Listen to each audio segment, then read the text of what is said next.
You are now tuned into Then Radio. If you enjoy our videos, we ask that you consider joining our Patreon to support our channel. Don't forget to like and subscribe so that you never miss a new video. We hope you enjoyed today's episode, and as always, thank you for watching.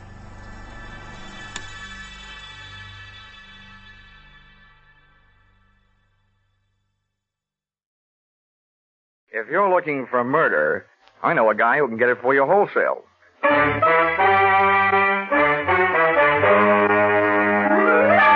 This is another in the adventures of America's fabulous freelance insurance investigator, Johnny Dollar, starring Charles Russell. At insurance investigation, Johnny Dollar is only an expert. At making out his expense account, he's an absolute genius.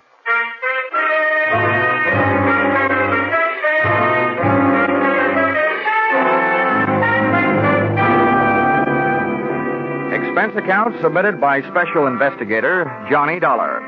To West Coast Underwriters, San Francisco Branch. Attention, Bradford L. Coates, General Manager.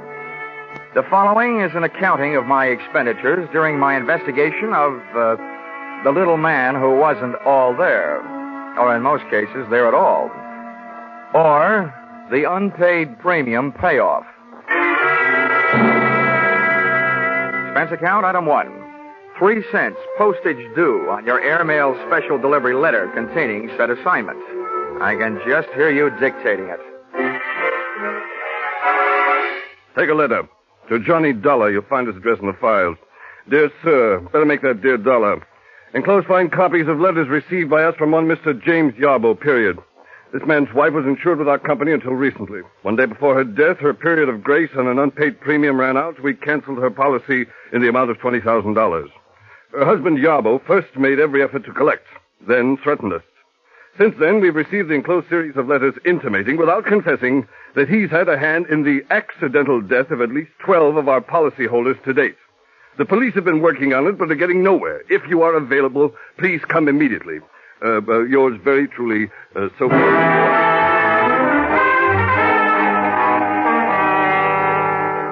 Expense account, item 2, $176.87. Airfare, Hartford to San Francisco. Item 3, $5.40. Cab fare, airport to your office. Dollar, glad you got here. You've no idea what a mess this whole thing is. Okay, Mr. Coates, okay, don't get excited. We'll nail this guy before you run out of policyholders. Well, the dozen he's apparently done away with already have cost us darn near $250,000. You've got to move fast, Dollar. The man is a homicidal maniac. Yeah, but a smart one, though. He's put just enough in those letters he sent you to let you know that he's working on a grand-scale revenge against your company. But he leaves out just enough so the law can't lock him up. He's had perfect alibis in every case. Look, Mr. Coates, tell me, have all these deaths been local, right around here? No, they've been all over California. Mm-hmm. Well, one other thing, the method. From this list you gave me, Mr. Yarbo seems to have a preference for killing people through the noisy and gory method of fake automobile accidents. Yes, very true. But what about this last one? Airplane crash. That was a $30,000 loss to us. Just think. Our poor innocent policyholder flying around and then his engine quit. Thanks to a man he's never even seen. Tell me, Mr. Coates, just how difficult would it be to get a list of your California policyholders? Names and addresses, you know. Why, that would take days, but goodness gracious, man, you can't hope to keep an eye on them all. Besides, the minute you went off the job, he'd strike again. That's a preposterous idea. Cut time. Look, I don't want the list. I was just wondering how Yarbo got it. Oh. Now, so far you've given me nothing to go on. I'd like you to add 2 things to that. Yarbo's home address and a $50,000 life insurance policy made out to me. What on earth's that for? Well, look, in the first place, if we're going fishing for Mr. Yarbo, I might as well be the worm. In the second place, if I should get gobbled up in the line of duty, that $50,000 life insurance would make several attractive young ladies of my acquaintance very happy. Not, mind you, as happy as I can make them by remaining alive.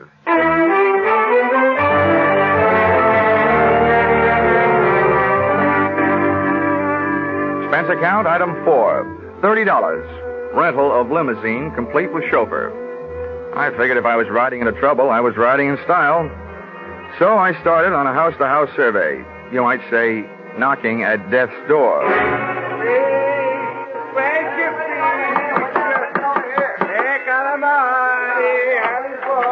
Yes. What is it, please? Oh, I'm sorry to bother you, Mrs. Connelly, but I'm from the insurance company. Oh, yes. It'll only take a moment. One question about your son. Oh, poor Angelo.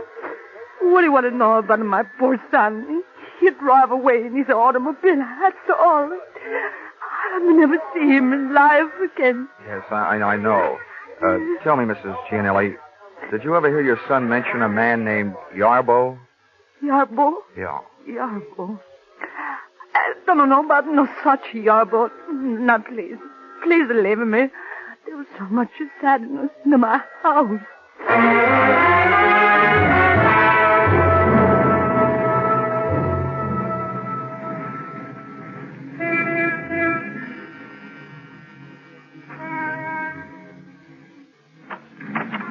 Yes? Mr. Dykes? Yes. I'm sorry to bother you, but I'm from the insurance company. About your son's plane crash. Oh.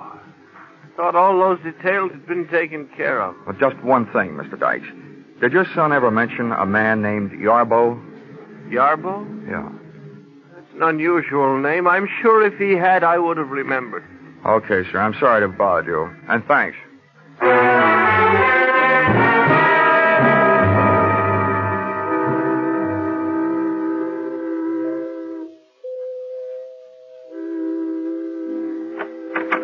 Yes, sir. May I help you? Yes, I'd like to have a word with Mrs. Weatherly. I'm from the insurance company. Well, sir, Mrs. Weatherly has been indisposed, not receiving visitors. What is it, Brian? How do you do, Mrs. Weatherly? My name is Johnny Dollar. Oh, dear. You may go, Brian. Oh, I'm ashamed to let you see me in this condition, Mr. Dollar. Just ashamed. But you understand. I do indeed. Oh, it was bad enough. The accident, I mean. But the scandal. Oh, I'll never be able to hold my head up again. Yes. No. If Harvey had to get himself in an automobile accident, why, I ask you, did he have to have that awful Mrs. Barclay in the car? Oh, yes. Yes, it was very unthoughtful of him, Mrs. Weatherly. Would you mind answering one question? Well, if I can. Did your husband ever mention a man named Yarbo? Well, no. No, he never mentioned a man named Yarbo. But neither did he ever mention Mrs. Barclay.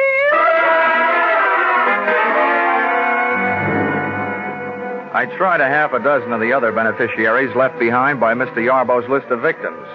All I got out of it was a very watery afternoon. The tears were falling like monsoon time in Burma.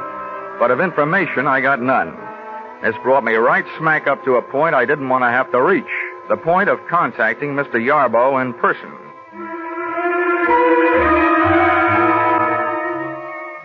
At 8:30 that night, I took a plant on Yarbo's house on Lombard Street. At 11:30, I saw the lights go out, as did Yarbo. He was a little guy, stooped over like he was looking for cigarette butts on the sidewalk, needing a haircut, and, true to type, wearing a long black overcoat. But worst of all was the little satchel he was carrying. Items like this always set off a chain reaction in my imagination, and I could just see him on his way to atomizing the Oakland Bay Bridge, thus causing the biggest automobile accident in history. I very cleverly forced my way into the house by breaking a first-floor window, reaching in and opening same. The cyclops eye of my flashlight started picking up information on the subject of Mr. Yarbo immediately. The room I had entered looked like the Hobby Lobby of an English bobby, a crime museum if I ever saw one. On one wall, a gun case. On another, a crime library. And scattered around the room, a grisly collection, ranging from blood-stained hatchets to shrunken heads. But the most surprising criminal curio of all stood right behind me.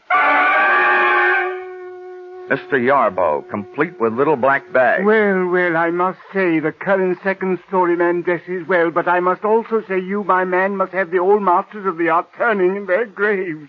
For you, young man, are a heavy-fingered bungler. There, let's have a better look at you. Now that flashlight, I'll feel better after you've dropped it.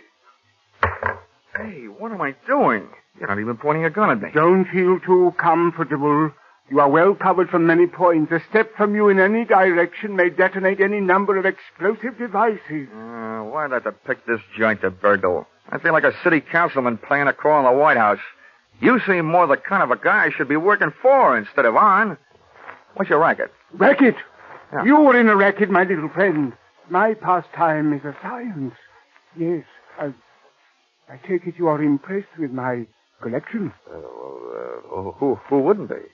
Well, if you're interested, come here. About those booby traps. Oh, yes. Note well the design in the rug. The large roses. Avoid stepping on them for the time being. Oh, great. And I was in here stumbling around in the dark. May your good luck continue. But look here in this case, the small vial on the right. That was purloined for me to order from the famous Black Museum in Scotland Yard. That little vial once rested in the case of the fabulous murderer, Dr. Crippen. And there, beside it, that lock of hair, that is from the head of the second victim of the noted mass murderer, Neil Cream. And up there, look up there, the hangman's noose over the mantel, from that one swung the body of the notorious Western bad woman, Fanny Turner. How's chances for running this place for Halloween? Well, all right then, since you no longer seem interested in playing the part of a bungling burglar, then I assume that I am also free to discontinue my pose as a victim of your disguise, Mr. Johnny Dollar. Oh? Looks like the chips are down and I'm the fish. Yes, and there are a lot of other fish in your sea, Mr. Dollar. Poison eels, that's what you are, the lot of you. Parasites, gambling on death, and then not paying when you lose. Listen, Mr. Yarbo, you're placing a big hunk of blame where it doesn't belong. You're confused about things. Confused? Yes.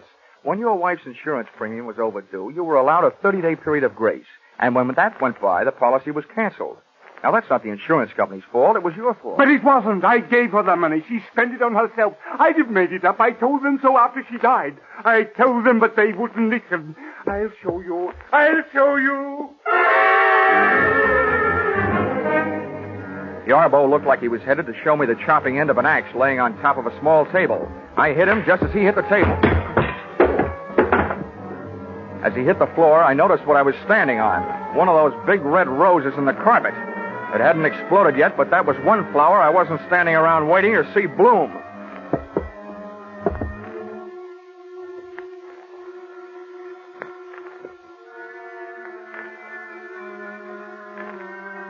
It took a lot of nerve picking up a telephone in that room. But I finally got a good hold on my nerves and a fair hold on an imitation of Yarbo's voice. Took one deep breath and picked up the phone. Yes? Hello, James. This is Martha. I'm at the office. I have good news. 2 more. Mr. and Mrs. Granville Morse, killed tonight on the Great Highway, 2 miles south of Seal Rock. 8:45 tonight. Ran into a post, both killed. Insured for a total of $80,000. I gotta go now. Goodbye, James. Well, congratulations, Brother Yarbo. 2 more at 8:45 tonight. And who's your new alibi? Me.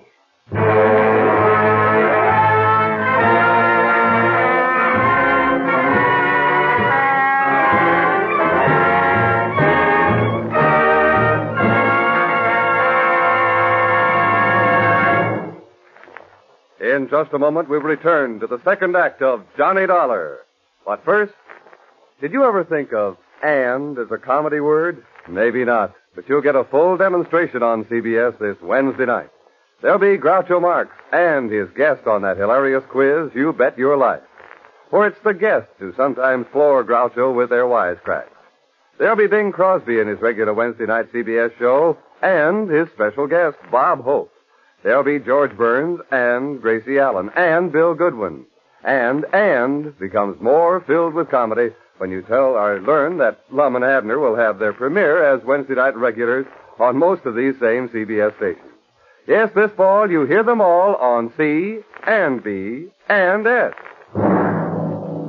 Now with our star Charles Russell, we return to the second act of Yours Truly, Johnny Dollar.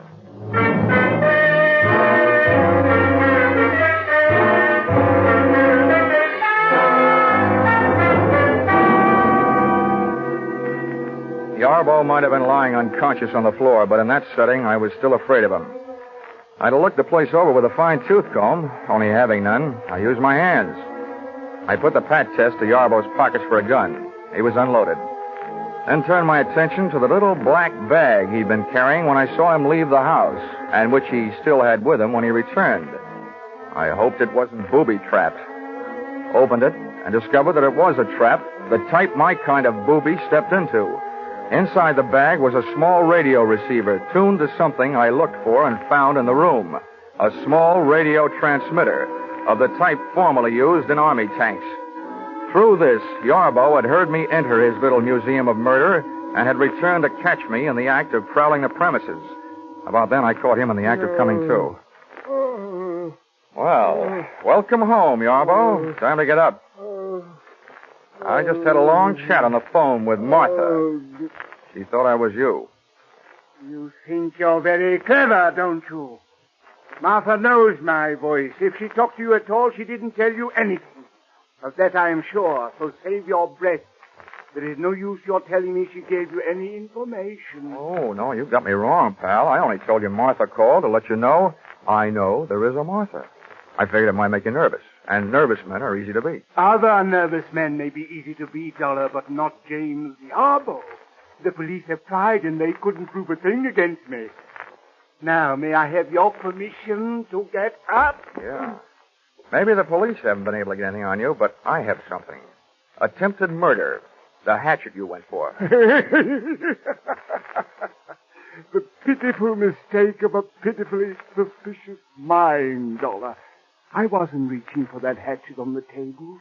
I was trying to show you something in the table drawer. There it is, spilled out on the floor. My wife's insurance policy. The one your unscrupulous thieving superiors refused to pay. The vampires? Here, look at it. All in order. Much of it in fine print. Fine. Just fine. Okay, Yarbo, that did it. Come on, ahead of me. Where are we going? To find some place to lock you up. I was hired to stop you, and until I do, I'm at least going to try and slow you down. Now move.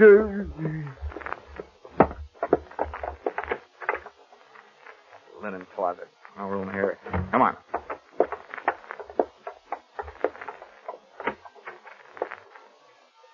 No bathroom. No window. Yeah, this'll do.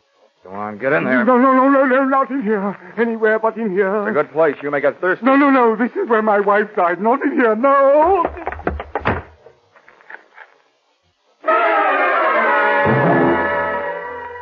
Which, on the surface, may seem to have been a move on the cruel side. But Yarbo was a man obviously off his rocker, and I needed him more nervous than I already had him. Too nervous to attempt killing any more people. Expense account item 5, a nickel. Phone call, downtown office, state police. Mr. and Mrs. Granville Morse had indeed crashed to their death on the great highway south of Seal Rock at 8:45, which made the lady with the early telephone news flash Martha, a gal with whom I wanted an early date.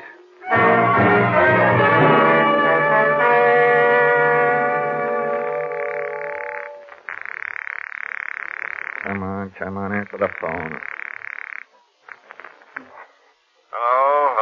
Hello? What is it? Hello, Mr. Coates. This is Dollar. Oh, yes, Dollar. What do you want? Well, first I want to tell you that you just lost 2 more policyholders. List price, $80,000. Oh, good Lord. This is terrible. Who? How? What? Never mind that. I've also got something else. On the good side. I need your help tonight. Of course. Anything. What can I do? Meet me at your office. You and I are going to go looking for a dame named Martha. Martha? Martha who? I don't know, but I hope she works for you. I'll be there in a half hour. Make that 20 minutes, and you'll be 10 minutes closer to happy days. The office personnel records of the West Coast underwriters turned up not 1, but 3 employees named Martha, which gave me 3 choices as to who had been supplying Yarbo with a list of West Coast insurance policy holders. Finding the exact Martha was even easier. On the phone, she had told me that she was calling from the office, and the night elevator operator's in and out book showed the signature of one Martha Kinsey, and I just couldn't wait to hear her report.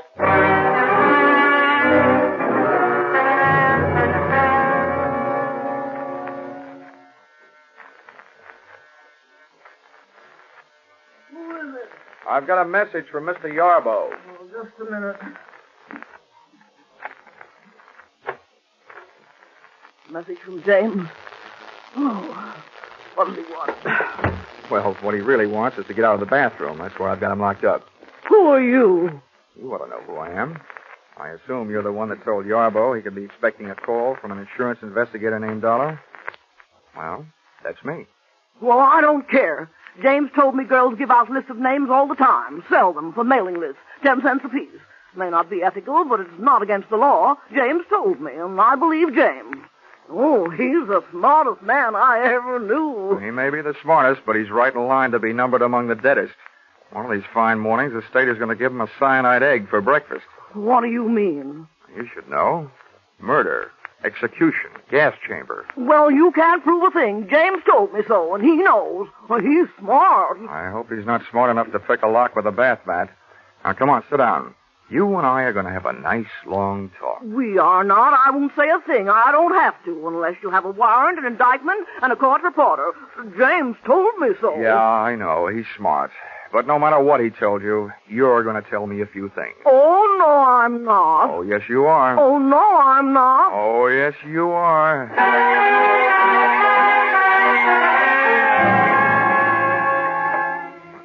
So, I was wrong. Martha didn't tell me anything.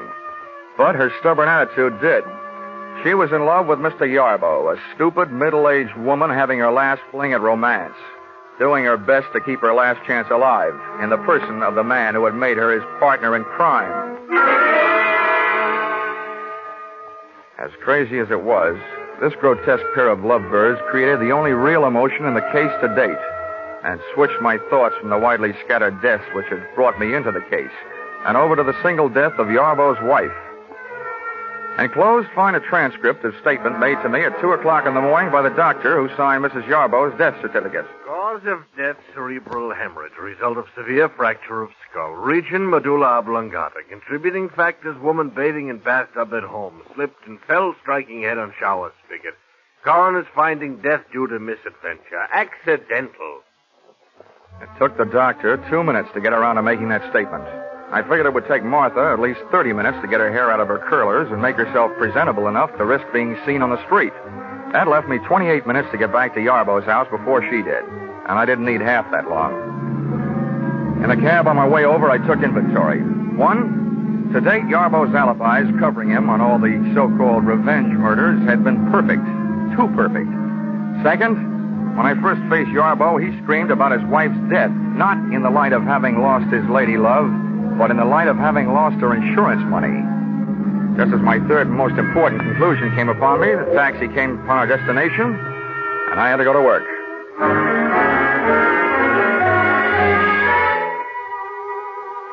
Once inside the little horror house on Lombard Street, I got set for a long search. But it turned out to be a short one, and it proved 2 things. Yarbo was not only a murderer, he was as crazy as he'd acted in having kept the evidence around.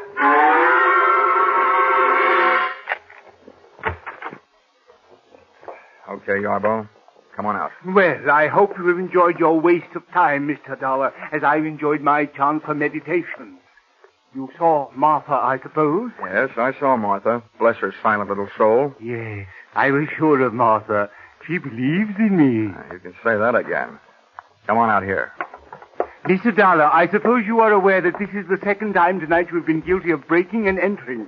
I am, however, willing to forgive that should you come to your senses and decide to go back to Hartford and leave me alone. Uh-uh.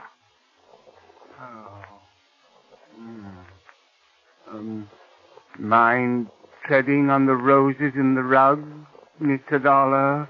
Sorry, Yarbo. I fell for that gag earlier tonight. People who smile at that joke give me the last laugh. Now, look, Yarbo, I know exactly what you've been up to, and I know why you've done it. But your little war of nerves has got to stop. It will never stop. No one can prove anything against me. I can. I can prove that you haven't done a thing to bring about those accidental deaths you've been taking credit for. Martha has sat down that insurance office and notified you every time there's been an accidental death of a policyholder in this part of the country. Then you've written the company your little letters and gotten your little kicks out of it, right? That's a lie, lie. That's the switch, a guy yelling that loud that he's guilty. You will have to prove it. You will have to prove it. Don't worry, chum. I'm not going to waste a breath proving murders that you didn't commit. But, brother, I'm really going to go to town on the one that you did. Your wife, Mr. Yarbo. Oh, that is the most ridiculous statement you have yet made, young man. Look around you. Take note. I have profited by all the mistakes made by the original owners of these bloody souvenirs from Dr. Crippen on down. You see in me the living composite of them all. And I intend to stay that way. Alive. I'm afraid you will, but it's going to be inside an upholstered room. And this is what will put you there. Oh, God. Yeah, Mr. Yarbo, you carried your little hobby of crime souvenirs too far when you saved this hunk of pipe and the faucet with which you clubbed your wife to death. She slipped and fell. She was in the tub. I'm sure the police microscopes can give you a strong argument on that one. Now, come on. And let's make it easy on each other, shall we? No, I didn't do it. I didn't do it. Let go. Whoa. Let go of me. You have to prove it. James, what's he doing? Help me, Martha. Help me. Hit him with something. I'd have bet on myself against the two of them if I didn't have to fight while playing hopscotch over those roses in the carpet, about which I still wasn't quite sure. It was touch and go. Martha would try to touch the back of my head with something, and I'd go. Do something, Martha. Do something. I'll fix him. Something Martha tried to do was pick up a heavy-based urn and aim it at me. She missed. It started to roll across the rosy carpet. When Yarbo saw where it was headed, he wrenched himself loose and dove to the carpet. I dove the other way. He got there just too late.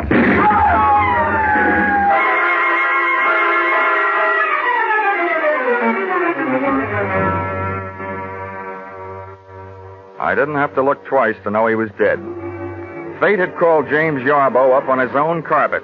When Martha threw that urn at me, it had rolled straight for the only rose in the rug that had been booby trapped. Which only goes to prove that sometimes a rose by any other name can be anything but sweet.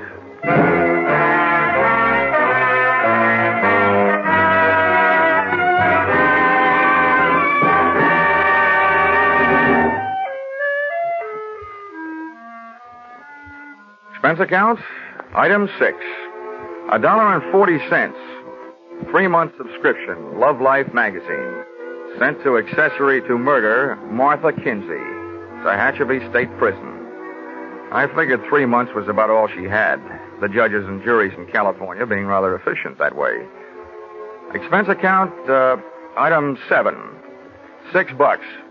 Dinner and diving for pearls in a barrel of Blue Points at Fisherman's Wharf.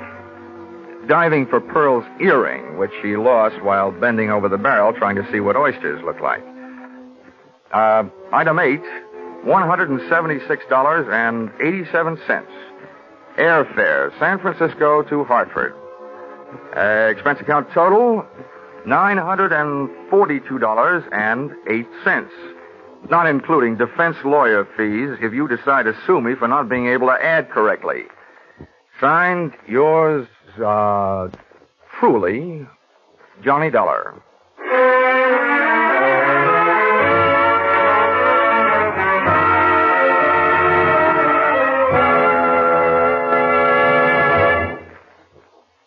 Yours truly, Johnny Dollar, is produced and directed by Gordon T. Hughes and stars Charles Russell. Script by Paul Dudley and Gil Dowd. Featured in the cast were Jay Novello, Martha Wentworth, Paul Dubov, Gigi Pearson, and Larry Dodkin. The special music is written and conducted by Wilbur Hatch.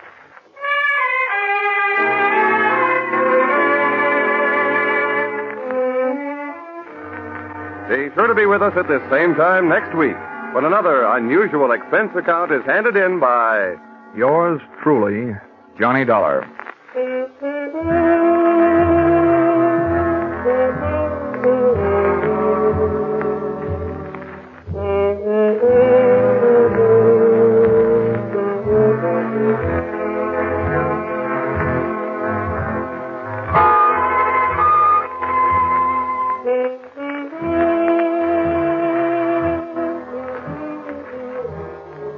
Everyone is concerned about world affairs these days.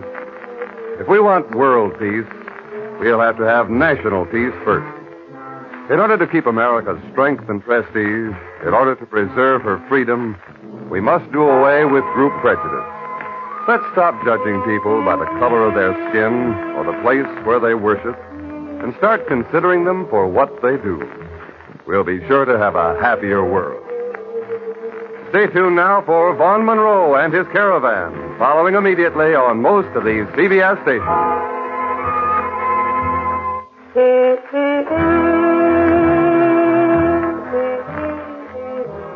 This is CBS, the Columbia Broadcasting System.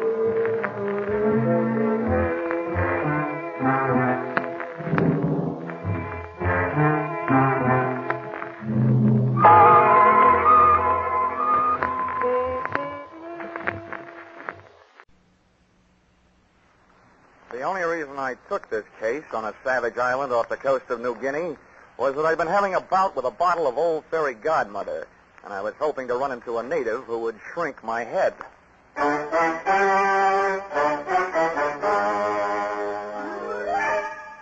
This is another in the adventures of America's fabulous freelance insurance investigator, Johnny Dollar. At insurance investigation, Johnny Dollar is only an expert. At making out his expense account, he's an absolute genius.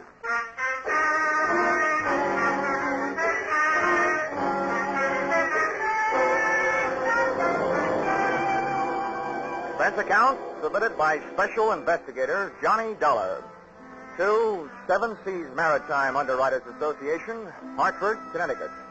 Attention, Enos McCardle, General Manager.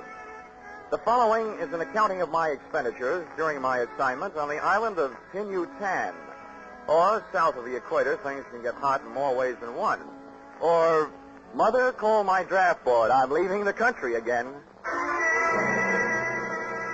Expense account, item 1, $830.81, and 3.5 shillings.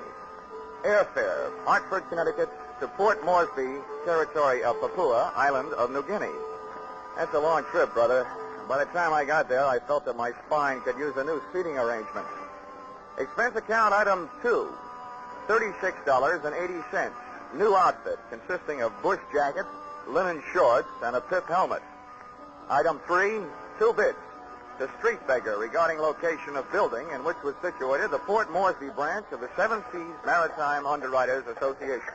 Oh, him wrong on house, him blow what fella? Little way, big bit, money. You catch him street wrong side, hurry. You hear Joe, big fella buckets, you fight him cry. Him wrong on house blown from there, no? No. Thanks a lot. I'll go look it up in a telephone book. Oh!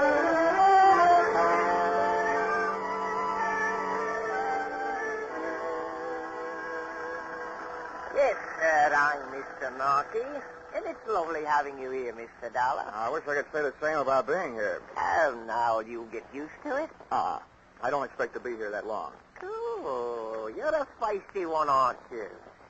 You have a very large job to do. Mm-hmm. Let's just say I'm usually very lucky.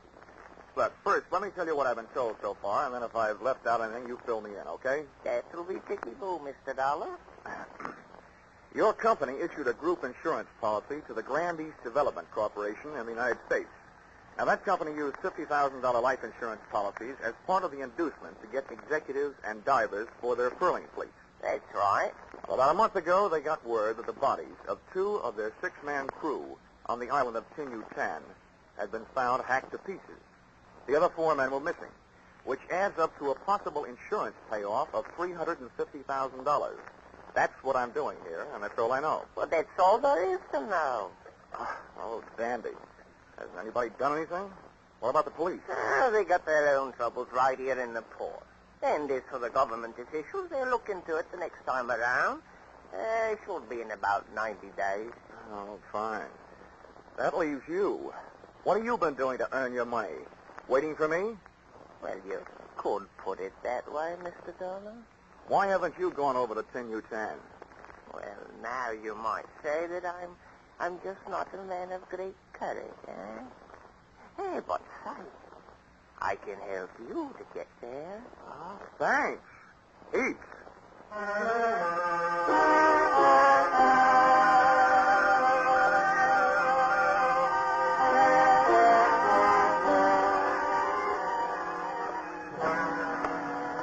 Hey, ahoy there, aboard the Kitty Wake. I'm looking for Captain Steve Granger. That's me. On aboard.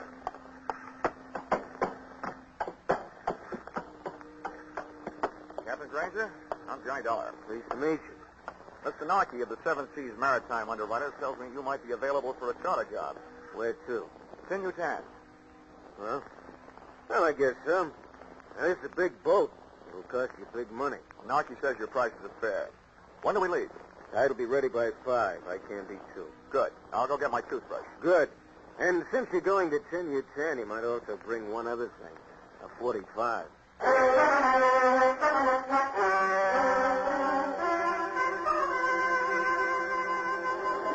Heavyweight was a two-masted schooner, and it skimmed the swell of the Arupa Sea like a saltwater bird after which it was named.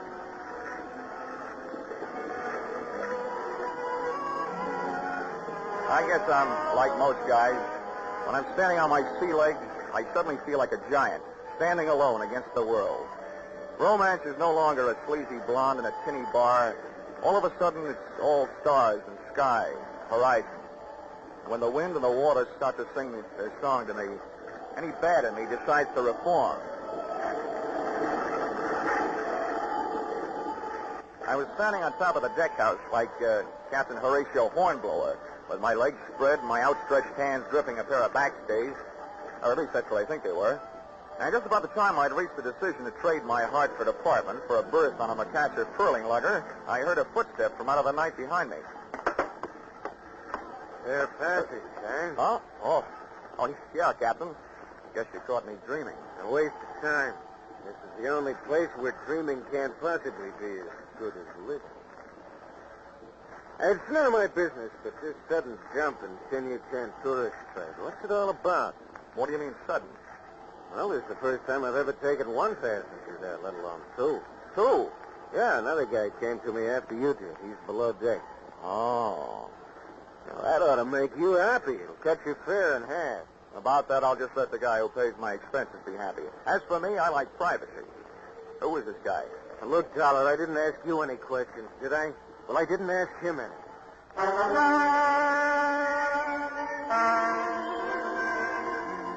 In my racket, coincidence is just another name for trouble. I wanted to get a look at and trade some words with my suddenly acquired fellow passenger, but he wasn't having any. He stuck to his cabin, claiming seasickness. However, from the native galley boy, I learned that he was eating like a horse, which in my book was a new way of being seasick. I borrowed a copy of Western Story magazine from the skipper, crawled into my bunk, and let the kitty-wake rock me to sleep.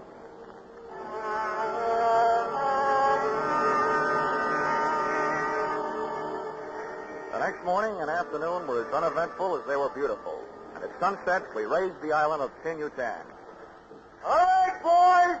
Here's where you go to work. House all sails. We'll go in under power. Hey, Beaky. Here's the crew of the ship. We got enough help back here. Beaky, down slow. Hey, plate that line. Don't leave it just lying in a big heap. All right, start the engine.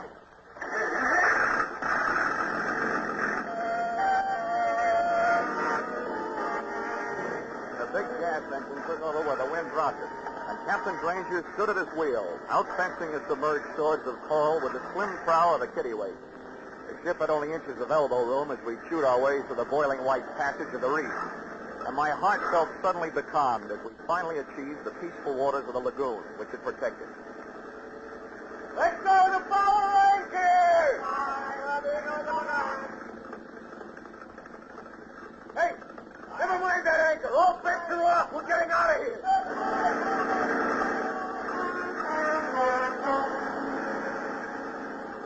Captain Steve Granger looked like a hard man to scare, but what I saw up ahead on the beach would scare a hard man. The broken body of a shipwrecked furling lugger, and hanging from its foremast, the elongated body of a native who had been strangled out of one paradise and into another.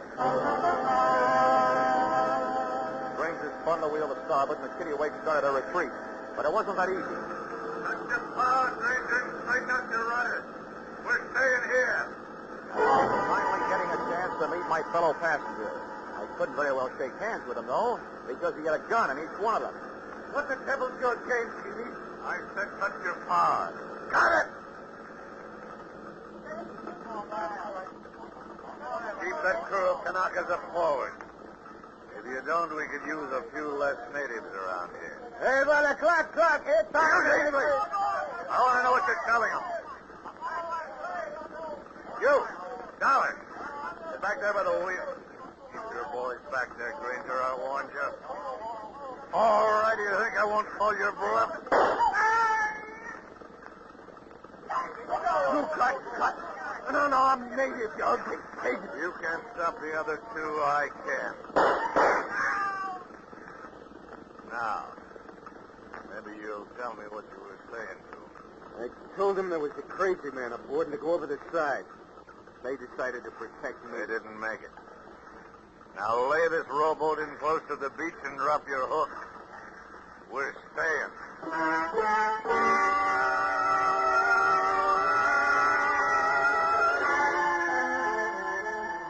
One Nat Keeley, 2 guns, and what was left of 12 bullets had me outnumbered. I decided the best thing I could do was stay quiet and stay alive. And apparently the skipper felt the same way. After we dropped anchor, Keeley herded us into the small boat, and we rowed him ashore. His gun shoved us up a path, through a grove of nipa palms, and into a clearing. First natives I saw there were even deader than the ones we had just left on the kittiwake. About a dozen of them in a semicircle. And what added up to the red-crusted craters on their naked, withering bodies was sticking out of a window in a small wooden tin-roofed hut. The water-cooled barrel of a .30 caliber machine gun.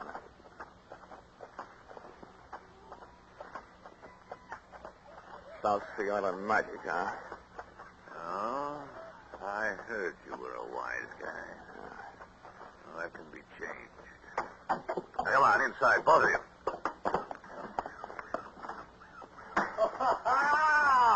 Keely, my friend. Why, you're shooting over the water. What's the matter? Big trouble you have getting here? Yeah, no, boss, there's a little one. Big blonde guy's a skipper. We got his boat, and it's a good one. Ah. This other one, he's an insurance investigator. Oh, Yeah, Portez, I'm your new nursemaid. The insurance company sent me out here to look you up and take care of you. I hope I get around to it. My way. Hey, Keely, what's that you say? You got my boat. Yeah, don't worry, big boy. We're going to pay you for it. We might even go as high as $500. Oh, that's great. It's only worth $50,000. Oh, having 500 alive is better than 50,000 dead, my friend. What's your pitch? Yeah, simple. We want off this island. We got a long way to go.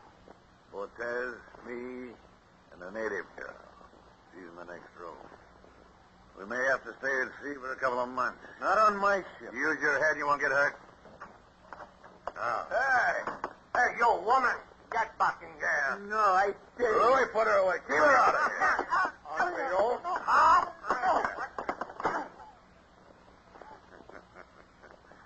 Yeah, for such an ugly broad, she sure got a pretty name. Papa Liar. Well, Dollar, you've seen yourself a South Sea Island princess. She's your date, Keely, not mine. Boy, Dollar, they do look like they were meant for each other. Save you one for your sails, Granger. Now, what about your boat?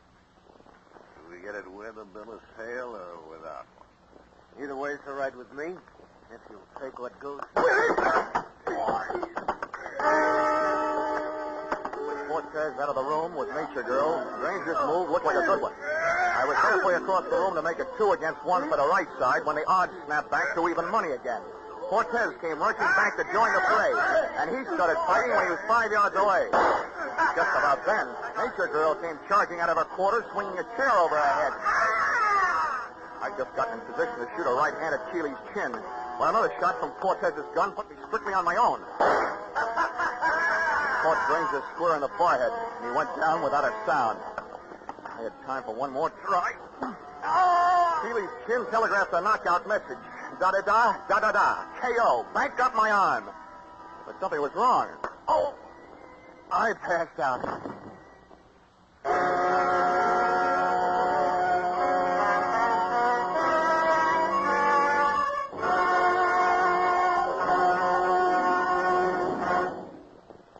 In just a moment, we'll return to the second act of Johnny Dollar.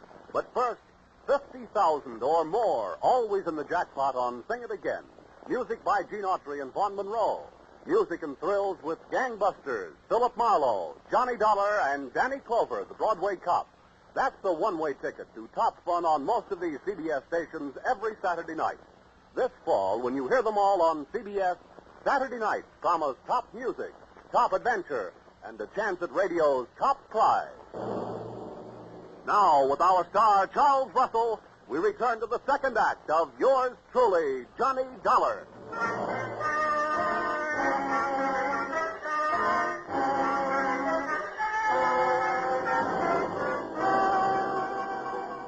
It was a beautiful dream while it lasted. It wasn't night, it was morning. I was in a hammock slung between two banyan trees, framed in hibiscus bushes. Someone was bathing my face with a cool, damp, gardenia-scented cloth. A tame parrot was feeding me toasted pumpkin seeds. As a smooth-skinned, soft-skinned, cafe-au-lait-skinned, half-caste, and all-woman-type girl gazed into my eyes and cooed softly in my ear. This doll would make Dorothy Lamour look like an Irish washerwoman, and the boots she was wearing are shorts around. Oh, poor man. Please to wake up. Hey, it wasn't a dream. It was really happening. Everything was there. Oh, but the parrot and his lousy pumpkin seeds, and who needed him? Oh, poor man. Please to wake up. Oh, where am I? Studio One? Huh? Who are you? I thought you were talking in my sleep. I am Punta. Oh, this is awful. Awful? Yeah, this all reminds me. My copy of Tales of the South Pacific is 17 days overdue at the Hartford Public Library. How? Forget it. Where am I? What am I doing here? And who are you? I am Punta. You were brought here by the Princess Papalaya from the village of Great Bay. Oh, well, that place isn't hard to remember. Wish I could forget it. The princess? The one with the droopy ears, the long feet, the flat nose, the pot belly, the bad complexion, and dirty hair? Yes, she is it. She's a doll. Last time I saw her, she was swinging a chair at my head. Oh, no. She hit other fella on head after he hit you. She saved you. She likes you. She tell me say you for her. Oh, what a way to die. Why didn't she hit me over the head with a chair? Hey, you speak pretty fair English. Where'd you pick it up? My father was Chinese merchant on island of New Guinea. Same time as the war. You like GI? I certainly do. Sorry I didn't bring a Hershey bar. But tell me, why did the Princess Papaya, or whatever her name is, why did she save me? I tell you. She likes you. Oh, stop saying that. All I want to know is, what was she doing with Chile and Cortez? You know Chile and Cortez, don't you? Yes, I know them. They bad. I work in village until they make the Great Death. They kill all their friends and many natives.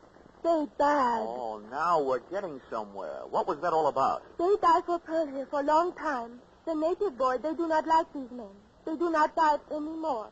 So these bad men steal all pearls first.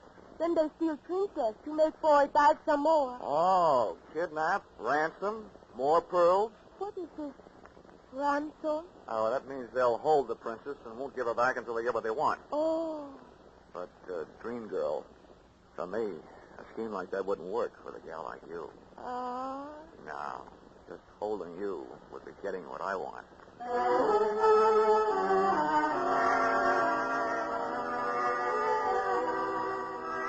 Only one thing wrong. My knees were getting a little knobby, thanks to a combination of insects and my new white linen shorts.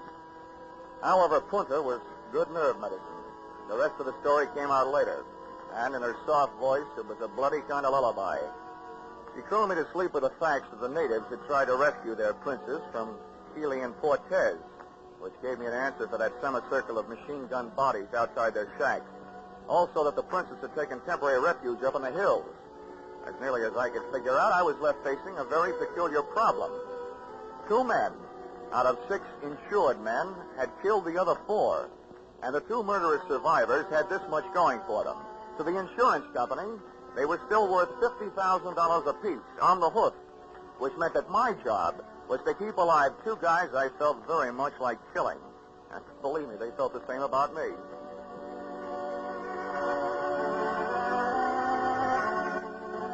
And with these beautiful, happy, restful thoughts, I left the call for darkness and went back to sleep. And who do you think I wound up with in my dreams? That hokey old parrot and his lousy pumpkin seed. Johnny, it's time to get up. Oh? Oh. Hurry from your sleep, Johnny. There is more trouble. Hey, somebody's getting straight. What's going on? They are killing again with their machine gun. My people trying to fight them off the island, but they are being killed. Now you must go and lead my people. Help them kill those bad men. This you won't understand, Gorgeous, but my job is to stop your people and save Keeley and Cortez. Johnny, you say that now? You are one of them. No, I'm not one of them. I told you wouldn't understand. There's something I don't understand. Why don't they leave? They've got what they want.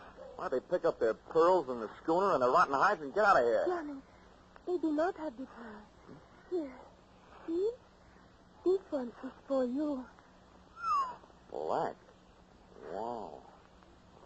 You say for me? Where'd it come from? The princess.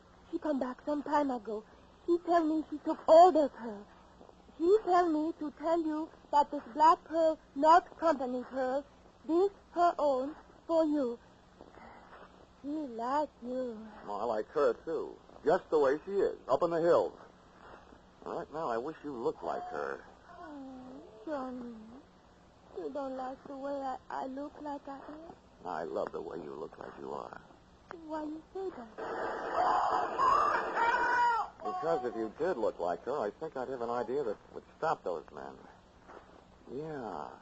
Turn around. Yes, Johnny. Oh, this'll be the crime of the year, but maybe I can do it.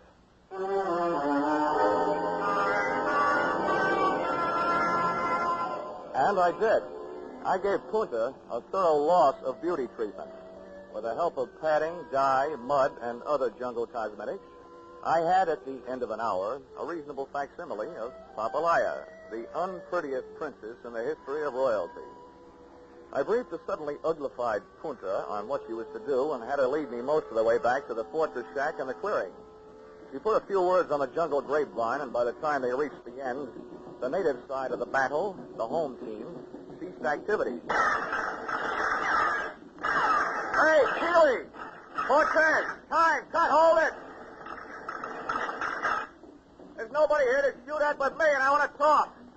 Stay where you are, Dollar. Don't move. We'll shoot at anything we hear moving. Brother, we're getting so we can play this thing by ear. Yeah? Close enough? See what we mean?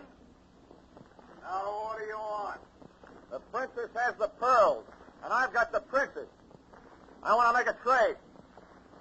What kind of trade? You'll get the princess and the pearls. We get rid of you. All this killing stops, and you're alive. We're supposed to believe you got the princess? You don't have to, but here's something you can believe. You'll never get it this way. Sooner or later, you're going to run out of ammunition or food or water or everything at once. We still don't know you got the princess. And we ain't buying that pig in any fool. We want to see her. You'll see her when you're out of that shack and on the boat. We ain't moving out of here in the dark. Nobody's asking you to. Take me until dawn to get the princess down out of the hills. Okay, supposing we decide to do business. How do we know we don't get swamped by those natives between here and the boat? I'll take care of that. You can depend on it. Remember, my job is to keep you two guys alive and save the company I'm working for $100,000. All right, we'll give you a chance. We'll be on the boat at dawn watching the shoreline, and this machine gun will be at the rail watching the shoreline with it. You send out the princess. Oh! You got a deal. And that ain't all you're going to get. I hope. I hit the beach 2 hours before dawn, with Punta ready to paddle me out to the kittiwake in a native canoe. I wanted to be there with all weapons handy when Keeley and Cortez stuck their heads up over the rail. But it seems they had thought of that, too. When we hit the sand, there they were, in the small boat, halfway out to the mooring. Oh, Johnny. There they are. They spoil everything. Stay out of sight, Punta. Yeah, they spoil everything, but not for long. Well, one thing for sure, I can't use the canoe. Tell me something. Are there sharks in this lagoon? Oh, no. Not many. Well, I hope traffic is light tonight. I've got a chance. Okay, Punta, you better stay here. I'm going a few hundred yards up the beach and swim for it. Oh, Johnny, be careful. Oh, baby doll. You sound so pretty. And you look so ugly.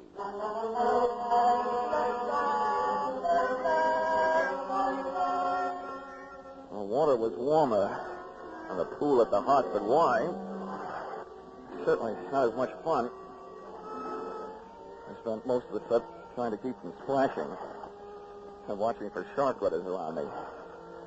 That was good in a way. Helped me forget that I don't swim very well.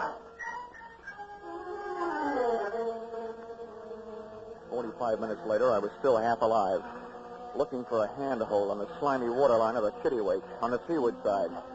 And there I stayed for the next hour and a quarter, listening to Keeley and Cortez on the other side of the boat, nursing their machine gun and waiting like I was for the dawn. Okay, Cortez, clear your gun. Canoe's pushing up on the shoreline. I say that. Put the glasses on it. We don't cause no mistake. Is that a princess? Yeah, we're like it in focus. They'll tell me. These glasses will bring in every line in their fat, ugly face. Those glasses brought something else, if they were that good. A hop in my heart, a lump in my throat. I had to move faster than I figured to. I had to get into action while their attention was all on the approaching canoe, and before they discovered that its passenger was not the princess, but her stand-in, Punta. I grabbed the gunwale, then the rail, cursing every drift that splashed back into the water off my body. I went slipping and sliding and rushing across the deck. Keeley was leaning forward, looking through the glasses, his thighs against the rail, so I hit him first, sent him flying over the side. With or without a machine gun, Louis was a tough guy. Oh, here's one for the road. Jump!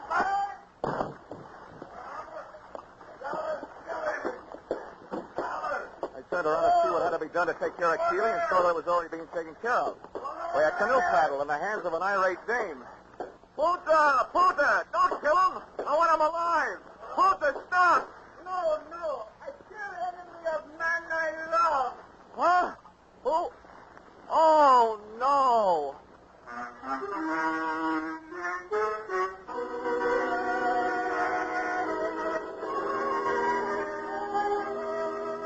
Princess Papalaya had pulled a rank on Punta and demanded that she be the one to come out to the ship in the canoe. Because, as she kept telling me on the voyage back to New Guinea, she liked me. Oh, well, she may have been awful ugly, but she was also an awful good sailor. And knowing the way to a sailor's heart, I bought her a present. Expense account, item 4, $10. Tattooing job on the Princess Papalaya's fat right shoulder. A picture of a ship under full sail. So now when she laughs, it goes bounding over the waves. Expense account, item 5, $40. Long-winded cable to 7 Seas Maritime underwriters, that's you, gentlemen, recommending immediate cancellation of policies covering the lives of Keeley and Cortez, who were in the hands of the New Guinea officials and looking forward to a short life and an unmerry one. Item 6, $831.81, 3.5 shillings. Airfare, Port Moresby to Hartford. Item 7, 48 cents. Past due charges at 2 cents per day. Hartford Public Library. On my copy of Tales of the South Pacific. Incidentally, I never did get around to reading. After all, it'd be an utter waste of time for a man who has known a gal like Punta. Expense account total $3,286.44. Signed, yours, truly, Johnny Dollar.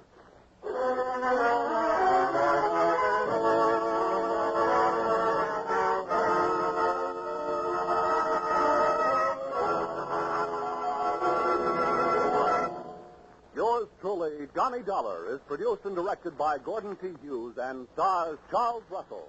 Script by Paul Dudley and Gil Dowd.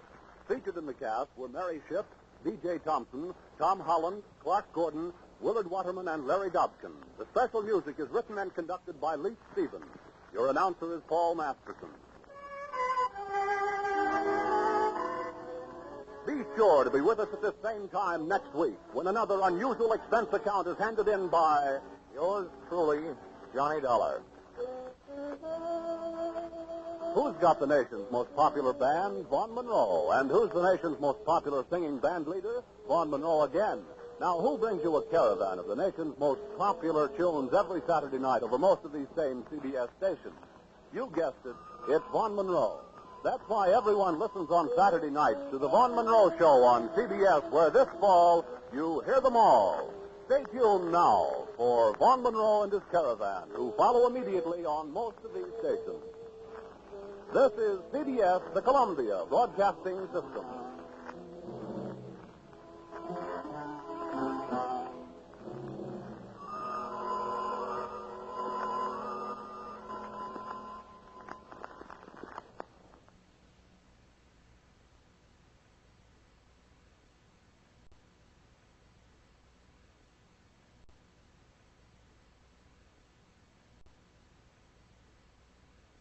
On Boston's Charles River is rowing in one-man sculls.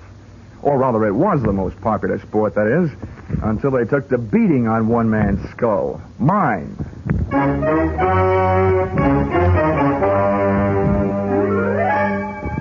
This is another in the adventures of America's fabulous freelance insurance investigator, Johnny Dollar. At insurance investigation, Johnny Dollar is only an expert. At making out his expense account, he's an absolute genius.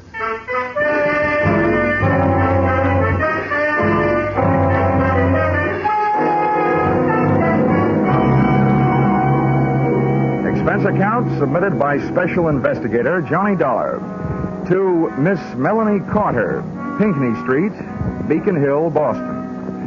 The following is an accounting of my expenditures during assignment as your representative, investigating list of your relatives who might be interested in murdering you for your insurance, or who'd like to rock the old doll to sleep, or the unnice niece and the charming young rat who put the few in the word nephew.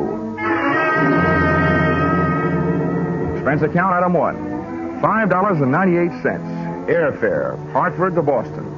Item 2, $3 1/4, cab fare, Logan Airport to your residence on Beacon Hill.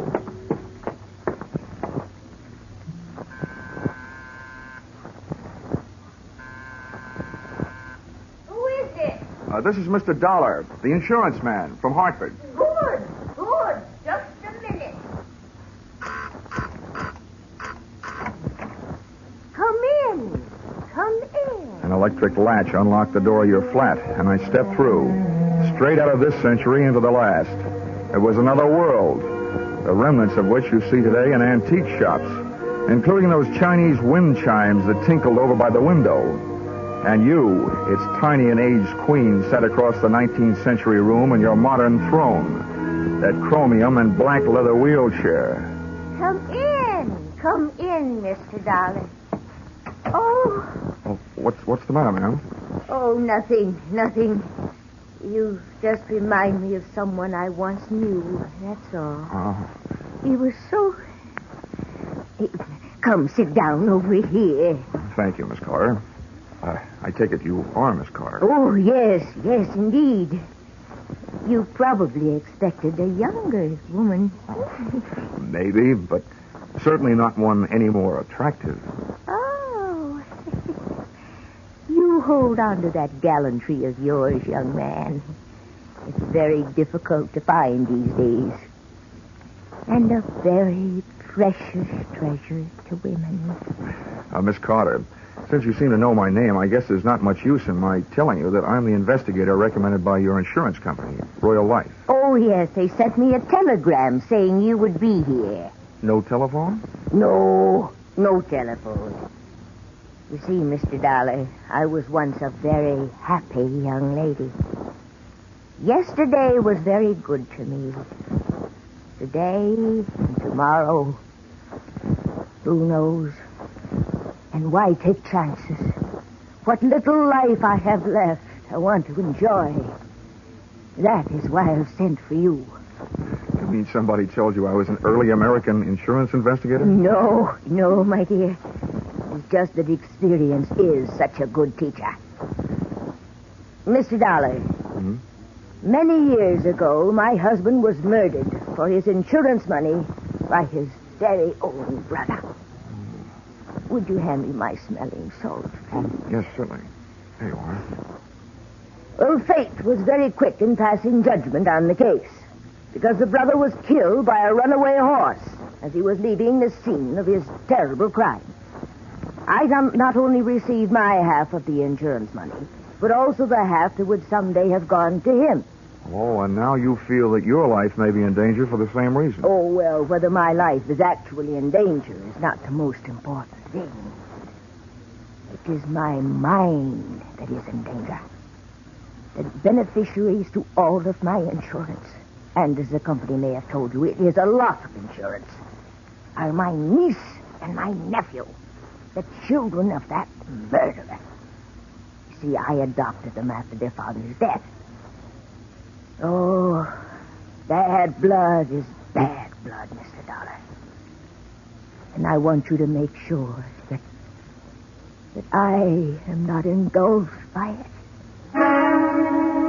So, with the two names and addresses you gave me, written in your precise copperplate handwriting, I set out to give the once-over lightly to the two people you were afraid might someday give you a once-over not so lightly. Move number 1. A quick trip up the financial pathways worn bare by credit bureaus, income tax investigators, and other types of snoops.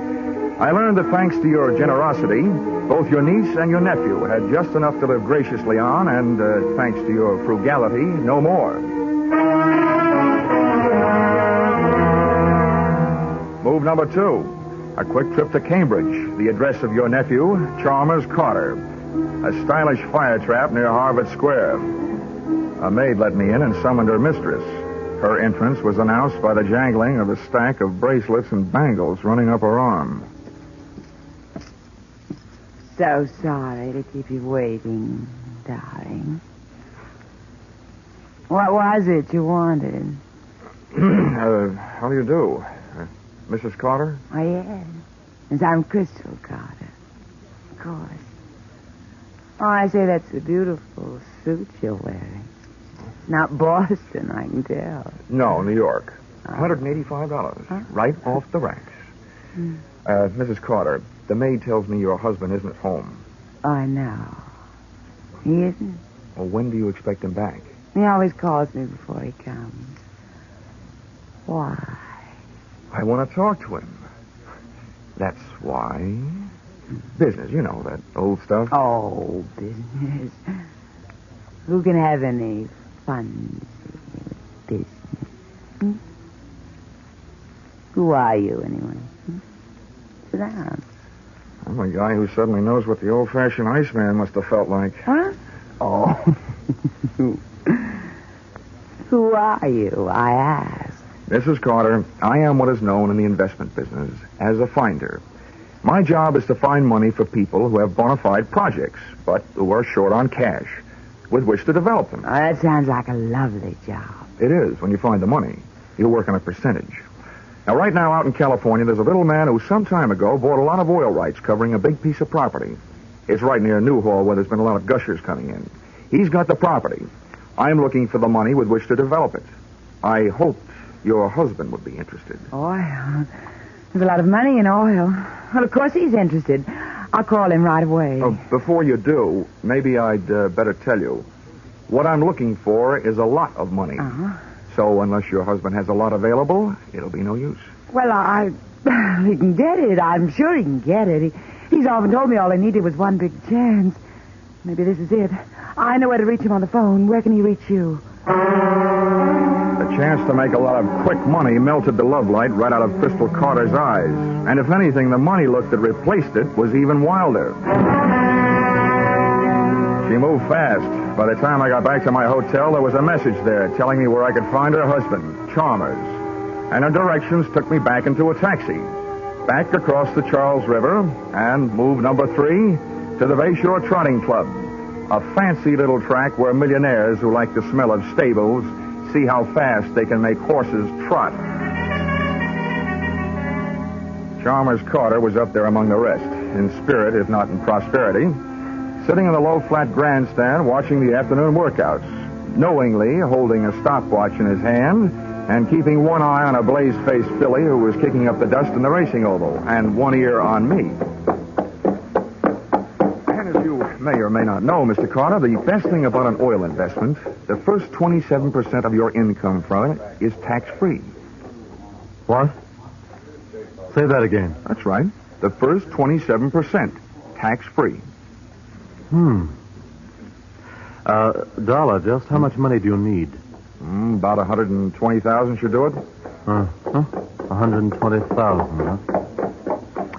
All right, I'll see what I can do about it. What did you say about 120,000, Carter? George. When you get your hands on 120,000, Chalmers, don't forget the 500 you owe me. Move number 4. A quick trip back across the one more river I seem to have to cross, the Charles, to a pompous little apartment on Bay State Road, where I found your niece, Sophia. Very pretty, but very stuffy. Your proposition interests me. However, I would naturally first have to check everything very closely with my business advisor. Oh, naturally. This first visit is only to find out whether you are interested and whether you do have money immediately available. Immediately? Yes. I see. Very well. I think it can be managed. Then, having made those moves, I was in a hurry to move you out of the way, which led me straight back to your flat on Pinckney Street, Beacon Hill.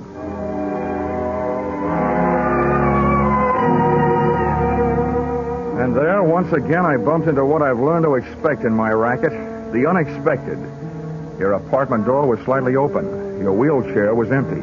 And from outside, I saw you across the room, standing there, talking into something that earlier in the day you had very deliberately told me you didn't have. A telephone. Oh, Joseph, I'm so glad I was able to reach you. Now listen, I have another little job for you to do. I want you to come right over. Both of you. Yes, you need Rocky, huh? You know where it is? No, this time it's somebody I have to get rid of. I took up a plant in the antique store across the street and waited for your visitors. They were charming. Just the sort of folks you'd expect to see on Beacon Hill, dropping in for a spot of afternoon tea. They were the kind of guys who never wear wristwatches, handcuffs being rough on watch crystals. I gave him a short lead upstairs, then pussyfooted up behind him. Oh, one of these days my right eye is going to wind up shaped like a keyhole, with my left ear shaped like a cauliflower from pressing against door panels. So nice having you young fellows around to depend on. Sit down. You want some nice tea and cake? No, thanks, dear. We just had some pizza and beer. Yeah, Joe and me just had some pizza and beer. What's on your mind, Grandma? Yeah, what's on your mind, Grandma? Well, boys, you know how worried I've been Yeah. about that family of mine. Well, things are even worse now. What's up? Yeah, what's up? Well, I want you to understand that it wasn't that I didn't have complete faith in your ability to protect them. Sure. But I finally turned to my insurance company, hoping to save a few dollars. Yeah.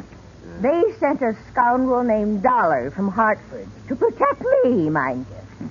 And do you know what he did? No, what'd he do? No, what did he do? Well, just to make sure of this Dollar fellow, I called a private detective and had him followed when he left here. Good.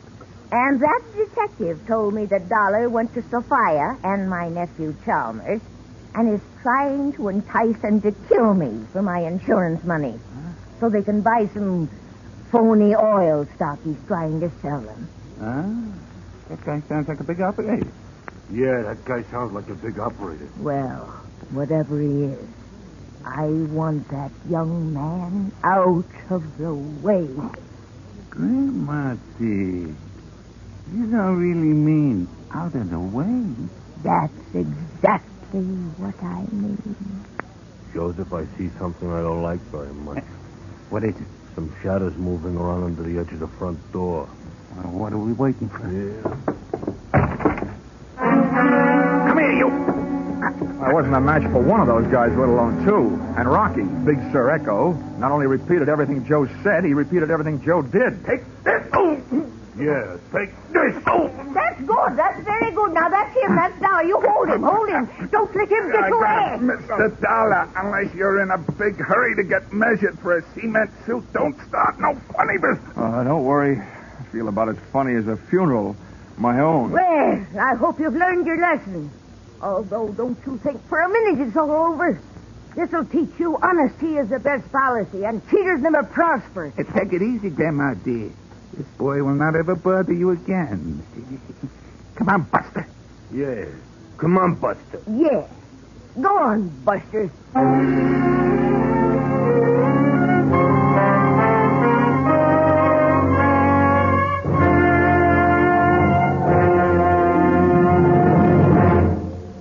In just a moment, yours truly, Johnny Dollar.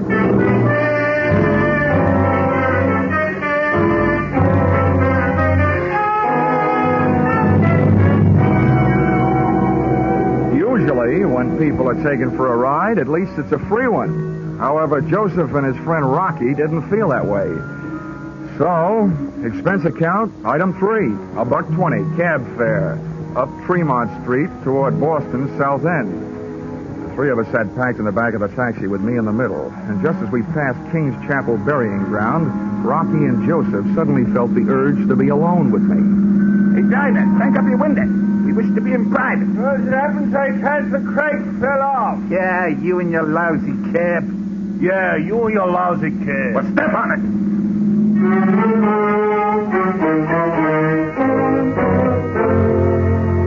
There were also things to step on in Joe's lousy hotel. Up in his room, they gave me the hot seat of honor on the edge of the bed, stood over me, one on each side, and issued me an invitation, but not to dance. We think you are a smart guy, Dollar, and we want a piece of your action. What are you talking about? Yeah, Joe, what are you talking about? Rocky, you just keep your muscles handy. I do the thinking and the talking. Okay, so go do it. Huh? What? Do it. Yeah. Let's see. Where was we? Yeah. Like I was saying, Dollar, you got a good racket, and we want a piece of your action. Oh. Okay, Joe. What do you think my action is? Last time, buddy. I've been around hustlers all my life, so you ain't fooling me. You set up the old lady to get knocked off just like she said. In the meantime, you get all the people who will collect her insurance nice and ready to sell them some no-good oil stock. Yeah. Your hands are clean, except for a bush league swindle. The most you could get out of that is from 3 to 5 years, and that's the only chance you're taking. Joe, you're a genius. Well, let me ask you one thing, though. Why should I go to all that trouble? Why shouldn't I just sell my hot oil stock to the old lady in the first place and save all that extra trouble? That's where guys like you are smarter than guys like me. You got your reasons. You ain't kidding nobody. We like the way you operate. And we want in. I guess I've found myself a pair of partners. Good. Shake. Yeah, shake. No, one at a time. Joe? Rocky? Oh, I'm sorry. This is great.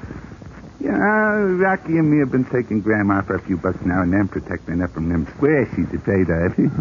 But I never thought it would turn into anything as big as this. Just out of curiosity, how'd you guys meet Grandma in the first place? We was doing a little social break in the Nenton one night, and it turned out to be her house, yeah? She got the drop on her, see. We seen her there in her wheelchair, pushed her into the bedroom, and went to work. Yeah, went to work. And the next thing we know, she's standing there pointing her old shotgun at us. What? You creep, that was no shotgun. What? What do you guess? It's a very historical musket. Oh. Stupid. She told me. Let's see, where was we? Anyway, that's how we met her. She made us a day out here. She wouldn't call the cops if we'd done her a turn. Besides, she paid us for it. We ought to have a bottle sent up, yeah? What for? Well, all we got to do is wait till the nephew or the niece knock off their ante. Why not have a drink while we're waiting? Oh, whoa, now hold everything. That's not the way to do it. How come? Yeah, how come? Now, look, if we sit here, we blow a big chance. The chance to get rid of whoever murders the old doll. We see who do it. We turn them in. They're out of the way, and the insurance money goes to the other one. Then I go to work on them. Yeah.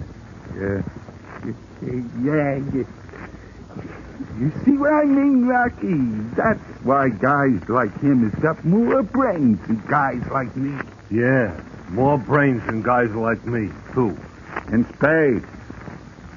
Okay, Donna, what do we do?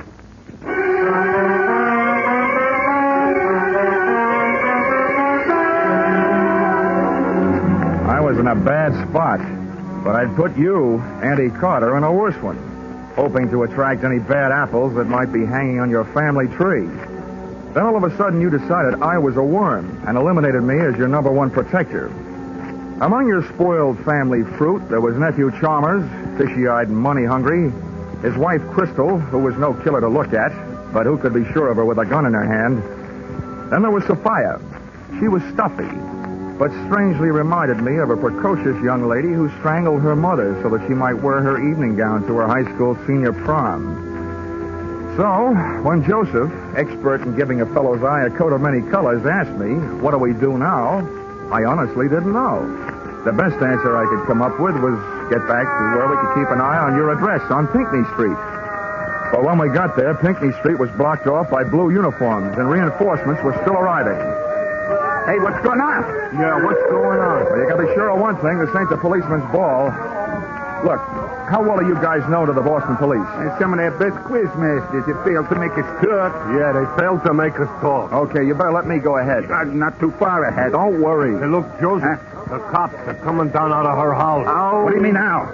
Looks like the job is all done. Yeah, I'd better get up the hill and find out for sure. Don't forget, partner, we're watching. Don't worry. Keep moving, folks, will you? Just keep moving, mister. Hey, officer. Officer. Yeah. What's going on? Am I going to make the front page? Yeah, you might. Well, what's it all about? Some dame, a friend of the commissioner's, called for protection. Oh, I thought it was a murder. It is. By the time we get here, the dame up there is colder than Sunday morning beans. How do you like that? Hey, Dollar, when you're writing this story, my name is Fred Mosher. Huh? Oh, yeah, Fred Mosher. Yeah, I used to play basketball for the Boys Club of Boston. When you're writing the story, put my name in, will you? The wife will get a kick out of it. Well, I got to get back to headquarters. Headquarters? Hey, officer. Fred. Yeah? Come here. Listen, I'll see that you get your name in the paper if you do me a favor. Oh. Act like you're arresting me, will you? A couple of friends of mine are just down the street. I want to pull a gag on them. Sure. With or without handcuffs. Anyway, just grab me by the elbow and throw me in that squad car.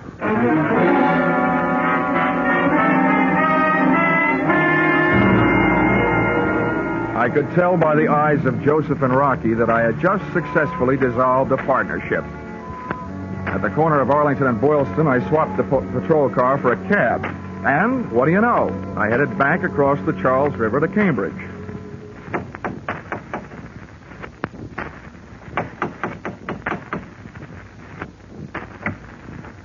Oh. Hello, darling. I'm sorry the maid wasn't here to answer the door. I'm all alone. Isn't that good? Come on in. Come on. Right in here. Would you mind, Crystal, walking just a few more steps ahead of me? It'll make you easier to follow. Oh, yeah. Here we are. You make yourself at home. Where's your husband? Oh, stop worrying about my husband. He had to go out for a while on his business. I told you before, he always calls before he comes home. In case I wanted to bring something. How long has he been gone? I wish you'd stop worrying about Chuck. Why don't you stop paying some attention to little Crystal? Wait a minute now. Stop it. Get a grip on yourself. Watch it. Crystal, what are you up to? So. Oh, here. Stop it. Stop it, I say. Oh, it's you, Dollar. A finder, huh? Just what are you trying to find? Now, wait a minute, Carter. Oh, Thomas, thank heaven you got here. He forced his way in. He's from New York. I am not. I'm from Hartford. It's only my suit that's from New York. Why, you despicable cad. I've a good notion to thrash you to within an inch of your life. I was certainly in no position to ask any questions around there, so I hit him a shot in the whiskers and left.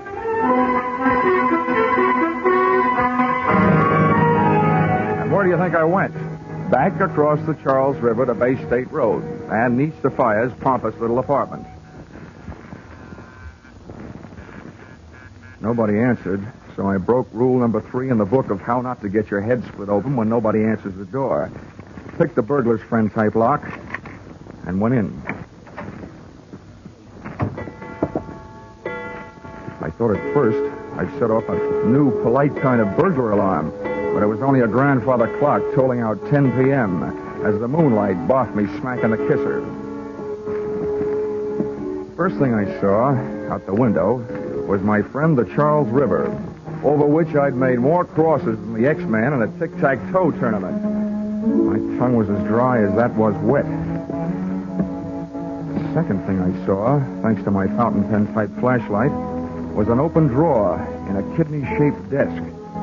Sophia Carter was no housekeeper. The white paper lining inside it was dusty, except for the portion that held the vacant outline of a junior miss-sized revolver. Then the lights went on. Well, Mr. Dollar, you'll be the death of me yet. Auntie, what are you doing alive? Oh, you're surprised. You hoped I'd be dead, didn't you? Well, I'm not. I'm not, you see? Yeah, I sure do see. But you'll be dead if I pull this trigger. Honey, when I don't walk in on a man with a gun in his hand, it's a matter of courage. When I don't throw a flying tackle on a girl with a gun in her hand, it's a matter of etiquette. And when I don't get rough with an old lady holding a gun in her hand, it's a matter of knowing that at your age your reflexes are gone. You can be talked out of things. With me holding your gun hand straight up overhead, I hope nobody's at home upstairs. Here, give me that. Let me go! Let me go! Don't you kill me. Everybody's trying to kill me. Sophia was when she came to my flat this afternoon. Oh, which must mean that Sophia is the body in your flat tonight. The body I thought was yours. I know she was. She's been threatening to kill me for years. Now, what's that you've got in your other hand? No, you can't. Here, give it now. No, you can't. Come on. No. What I ripped out of her hand was a very old note written on very old paper. And reading it, what with the clawing, scratching 82-year-old woman tucked under one arm, it read like a voice from out of the past. The voice of that 82-year-old woman's long-dead husband, Caleb Carter. To my beloved niece, Sophia, in these last remaining moments of consciousness, I tell you this. My wife, Melanie, has made repeated attempts upon my life. This time, I'm afraid she has succeeded. Also, crushing the life from your father, my brother, beneath the wheels of her carriage as he rushed to my rescue. Well, I guess this means that Sophia had this letter and has been holding it over your head for years. Yes. She's been blackmailing me. Blackmailing me. Melanie, it was your conscience that first called me into this case to protect you from your relatives. It was your conscience that hired that private detective to protect you from me. And it was your conscience that got you mixed up with Joe and Rocky to protect you from the detective and me. Then again, it was that same old conscience that called in the police to protect you from your gangster friends. Now there's only one more thing, I hope. What's that? That same conscience will prevent you from making an undignified surrender. My arm. Thank you, young man. Your arm.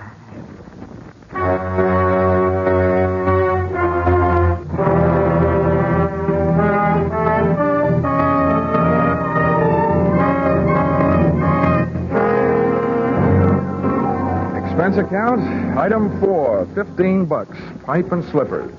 Appeasement to Chalmers Carter, nephew of the accused. to give him a symbol that all I was really trying to find was a way to straighten out his home life. Item 5, $50, a personally autographed check in lieu of his name in the paper to Patrolman Fred Mosier, so that the wife would still get a kick out of the publication of his name on the payable to line of said check. Expense account item 6, $15. Gift to Joseph and Rocky. 1 roll of tickets on the River Queen sightseeing boat, which gives daily round-trip tours of the Charles River. Maybe they'll do me a favor and fall in. Item 7, $5.98. Airfare, Boston to Hartford. Expense account total? What's the use? Where you are now, Aunt Melanie Carter, you're never going to be in a position to pay. I won't even bother to sign it. Yours, truly, Johnny Dollar.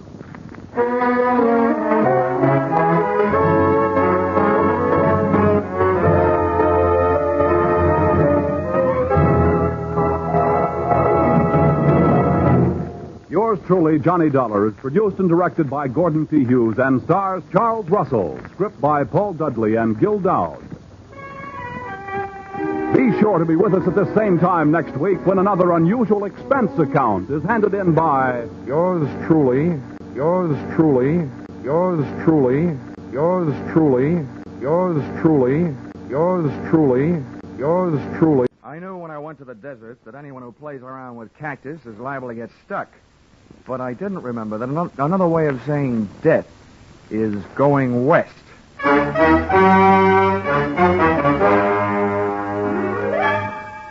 This is another in the adventures of America's fabulous freelance insurance investigator, Johnny Dollar. At insurance investigation, Johnny Dollar is only an expert. At making out his expense account, he's an absolute genius.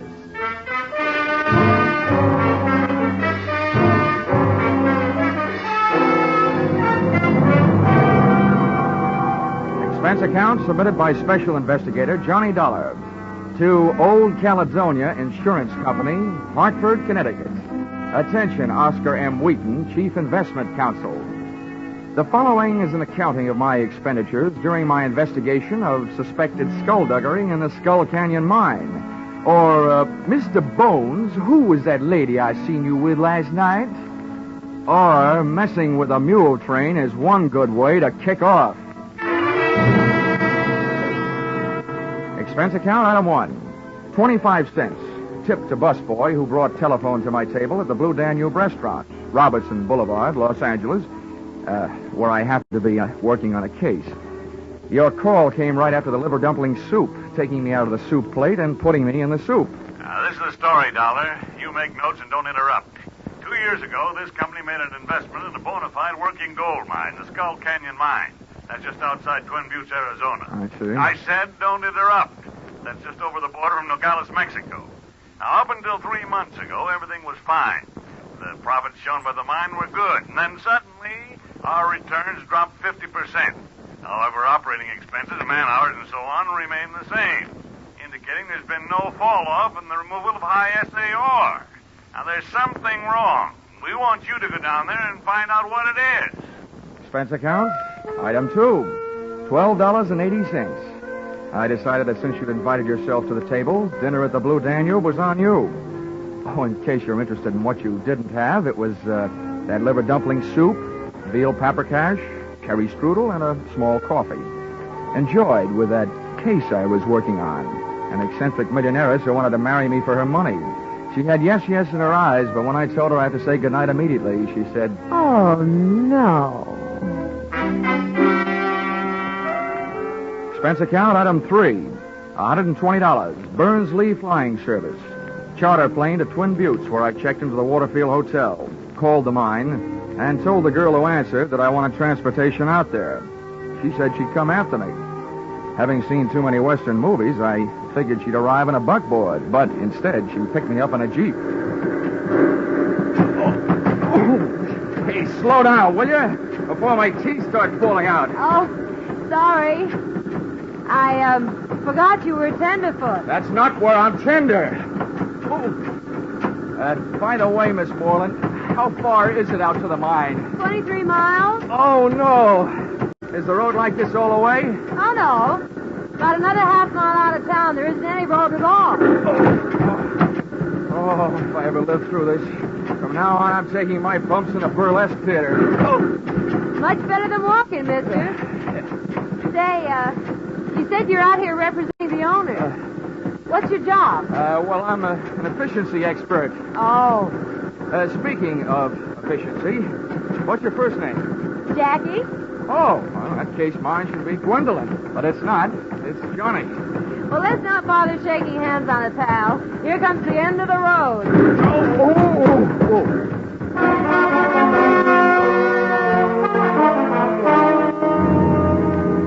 The scenery was jumping around like a home movie. My teeth were trying to find out how much abuse my uppers would take from my lowers. I felt like I was gradually being hammered down from a tall, thin man into a short, round one. And there I was, caught without my rhinestone-studded motorcycle belt.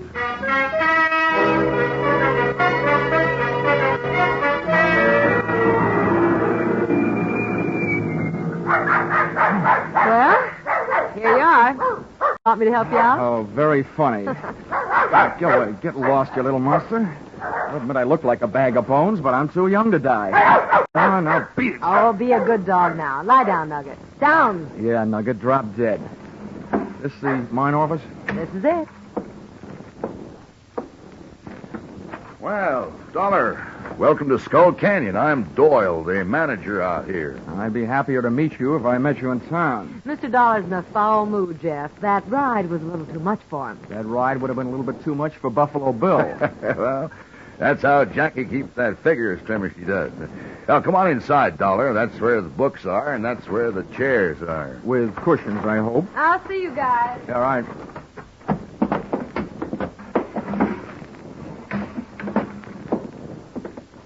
Sit down. Thanks. Oh.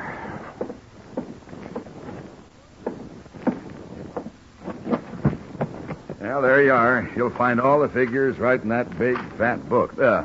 All but Jackie's. Well, I'm not in any hurry to do my arithmetic. Tell me, what do you think of the results around here? You know more about it than I do. How are things going? Well, Dollar, I'll tell you. It was going better than it is right now. Mm-hmm. Just a few months back, we worked out a pay vein. I'm hoping we'll pick it up again any day now. That sounds reasonable. Any trouble? Help, equipment, working conditions? Well, working conditions could be a lot better, but that's a geographical problem. You see, the mine is located here, and the big water supply is 8 miles west. We haul the ore across the desert by mule train to the smelter. It's cheaper than trucks. We'd have to build a road for them. Out here, hay is cheaper than gasoline. You'd like to take a look at the mine? Frankly, Mr. Doyle, I'd just as soon climb up a chimney. I hate dark, confined spaces. But since it's part of my job, I might as well get it over with.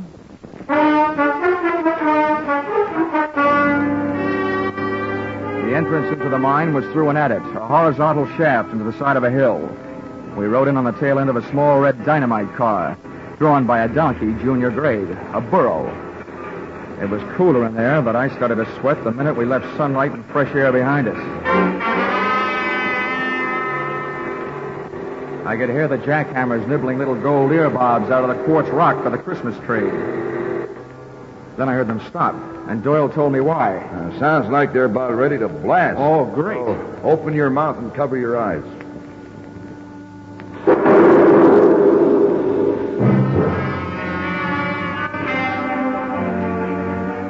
150 yards deeper into the earth, I was beginning to think that mankind is mighty hard to satisfy. The Lord gave us the world's whole surface. Then we had to go and invent gold mines and airplanes. And right then, I'd have settled for an airplane. Oh, what's the matter, Dollar? You look a little green. Oh, feel a little green. Well, look, take some deep breaths and hold them as long as you can. Okay. Yeah, there. That'll perk you up. Well, this is it.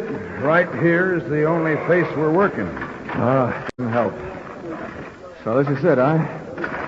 Well, let's see the rest of it. Well, I told you, this is it. This is the only face we're working. Okay, you guys. Keep it moving. Load that ore. Fill them up. Come on, bend your back. Well, let's get out of here, Dollar. Okay, Doyle. I've seen what I came to see. And I also figured I had heard what I came to hear.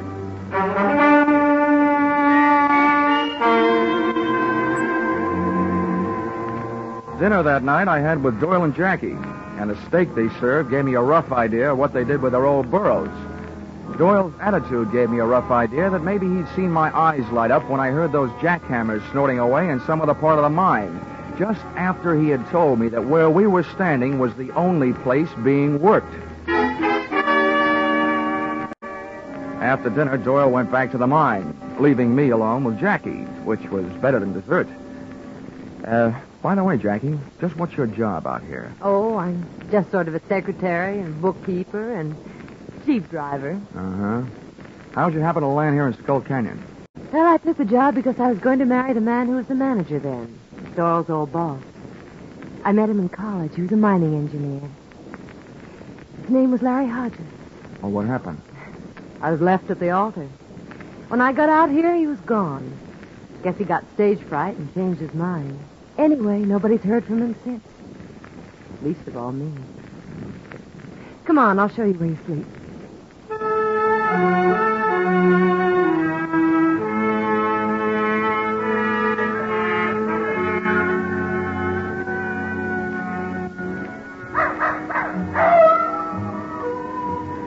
It was a real romantic night. Old Nugget the dog was carrying on a long-distance conversation with his country cousins, the coyotes up in the hills. The air was soft and warm, and so was Jackie's arm. Stars hung low. And so did my spirits when she bid me goodnight after she introduced me to my roommate. Hiya, Sonny. An old mule skinner named Kangaroo. Make yourself comfortable. Oh, fat chance. Well, better than a sand bed and a saddle pillar. For a pine shack, this has a mighty fancy floor. What is it, mahogany? No, tobacco juice. Push. Helps keep out the sidewinders. What do you mean, helps? Little snake critters crawl in out of the hot sun to get cool. Where are you from, Sonny? Hartford, Connecticut. Well, I'll be turned too. I don't reckon it shows through, but I'm a Easterner myself. I'm out in New York State 53 years ago. Little town of Prattville. County seat it was. That's pretty dull. What'd you say? Oh, nothing. Say, are you the one that handles the mules on the run out to the smelter? I'm one of them. Well, how's chances of hitching a ride with you in the morning? You'll have to get up early. All right, then. I'll get up early. Well, then stop wasting your breath on a lot of dang fool words. Use some of it on the kerosene lamp. Quick! Right.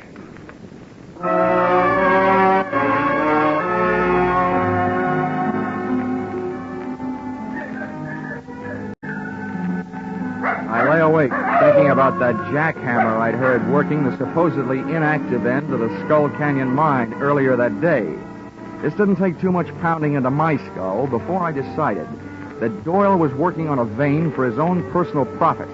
I also knew that for him to convert the ore into gold, he had to get it to a smelter. So I figured that the mule skinner, Kangaroo, was the best place to start asking questions. It's funny how a sleepless night can sour the beauty of a desert sunrise.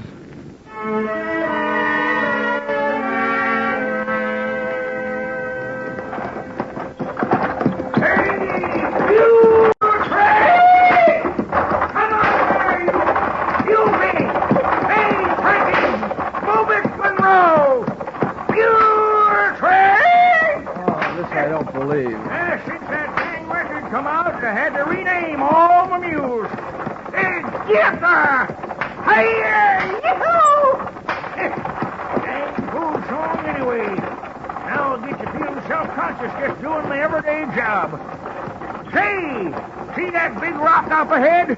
Near the mouth of that little itty-bitty side canyon? Yeah, I see it. That's Halfway Rock. Means we're halfway to where we're going. I'm sorry it isn't all the way rock. I wish we'd get there. The sun's getting awful hot. Why, it ain't nothing, Sonny. Some days that old sun's got your tongue hanging out your fur. Gets a real nice tan. How do you stand it? Hey, what's that stomach pump doing way out here? Stomach pump? What in tarnation are you talking about? That's a clever name for a light airplane. Hey, looks like he's getting ready to give us a buzz. Hey, Mules! Hey, you, Monroe! A steady blast! Monroe! Doggone it, he's the loudest mouthed ding-ding old mule I ever did hear. Hey, here he comes. Oh, hold it,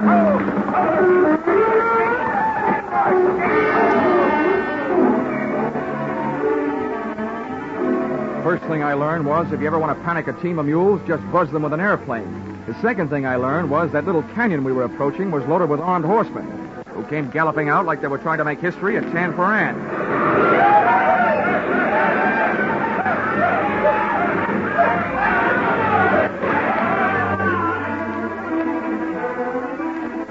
The gunman didn't do anything to me except hold me at bay, while the plane picked itself a landing and disgorged its one-man air force. Buenos dias, amigos. Why, you don't look happy to see me. Maybe my friends scares you with their guns, eh? Hey, old man. Who is this new boy who ride with you today? His name's Dollar. Right now, I wish it was Hopalong Cassidy. Well, let me introduce myself. They call me El Puerco. That's because I look like a pig. But maybe it is because I'm so greedy, too. I want what you got with you. Why, Galdern, your miserable sunbaked hide. Now, take it easy, old-timer. It's okay. All I've got on me is a wristwatch and a few bucks. Let them have them. And besides, what's he going to do with a wagon load of unrefined gold ore? You talk like a little boy. I know what you have with you, and I know where it is. It's under the seat. The little white bags. $30,000 of pure gold.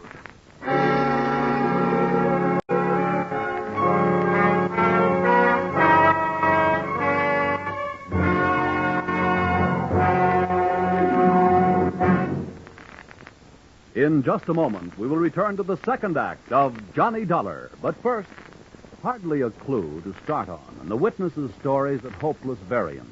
That was the job that the Birmingham, Alabama police faced in the murder called the Case of the Hue and Cry. Later tonight on Gangbusters, Birmingham's own police chief comes to CBS to tell you how they tracked down the apparently unmotivated murder. Be sure to hear this true-to-life police story, reenacted on Gangbusters. Gangbusters and the Adventures of Philip Marlowe are regular Saturday night features on most of these same CBS stations.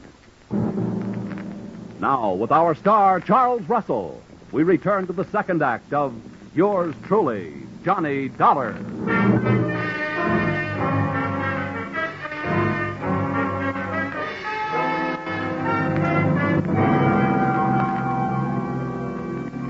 So there I was, Johnny Dollar, efficiency expert.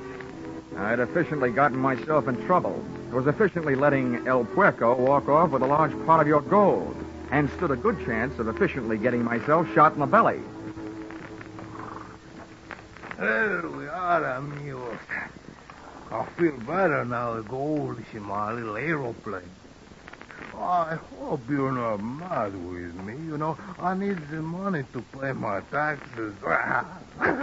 Okay. You got what you wanted. Why don't you take off and get out of here? That ding-dang rascal, he's probably figured on shooting us. Oh, no, old man. I'm a very scientific bandido. You think I want to shoot you and get killed myself for murder? Oh, no.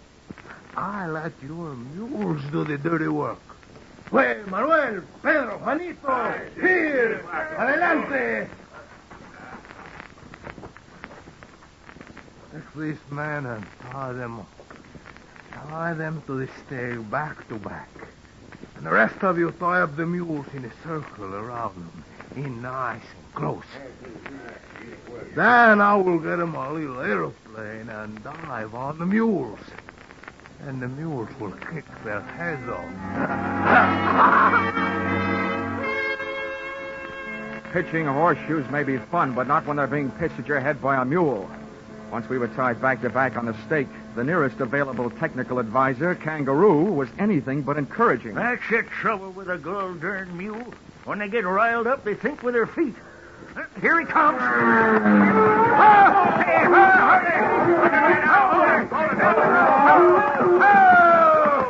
there. Ho, you mule, ho. Ah, there.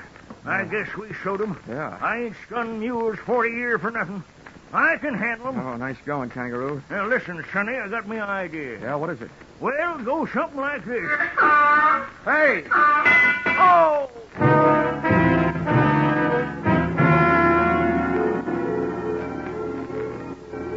Just as the idea, whatever it was, hit Kangaroo, a hoof from one of the mules scored a ringer around my cranium.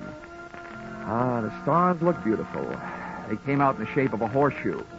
And as I slipped into that familiar Betty Bye for private eyes, the world of hit-on-the-head darkness, I could hear Kangaroo's advice, too little and too late. There, you see? You can never trust a mule. Never trust a mule. Never trust a mule.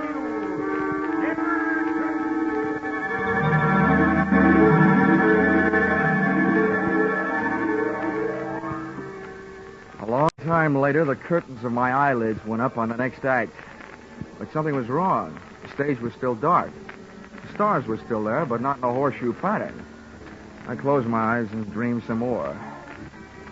I was lying near an oasis in the Sahara Desert, and a beautiful maiden was bending over me, kissing me. She was breathing hard. She could have used some sense then.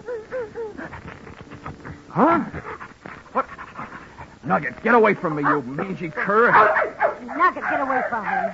Oh, Johnny, you frightened Huh? me. What? Jackie. Oh, what are you doing out here? Well, take it easy, pal. It's a darn good thing I am out here. You getting yourself kicked in the head. Let's just say the wrong end of a horse got mixed up with the wrong end of a mule. Hey, where's Kangaroo? Where are the mules? What's going on? Johnny, relax. Kangaroo and the mules are on their way back to the mine. Oh, where's Pancho Tortilla? Who? There was a Mexican bandit out here. The greatest piece of typecasting since the Gutenberg Bible. Oh, El Puerco. Yeah. Yeah, Kangaroo told me about him. Come on now. Try to get up. Come on. Oh. Yeah. Hey, what happened to you? Your clothes are all torn. Yeah. This is Mr. Doyle's idea of a proposal of marriage. We were supposed to fly off together to South America tonight. Been planning it for a long time. Well, what made you change your mind? Oh, you know how it is. Best laid plans with mice and men. Oh, yeah. You're talking to an expert. If everything went all right for me, where would I be next week? Same time, same station. But what's your angle? I told you before. I came out to Skull Canyon to marry a man. I've reason to believe that Doyle did away with him to get his job so he could milk the mine. Well, I stayed on and acted just interested enough in Doyle to get him nice and relaxed, hoping he'd spill something. Well, so far all it's been is bragging up life in South America with him. Oh. Now, I hope you can help me. And I know I can help you. How? Well, Doyle set up a refining layout right in the mine. When the gold he's been stealing comes out, it's pure gold. Aha. Then somebody in the mine must have tipped off El Puerco. Mm-hmm, Doyle did. Oh. He and El Puerco are working together. El Puerco's job was to get the gold across the border and you out of the way. I see. Well, listen, you ever been in the mine? I mean, could you show me the way the refining layout? Oh, no. Doyle's never let me inside. Well, how about the charts of the mine? They're in the safe. I've got the combination. If we can just get in without Doyle seeing me, I can get him. Now, leave that to me. Come on, let's get going. Wait a minute. How do we get back? Well, I came out in the Jeep. Oh, my aching head.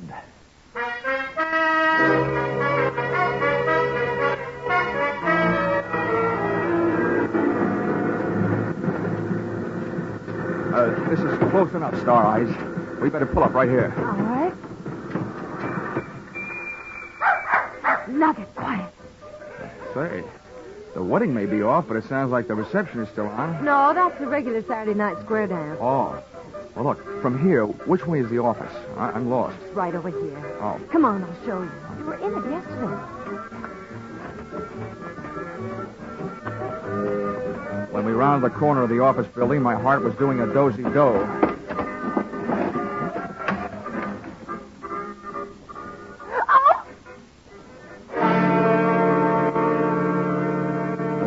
safe was open, and so was the mouth of the fellow in front of us. But he wasn't saying anything. He was lying on the floor, dead. El Puerco, the pig. Well, what a spot for a big red apple. Johnny, dead. He must have come back for something. Kangaroo must have caught up with him. Oh, whoever caught up with him, but good. Come on, let's go take a look for Kangaroo.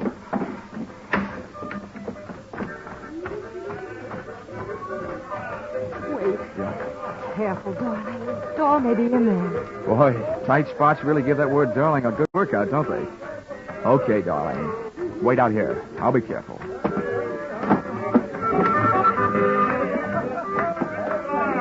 Say, partner, you seen Kangaroo around here? Kangaroo? Yeah. Well, sure. Kangaroo came in here looking for Doyle. Well, did he find him? Well, don't know. Doyle went over to the mine. Is that where Kangaroo went? Well, if I was looking for Doyle, that's where I'd go. Thank you, Bottleneck.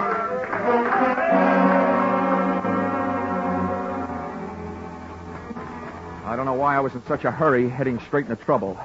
But the trouble started popping before we got to it. Oh, poor Kangaroo. Jackie was only guessing, but I could only hope she wasn't guessing right. Johnny. Johnny, I thought I saw something flashing just inside. Probably somebody's last spark of life. Now, take it easy. You stay right here. I'll move in from the side of the entrance. No, I don't... Oh, all right. Be careful.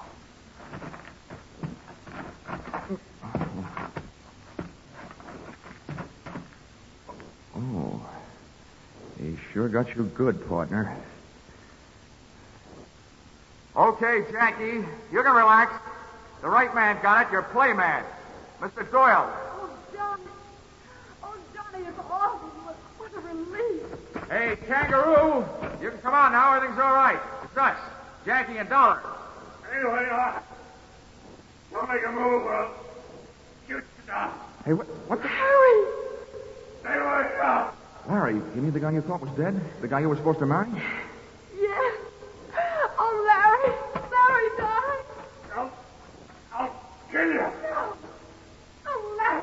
Larry, what's happened to you? I'll kill you. All right.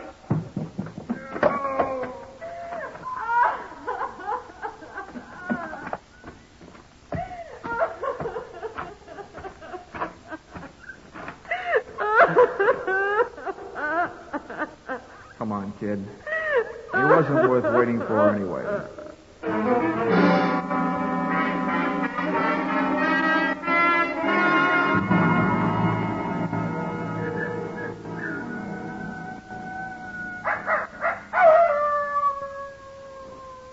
Oh, well, Kangaroo, I'm glad your first interest was feeding your mules so that you didn't get mixed up in all that shooting. Yep.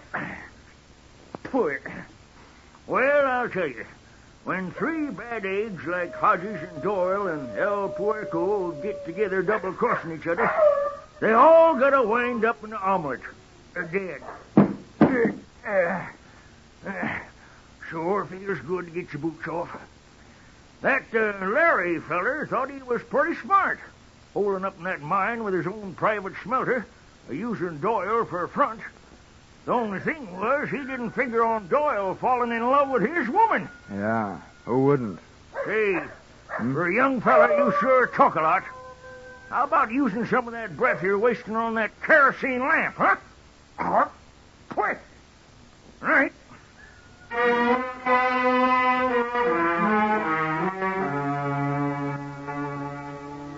Expense account, item 4, $6.10. 1 quart snake bite medicine, 32 ounces of prevention in case a snake should bite me. Item 5, $3.40, with which I purchased the nicest gift I could think of for a gal in Jackie Moreland's position. A telegram to you, requesting that you give her a job she very much deserved, the managership of the Skull Canyon mine. You see, when she first found out that man she was going to marry didn't love her, she took out her affection on the territory, which makes me very sorry that I wasn't born in the state of Arizona. Expense account, item 6, $164.35. Transportation, Twin Buttes to Hartford. Expense account total, $947.99. which makes just about as much sense as you can make without making it $1. Signed, yours, no charge for that double talk, truly, Johnny Dollar.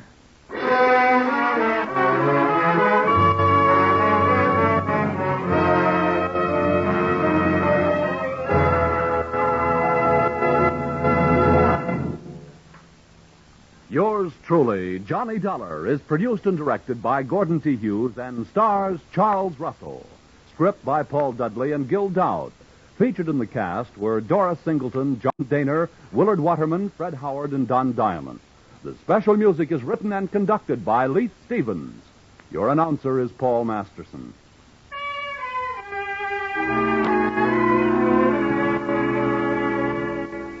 Be sure to be with us at the same time next week when another unusual expense account is handed in by yours truly, Johnny Dollar.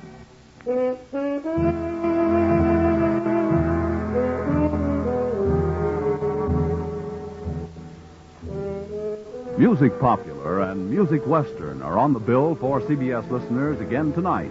Vaughn Monroe and his band will present the 5 top tunes of the week, plus Army and Navy marching songs, Anchors Away, On Brave Old Army Team, and many others. Gene Autry follows right on the heels of Vaughn's Caravan with favorites straight from the land of sagebrush and 6 guns. For an hour of wonderful music, hear Vaughn Monroe's Caravan and the Gene Autry Show tonight and every Saturday on most of these same CBS stations. Stay tuned now for Vaughn Monroe's Caravan, which follows immediately on most of these stations.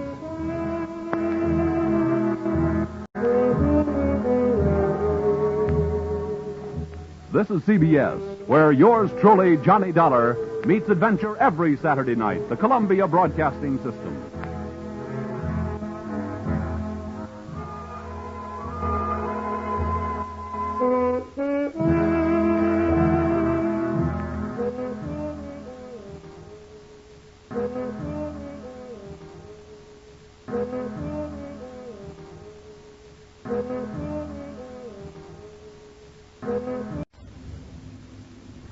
This case looked refreshing at first. It took me to Milwaukee, the brewing capital of the USA. But it occurred to me later, for a guy who appreciates a good head on a glass of beer, I take lousy care of my own.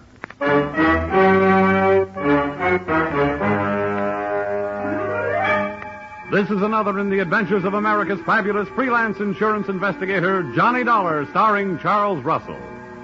At Insurance Investigation, Johnny Dollar is only an expert. At making out his expense account, he's an absolute genius.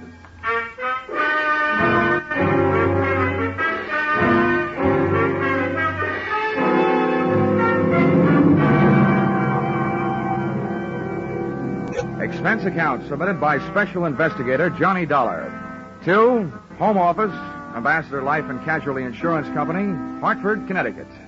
Attention, Franklin Haley, General Manager.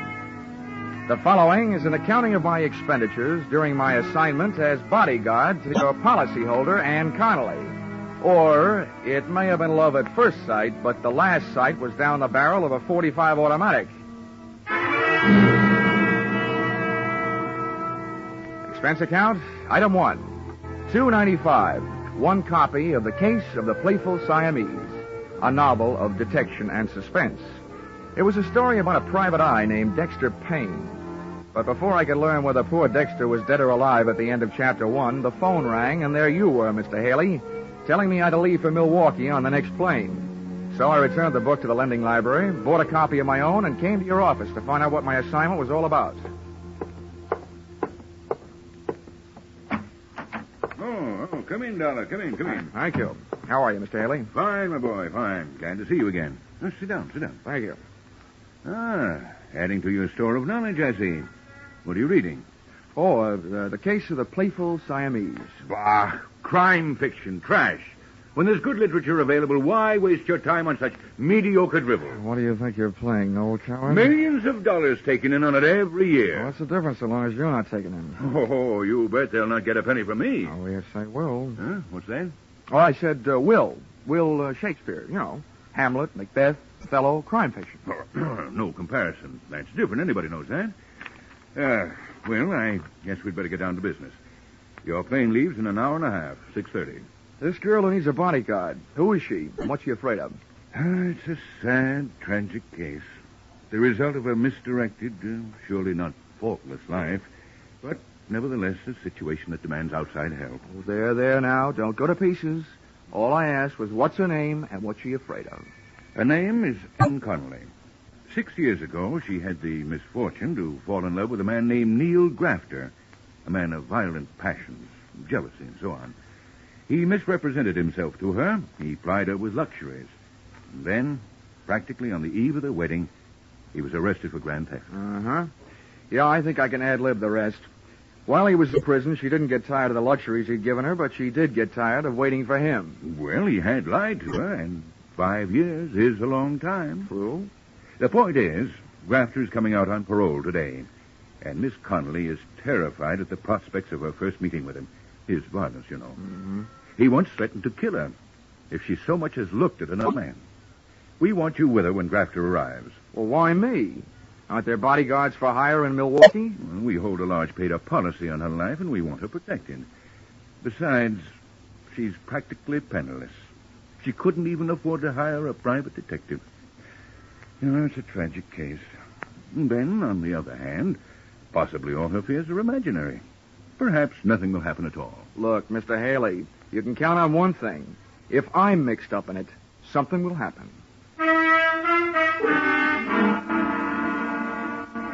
Expense account, item 2, $55.10. Airfare, Hartford to Milwaukee. I switched on my reading light, settled back in my reclining seat, and once more buried my nose in the case of the playful Siamese. I should have buried the book. It turned out that Dexter Payne had lived through Chapter 1, and he really started to live in Chapters 2 and 3. A beautiful blonde in a slinky negligee had just made herself comfortable on Dexter's lap, and guess what happened? A fuse on the plane blew, my reading light went out, and I spent the rest of the flight in a dark cabin in a black mood.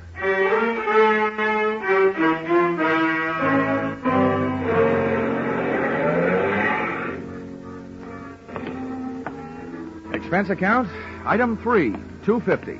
Cab fare, airport to the address of Ann Connelly, which, for a girl who couldn't afford a detective, was quite a hunk of a dress. Unless she was living on Friends.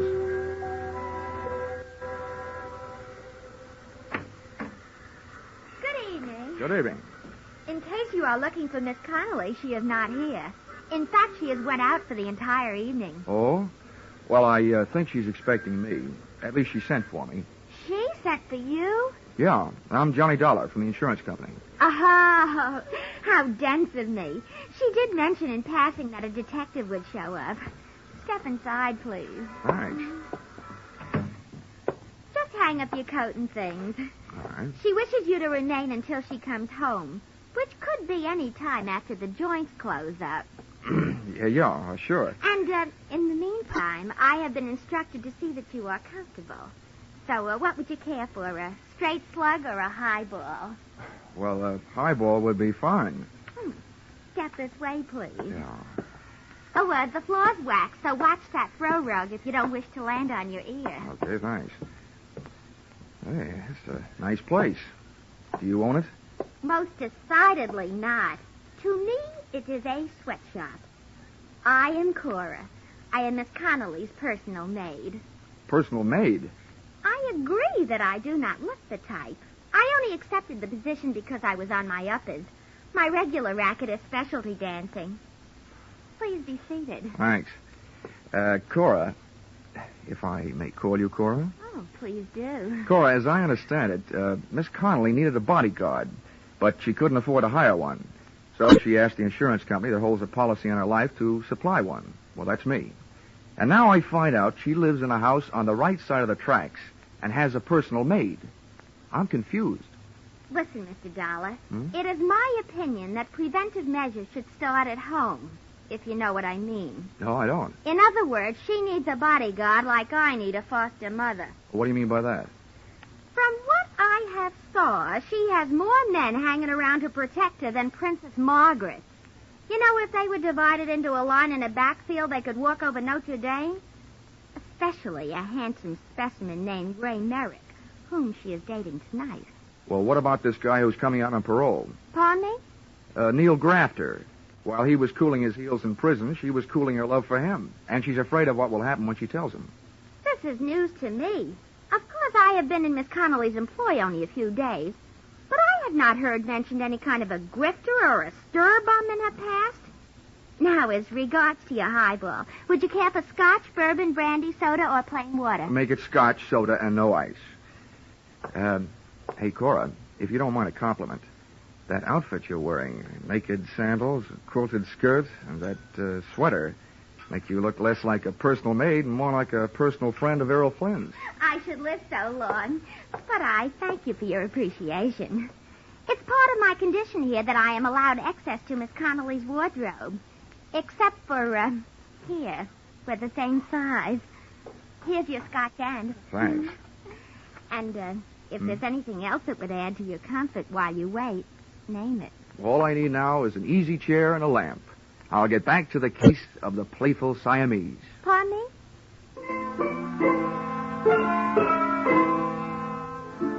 So there I was, Johnny Dollar, with Johnny Walker in one hand, Dexter Payne in the other, and a few questions simmering in my mind. They really boiled down to one. Namely, what was I doing there? Oh, well. In Chapter 5, Dexter finally found a clue. Yeah, I wish things would work out as easily for me sometime. I was just turning to Chapter 6 when guess what happened? Ann Connelly came home. Come on in, darling. Have a nightcap before you go home. I'm in. The first thing I noticed about Miss Connelly, after the size of her escort, was that there was more similarity between her and Cora than just body measurements. Their hair was the same shade of brown, and at first glance, at least, even their features were the same. Then she saw me. Oh, you startled me. But you must be Mr. Dollar from the insurance company. Check. This is Mr. Merrick, my lawyer, and my friend, Mr. Dollar. How are you? How do you do? I hope you've been comfortable. Thanks. I have. Too comfortable. Usually when I'm sent to guard a body, the body is there to guard, not out on the town until 2:30 in the morning. Well, of all the... Now, wait a minute, honey. We thought it was a smart move, Dollar, to get Ann out of the house and keep her out of it until you got here. Oh, all right, Mr. Merrick. While you're in the mood to answer questions, maybe you'll tell me why, with a layout like this and a personal maid, did Miss Connelly turn herself into a charity case? Why didn't she hire a local muscle man? That is none of your business, and if you don't like your work, go back to Hartford now. Go back tonight. Ann, darling, hold your temper.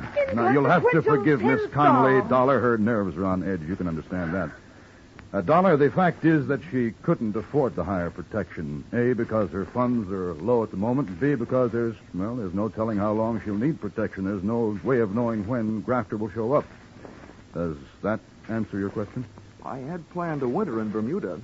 I hope Grafter makes up his mind before the thaw sets in. I only hope you're as sure of yourself as you sound, Mr. Dollar. I try to be. Well, I think I'll skip that drink, Ann, now that you're in safe hands. I think I'll go home, get some sleep. Of course, Ray, if you think it's all right. I'll see you tomorrow. Yes, I'll call you in the morning. Dollar. Yeah? If there's trouble tonight, Ann has my phone number. Oh, thanks very much. But I'd rather have a baseball bat.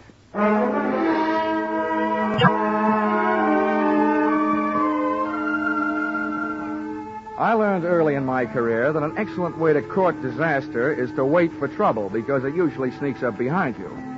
But it was too late then to go looking for it, so I made the rounds of the house, checking the locks on doors and windows. Then I turned off the lights and hunched myself up on a couch that would have tested the stoicism of a bed-of-nails type Indian faker and tried to stay awake.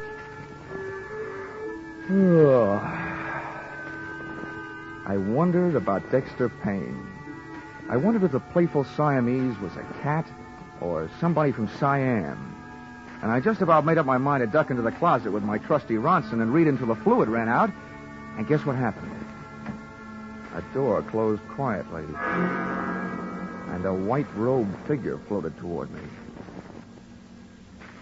Dollar. Pardon the intrusion of your privacy, but there are certain things I'd like to hash over with you in secret. Oh, wait till I see if I can straighten my back, Cora, and I'll make room for you on the couch. Many thanks. All right. I hope you don't mind my state of attire, but I didn't bother with the robe in case the noise of the closet door might waken Miss Connelly. That double-talking nail. Oh, here, I'll put my jacket on your shoulders. Thanks, but I can only stay a minute. Listen, Johnny. You may think me meddlesome, since it's none of my affair, but I couldn't help but overhear. And them two were feeding you a line of downright untruths earlier in the p.m. Well, this is the best news I've had since I got here. Give me more. It was in regard to Miss Connelly's financial standing. I happen to know that dame is as solvent as the state of Wisconsin. Well, on that I haven't read up. She's fat, and I'm not casting aspersions on my own figure. Oh, please don't. How'd you find this out, Cora? It is not that I make a habit of putting my nose where it does not belong. But when I see a book lying open, I can't keep my eyes away. Yeah, I know just how you feel. Well, in this case, it happened to be her bank book.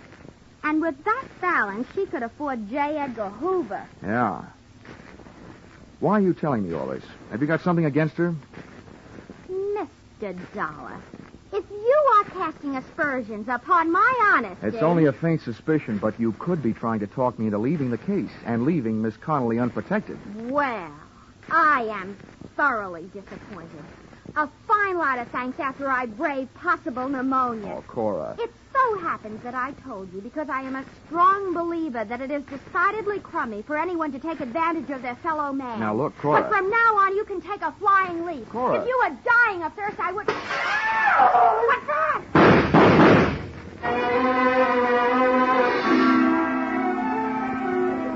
As I stumbled across the room and into the pitch-black hallway leading to the bedrooms in the rear of the house, I wondered what Dexter Payne would do in a similar situation. To both Dexter and me, life was just a bowl of uncracked nuts, unopened Chinese fortune cakes, and unanswered questions headed up by Who Shot Whom?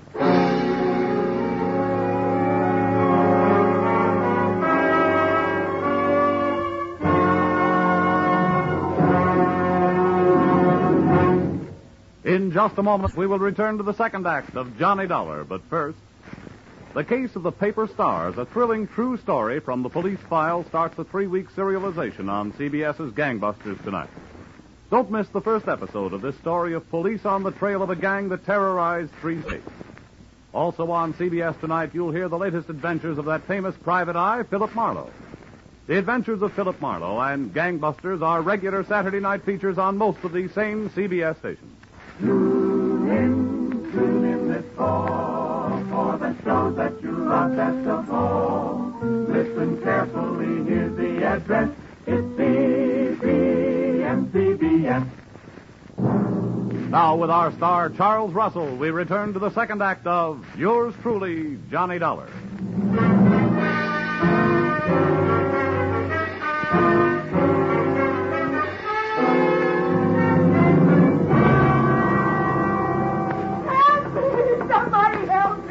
Ann Connelly's hysterical screams told me the way to her room, but before I got there, a stream of cold night air blowing into the hall through an open door to another bedroom stopped me. The draft was coming from a smashed-out window, and the smell of cordite that came with it meant that this room had been the shooting gallery. The corner of my eye picked up the corner of a white garage just as a king-size shadow of a man crossed it, and I went out after him.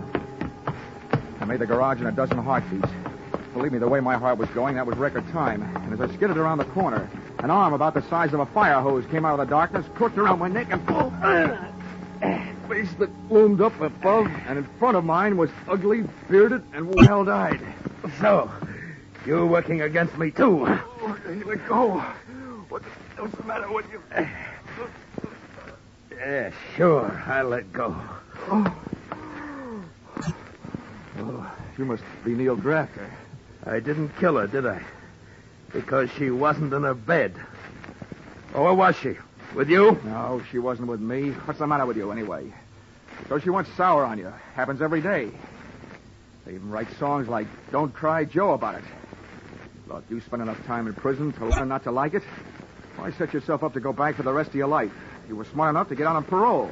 Why don't you get smart enough to pull yourself together? Prison? I don't remember any prison. I forget things sometimes. Oh, but I could ask the doctor. No. No, not anymore. Who are you? Another one of her men? Look, Neil, why don't we go someplace where it's more comfortable than this, huh? What? Someplace nice and warm, and we'll talk. Oh, no. No. Everybody tries to play tricks on me. Nice and warm, with bars on the windows, and people making noise all over the place. Well, you're not going to stop me. Nobody is. Why don't you let me help you then? Come on. That's what the doctor kept saying. You're a doctor. Well, I don't need any help. I can do it myself. Now, calm down, Grafter. With my own hands. Here, I'll show you, doctor.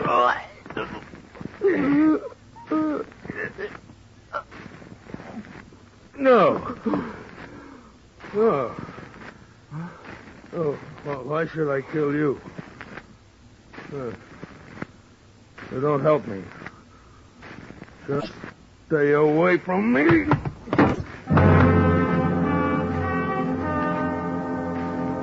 He went. And what's more, I watched him go. One, I didn't have enough strength to get off the ground. Two, if I'd had the strength, my extreme dislike of being choked to death would have argued me out of going after him. Three, the guy was obviously nuts. When I finally could make it, I staggered back to the house.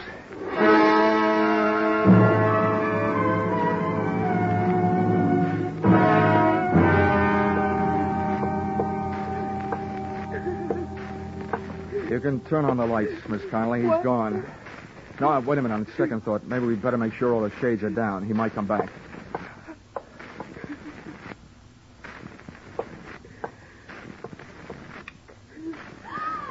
Jonathan!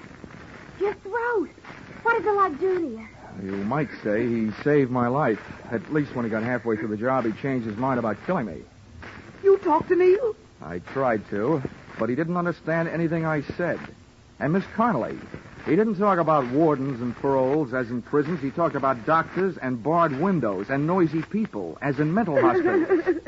Do I translate that to mean that he's off his rocker? Cora, please, go over there and sit down. Will you? I'll get to you later. Well, pardon me. Just pretend I'm elsewhere someplace. After all, it was only my bed that he blasted. Did you hear that, Miss Connelly? Yes. Yes, I know it was a horrible thing to do, having Cora sleep in my room. I was half crazy with fear. Why doesn't Ray get here? He promised to hurry. Maybe we can air some of the linen before he arrives. Instead of being in prison, which was the story I got, Grafter was in a hospital for the criminally insane, nursing a big yen to ventilate your head. Is that right? Please, Yes. Yes, that's true. He escaped a month ago. A month ago? Yes. The doctors notified the police here that I was in danger, and they supplied a 24-hour guard for the house. But after a month, they decided Neil had gone someplace else. So they withdrew the guard. Oh, great. So the only people left who cared more about your fate than they did about mine was your insurance company. Well, we had to do something. But I didn't have any insurance. What? So Ray bought a policy for me, and then we contacted the company. Aha. Legal blackmail, huh? Which brings to mind a meaty little question. Did you lie to the general manager, Franklin Haley, about where and what Grafter really was? Or did that misplaced con man hoodwink me into this mess? We told him the truth. I swear we did. Okay. I hope he lives through my expense account, because that little trick is going to cost him.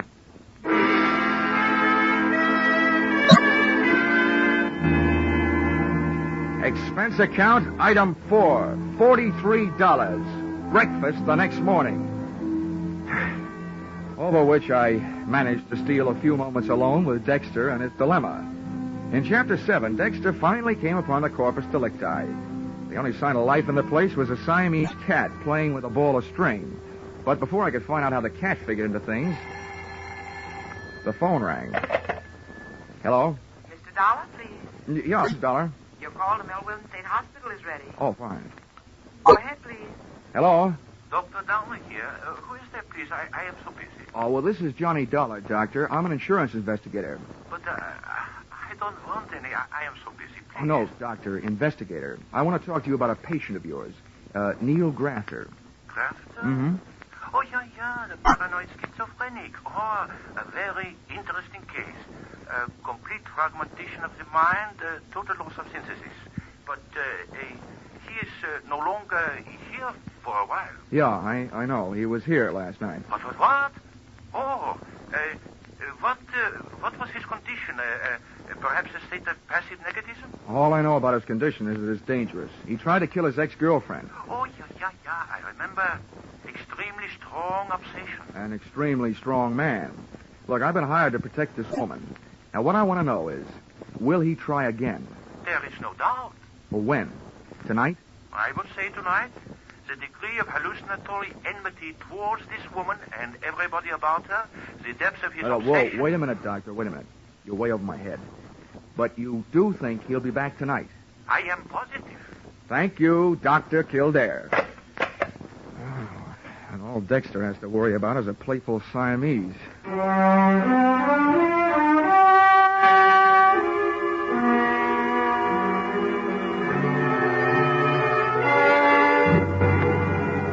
Waiting for a paranoid killer can be depressing all by itself. But to make it more so, in Milwaukee, the sun went into hiding behind a layer of dark gray clouds about 4 p.m., and it started to snow. It had the mood of Wuthering Heights, with icicles. At 5:30, daylight shut down, the night shift took over. And at 8, after a dinner that nobody dined on, I didn't brush my teeth, I lied in them. And what kind of protective measures do you propose to make tonight, Dollar? Oh, none. As far as I'm concerned, this is a night off. Dr. Downer out at the hospital, who knows Grafter better than anyone else, says he won't be back tonight. Oh, I wish we could be sure of that. Yeah, so do I. And how can he make such a positive statement? Probably because he spent his life with people like Grafter. No, I tell you, there's nothing to worry about. Miss Connelly, I want you and Ray to go out, just like you did last night. Cora and I will stay here. All right, if you think it's the thing to do. But I'm worried about Cora after what happened to her bed last night. How can we protect her? It's a little late to worry about that after you set her up. But forget it. Just to make it safe, she won't be in that room. I will.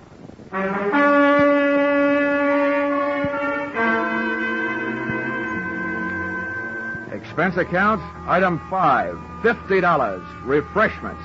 I needed something to bolster my courage, so I ordered it.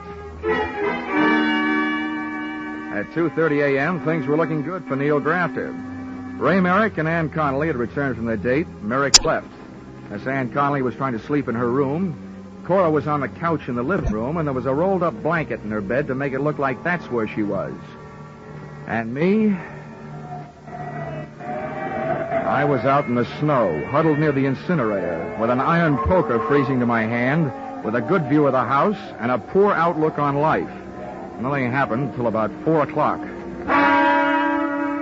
That's when I spotted a familiar-looking big shadow of a man moving across the garage toward the house. I got up, but a flurry of wind-driven snow swept in front of me, and when it had passed, I could still see the window to Cora's room, but I couldn't see the man. And I heard him at Ann Connelly's window.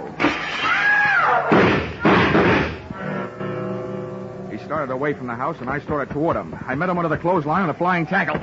No. Oh, let go of me. Merrick. Let me go.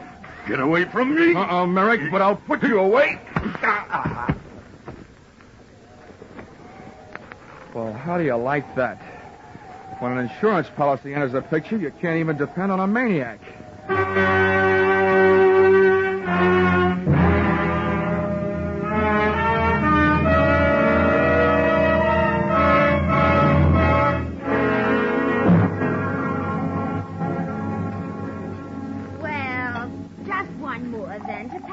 My nerves, they're jumping. Now, take it easy, Cora. This is a fine time to start falling to pieces. Oh, why doesn't the doctor get here? Now, don't worry, he's coming. I've called for an ambulance. If Miss Connelly kicks off, I will hold him personally responsible. Now, look, Cora, I appreciate your feeling toward your fellow man, but Miss Connelly made a pigeon out of you.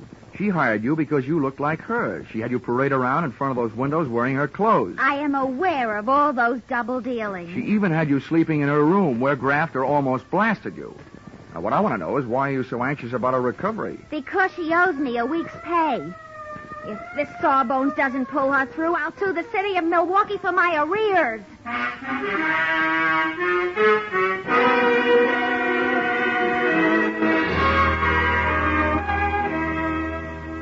Expense account, item 6, $150 for services rendered while I was on the giving end of a blood transfusion, which Ann Connelly needed before she could be moved. One item, at least, that you shouldn't balk at since she is your policyholder. The doctors give her a 50-50 chance to live, but even if the scales tip the other way, I think your money is safe.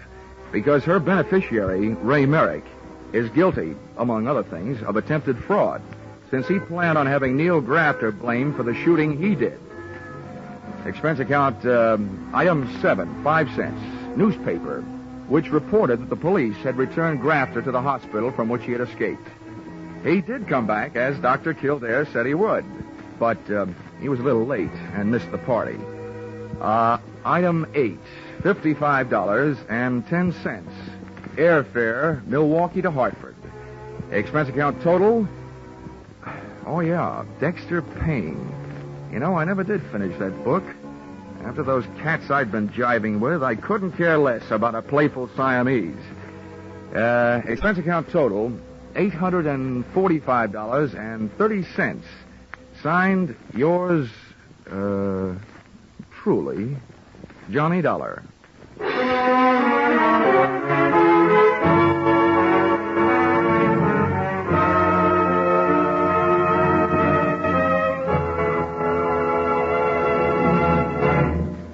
Yours truly, Johnny Dollar, is produced and directed by Gordon T. Hughes and stars Charles Russell. Script by Paul Dudley and Gil Dowd. Featured in the cast were Betty Lou Gerson, Sandra Gould, Bill Johnstone, John Daner, Bill Conrad. The special music is written and conducted by Leith Stevens. Your announcer is Bob Stevens. Be sure to be with us at the same time next week when another unusual expense account is handed in by yours truly, Johnny Dollar. A whale of a Christmas present for a few moments brain scratching. Could be there's $54,000 in the Sing It Again jackpot now, 25,000 of it in cold hard cash and the rest in wonderful prizes. By just listening in to Sing It Again tonight, you get a fine pre-Christmas present.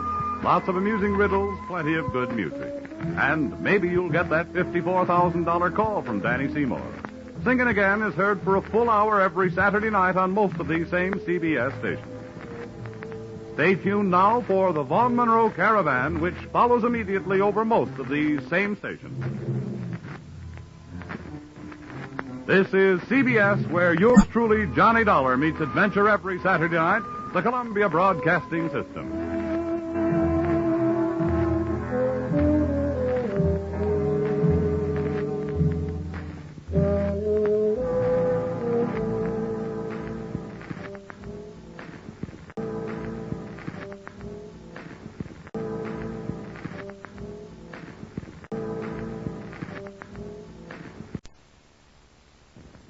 They say big game hunting is a sport only for the wealthy.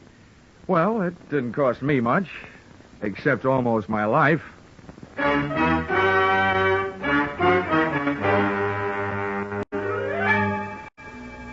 This is another in the adventures of America's fabulous freelance insurance investigator, Johnny Dollar.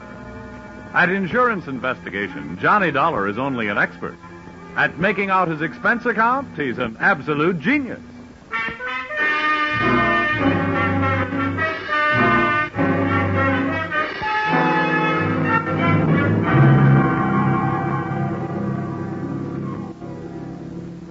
Expense account submitted by Special Investigator Johnny Dollar to Home Office, Britannia Underwriters Association, Hartford, Connecticut. The following is an accounting of my expenditures during my investigation of the unscheduled performances in Maximilian Sandro's animal show. Or, all they needed was a clown, and then I showed up. Or, I once thought I'd run away with a circus. This one I wanted to run away from. Expense account, item 1, $70.21, train and cab fare from Hartford to a vacant lot just outside Brunswick, Georgia. The winter quarters of Maximilian Sandro's animal show. The first animal to show was an elephant. Bravo! Bravo! Hey, mister, where can I find Maximilian Sandro? Come on. Hey, mister. I want to ask you a question. Please, you're not so loud. You upset Blanca. I'm going to try to teach her an aria for next season. An aria? Well, that should set opera back 10 years. Sweet, Blanca, sweet. That's the only musical elephant in the world, the Pachydermachantos. Well, look, I'll stop interrupting rehearsal if you'll tell me where I can find your boss, Maximilian Sandro. My boss? Yeah. It is I. I am Maximilian Sandro. Oh, good. I'm Johnny Dollar from the insurance company. Oh, let's make it something else. Blanca, you rest. I'm going to come back when I'm through with Mr. Dollars. Well, as I understand it, Mr. Sandro. Oh, that's a poor Blanca. She don't like to see me go. You know, she's like a puppy to me. But it's the new black leopard that's the beginning of all of my trouble. I'm going to show you to her. Someone has tried to steal her.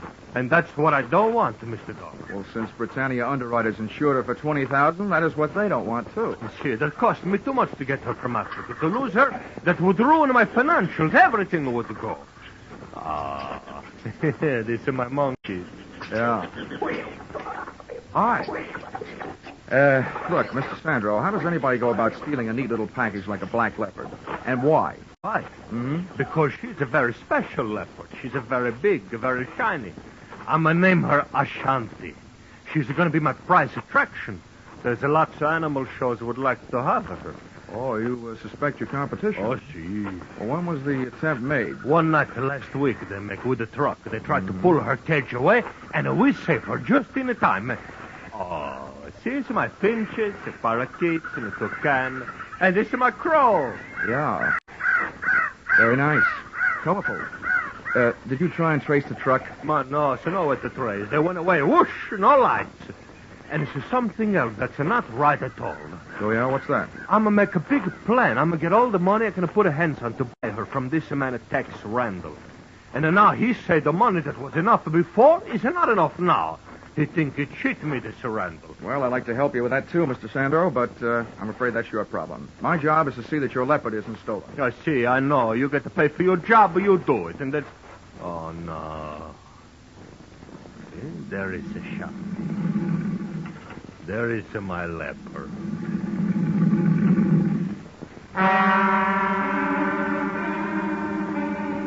I guess somewhere way down in the taproots of my family tree, there probably was an ancestor with a low forehead, bearskin overalls, and a club who went into an unpleasant double take when he found himself face to face with a leopard.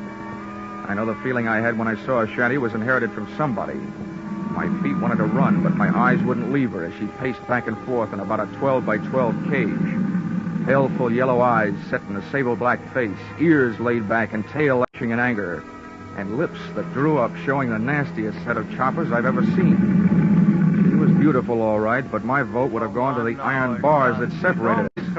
They were downright gorgeous. Don't waste the time on the walk back in a fort. You be a good girl.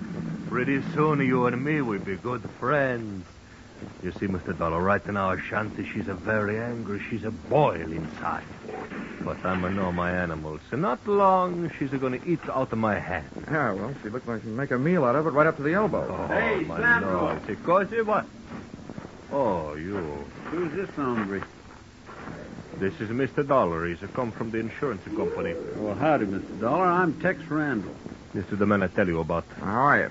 You mean you captured this thing? Yeah, I brung her in from the Togo territory in West Africa. I thought my racket was tough sometimes. What'd you use, catnip? Nope. I dug me a pit, covered her with a mat and some dirt, put me a fresh-killed goat in the middle, and when the cat fell in, I got some ropes on her and trussed her up. Well, you make it sound simple. Oh, see, so make it sound simple. Then why does it cheat me? Why don't stay with the first prize? Hey, now you take a listen to me, Sandro. I told you I'd give you your money back and sell this cat somewhere else. The trip cost more than I thought it would. And I ain't about to lose dough on it just to make you happy. Sometimes I'm thinking you don't talk straight. I'm going to go back to my elephant now, Mr. Dollar. Okay, Mr. Sandro. I'll check with you later. He spent too much time talking to critters. He don't make no sense out of nothing. Right. I'm glad you're here, Dollar. I ain't been 20 yards away from this cat since I got her here. Been bunking in that sleeping bag every night right close to the cage. Now maybe I can get a break. Well, then you must have been here the night somebody tried to put the snatch on her. Did you spot anybody? Nobody I could be sure of. except maybe the little blonde guy. He left me something to remember him by. Wait till I pull my shirt up. Looky there. Looky there on my back. Just took the stitches out today. Oh, ouch. Ouch is right. The little runt caught me half in and half out of my sleeping bag. Doc says if that knife blade had gone in another hair's breadth, I'd have been spilled.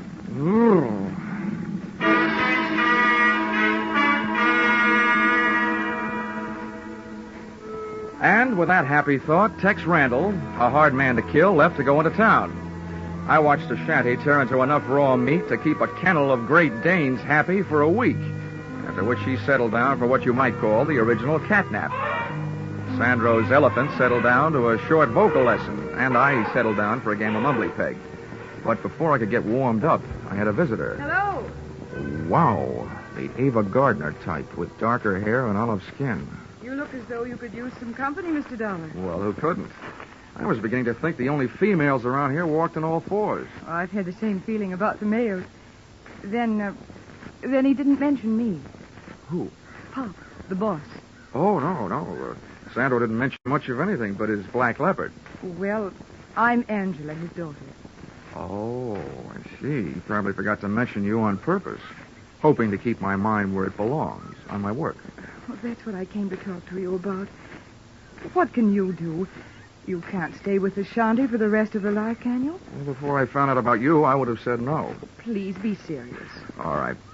There's only one thing to do. If the leopard isn't safe here, and from what I've seen and heard, I don't think she is, I'll just have to take her someplace else until this is all cleared up. Take her someplace else? Mm-hmm. Well, that would break Dad's heart. It would break the heart of the company that hired me if a shanty turned up missing. Look, he can't take her on the road until next summer. We'll keep her safe until then. I'm sorry, but it's all I can do. Oh, poor Dad. He's going to hate you for it, you know. Oh, well, that I can stand. But there's no sense you're wasting our time feeling the same way. I didn't say I would, did I? As a matter of fact, I was going to stay right here until you asked me out to dinner. Or something. Oh, well, let's not hurry. Stick around. I'll figure out where to invite you when I know you better.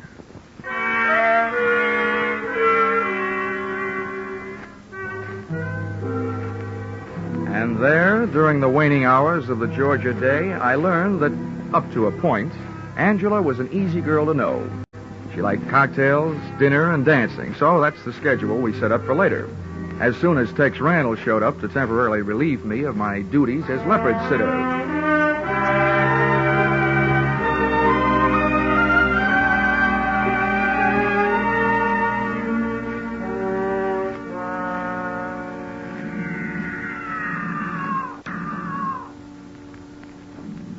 But at martini time, I was still sitting. And may I say that the cocktail hour spent in the middle of a menagerie is not the restful period it's supposed to be. As soon as the sun dropped, the noise rose. Wild brains and caged bodies reacting to the night, instinctively telling the countryside that whether they were free or not, this was their hunting time. I not only felt like Tarzan of the Apes, I felt uneasy. The shanty complained to me. A light from somewhere behind me glinted in her eye, then disappeared as she started her back and forth pacing again. It sounded like she was trying to tell me something. She was. I was too stupid to understand it. Oh!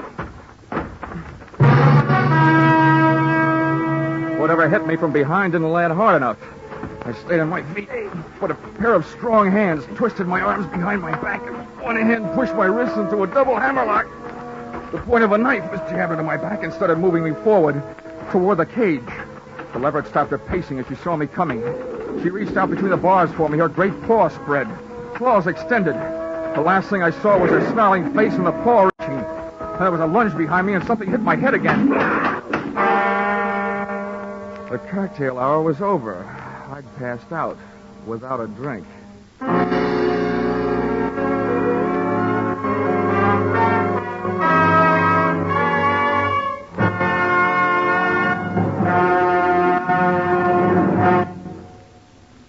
In just a moment, we will return to the second act of Johnny Dollar. But first, last week, Vaughn Monroe's Caravan saluted the Rose Bowl team. Tonight, Vaughn will play the favorite songs of Louisiana State and Oklahoma, the Sugar Bowl team. Vaughn's Caravan will also bring you the 5 top tunes of the week as chosen by Variety, And later, Gene Autry will be here with his Western music and cowboy humor. The Vaughn Monroe Caravan and the Gene Autry Show are regular Saturday evening features of most of the same CBS stations. Now, with our star, Charles Russell, we return to the second act of yours truly, Johnny Dollar.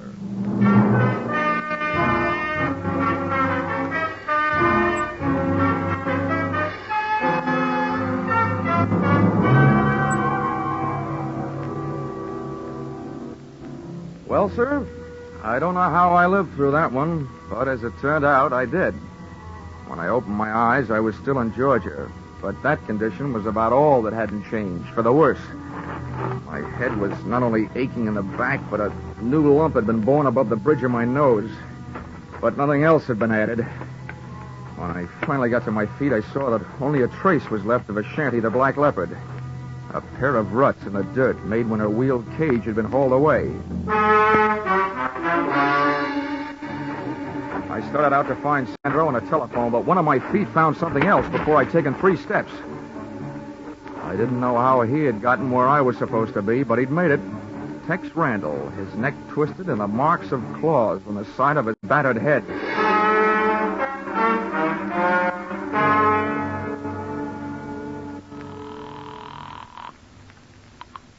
Police Department, Central Precinct, Sergeant Miller. Hello, my name is Dollar.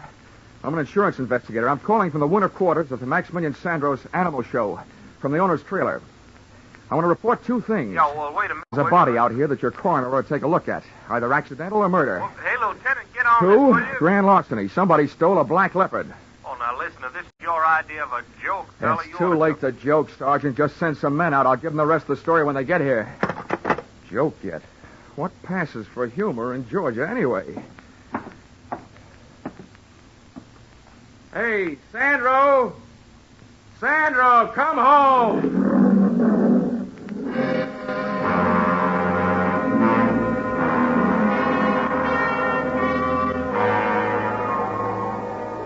Nobody answered me but an old Libyan lion, so I shut up.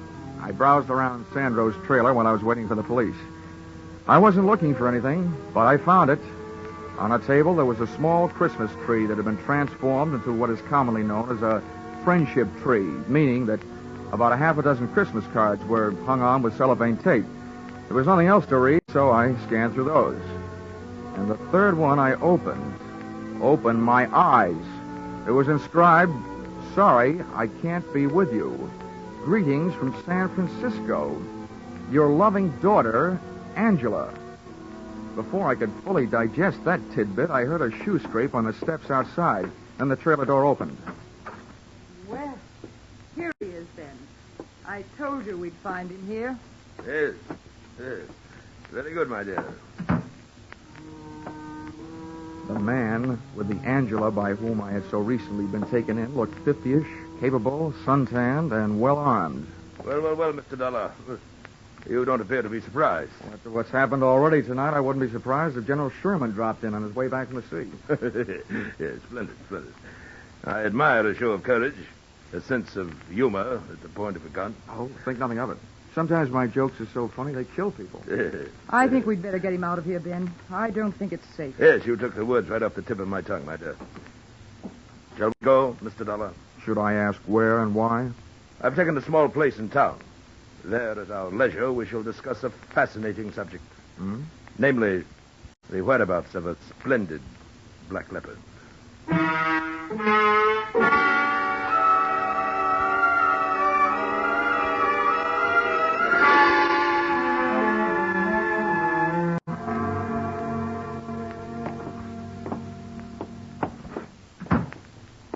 Move right ahead, Mr. Dollar. Oh, my dear, run up to Harold's room. Fetch him down. I may need him. All right, then. Into this room, Mr. Dollar. And please be seated. If you don't mind my asking, Ben, how do you manage... My dear sir, it just so happens that my full name and title is Sir Bennett Mountford. The term of familiarity, Ben, is to be used only by my closest friends. Now, if you will couch your question properly... Oh, it wasn't important. I just wondered, since that gun seems to be so much a part of you, how do you manage without shooting yourself while shaving? You've a ready wit, haven't you? I know the proper time and place for a weapon, my boy. I've learned from experience. I chose early in youth as my avocation the hunting of big game.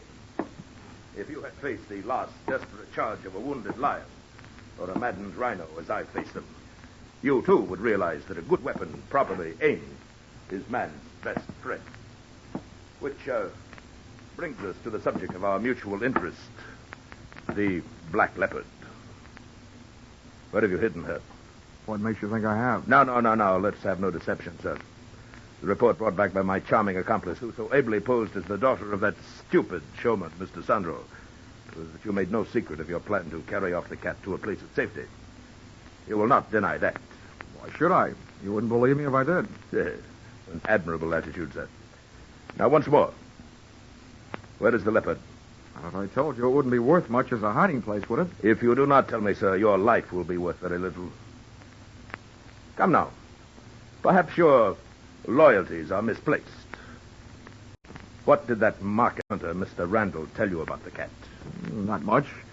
Except that he got a knife in the back, put there by somebody who was trying to steal her. Well then, sir, I'll spin you a tale that'll set your blood to pounding. What would you say, my boy, if I told you that black leopard is worth a king's ransom?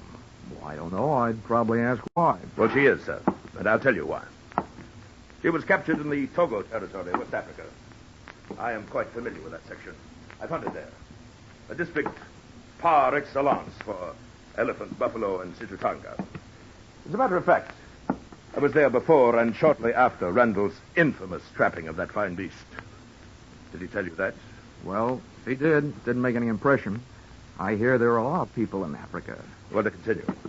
The Togo territory is inhabited by the Awe tribe, a group of long-headed patrilineal people whose most interesting characteristic at this moment is the fact that they are animal worshippers. Now, does the point sink home? Vaguely. That leopard Randall snagged is important to them. Is that it? Yes, precisely. You struck it. And they'll pay a veritable fortune for her return. $100,000 both. And now that I've let the cat out of the bag, so to speak, do you have a price in mind? In return for which you will share with me the hiding place of the animal? Yeah, you go on back to Togo, and I'll cable you the address. It's obvious, sir, that you are not in full command of your senses. Harold! Harold!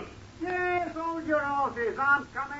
Look, if Harold is your violence department, Ben, you can save your breath and his muscles. I'm not having any. Stay where you are, sir.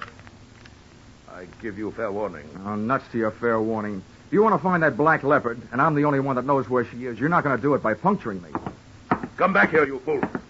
Come back here. Take it easy, Ben. I'll get him from the stairs. That's far enough, Mr. Dollar. You better call off your infantry, Ben. All right, wise guy. Here it comes. Harold, wait. Let him go. What's the matter? You crazy? He's going to steal me. Let him go, lest Randall have the upper hand. Oh, brother.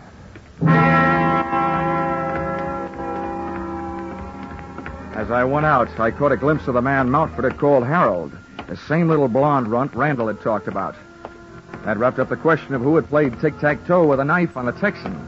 But 10 yards of Sir Ben's front walk later, I suddenly remembered Mountford's last words. Lest Randall have the upper hand, he said. It sounded like he didn't know Randall was dead, which shook my head and in a strictly nonsensical way made sense. Well, there was only one place for me to go, so that's where I went. Back to Maximilian Sandro's Animal Show.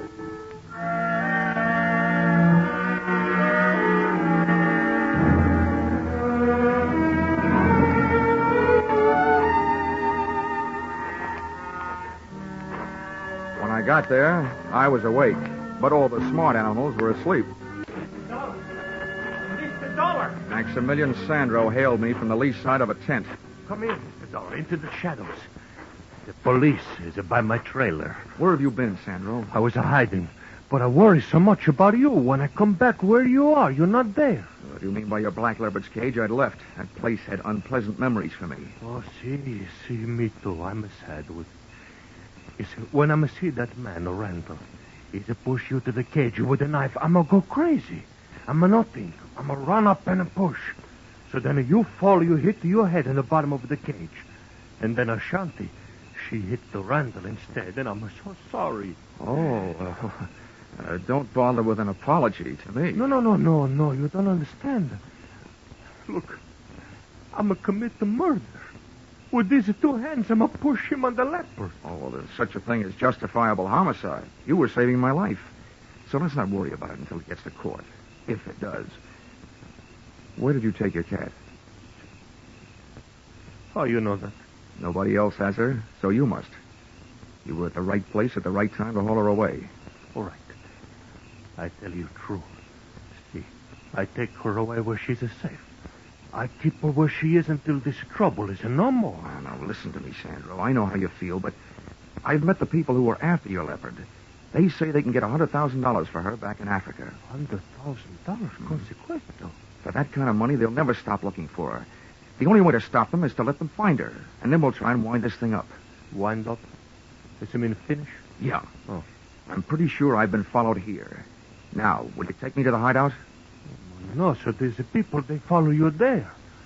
I'm not like that. I don't either, Sandro. $100,000 worth of cheese would even make a mouse dangerous.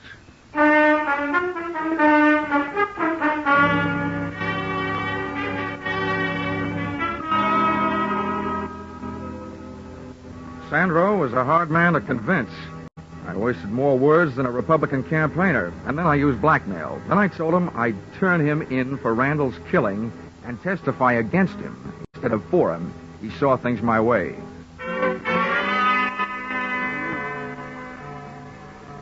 The leopard's lair turned out to be an abandoned barn 5 miles farther out of town, to which we went in a truck that Sandro had driven into that jungle-type vacant lot. Now, come. This way, please. This way. Okay. It's a little side door.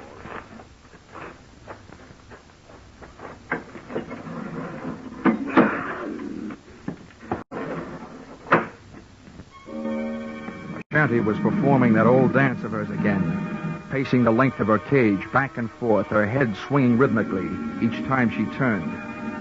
We'd made ourselves easy enough to follow on the way out, but my neck was getting stiff from helping my eyes follow the leopard's movements before I heard a sound outside the door. It sounded like a bolt jamming a shell into the chamber of a rifle. And that's what it was, because a rifle was what Sir Bennet Mountford was carrying when the trio came in. Close the door, Harold. I just did. You, my dear, stay here out of harm's way. Yes, Ben. I'll be all right. Well, Mr. Dollar, I would say that the long stalk is successfully completed. The search ended. Quite a hunter, Mountford. Somebody should crown you with a coonskin cap, with a raccoon still living in it. Yes. I'm glad to see you enjoying yourself, sir.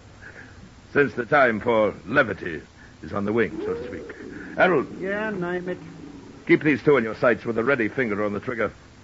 I'll set about putting this vicious cat out of existence. No, he's not shooting my Ashanti. Hey, Mountford, are you crazy? Put that rifle down. Shut up, Dollar. You won't run anything. Mountford, if that cat's worth $100,000 alive, why kill her?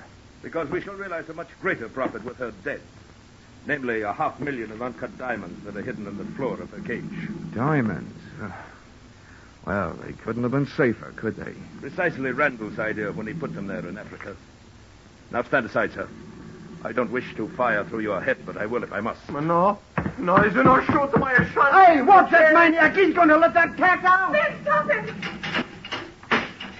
Not fast. Don't move. I'll meet her charge. No, Ashanti, run for your life.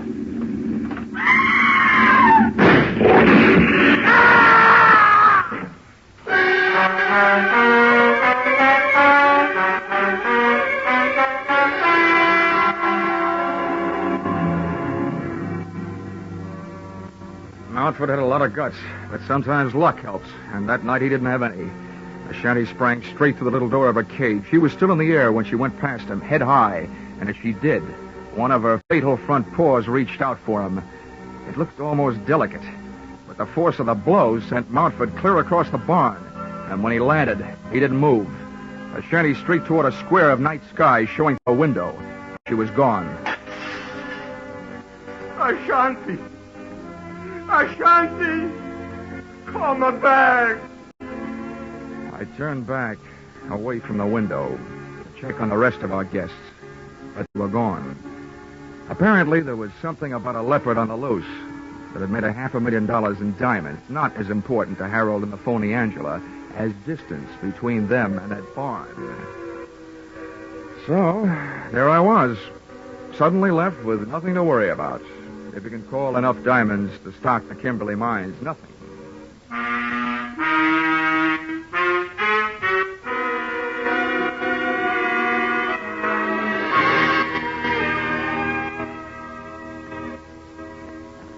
Expense account, item 2.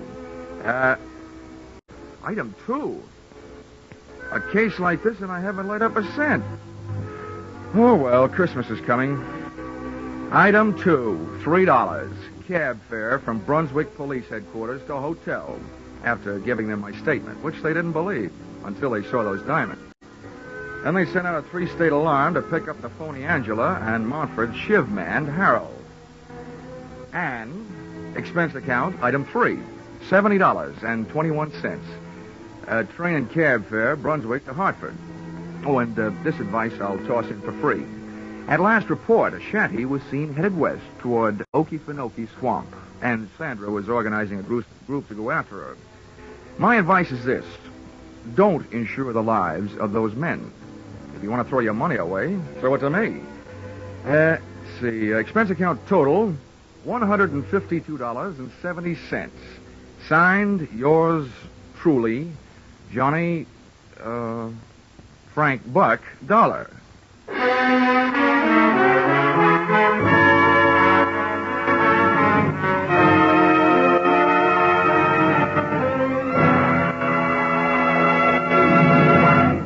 Yours truly, Johnny Dollar, stars Charles Russell. Tonight's script by Paul Dudley and Gil Dowd was produced and directed by Ralph Rose.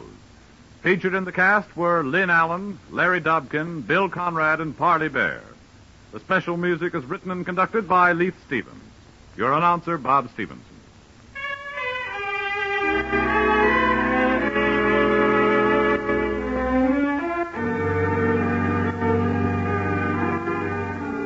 Be sure to be with us at the same time next week when another unusual expense account is handed in by... Yours truly, Johnny Dollar.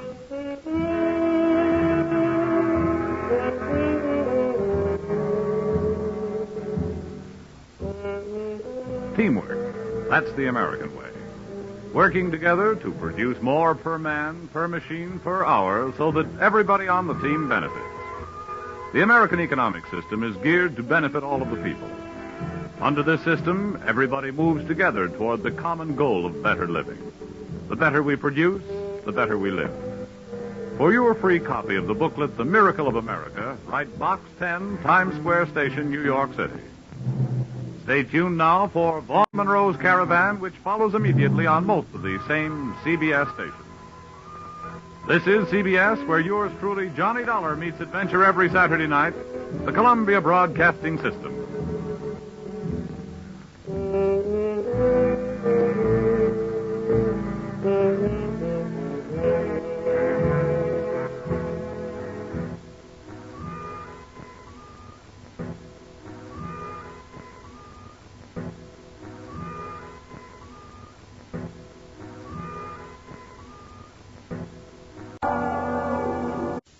Wikipedia says that the island of Haiti can be called San Domingo, Santa Domingo, or Hispaniola.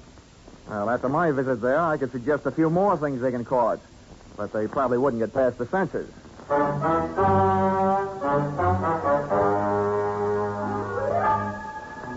This is another in the adventures of America's fabulous freelance insurance investigator, Johnny Dollar.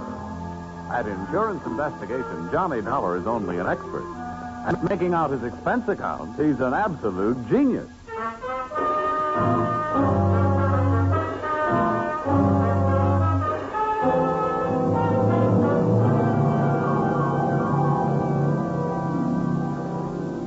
Expense account submitted by Special Investigator Johnny Dollar.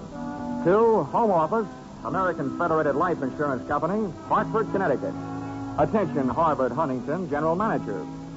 The following is an accounting of my expenditures during my assignment in Port-au-Prince, Haiti. Or, the nights may be black down there, but the magic is blacker. Expense account, item 1, $15 for a pair of tickets to see the show Detective Story at the Hudson Theater, New York, which I never got a chance to use. Film with your Hartford home promptly at certain times. I want to thank you for coming out here. Why, that's all right, sir. Sorry to break into your evening like this, but since I have, I'll get right to the point. Fine. Perhaps you've heard of the Gordon family here in Hartford. Well, what I see of the society page is while I'm flipping back to the sports section. But I've noticed the name. Diamond-studded, aren't they? Yes, immensely wealthy. Pillars of society and, surprisingly, quite a proper family. Oh. It is all but one of the sons, Ralph. A heavy drinker, complete wastrel, ne'er-do-well. A blot on the old escutcheon, eh? Yes. Continually getting into one scrape or another. Now he's done it again. I take it that you're not worried about Ralph the man, but about Ralph the policyholder. Well, to put it bluntly, yes. I don't think it's unethical for a company to protect its interests.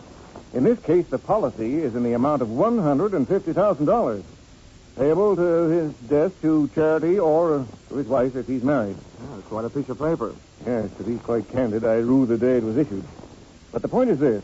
Ralph Gordon, at last report, is dying aboard his yacht at Port-au-Prince, Haiti. Oh, you don't need me, Mr. Huntington. You need the Mayo Clinic. Dollar, I hesitate to even mention this in the presence of a sane man, but from everything we can learn, young Gordon is not dying from any known malady. He's dying as a result of a... Well, it's pure nonsense. He's supposed to be dying as a result of a voodoo curse. Now, anyone with any sense... Now, wait a minute. Where'd you get your information? From his older brother, Thomas. He's a doctor. He's down there in Haiti with Ralph. I want you to go down and debunk this thing, Dollar. Find out what's wrong. Why, any sane man knows there's no such voodoo. You don't believe in it, do you? No. Not unless I see it working.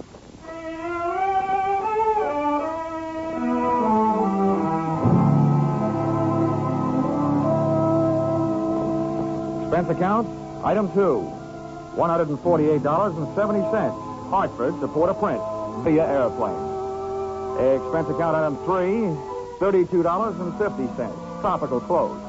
They didn't fit me, but they fit the weather. And item 4, $25. Spent while I browsed the waterfront bars in Port-au-Prince, looking for somebody who knew where the Gordon yacht was moored. Know about this When I found him, he not only knew that, he knew everything. Ask me first.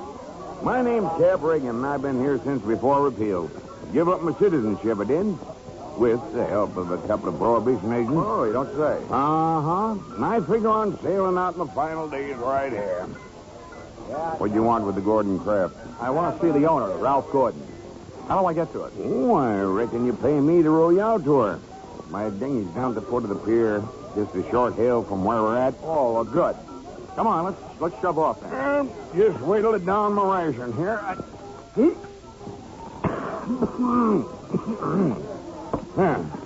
That'll put me shipshape. What'd you say you wanted with that schooner? You figuring on buying her? Thanks for the compliment, pal.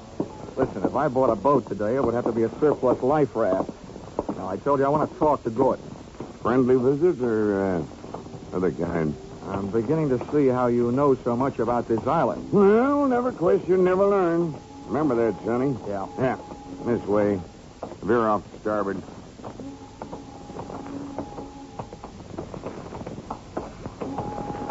No, sure. Never question, never learn. Yeah. Well, I'm an insurance investigator, and a company sent me down here to look things over, including Gordon. Something wrong? I don't know yet. What do you know about him? A jug full, Sonny, a jug full. Stood into the harbor about 2 months back. No sooner dropped his hook than his crew started taking the pierhead lead. Everybody jumped but the bosun, for reasons of his own. Why did they leave him? 'Cause he was half seas over all the time. You navigate with sextant, a compass, and parallel rulers, Sonny. Not with a double shot and a water chaser. You get the drift? They were afraid to sail with him, huh? Aye. That's the line of it. And if you had ever piled into a reef, you'd feel the same. Yeah. Here we are. Oh. That's my dinghy down at the bottom of that ladder. There's Gordon's yacht out there. You see her? Oh, yeah. That tug's passing the stern of her now. Yeah, I see. That's a lot of boat. Yeah. She carries a suit of sail like a grain clipper. Wait till you see her close up. She's as dirty as a garbage cow.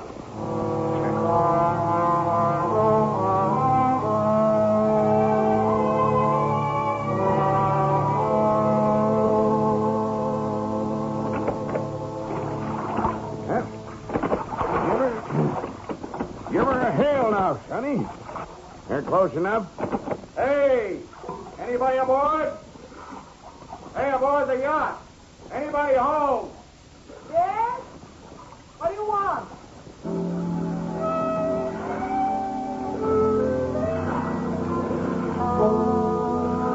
If the ship was dirty, I didn't notice. It may have had good lines, too, but it couldn't have touched what stood at the rail wearing clam diggers, an off-the-shoulder T-shirt, and a Caribbean tan. There's a rim hole for you. Yeah. That'll be his wife. His wife? Oh. Can I come aboard? Who are you? What do you want? I'm Johnny Dollar from Hartford. I want to talk to Ralph. Oh. Why, yes, and I guess you'll have to come aboard. Yeah. I'll swing the stern into the ladder. Okay. There you be. Oh, steady now. Steady. Okay, Cap. You wait for me, huh? Yeah.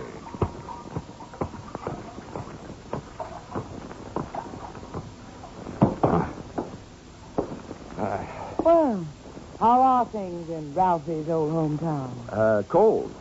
But not as cold as this reception. Don't let it throw you. What is it? A friendly drop-in? Business? Or just plain snooping? It's the last I'm Edwina. The wife they haven't heard about at home. Oh, congratulations. Now I know why you like to wear your shoulders bare. It's better to keep a chip on them. If you're through being sharp, I'll let you hear what's left of my husband. Come on. Through here. Okay.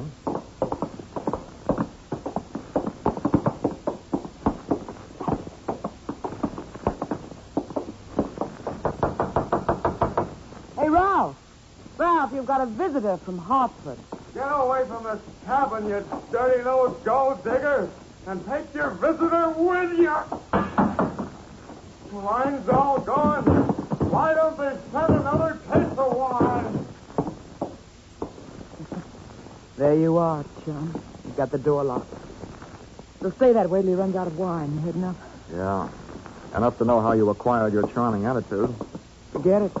I walked into her with my eyes wide open. Let's get back out on deck. The light's better for throwing bobs at each other. Yeah, sure. Sounds like fun.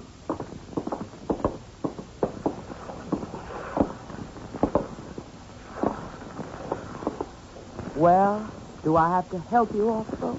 Not until you help me by answering some questions. I'm an insurance investigator, and I was sent down here by the company that holds a policy on your husband's life. Oh, what should I do, Frank? The story they got was that Ralph was dying from some kind of a voodoo curse. They don't believe it, and neither do I. Why not? That might be true. Huh? Some old dame, they call her Maria Lascelles. She came out to the boat. She yelled some things at him, and when Ralphie threw a bottle at her, she swore she'd put a curse on him. How'd they hear about that back in Hartford? Ralph's brother, Dr. Thomas Gordon, told them. You know him? Yeah, we hate each other. I wonder why he told them. Maybe because he thought somebody who'd be better off with Ralph dead was using Maria Lascelles' curse as a cover-up. How would you stand as his widow? Get off this boat. Get off. Never mind the act. You're his beneficiary. Or didn't you know? I said get off. What's the trouble, Eddie? Oh, him. Yo, come here, will you? All right. Who's the boarding party? Just get him off him. I'll see you in my cabin. Sure, honey. Anybody get you this upset, it'll be a pleasure. Well, mate, do you walk or dive? Save your strength for the last scene, Goliath. I was just leaving.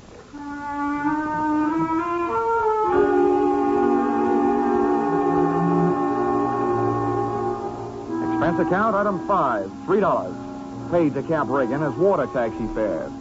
Item 6, 80 cents. Land taxi fare to Hotel Francois.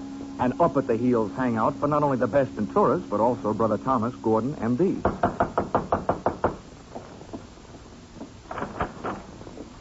Yes? I'm Johnny Dollar, Dr. Gordon, from Hartford. Oh, yes, Dollar. I've been expecting you. They wired me you were coming down. Come in. Thank you. Oh, please make yourself comfortable. Could I offer you something? Nothing but some brotherly advice. Why, certainly. You know, I feel like a stupid fool for not being able to handle this thing myself. So now that you're here, you call on me for anything. And have you seen Ralph? I tried to, but he locked himself in his cabin. Tell me, as a medical man, how do you digest this voodoo curse story? Why, it's ridiculous. Good heavens, this is the 20th century. I do think that science doesn't know everything it would like to know about voodoo and black magic.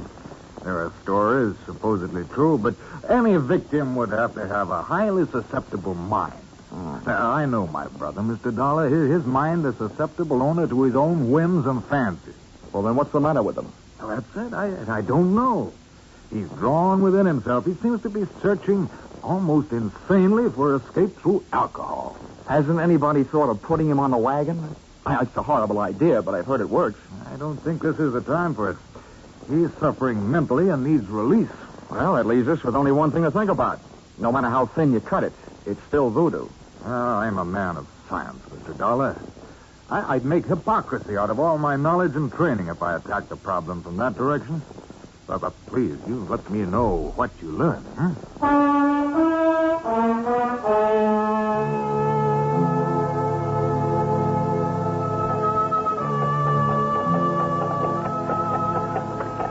Expense account, item 7. $4. Rental of horse and cart in which my walking tourist guide, Cap Riggin, and I jolted out of town in search of Maria LaSalle. Something made me feel like I was riding my last mile in a tumbril en route to the guillotine. The moonlight was fighting a losing battle against an army of storm clouds that were sweeping in. And then to make it worse, I heard a drum. You there, Sonny? Yeah. Sort of a tired Gene Krupa. Means we're getting close to Maria's headquarters. Is she the only one around here? Yep. None of the good Hougans performs in her territory. She's too mean. Oh, great. What's the matter? We're here. That's the path. Over there by that gnarled old tree. From here on, you plot your own course. This is close enough for me. Oh, me too. Well, how do I know I can't put a curse on her? I've never tried. Smooth sailing, Sonny. The path ran along the edge of a field of sugarcane. On the other side was a solid wall of jungle. First, I smelled some feathers turning. Then I heard the chant. There was an opening in the wall of jungle that led to a small clearing, and just before the moon was smothered by another cloud, I saw a shack. Little clouds of smoke curled out through an open door, and I could see the glow of a fire on the floor inside. Maria, I want to talk to you. Who is it? Comes to the house of Maria. My name wouldn't mean a thing to you, but what I have to say will. Can I come in? Orthe. What is this word of so great importance to stop Maria? All I know about voodoo is I don't believe it. I've come to you because I haven't gotten any answers from anybody else. I want to know what's behind this so-called curse you put on Ralph Gordon. You don't believe? You like me makes you believe, eh? Ralph Gordon, he died tonight in the wind and rain. And for you, I have magic now. Look, regard my fire. You will see, you will believe this work. Voila!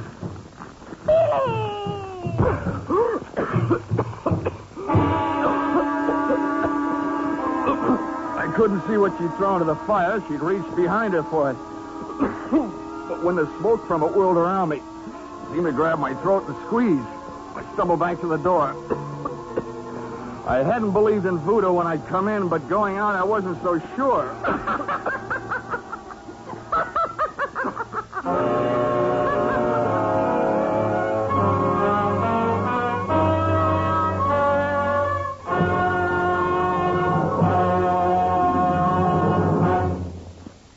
In just a moment, we'll return to the second act of Johnny Dollar. But first, the two Orange Bowl teams, Santa Clara and Kentucky, will be honored by Vaughn Monroe and his CBS Caravan tonight. Vaughn and his great band will play favorite songs of the two Orange Bowl teams. Be sure to hear Vaughn Monroe's Caravan, followed by the Gene Autry Show on most of the same CBS stations tonight and every Saturday night. Now, with our star, Charles Russell, we return to the second act of Yours Truly, Johnny Dollar.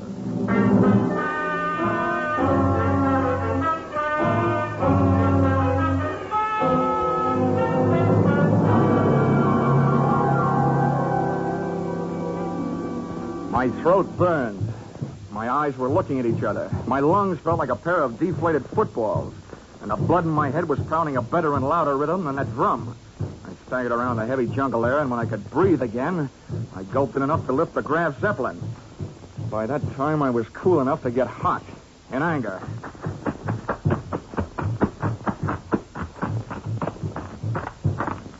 When I got back to the shack, Maria had either disappeared into space or flown the coop.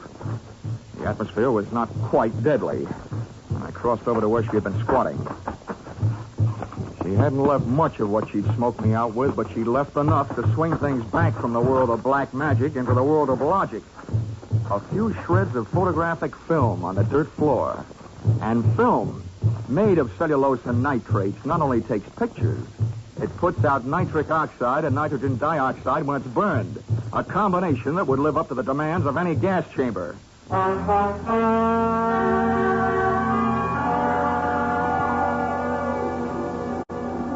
captain rowed me out to the Gordon yacht. This time I boarded without a hail. Ralph was still in a bad mood as I started to pass his cabin. Why don't they send the wine? Empty! Empty! His antics inside the cabin sounded interesting, but not half as interesting as the conversation coming from Edwina's cabin. Dear Edwina, the little wife they didn't know about at home. Much more. I'm telling you, we can't go on with this. Well, it's tough. You having to change your heart. Well, that's what happened. Not so sure that makes any difference. Maybe you're in too deep to back out. How would you like it if I spilled the whole thing? Well, what difference does it make? You're better than landing in a Haitian prison with your motives showing. Think it over, Angel. I'll be in my sack when you make up your mind. How wrong can you be? See you later, hon.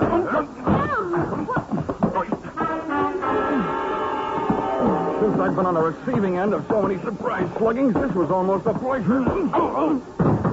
What are you doing on this ship? Get off. Oh, no. Not of that intriguing conversation I just heard. How much did you hear? If I added it to that gas assault Maria LaSalle threw at me, it'd be enough to nail you and Loverboy here for conspiracy to commit murder. Well, I don't know what you're talking about. Well, the point is, I know what you two were talking about. Oh, listen to me. You've got to believe me. I don't have to. But try me anyway. Well, I admit to him, and I... Well, it was because Ralph turned into a wino after we were married. Oh, well, this probably marks the first time in history that an icicle melted in Port-au-Prince. Please let me finish. When my marriage went to pieces, I had to do something or go crazy. To see Ralph drinking up all the champagne on the island was just more than I could take. I was going to divorce him and leave with him, but we weren't going to murder him. Chapter 1 has so many holes in it, it would have been printed by a punch press. You don't worry about landing in prison with your motive showing when all you're planning is divorce. Oh, yes, you do when people are waiting for your husband to die under mysterious circumstances. That's why I was trying to make him go away. If Ralph died, who'd look in his father's in the erring wife? Can you lock this cabin from the outside? Yeah. What are you going to do? You're not going to lock me in? No, just your playmate. You're coming with me. Where? To Maria LaSalle's. I want to catch your reaction when she sees you. You don't believe me. No. With $150,000 at stake, I don't even believe myself.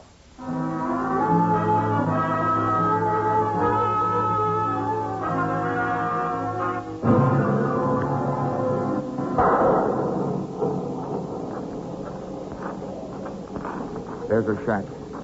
Go ahead. Go on in. Orthe, come to the door of Maria. Are you, woman? Well, Mr. Dollar, are you satisfied? Not quite.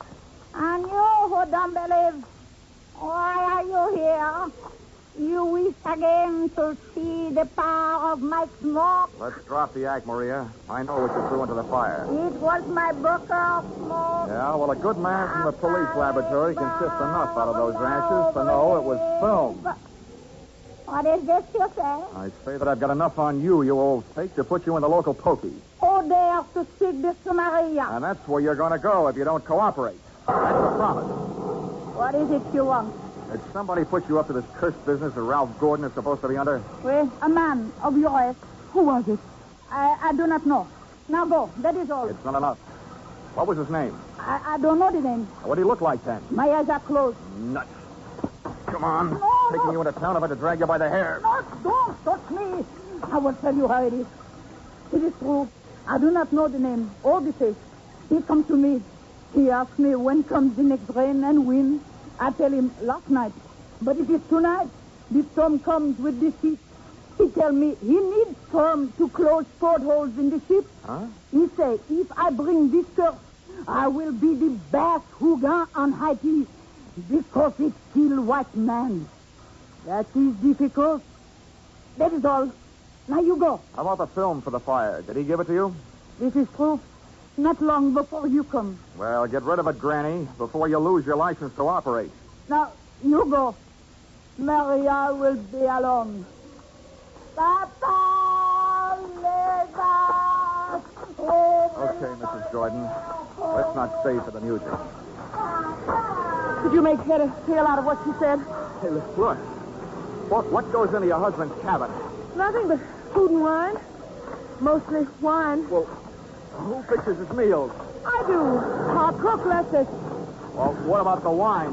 Huh? Where does it come from? You said it was champagne, didn't you? Yeah. It always comes from the same place. Liquor shop in town, a case at a time. Oh, nothing makes any sense. What are you going to do? All I can do. Try every angle. But that's not all I'm going to try in that liquor shop.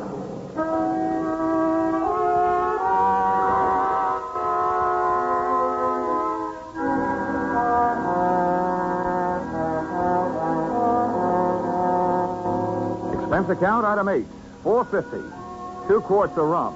The purchase of which helped loosen the tongue of the proprietor who had been supplying Ralph Gordon's champagne. With wine. A case at a time, packed in dry ice. There is And the words that poured out weren't exactly intoxicating, but they sent me staggering to the nearest phone.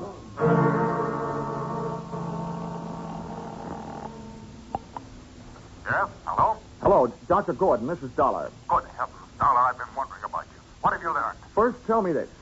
What would happen to a man if he was in a ship's cabin on a stormy night with all the portholes closed and there was a lot of dry ice in there with him? What?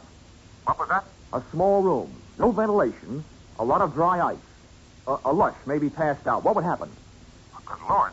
Dry ice is solidified carbon dioxide. If enough of it evaporated into the room... The lush would not be bothered by a hangover the next morning because he wouldn't wake up, right? Exactly. The gas, although not toxic, would force the oxygen from the atmosphere, and the result would be asphyxia. What are you getting at, Dollar? That curse your brother is suffering from is very scientific. The champagne he's been getting has been chilled by dry ice, about 5 pounds per case. And 1 case went out to the yacht just before the storm broke. Good Lord. Well, it may be just coincidence, but Ralph's wife and that bosun. Yeah, I know. For a bosun, he'd make a very good chemist. Well, send for a pulmotor, will you? If it's too late for your brother, maybe I can use it.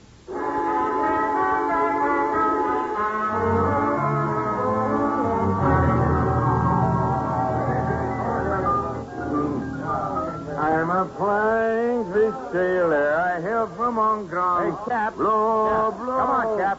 Oh, ahoy, Sonny. Send him around, George, from a shipmate and me. This is rum Never mind weather, around, Sonny. Cap. You gotta row me out to that yacht again. Huh? What do you take me for, a blasted galley sleeve? Come on, My back Cap. is about I'm in a broke hurry. now from all the roaring in this... $20. In this... What'd you say?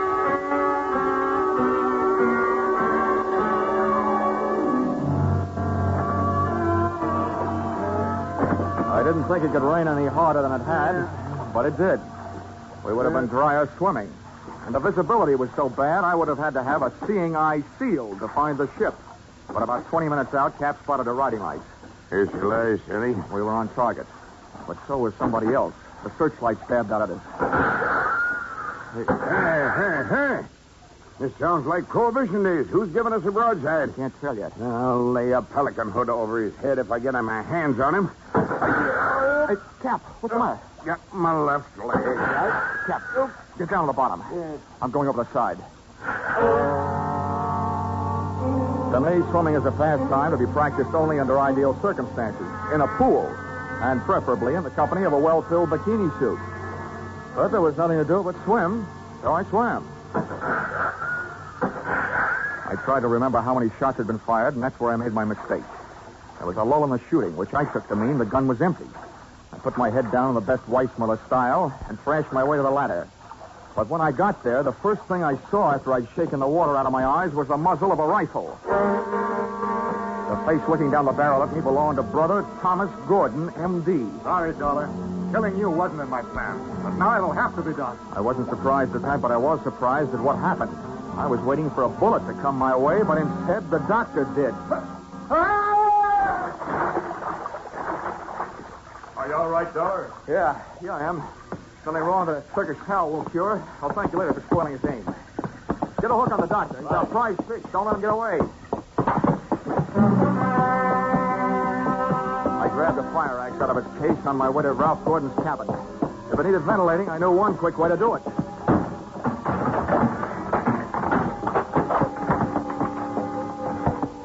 I didn't check for oxygen. I took a deep breath, held it, and went in. The cabin was littered with wine bottles, and in one corner, in an open case, was the dry ice that was in the process of cooling Gordon off for good. He was stretched out on his bunk. I hefted him to my shoulder, used the last of my breath getting him out of there.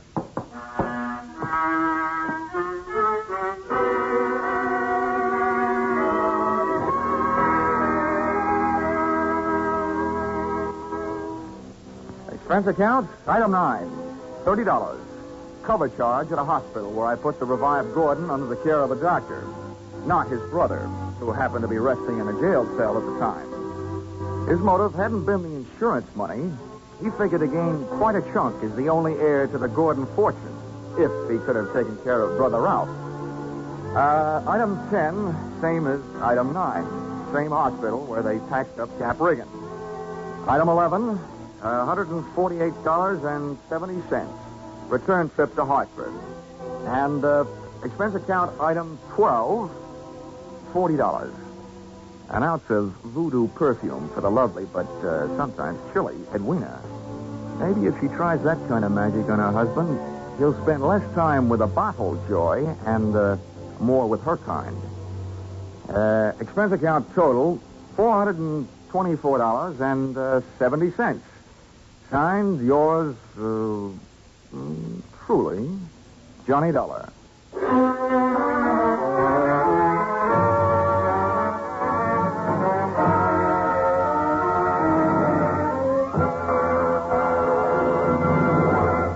Yours truly, Johnny Dollar, stars Charles Russell. Tonight's script by Paul Dudley and Gil Dowd was produced and directed by Ralph Rose. Featured in the cast were Betty Lou Gerson, Sylvia Sims, Ben Wright, Ken Christie, Howard Culver, Dawes Butler, and Tim Graham. The special music is written and conducted by Leif Stevens.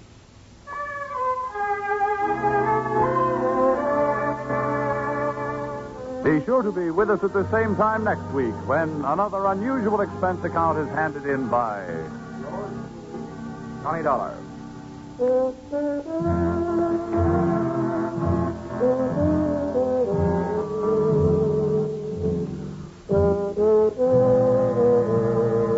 Were you right? Were you wrong? Did you know it was Buster Keaton playing Sing It Again's Phantom voice these last few weeks? Well, now there's a new Phantom riding the airways on Sing It Again. And for identifying him tonight, some CBS listener can win $50,000 in cash and prizes, radio's largest jackpot.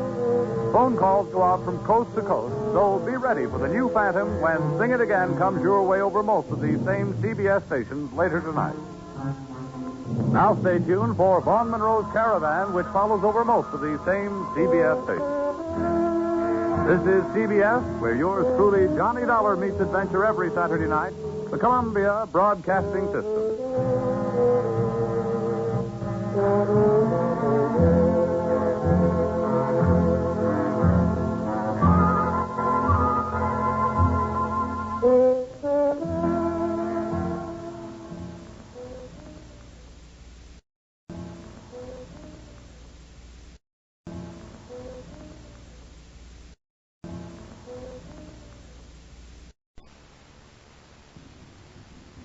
It was the week before Christmas, and all through the house, a creature was stirring.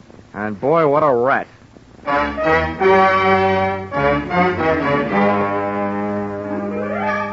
This is another in the adventures of America's fabulous freelance insurance investigator, Johnny Dollar, starring Charles Russell. At insurance investigation, Johnny Dollar is only an expert. At making out his expense account, he's an absolute genius.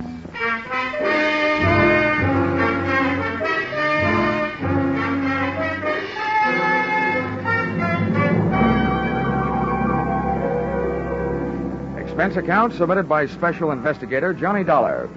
To Home Office, Industrial Insurers Incorporated, Hartford, Connecticut. Attention, Mr. Eben Stevens, General Manager. The following is an accounting of my expenditures during investigation of small-time swindles of big-time department stores. Or how I played Santa Claus and almost got left holding the sack. Or going for a sleigh ride without benefit of snow can be tough sledding. Expense account, item 1. $1. Tip to messenger who delivered this assignment in writing by hand to my apartment. Thanks, Mr. Dollar. You have never been known as a fast man with a buck, Mr. Stevens, and I must say your note to me also marked you in my mind as an economist with words. Dear Dollar, our client, the Association of Department Stores of Greater Manhattan, has requested help on the following problem. A young man has been making the rounds of New York department stores during the current Christmas rush. Using his equipment and official-looking sales book, he goes to a business department, makes a quick sale on some large item, writes it up in his furious sales book, takes the customer's cash, and disappears. Enclosed find varying descriptions as furnished by victims to date, and check for your usual retainer fee. Please put a stop to this nefarious practice at once.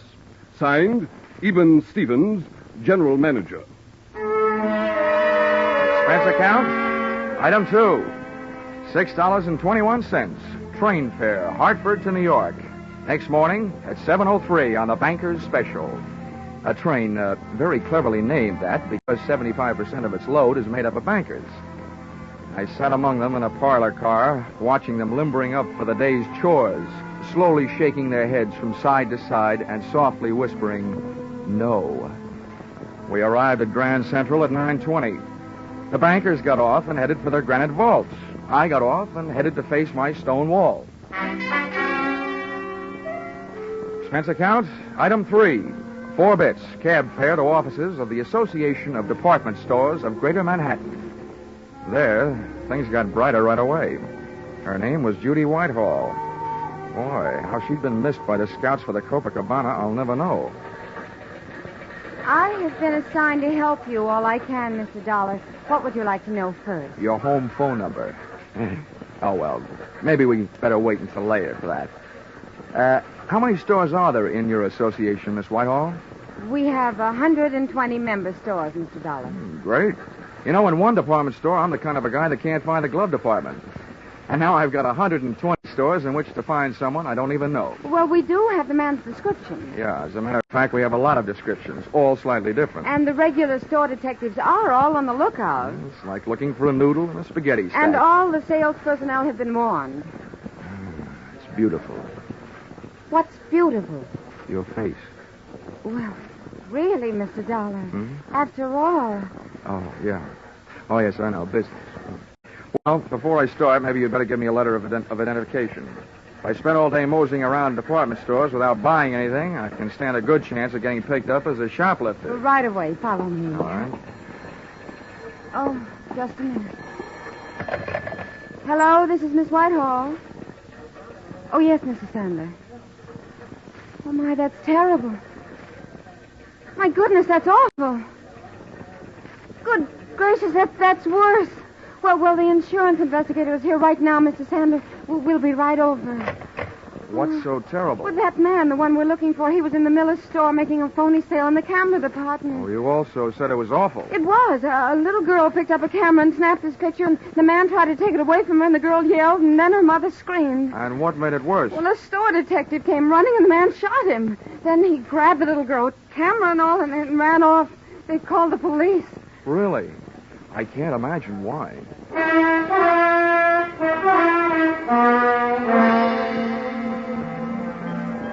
The mob scene in the Miller store would have made the Notre Dame backfield holler uncle. Christmas neckties were selling like hotcakes. Only compared to most of the ties, a hotcake would look better on you. The camera department was on the mezzanine, and the store manager, Mr. Sandler, was on a rampage. Why doesn't somebody do something? Why can't they find him? I've got men posted on every door. He's in this store somewhere, and... Oh, Miss Whitehall, it's about time. Who's this? Oh, this is Mr. Dollar, Mr. Sandler, from the insurance company. Well, I don't know what you can do, Dollar. I've already got 20 policemen running all over the store. It's absolutely ridiculous, preposterous, and fantastic. That's what it is. Also amazing. Now, tell me, Mr. Sandler, about that little girl who picked up the camera and snapped the culprit's picture. Did they find her yet? They certainly did, in the rug department. She'd been shoved in the middle of a pile of 9 by 12 Orientals on sale at $123.50. She was scared, but not hurt. Now, the girl was found without the camera, I suppose. Naturally, but the camera wouldn't do us any good. After all, I'm sure the camera didn't have any film in it. They never do when they're on display. Well, how about the store detective, the one who got shot? In the hospital, Miss Hall. They'll call me here as soon as they find out how badly he's been hurt. Well, look, getting back to that kid, was she able to give you a good description of the guy who grabbed her? She hasn't stopped crying long enough. Well, how about her mother? Neither is she. Well, where are they now? They're in my office. That's why I'm staying right here. Where is your office? On the 8th floor, right next to the credit office. Well, this may be the first time I ever got past the credit office. Come on, Judy.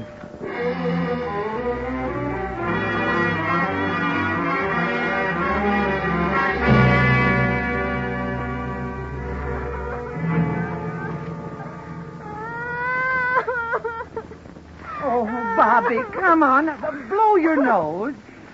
There. Now, be a brave little girl. I don't want it. He hit me. He tried to kill me. Oh. He took away my camera. Let me have another try, Mrs. Jenkins. All right, Mr. Dollar, if you think it'll do any good. All right. Oh, come on now, Bobby. All you have to do is tell us what that bad man looked like. We'll get him, and then we'll fix him. Come on now, huh? I don't want to. He'll kill me. I'm beginning to think he's got a point. Okay, Bobby. Okay. Just a minute now. Oh, Judy. Here. Yes, Johnny? Looks like as a child psychologist, I'm nothing. At this point, I feel like telling little Bobby to go out and play with some old razor blades. Got any suggestions? Well, it is almost Christmas. Yeah. And one thing little girls don't want to do at Christmas is getting wrong with Santa Claus. Ah, gotcha. Good gal. Where do we find Santa Claus? In the toy department on the 5th floor. Well, give me about 5 minutes to explain things to Santa, and then bring Bobby down. All right. Oh, Bobby! What? Do you know what happens to little girls who make Santa Claus mad at them? Yes. What happens? They don't get to look at television before they go to bed. I mean, at Christmas, what happens? They don't get any toys. All they get is old sweaters and underwear. Well, listen, Bobby. This guy Santa happens to be a good friend of mine. What do you think of that? Tell him I want an air rifle. You would. Okay. I'll even fix it so you can tell him yourself. How's that? Just fine. Ah, good girl. Hey, where'd you get that blood on your coat? You got a cut? No, sir. That's from that bad man. I bit him on the head. Okay, Judy. Here I go. Oh, and on the way down, maybe you better stop by the dog supply department and buy little Bobby a muzzle. If the kid doesn't like his looks, old St. Nick may get nicked.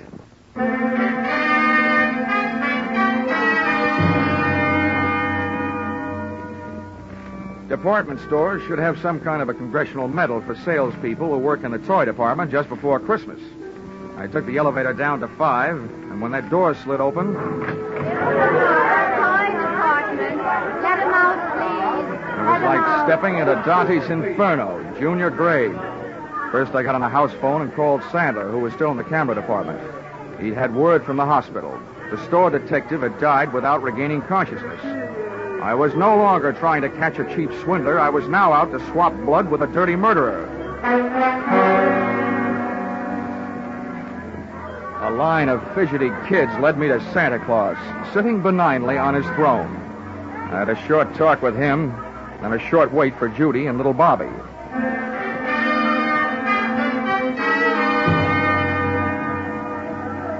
Okay, Santa. Now we've got to make her talk. That is, you've got to. All right, Dollar.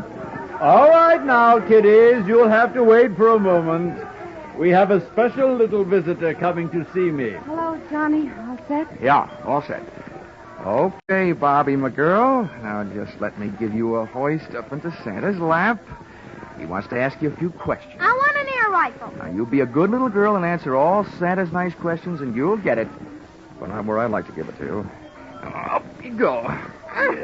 Yes. Well, there we are, honey.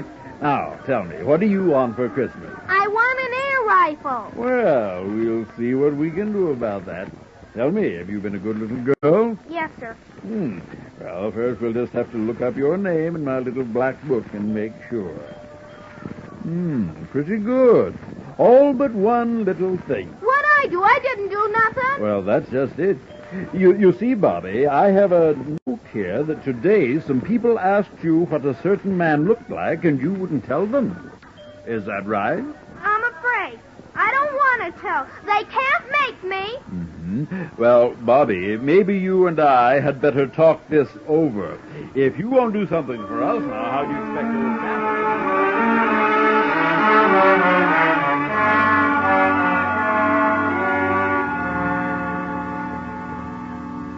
Little Bobby's description of the murderer wasn't the greatest by any means, but it was better than none at all, with which we had been furnished by the personnel in the camera department and the kid's mother.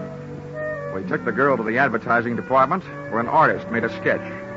Armed with a drawing, we made a tour of the store exits, showing it to the police posted on every door, giving them a rough idea what to look for. A medium-build, pudgy man with black hair. And when they came across such a character, he was to be issued an invitation to show his hands. If he was sporting Bobby's teeth marks, then they'd really know.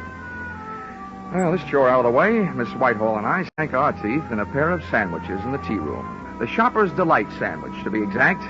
Cream cheese, walnuts, watercress, and pineapple on whole wheat bread.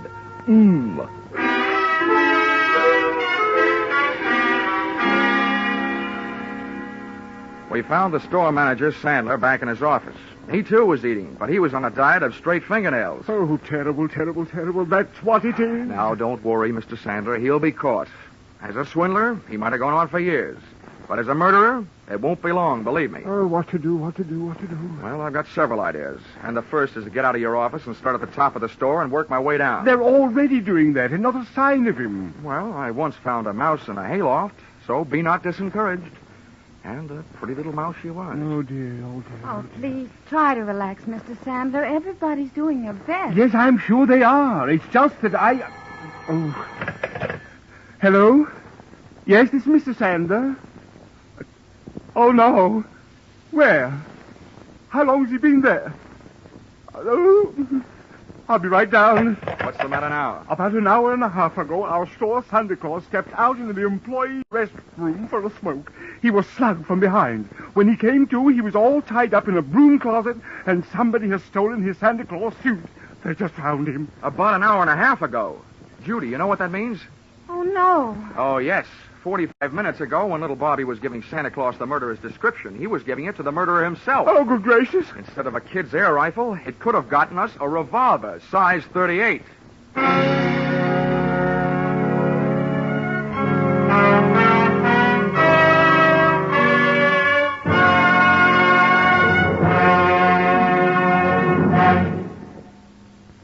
In just a moment, we will return to the second act of Johnny Dollar. But first, CBS is going to bring you one of the biggest presents you ever received from show business tomorrow afternoon, Christmas Day. For a full hour on the entire CBS network, you're going to get all the comedy, all the laughs, and one of the greatest Broadway and Hollywood hits of recent years, The Man Who Came to Dinner. And The Man Who Came will be played by none other than Jack Benny, plus Charles Boyer, Gene Kelly, Dorothy McGuire, Gregory Peck, and Rosalind Russell, plus Henry Fonda and John Garfield as narrators. You'll hear them all on CBS's special holiday hour tomorrow afternoon. Jack Benny, playing the man who came to dinner and breaking a leg, had to stay on and on and on. Now with our star, Charles Russell, we return to the second act of yours truly, Johnny Dollar.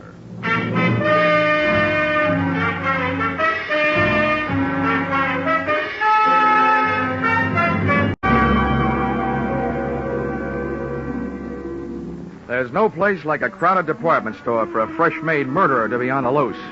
especially one that's playing Santa Claus for a lot of rosy-cheeked little nippers. I headed back to the toy department, but when I got there, the cupboard was bare. Our lethal St. Nick had decided to give up his red flannel and white whisker hiding place. We found the empty suit in a storeroom, tossed high on a stack of baby buggies. Oh, Johnny, this is terrible. That man's a murderer. What are you going to do? What am I going to do? Now, listen, Judy. By now, there must be 87 cops sifting through this store looking for that guy. They've got 2 cops on every door. Now, all I'm going to do is help them look. This is one of those everybody's problems. You're right. I guess I'm just getting excited. Well, that you have a right to do. Come on, let's get out of here. I've got an idea. All right, Johnny. Mr. Dollars, thank goodness I found you. Mr. Sandler wants you right away down on 3. An old lady has just been shot in Junior Mrs. Lingerie. Oh, serves her right for not acting her age. Let's go, Judy.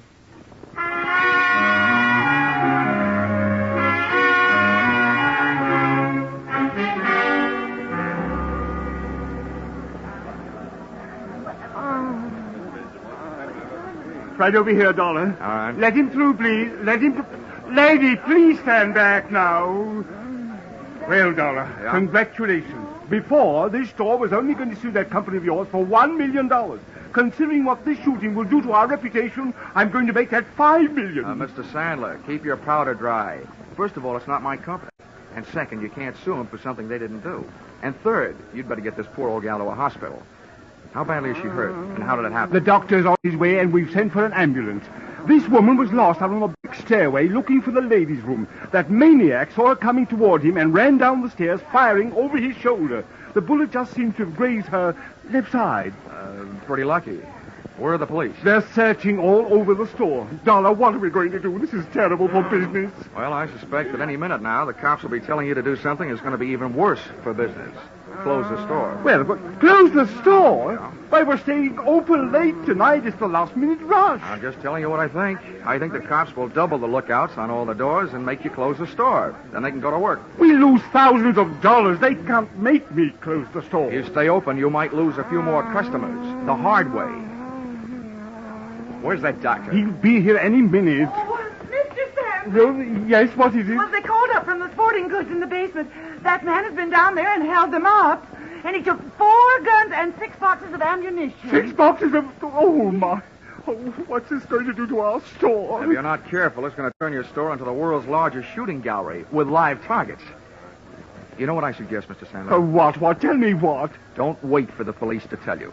Close the store.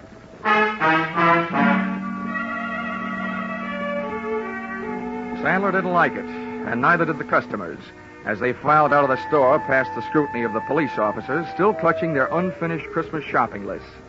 The process was slow, and while the customers were leaving, the clerks finished up their business, put the white shrouds over their counters, and they too filed out until the early night. The boys in blue, watching the doors, came up with several men answering the general description of our friend with a loose trigger finger, but none of them had little Bobby's teeth marks on his hands. That made it a 50-50 chance that Mr. Killer was still in the building.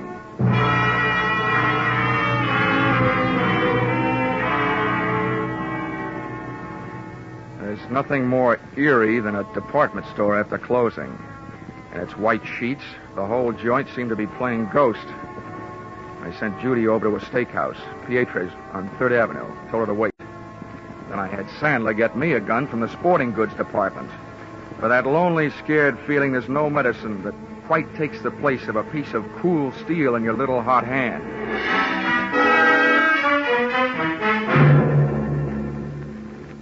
The sergeant, in charge of the police detail, posted men outside all exits. The rest he took up to the roof with him. They were going to run the whole store through their burly blue sieve, floor by floor, counter by counter, inch by inch. Sandler stayed with me down the first floor. Just for fun, I thought I would start working my way up. Dollar, don't you think we should get out of here and leave this to the police? Well, I have several goosebumps that agree with you, Mr. Sandler, but I have a very dangerous habit of trying to earn my money. Oh, this is terrible. Now, look, every counter and post in this store is just the kind of hiding place a sniper would pray for. I get paid for this kind of work. You don't. Now, why don't you go out for a nice safe walk? It's my duty to stay here. I'm sticking with you. Okay. But remember, two of us gave him twice as much to shoot at. No, you did. I had to go and open my big mouth. Get down.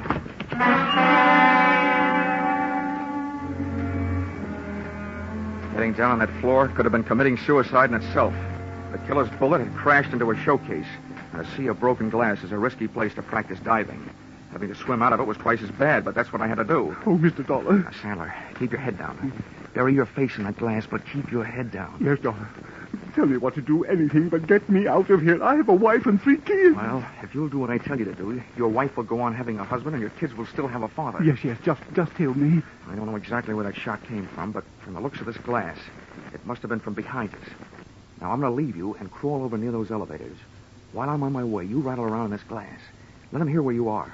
Give me about 2 minutes, and then do something to draw his fire. What'll I do? Do anything but one thing. Don't stand up. I'll think of something. You'd better. But don't take any chances. No. But what are you going to do? Take some chances.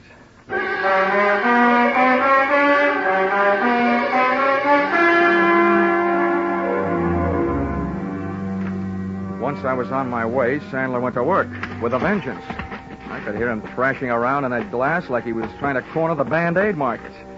I made it over the elevators, scooting flat along the floor till I hit a car with an open door and slithered inside. Behind the protection of the elevator's front wall, I stood up, peered over at the edge of the door, and waited for Sandler to make the move that would draw the murderer's fire. I must say Sandler was dead game, and the way he made his move, he also stood a good chance of becoming plain dead. First, he stopped wiggling around on his bed of glass, and then he just stood straight up. The shot missed, but my eyesight didn't. The killer was shooting from high up, behind a pole. He was standing up on a glass showcase, hoping for a better view. And it didn't take me long to decide to give him a better view of the inside of that glass showcase. I started deliberately shooting his foothold out from under him.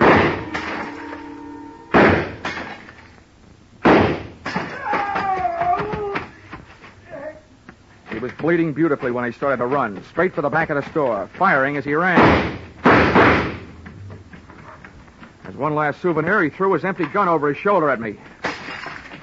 People who live in glass houses shouldn't throw guns. I decided to join the track team and went on the chase. Back out of the main floor, through the employees' entrance, out to the dimly lit shipping department, and its loading dock filled with packages ready for shipment.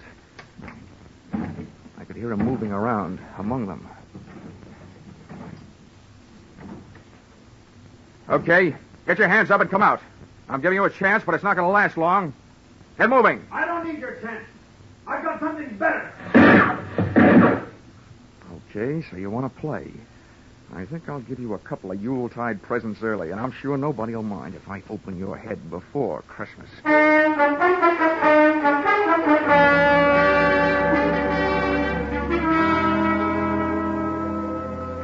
My hot-headed friend was hiding behind a high pile of wooden boxes ready for shipping. I grabbed a heavy, empty dolly, gave it a flying start, and sent it crashing into the bottom box of the pile. It was beautiful. The biggest crash since 29.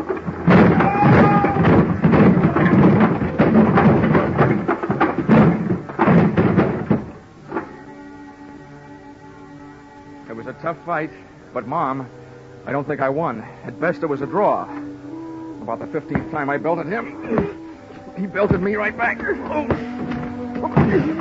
Then he got his hands on a hammer, laid it across the side of my head. Oh. I got the hammer, did the same for him, and made a hole in one.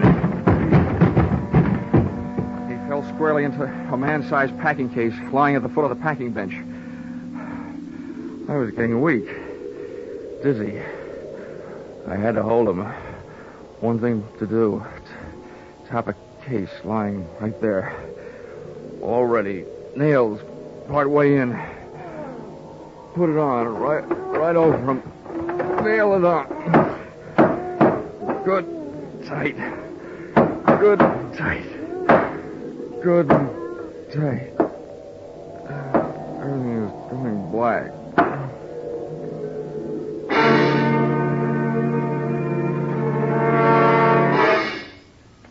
Then everything went white. Hey, corny as this may sound, where am I? You're in the hospital, Johnny, darling. Hmm? But don't worry. It's only a slight concussion. They brought you here last night. Oh, I suppose I have a hammer-shaped hole in my head. No, darling. It hardly shows. Oh, how could it with these bandages covering it up? Well, at least I got him. Hmm? You what, dear? I got him, the killer. Oh, no, dear. You couldn't have. They're still looking for him. Oh, no. Oh, my gosh. What time is it? 11 in the morning. I gotta get out of here. Why? Johnny, please. Johnny, you're not supposed to get up. Oh, nurse!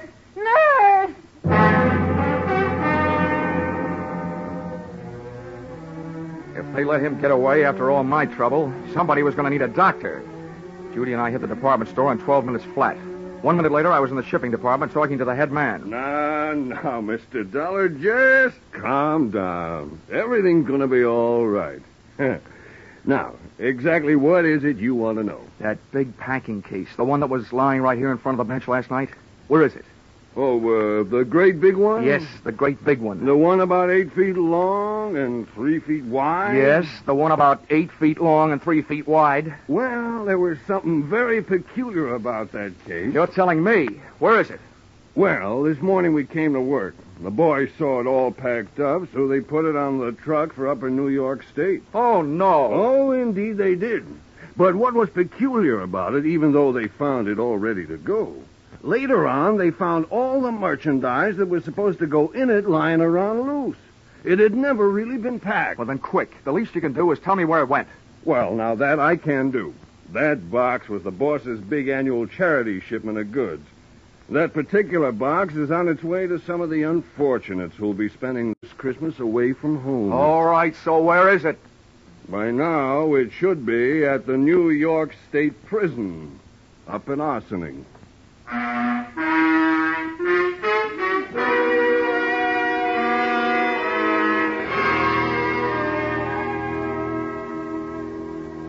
Expense account, item 5, $12.80. Dinner check at Pietro's, where I had asked Miss Judy Whitehall to wait for me the night before, and where I inadvertently stood her up.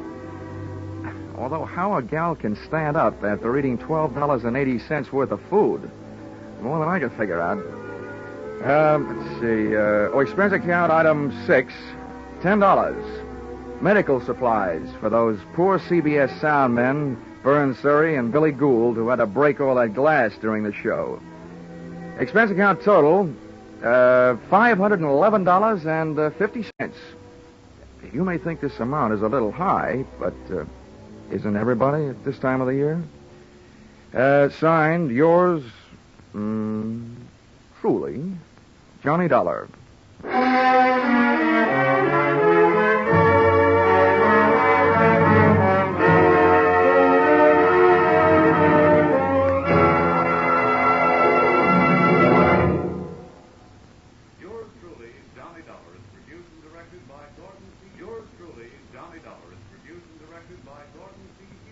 Stars Charles Russell. Script by Paul Dudley and Gil Dowd. Featured in the cast were Jay Novello, Georgia Ellis, Marlene Ames, Parley Bear, Paul Duboff, and Connie Crowder. The special music is written and conducted by Leith Stevens. Your announcer is Bob Stevenson.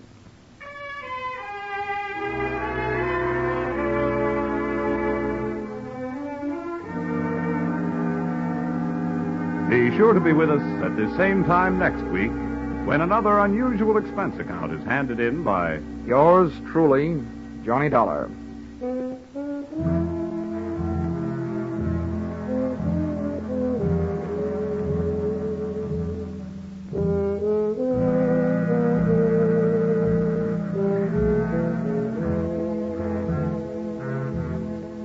Those two pleasant gentlemen of music, Vaughn Monroe and Gene Autry, will be around with special Christmas music tonight on CBS. On his caravan, Vaughn will feature a medley of Christmas carols. And you'll hear the maestro and his band featuring Vaughn's new song success, The Jolly Old Man in the Bright Red Suit. Gene Autry will bring you Christmas music and the Christmas Eve story, Western style. Be sure to hear these two Saturday night CBS stars Vaughn Monroe, and Gene Autry on most of these same CBS stations. Now stay tuned for Vaughn Monroe's Caravan, which follows on most of these same stations. This is CBS, where yours truly, Johnny Dollar, meets adventure every Saturday night. The Columbia Broadcasting System.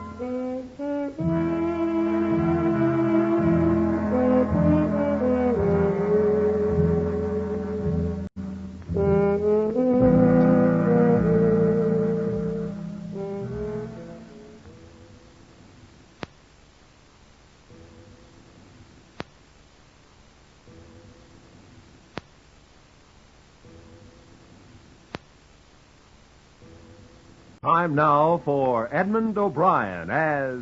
Yours truly, Johnny Dollar.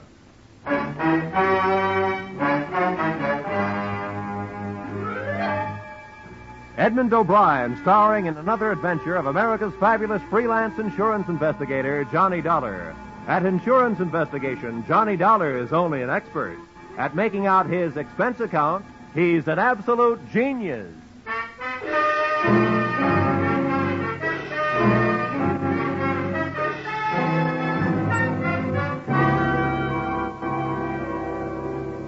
Expense account, submitted by Special Investigator Johnny Dollar to the Great Columbian Life Insurance Company. The following is an accounting of my expenditures during the investigation of the circumstances surrounding the murder of your policyholder, Loyal B. Martin, or how to take a vacation in Fairfield County. Expense account, item 1. $3.20 mileage from Hartford, Connecticut to the country estate of the deceased. I drove up a long cement driveway towards a mausoleum-type manor house. There were rolling green lawns liberally sprinkled with statuary. And the thought occurred to me that if he had spent much of his life here, the late Mr. Martin was most fortunate. He'd feel right at home in a cemetery.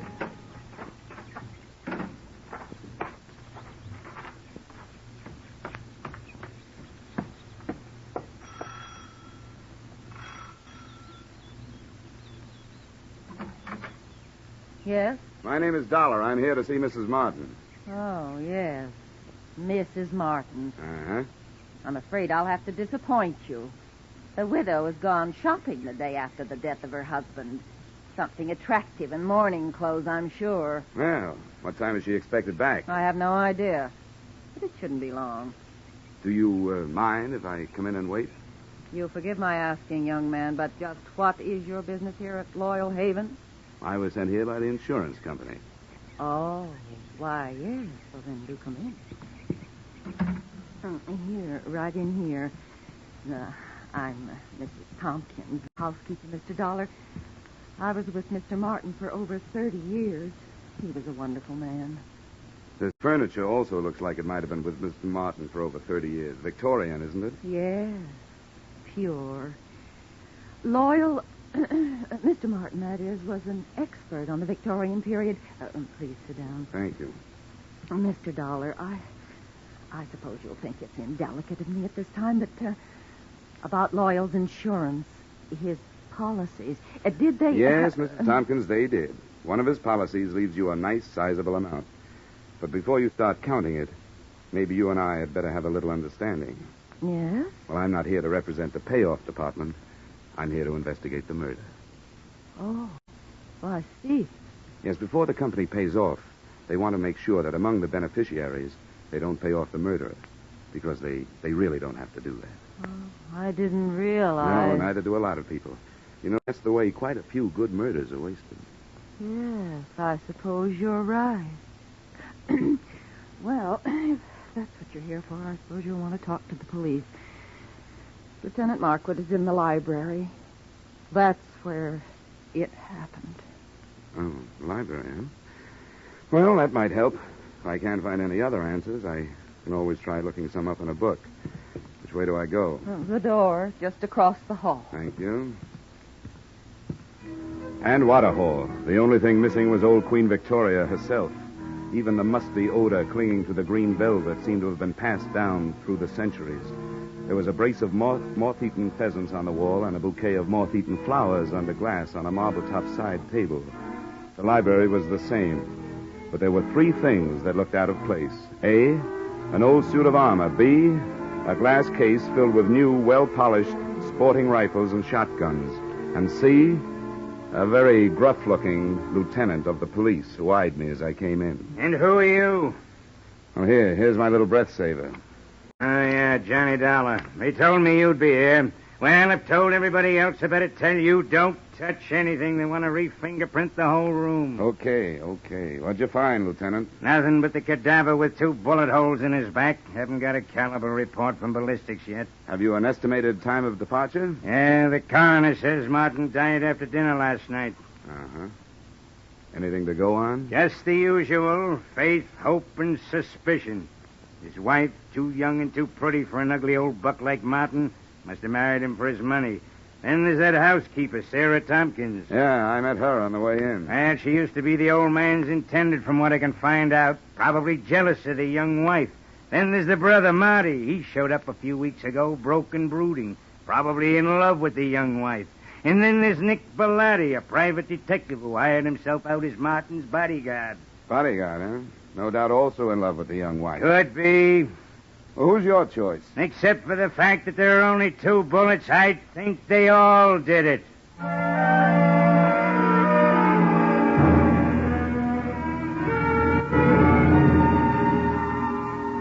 The nose through which Lieutenant Markwood talked was a long one, and in more ways than one, a horn of plenty, for out of it had poured enough motives and suspects to furnish a dozen murders. I started through this cast of characters and found that all of them had very little to say and didn't want to say it.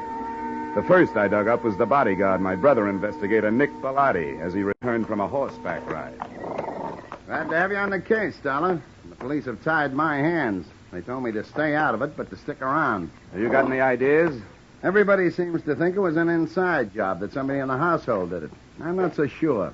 The reason I was around was because old man Martin made too many dollars and too many enemies doing it. But that's only my opinion. Why don't you talk to the old boy's younger brother, Marty?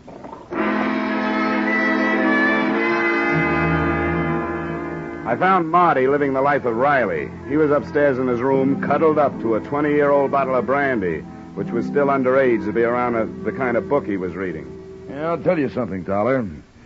My brother and I never did get along. Yeah, you'd find that out anyway. Why'd you come back here, Marty? Because Loyal's little bride, Joyanne, sent for me. She was afraid of him, and she didn't know if he was on to her. Was he? About that, you'll have to talk to Joyanne.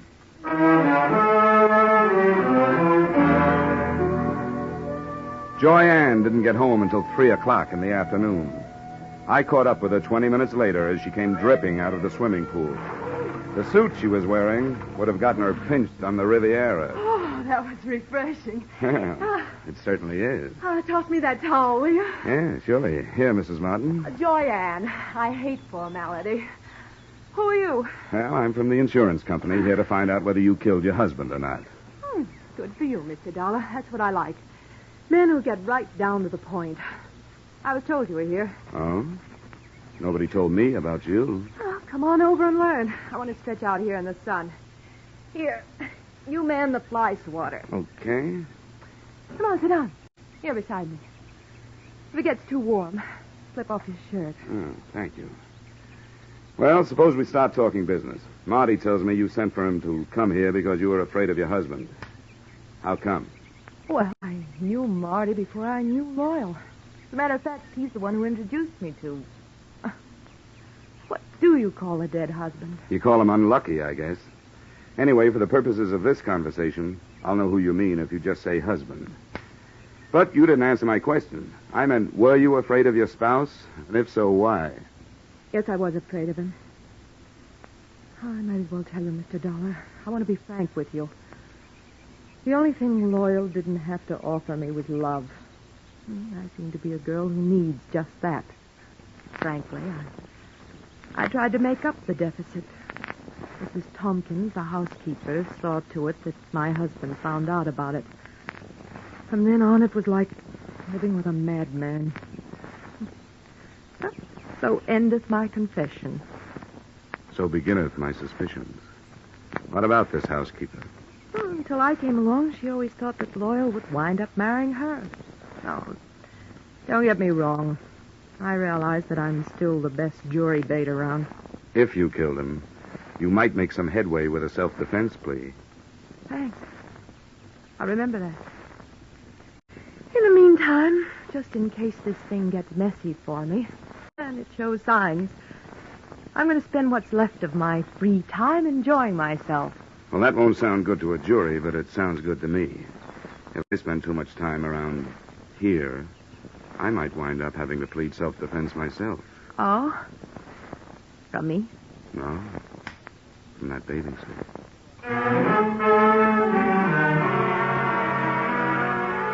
I spent the rest of the afternoon trying to keep 2 eyes on 4 people, reading from left to right. Brother Marty stayed in his room, finishing his book and his brandy.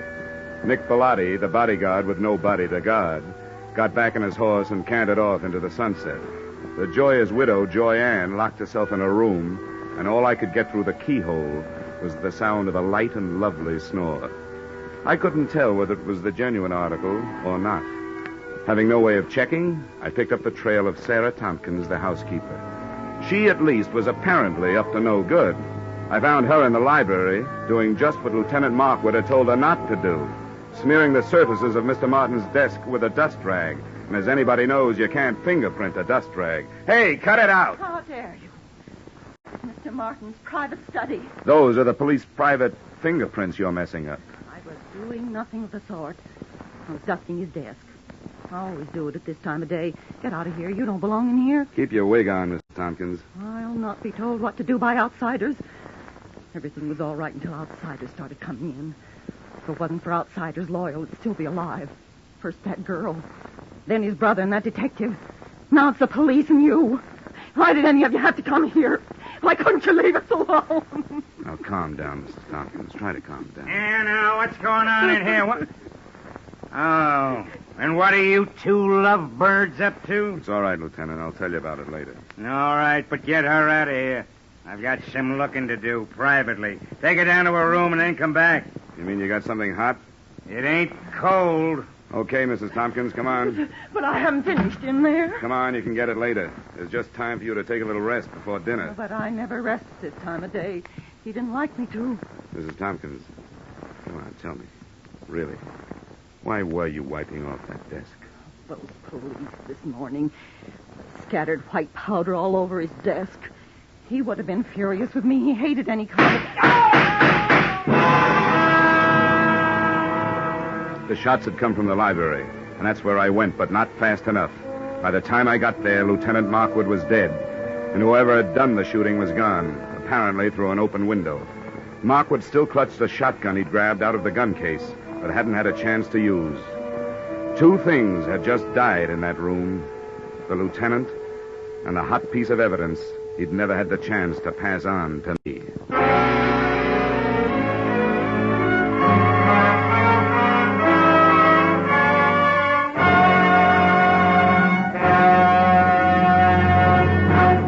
In just a moment, we return to the second act of Johnny Dollar. But first, the cream of the wit and the best of the music, which Arthur Godfrey brings you in the daytime on CBS, can now be heard on Godfrey's Digest, a new Saturday evening show heard on most of these same CBS stations. Listen tomorrow night and hear the week's fastest flashes of the Godfrey humor, the top songs sung by Jeanette Davis and Bill Lawrence, the finest singing of the Mariners. Arthur Godfrey's Digest and the Goldbergs are the latest addition to CBS's great Saturday nights. Now, with our star, Edmund O'Brien, we return to the second act of yours truly, Johnny Dollar.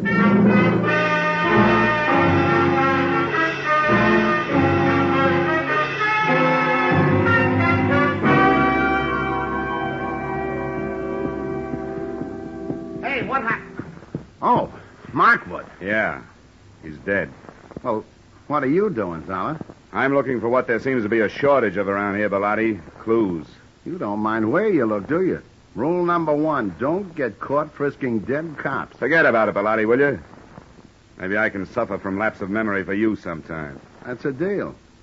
Got any idea what you're looking for? No. But whatever it was important enough to get him killed. I'd hoped maybe there'd be something in his notebook, for instance. Any luck? Well, very little. It's a brand new book, only one notation in it. Here it is. Check tattooing diameter. Recheck penetration. What do you make of that? It's too scientific for me. I'm a skip case and divorce type detective myself. All I know is you'd better put that book back in his pocket and leave it there. Yeah, I guess you're right. A nice timing, Bellotti, and remember, thanks for the loss of memory. Forget it. Hey, what happened? What's going Oh, on good here? Lord. Lieutenant Markwood. Who did it? Dealer's choice. So far, the dealer's the only one who knows. First my brother, now Lieutenant Markwood.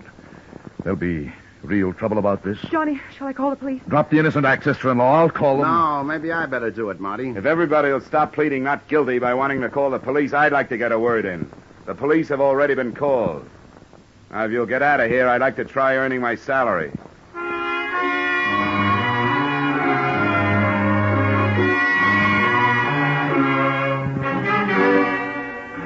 If I had had longer ears and more soulful eyes, I would have been all bloodhound, because I could sniff out the first of the trail. The smell of cordite told me that Lieutenant Markwood's killer had either been inside the room when he fired or just outside with the weapon pointed through the still open window. Outside, the grass formed a deep, wet rug right up to the house and smothered any immediate hopes I'd had of finding footsteps. But 10 feet away, I had better luck. A ray of light from inside spotlighted something that looked like it might be a star witness. It was a .32 caliber revolver. I scooped it up with my handkerchief and went back through the open window to look it over. Under the light, I checked 6 empty chambers and a crimson smear on the walnut grip. If somebody was feeding me a herring, it sure was red. But it wasn't blood. It was lipstick.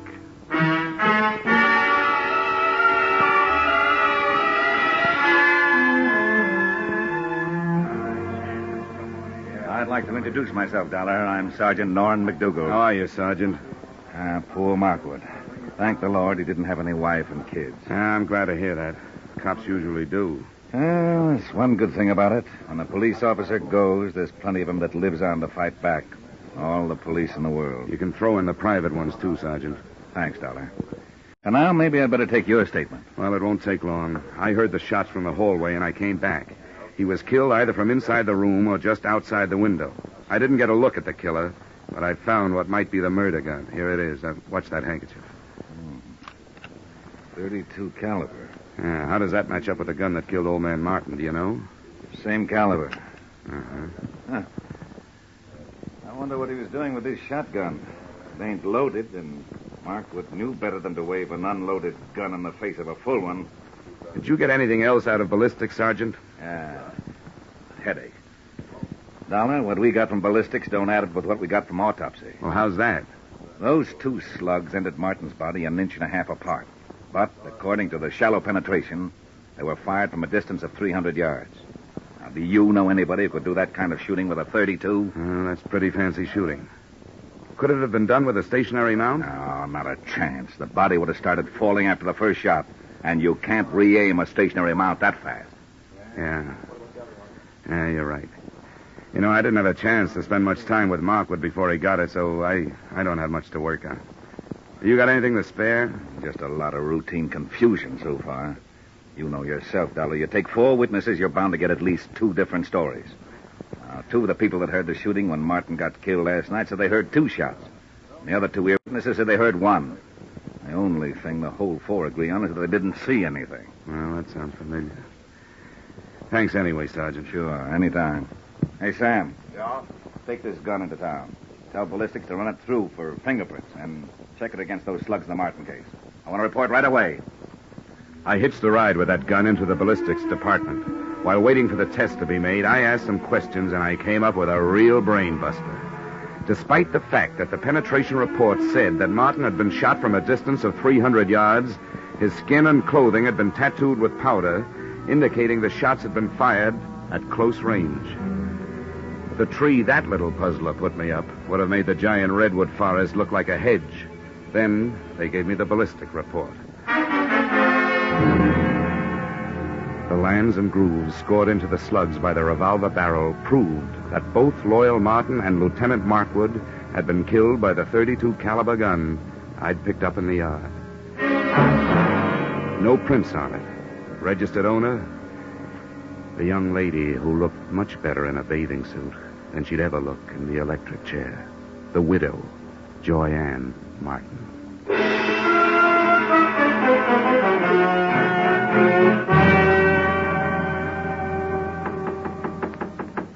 Yes? Who is it? The Hartford Hawkshaw. Dollar, I want to talk to you. Oh, I'll be with you in a second. I'm just out of the shower. Okay. First she was in the pool, now it's the shower. She's also in plenty of hot water. Hi. Don't pay any attention to my hair. Don't worry, I won't. I suppose you think it's a silly time of night for me to be taking a shower, but I thought it might help me to get to sleep. Well, I'm afraid I won't. Why, Johnny. You were pretty careless with that gun, weren't you? What gun? Oh, that handy little .32 caliber gun with the handy little registration number engraved on it that told the nasty old police that you bought it 6 weeks ago. Well, my gun's right here in the drawer. I bought it to protect myself from my husband. Here it is. Oh, Johnny. Johnny, it's gone. It's real gone. It's done gone and killed 2 men so far. And if you can't do some fast talking and some fast proving, it stands a good chance of shortening your pretty little life expectancy. Somebody must have stolen it. Oh, no. That's not even a down payment on a story. Oh, but Johnny, there's a whole house full of people who could have done it. Not only that, they'd be glad to get me out of the way if they could. Why? Well, Mrs. Thompson, because she hates me. Loyal's brother, Marty, because I stand to inherit everything. What about Nick Bellotti? Doesn't he have an axe to grind? I don't know what it could be. Okay, skip it. Tell me, do you remember hearing 2 shots being fired around here any time before your husband was killed? Probably away from the house? Why do you ask that? Because I want to know, did you? You amaze me. Yes, I did hear 2 shots. The day before Loyal was killed. I was horseback riding down by the walnut grove. I remember because my horse shied. Well, this is coming a bit too readily to be readily believed. But how big is that walnut grove? Not very big. Yeah? Can you spot those shots a little closer? Well, they sounded as if they came from about the middle. I didn't stay to find out. I guess I frighten easily. Yeah. Yeah, you frighten me easily. Why, Johnny? Why? I'll tell you why. Because whether you shot anybody or not, you're murder, baby. Oh, Johnny. I didn't kill them. You've got to believe me, Johnny. I don't have to. But just for a minute, I will. What is there about police drivers? Even out in the country, they got to lay on those sirens. Johnny, please. Come on, you better get dressed, sweetheart. I told them I'd keep you occupied till they got here. Why, you... The police took Joyanne and her hurt feelings off to the pokey. I took myself and my hurt cheek off to bed. The next thing I had to do had to be done by daylight. So I took over Joyanne's painfully empty and prettily perfumed sack, set the alarm for dawn, and snort up a storm.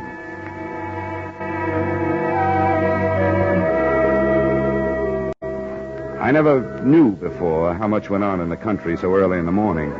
On the way to the walnut grove, the damp air washed the cobwebs out of my head, and I started thinking. Now, first, Loyal Martin had been found dead with 2 bullet holes in him. Yet 2 of the witnesses, Joyanne and the housekeeper, Mrs. Tompkins, had heard only 1 shot.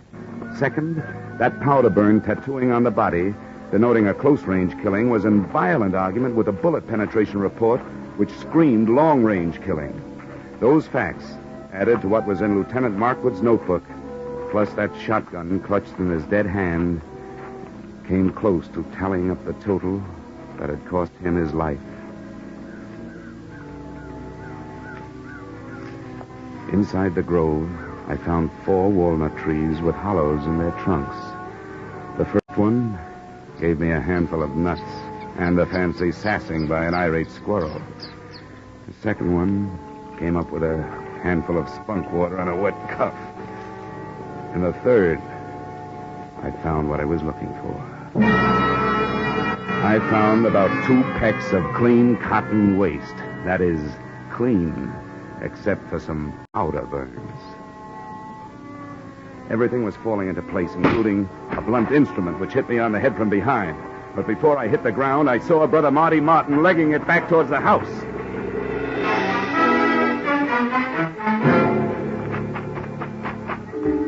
I made it up the house and up the hill and onto the trail, and was just starting up the stairs when I heard another out-of-season 4th of July. Okay, Dollar. I got him. Yeah. So I see. It was self-defense. I had to do it. I hated to butt in on your case, but all of a sudden everything stacked up, and I knew he was your man. When I threw it in his teeth, he made a try for his gun, so I dropped him. You sure did, Bellotti. Well, I owe you a lot of thanks. But if you don't mind, I'll take over from here. Sure, help yourself. Good. And, I think the first thing you'd better do is hightail it into town, get your story filed with the police. Yeah, I guess you're right. You're all straight now, so you can back me up. 100%, Nick, all the way. Now get going. Come on. Okay, Dollar. See you later.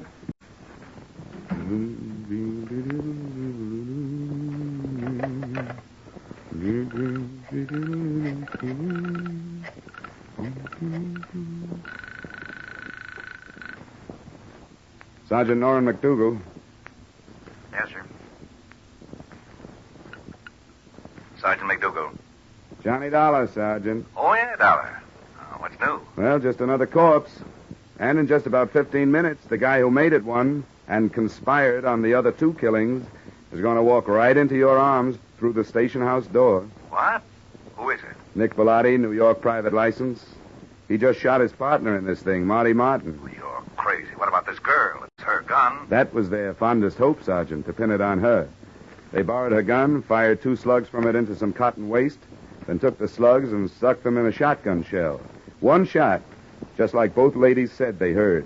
The shotgun Lieutenant Markwood was looking at when he died was really the Martin murder weapon. Oh, that takes care of the powder burns and the shallow penetration, yeah. Well, thanks a lot, Dollar. I'll be waiting for him. Hey, wait a minute. What's he walking in here for under his own power? To tell you an early morning bedtime story, just before you go off duty. He'll give you a pitch about a self-defense killing. It's a lie. The victim wasn't carrying a gun. If he had been, he would have used it on me, but he didn't. He used a sap. The sap.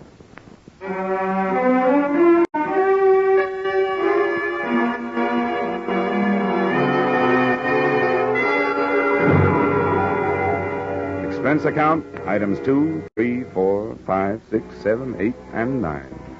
$624 entertainment, appeasing a rich widow with rich taste.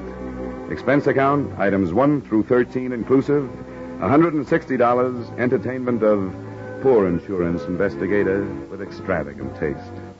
Expense account, item 14, $7.80 mileage New York to Hartford. You may disagree with that item, claiming that I finished the case in Fairfield County, but I didn't finish the case until I left her. And New York City is where I left her. Expense account total, $823. Signed, yours, truly, Johnny Dollar.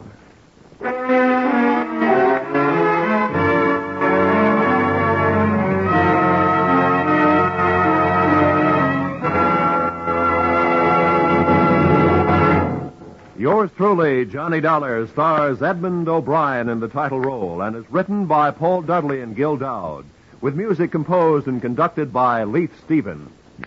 Edmund O'Brien can currently be seen starring in the Harry M. Popkin United Artists production, DOA.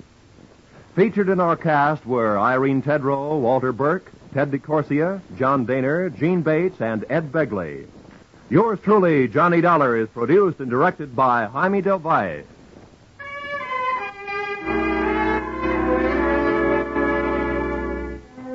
Join us again next week when Edmund O'Brien returns in another adventure of... Yours truly, Johnny Dollar. Thank you.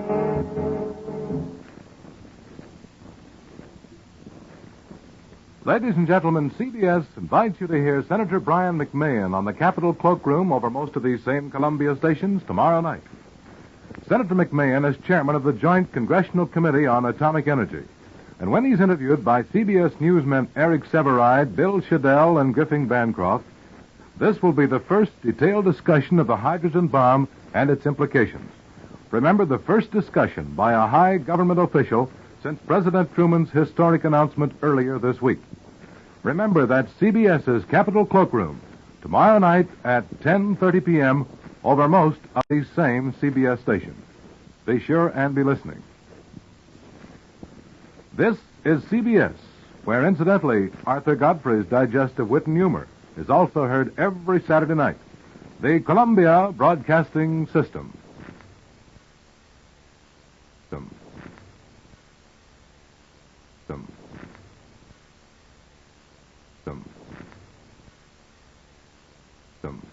Time now for Edmund O'Brien as... Yours truly, Johnny Dollar.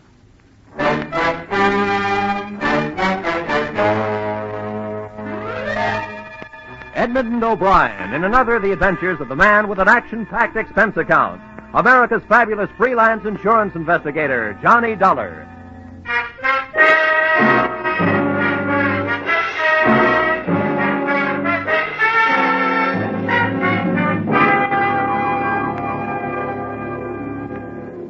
Expense account. Submitted by Special Investigator Johnny Dollar to Home Office, Intercontinental Marine Insurance Company, Hartford, Connecticut. The following is an accounting of my expenditures during my assignment aboard the SS Malay Trader, the ship with no port of call. Expense account, item 1, $80. Transportation from Hartford to Savannah, Georgia, where, after pausing only to grow a beard and deck myself out in seaman's garb, I proceeded to the local hiring hall of the Seamen's Union.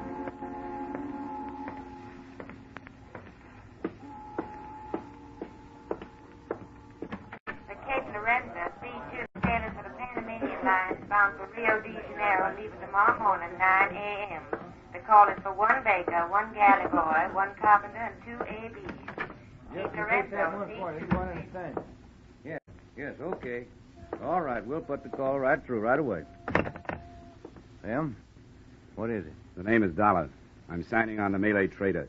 Ordinary seaman, special permit. Special, huh? Well, let me see now. Oh, yeah, here it is. Insurance deck, huh? Well, I'm glad to cooperate, Dollar. Thanks. Where do I find the ship? Pier 8. The directions will all be here on your assignment slip. What's the beef? A hot cargo? Oh, maybe. When I find out, you can read about it in the papers. Okay, so you're not talking. That's your business. Here's your slip. Now, the best way to get there is to follow the railroad tracks past the warehouses right across the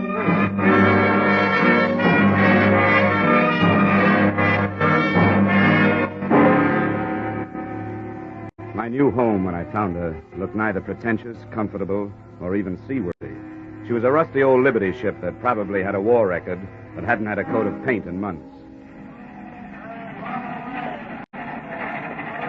Her winches, fore and aft, were busy feeding heavy rattan-covered bales into her gaping holes. Her decks were alive with longshoremen, and set against all that activity, a bulky gent wearing an officer's cap lolled on a stool near the head of the gangway, idling time with fingernails and a penknife. Yeah? What's your business? I'm signing on. Where do I find the chief officer? You found him. I'm Halstead. Let me see your slip. Uh-huh. Yeah. Okay, Dollar. You're on the 4-8 watch. Quarters of 3A. Just past the galley, then aft starboard side. Go up here, dear. You can sign later. Right.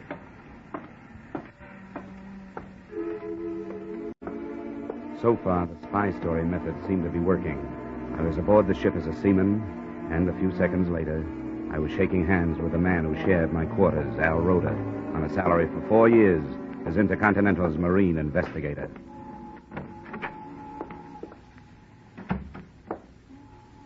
Johnny. Hi, Al. Hey, it's been a long time. How are you? I'm fine. It's good to be working a case with you again. Say, Is it all right to talk in here? Yeah, but let's keep it down. I've been on this tub since it left Singapore, and nobody's on to me yet. But play it cagey on deck. How much did they tell you in jolly old Hartford? Well, they gave me just the basic situation. That Intercontinental insured a bunch of crude rubber from British Malays before the devaluation of the British pound sterling. Half that, I understand, burned in a warehouse in Singapore. You bet, to the tune of over 100,000 insurance bucks. I flew out there. Signs of arson, but no proof. I followed the other half of the crop here to Savannah. Say, this company that owns it, Malay Traders, kind of an outfit, is it? They aren't angels. Been up against British customs a few times. Never nailed. They own their ships, and the branch here, headed by a Mr. Pila, imports basic commodities, like the rubber and minerals. Mm-hmm. Well, the point is that since this crude was insured before the British pound dropped, they can bring in more loot destroying it than they can selling it. Yeah, I guess that totals. And I take it the policy covers until they do so, huh? That's it. I thought we were getting rid of it here. They packed it away in their warehouse, but then 3 days ago they started loading it aboard again. That's why you were sent down. What's the matter, Al? Don't you think the company trusts you? I guess they figure I need help. And they're right. Where do you think we're bound, Johnny? Well, my paper's at Corpus Christi. The scuttlebutt is that Corpus is just a stop. That we clear there for Mexico, Veracruz, where arson investigation isn't what it could be. After that operation in Singapore, what else would they do? Hold it. Dollar, are you in there? Yeah? Hold staff. Ship's articles are in the company office, corner of the warehouse. Go ashore and sign them. Yeah, okay, right away. Sir? Nice try, sailor. Oh, and if you'll take a word of fatherly advice... Well, practically anything you say. Go ahead. That girl in the office, the Malayan half-caste, she's the boss's daughter. Amai. Amai. Is that for appreciation, or is it her name? Both. But save your dreams. The chief, our friend Halstaff, is as possessive as he's big. And you know something? I don't blame him.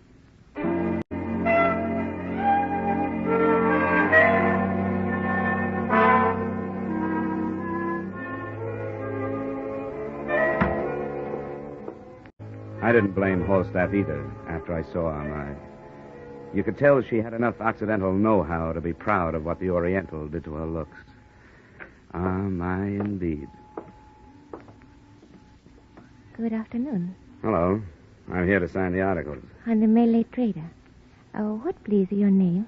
Dollar, Johnny Dollar. Dollar. Are you a very thrifty man, Mr. Dollar? Well, hardly. My name is usually the only one I have to my name. Your signature right here. I wish I were sailing with you. What? What did you say? That I wish I were sailing with you. I have begged with my father, but he will not let me go with him. Oh. Your father's going with us, huh? I didn't know that. I will beg some more. Once again, please, your name right here. You have nice hands, Mr. Dollar. Nice hand? Now, why'd you say that? I see so many hands here on my desk, so I notice them. Some are big and lumpy.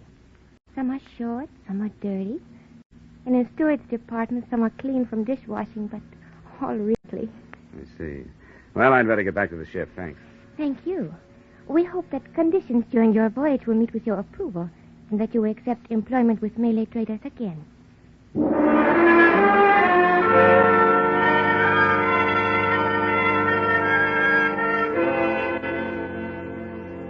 And with those memorized words ringing in my ear, I thanked the luscious Amai again and proceeded shipward to take up my duties as a very ordinary seaman. I hoped that her interest in my landlubber hands really stemmed from her unusual hobby and not from suspicion. And I wondered why Mr. Pila, her father, and the local head of the suspect company had decided to go with us. Had his doctor ordered a sea voyage for his health? Or did he want to enjoy in person the odor of burning rubber?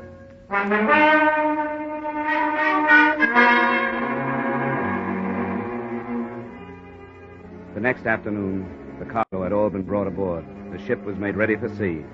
And I had sustained, along with multiple cuts and bruises, the ire of the boatswain then because I didn't know the difference between a preventer and a topping lift. But by the time night fell and the Malay trader was plunging down the Atlantic coast, I knew one thing. The sailor's life is not for me.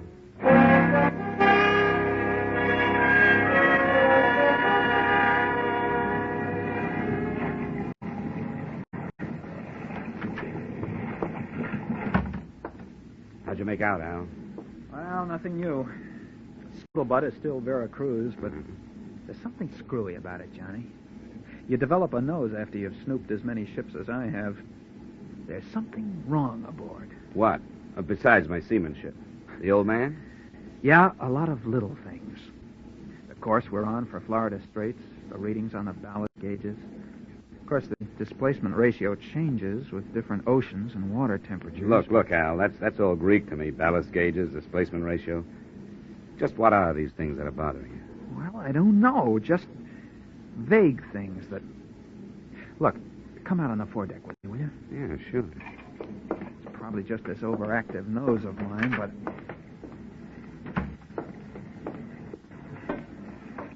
I want to get a look in one of these holes. Now, there's a hand standing lookout in the bow, and if you'll go up there and keep his attention, I'll slip into the escape hatch of number 2. All I'll need is about 10 minutes. I'll meet you in the cabin.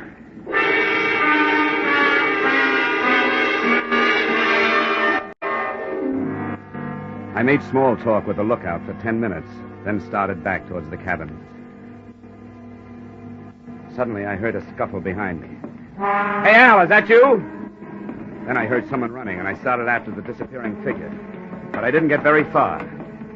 I stumbled over Al Roda's body by the open hatch. And there was a stab wound in the back of his neck, just at the top of the spine. It was small enough to have been left there by a penknife. I didn't report to the chief mate or the captain. I went over both their heads, and I pounded on the door of the owner, Mr. Peeler. Mr. Peeler! Yes. One moment. What is this? What does this mean? There's been a killing down on deck. What do you say? Killing? My watchmate, Al Roda. But this I will not believe. The captain or Mr. Holstaff, where are they?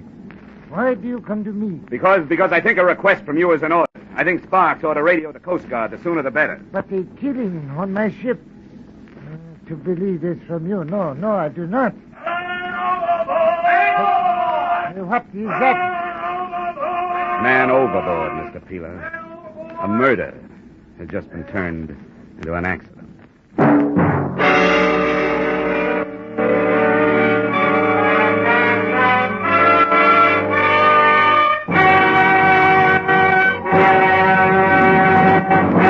In just a moment, we return to the second act of Johnny Dollar. But first, Kitty Callan will join Vaughn Monroe's caravan along most of these same CBS stations this Saturday night.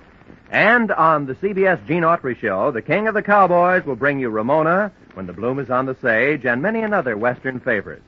The Vaughn Monroe Caravan and the Gene Autry Show are heard every Saturday night. Hear them tomorrow night in an hour of Top Pops and Sagebrush Symphonies. Now, with our star, Edmund O'Brien, we return to the second act of yours truly, Johnny Dollar.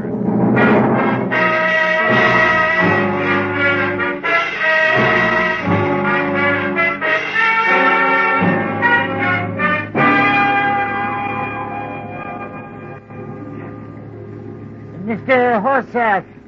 Mr. Horsath, will you please come here, Mr. Horsath. Yes, sir. Mr. Horsath, there has been trouble? Yes, sir. One of the crew fell overboard, sir. Then talk with this young man. He speaks of killing. Killing? No, it's you, Dollar. What's this guff about killing? Al Roda was stabbed in the back of the neck with a small knife. This man is either drunk or crazy, Mr. Peeler. Yes, most certainly. I just stepped out on deck to check the running lights before I turned in. Saw the man leaning over the rail. He was sick. The ship rolled and he went over. Have it your way. I guess that was a life jacket I stumbled over, huh? Well, what are you doing about the man overboard? I'll thank you to remember your place on the ship. I do, but I also remember Al Roda. Doing what's prescribed by maritime law. I'm changing my course to circle and search the area. Yeah, how about the Coast Guard? I'll be notified in due time. Now either go to your quarters or get forward with the rest of the crew and look for this guy you're so worried about. Where are you going? The radio room. Even I know the Coast Guard gets first bid. You listen to me, Dollar. I'll have you up before a commission board and you'll never ship again if you don't obey my order. They're the boilers. You better get to your lifeboat station, Mr. Peeler.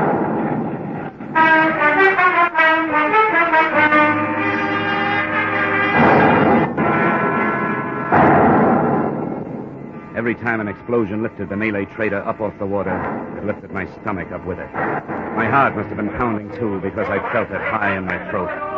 And feeling that big seagoing box of steel plates and bolts shuddering under my feet, painted sweat on my forehead, and big sticky splashes of real fear on my soul.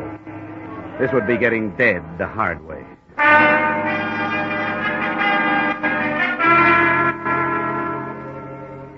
But finally, the quivering of the ship came to a stop, calming down my own vibrations as it faded. Then the tub started to lift, giving me a new reason for keeping my mind off of taking a cut at Halstaff with the closest fire axe. The crew got panicky as a bunch of kids in a burning school. And while they fumbled with the lifeboats, I took a last running look at number 2 hold. There were still bloodstains on the deck where I'd found Rhoda.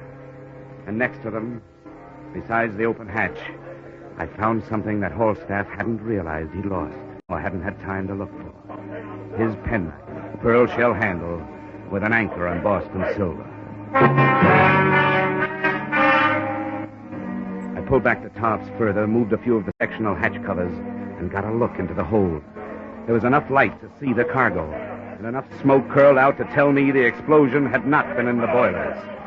Yeah, I had a fine case, except it was going down under my feet, and I'd end up with everything but proof.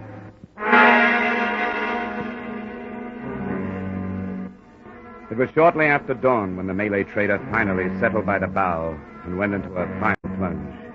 Everybody in the lifeboats turned and watched her go. The water quieted over her, and the only traces left were the hatch covers I'd pulled loose.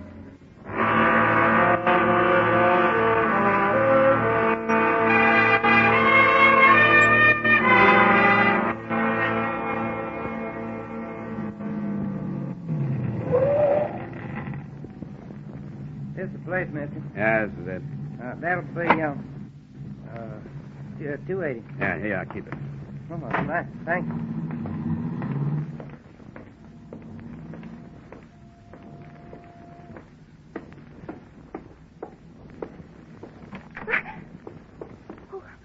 Who are you? Page 1 and 3, line 22. Ship's articles, you remember? $1. Oh, yes. But this newspaper, it says you're missing from shipwreck. Yeah. A guy'd have to be stupid or dead to be lost on a sinking like that. Everything was too convenient. Plenty of time to get the boats launched. Only 4 miles from shore. The papers say that... Yeah, they reported me missing because I didn't take time to report myself among the living. You see, I couldn't wait to get back to Savannah, get back to you and the king-size scheme cooked up in this office. Now, I'm not promising anything, but a quick signed statement might help you. I'll write it and you sign it. You talk about a scheme. What statement is this? Oh, come on, stop it. Look, use the old sex pitch. Try to sell me that it'll be worth my while, but don't try to sell me innocence. Mr. Darling, you think I know about something.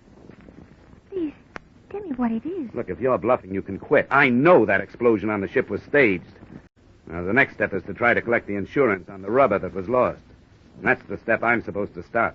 Here. Here's my ID. I'm very sorry. I not understand. You are police? Yeah, in a way. In a way, I'm the police. And the real ones aren't far behind me. And you do not lie to me. Look, I wouldn't have any reason to. If this is true, I knew nothing about it. I, too, do not lie. Well, why'd you think your father was taking this trip? I did not question. Neil told me he had business in Corpus Christi. Well, then Halstaff lied to you. The newspapers will tell you why your father took the trip. Here, look at this. Importer and fleet owner narrowly escapes death in explosion aboard his own ship. Now, who'd think of scuttling with the aged owner taking the risk himself, huh? Darling, it's very difficult when in a few minutes 2 men you love become suddenly criminals. I am only daughter.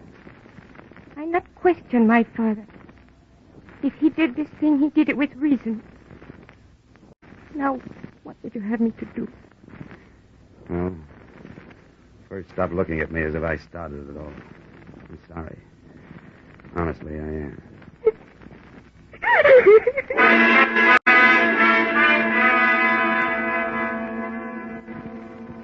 It was clear to me now that she wasn't lying.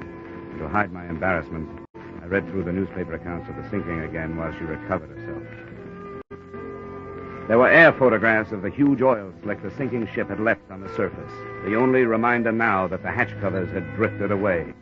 The lack of wreckage was mentioned in the stories, and I remembered Al Rhoda worrying about ballast and displacement. I looked up the number of a local chemist, and I made a phone call.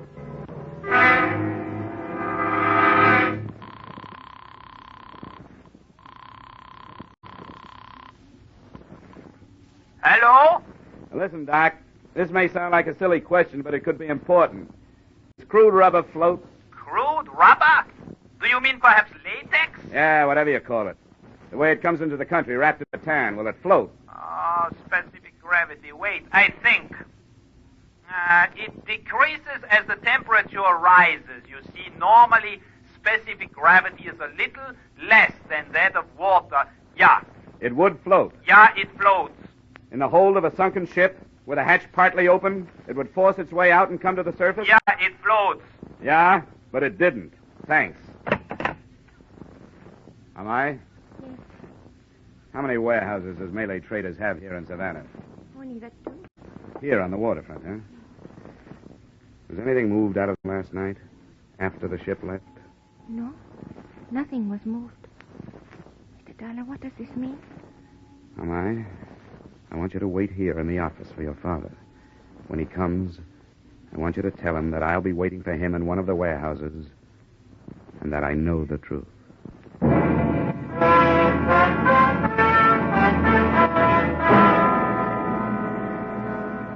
The Malay trader warehouses were closed for the day, but my foot in a window opened them. Both were stacked high with imported goods, and I picked my way through everything from lychee nuts to ivory back scratchers. In the second one, hidden behind a wall of cotton Ceylon tea, I found what I was looking for. They were unlabeled wood crates. I opened one, and the resilient mass inside was crude rubber, still on dry land and still insured. All right, Dollar, hold it. Hold what, Holstaff? There's nothing left to hold. What do you mean by that? That for me, everything is finished, wound up. It's time for the law. Unless you can make another switch with that rubber before they get here. You mean that rubber in the crates? Yeah. Been here for over a year. Ah, come on. Let's not waste time. You and Pila and I know there wasn't any rubber in number 2 hold. You saved it to sell after you got paid off for losing it. But I'll let the experts prove it. What experts? Oh, they got all kinds. You know, one group is going to nail you for murder.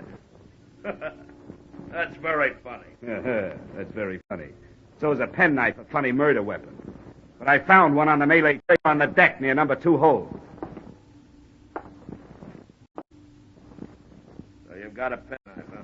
Yeah. With a pearl handle and a silver anchor on it. You know, I guess at least 100 seamen would testify under oath that it's yours. I know I will. I only wish I could be 15 people when you hit the courtroom. The jury, the prosecuting attorney, the star witness, and the sentencing judge. Well, you won't see me in a courtroom. How do they execute down here, huh? Gallows, electric chair, gas chamber, what? Come on, tell me. Or do I have to look it up? They'll have to have more than they've got. They got plenty. All they have to do is match up the weapon with the wound. Look, Dollar, I don't scare easy. I could make a confession, and it still wouldn't hold without a body. What do you mean without a body? They gotta have a body. Anyone knows that. You're getting ahead of yourself, Holstaff. Did I say they didn't have a body? Huh? Do you think those Coast Guard helicopter and blimp crews are blind? Keep going, darling. You think a guy who's been a Marine investigator as long as Al Ruda had went around without figuring how to do his job even after he was dead? What are you talking about? What do you think he wore around his middle? A money belt or a life belt that would keep him afloat? You're stupid, Holster. Give me the knife, darling. It's not only a knife. It's Exhibit A. And the prosecution will want it. Give me the knife, darling. I'll kill you if I have to. You don't want to shoot me, Holstaff. How do you know I've got the knife with me? Huh? How do you know I haven't left it someplace with a note to the police? Stand still. Now get your hands off to the side. Now hold them there.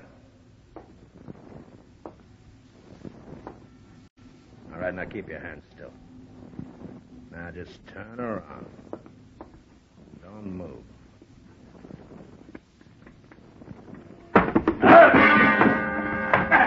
It wasn't time for Queensberry rules. He was close to me, and I used my feet. The first one landed on his shin. And the same movement, I fell forward on my hands and kicked out with both feet.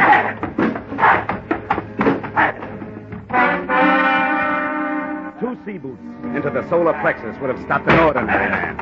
And after I gave him a couple more, the big chief mate turned into just that, an ordinary man.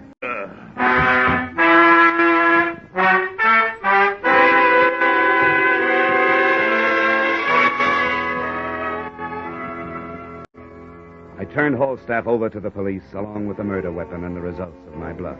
They took it from there to a confession. Mr. Peeler was cleared of responsibility for Al Roda's murder, but is now being held on conspiracy to defraud. I hope since the policy on the remaining cargo of rubber can now be canceled, Intercontinental is minimizing the monetary loss in Singapore. To you, the loss is a little more than $100,000 and an operative. I have lost a friend.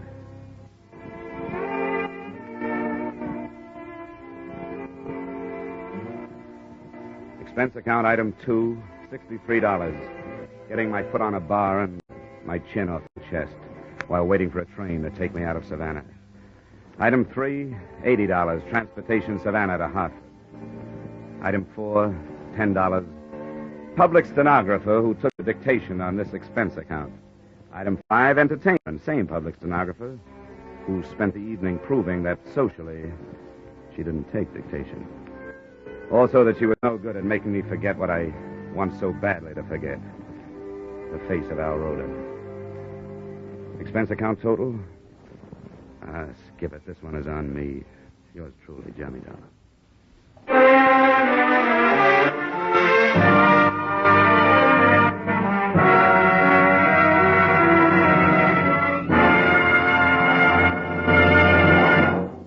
Yours truly, Johnny Dollar, stars Edmund O'Brien in the title role and is written by Paul Dudley and Gil Dowd with music by Leith Stevens.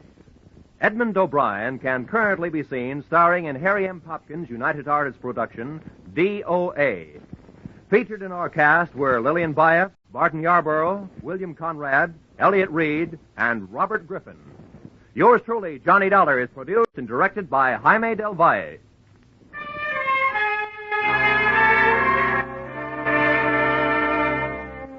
Join us again next week when Edmund O'Brien returns in another adventure of Yours truly, Johnny Dollar.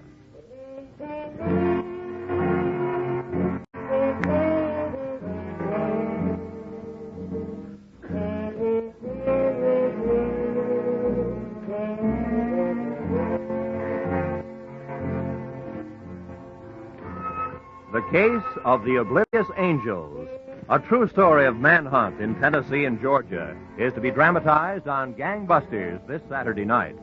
The story will have narration by the chief of police who directed the successful search for the bandits. So for a half hour of real adventure, as experienced by our forces combating crime, listen in this Saturday on most of these same CBS network stations to Gangbusters' story, The Case of the Oblivious Angels. This is Roy Rowan speaking.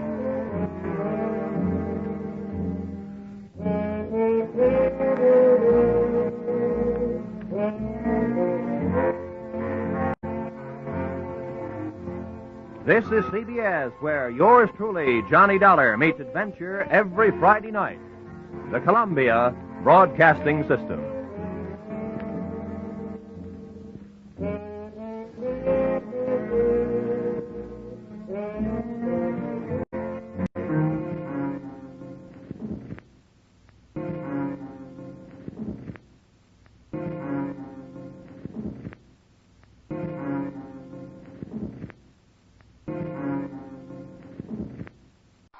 Time now for Edmund O'Brien as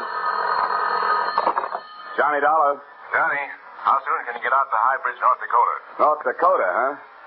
In the winter, you guys send me to North Dakota, in the summer to Miami, Florida. All right, what's your problem? We got two old duffers insured for a total of $80,000. What's the matter? Somebody threatening to kill them? No, they're threatening to kill themselves.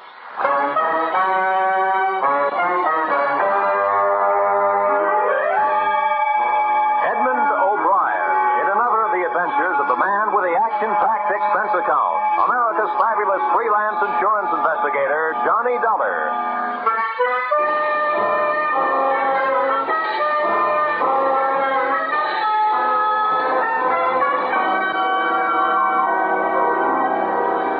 Expense account submitted by Special Investigator Johnny Dollar to Home Office, National Fidelity Life Insurance Company, Hartford, Connecticut. The following is an accounting of my expenditures during investigation of your policyholders, Mr. and Mrs. Arbuthnel Trump, or how the grave digger's spades came near being Trump's.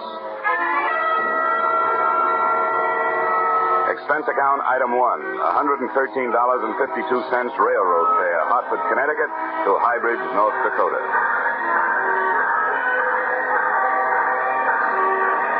As I walked towards the station in High Bridge, the wind whipped white shawls of snow out of the night and around me like a Spanish dancer, and the raw cold had my teeth acting like castanets.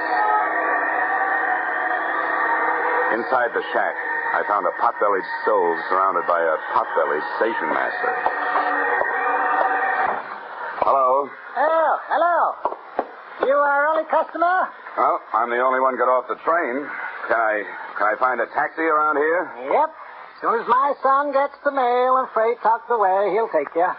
Only won't be any taxi cab. You drive you wherever you're going in the Pong. By the way, where are you going? To the Trump residence. You know it? Yep, I know it. You one of the family? No, just business. Oh. Well... Well, what? What is your business is none of mine. But, have you ever been out there before? No, I haven't. Why, something wrong? If it ain't, then everybody in this town has been getting a lot of unnecessary exercise. Did you ever do conclusions? Well... Here comes the boy. He'll drive you over. Hickey. Yeah? Hickey, you got a customer for the Pong. Wants to go out to Trump place. That Trump place? Well, all right. But, mister, I'll only take you as far as the gate.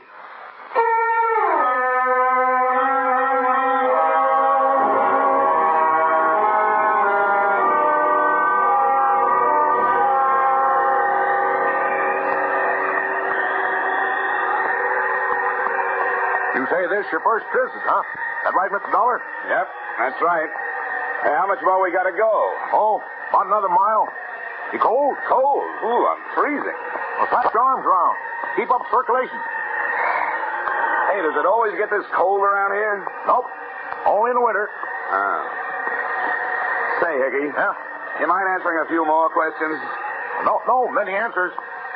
You're welcome to those. Well, what about this Trump place? Why is everybody around here scared of it? What is it, a haunted house? Nope. As far as I know, everybody out there's alive all right. Matter of fact, I'd feel better if some of the things out there was dead. What do you mean? Well, past year or so, I've been delivering some packages out there. Boxes coming express on a train. Some of them come all the way from Africa. Quite a few from India, too. All marked danger. All marked do not open. Deadly. Whatever comes in those boxes is alive. What about the people, the Trumps themselves? Oh, they look nice enough. Sort of on the old side. Old man Trump looks like a deacon. His wife looks like a deacon's wife. But they never seem to come to town, let alone church. Hey, that's funny. What's so funny? Well, look, they're on the road. Fresh auto tracks. Only one place to go out this way. Same place we're going. To the Trump house. I don't see anything wrong with that. Those folks never have no visitors. Now, looks like they're having a lot. Hey, maybe they're having guests for dinner. That's right. Maybe they are having guests in for dinner. I didn't say in for dinner. I said maybe they're having guests for dinner. Oh, that's some funny joke, that is. Yeah. Well, here we are, right around the next bend. Good. I'll tell you what, Hickey. When I get ready for you to drive me back, I'll give you a call on the telephone, huh? Well, that'll be a good trick if you can do it. What do you mean? They don't have no telephone.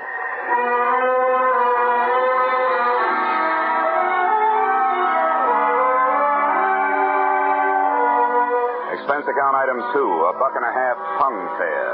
Hybrid station to the gate of the Trump estate where the driver Hickey dumped me off.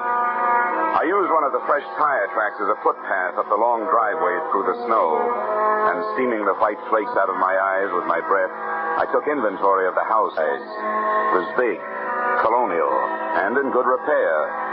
All rooms lighted downstairs, one room lighted upstairs. Near the front, the automobile tracks took off around to the back of the house. I had to make my own footsteps in the drifts from there to the front door. Quickly, don't let that cold in. Let's shut the door. Now, who are you? What do you want? What are you doing here? I'm Johnny Dollar from the insurance company. As to what I want to see Mr. and Mrs. Trump.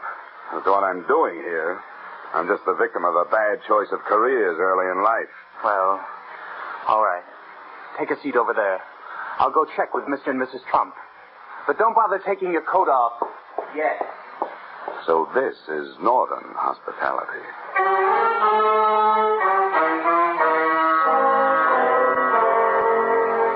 Coming in out of the cold makes any house seem warm, but my overcoat started to steam about 10 seconds after I got inside this one. So did I. And looking around, I saw the reason. There were potted orchids growing all over the hallway, and orchids grow only in tropical warmth. Despite the invitation not to, I took off my overcoat and waited. After 10 more minutes, I felt like slipping out of my suit, a decision I didn't have time to make. They're just finishing dinner, Mr. Dollar. They suggest you join them for coffee. Follow me. Thanks.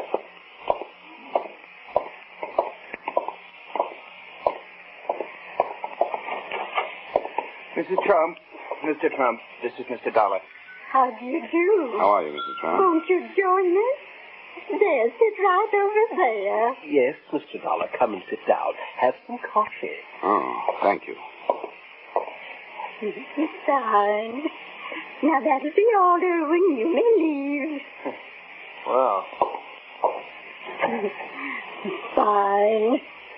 Now, sugar and cream, Mr. Dollar? No, thank you, Mrs. Trump. This will be all right, just the way it is. Well, Mr. Dollar, I assume you brought the necessary papers? Yes, I did. They're in my pocket, all ready for your signature. Good. We'll sign them right away. Well, I was hoping you wouldn't sign them, at least until I've had a chance to talk to you about it. Talk to us? What is there to talk about?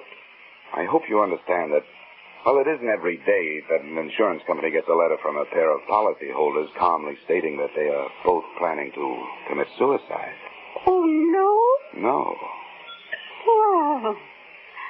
Well, I suppose it is a bit out of the usual run of things, but there's nothing we can do about it. My goodness, we checked with our lawyer. And he said we were perfectly within our rights. Well, granted, you've had the policy a long, long time, and the suicide clause is no longer in effect. However, frankly, the company did send me out here in the hope that while I was arranging the change of beneficiary you requested, I could also talk you into changing your mind. Mr. Dollar, you might just as well save your breath. Our minds are made up. Mrs. Trump is right, Mr. Dollar. As soon as we get those change of beneficiary papers signed, we intend to dispose of ourselves. Well, And furthermore, young man, within the past 48 hours, we have had ourselves thoroughly examined by a board of extremely well-thought-of alienists who signed documentary proof that we are both perfectly safe. So there is nothing you can do to stop us in that direction. But why? Why do you want to do this? Now, you don't look unhappy. Well, we're not. We've had an extremely happy life, haven't we, Mr. Trump? Indeed, we have, Mrs. Trump. And that's just it.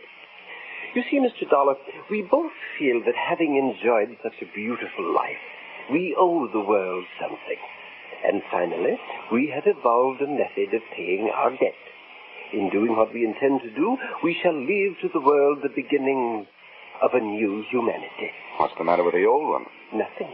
But it is doomed to extinction.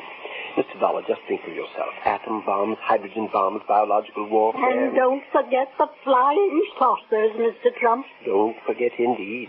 Unknown objects hurtling through space, interplanetary traffic. Dear. A prelude to invasion and destruction. Now, wait a minute. How do you know?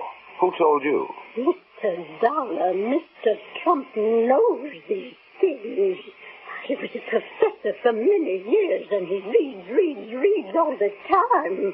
He knows all that. Would you mind pouring me some of that coffee, Mrs. Trump? Not at all. There. Thank you. Mr. Trump, granted we're all doomed for extinction, how's knocking yourself off going to help? If you just stick it out, you'll not only enjoy a bit more time alive, but you'll also be around to see the fireworks. You will notice, Mr. Dollar, that we are changing the beneficiary in our policies from our niece, Miss Hope Selden, to the young man who let you in here tonight, Mr. Irwin Harper. Yes, I noticed that. And I also noticed that this young man isn't even related to you. Now, what's that all about? Well, Hope is a frivolous girl. She laughed at us when we tried to tell her what's happening.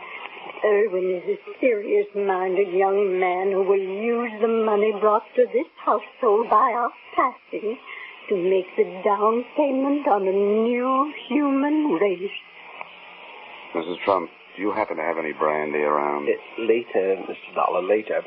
You want to know why and how. Well, come along. We'll show you.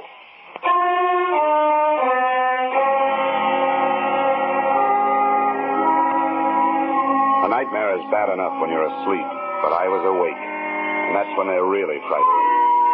They took me down through the back of the house to a winding, half-lighted stairway into the belly of the black hole. The oppressive heat grew even more oppressive. More stairs, then tunnels, all the ceilings cement and lined with lead. All the walls covered with pens and cages, and all of them filled with snakes, Mr. Dollar, reptiles, hundreds of them, every species, every variety known to modern man. Look at them. Look at them and look at them well, for here is the new beginning.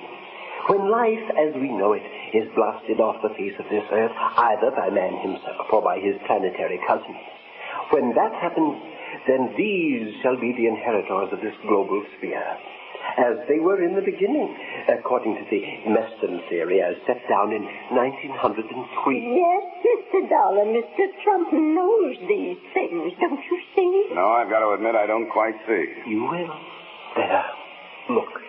Every pen, every cage is equipped with an automatic feeding device. Stored above the cages is enough scientifically developed food to keep these reptiles alive for 100 years if need be. Until the Holocaust, they will be cared for by young Harper. I could use some old Harper myself. When the Holocaust comes, Irwin Harper shall survive as long as possible. Then the machines will take over. The reptiles will be fed, and when the recording devices up on top say that the radioactivity and magnetic forces have been dissipated, the doors of the cages leading to the earth above shall be automatically projected outdoors, and the cycle shall be complete. Then the reptiles will be set free on the face of the earth to once again evolve themselves into the new humanity. I see. Look, Mr. Trump, I'm out here to ask you a very simple question. What's all this got to do with your committing suicide? That is easily answered, Mr. Dollar. We need money. We need a lot of money to buy the rest of the equipment. We are willing to give up the little that is left of our lives to provide it. Irwin will remain behind to put our money to good use. Mr. and Mrs. Trump, I don't question your motives, but you can't blame me for taking a second look at your methods. This man springing from reptile theory is flimsy enough, but that's your opinion, and you're entitled to it. But what you're not entitled to, and I'm quoting the Bible and the law, is the act of taking your own lives. We've talked that over among us, and we're willing to take our chances. All right. But at least you'll agree this is a whole lot to take in one sitting, isn't it?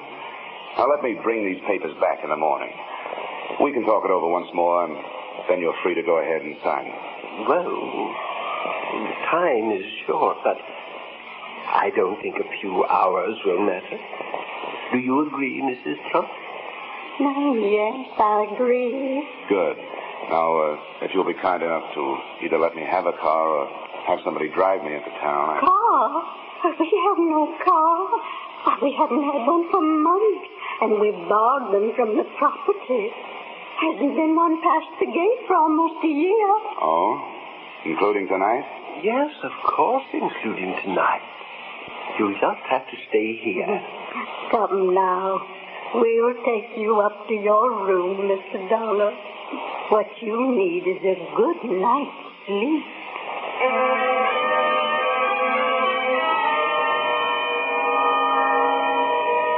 I'd have had a better night's sleep on a tightrope. My room had the same sticky, hot air that filled the rest of the house. It may be great for snakes and orchids, but I'll take my steamings at a Turkish bath. I stretched out on the bed, turned off the lamp, and closed my eyes. But for 20 straight minutes, I could still see ghost automobiles and snakes and more snakes. I kept my eyes closed as much as I could because when they were open, I could see on the wall the serpentine shadows of the tree branches outside. At least, I hoped that's what they were.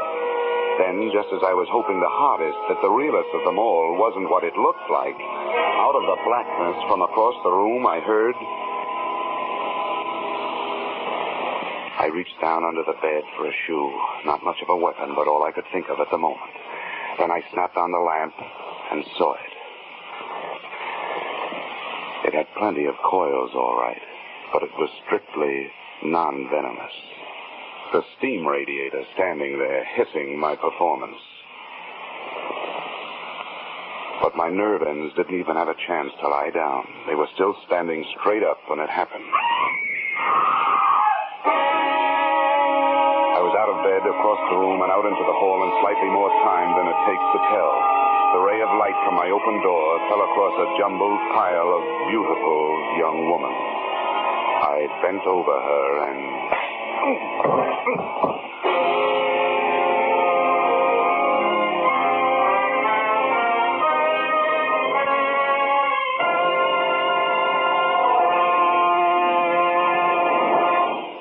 In just a moment, we will return to the second act of Johnny Dollar. But first...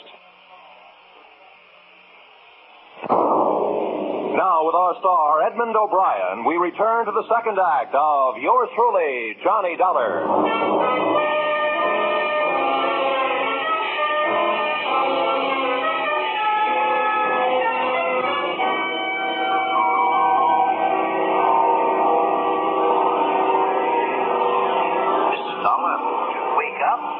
Walking in your sleep? Yes, you should be more careful. Perhaps you need an basic trauma is. Perhaps you need analysis. Learn what the basic trauma is.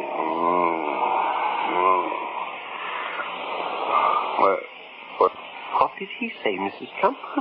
Sounded like he said, where is she? I'm right here, Mr. Dollar, right here taking care of you. Oh. Somebody's been taking care of me, all right. Oh. Well, where is she, huh? She's gone. What have you done with her? Come on now, where's the... Mr. Dollar, you better get hold of yourself. There is no girl here. Oh, no? Oh, look. Earlier tonight, you told me there was no automobile around here, but there was. I saw the tracks in the driveway with my own eyes. I walked in one of them. All right. Look out the window, Mrs. Trump. No, I don't see any tracks. Do you see any footprints? No, nothing. Just snow. Okay. At least you know I walked up that driveway, right? And my footprints are covered up. So it's been snowing. The wind has been blowing. It's been drifting. Now I suppose you're going to tell me you didn't hear the girl scream. Come now, Mr. Dollar. You were having a nightmare. No girl scream. Well, if you didn't hear anything, what are you doing out here? What brought you? Young man, we have a right to be wherever in our own home we choose to be.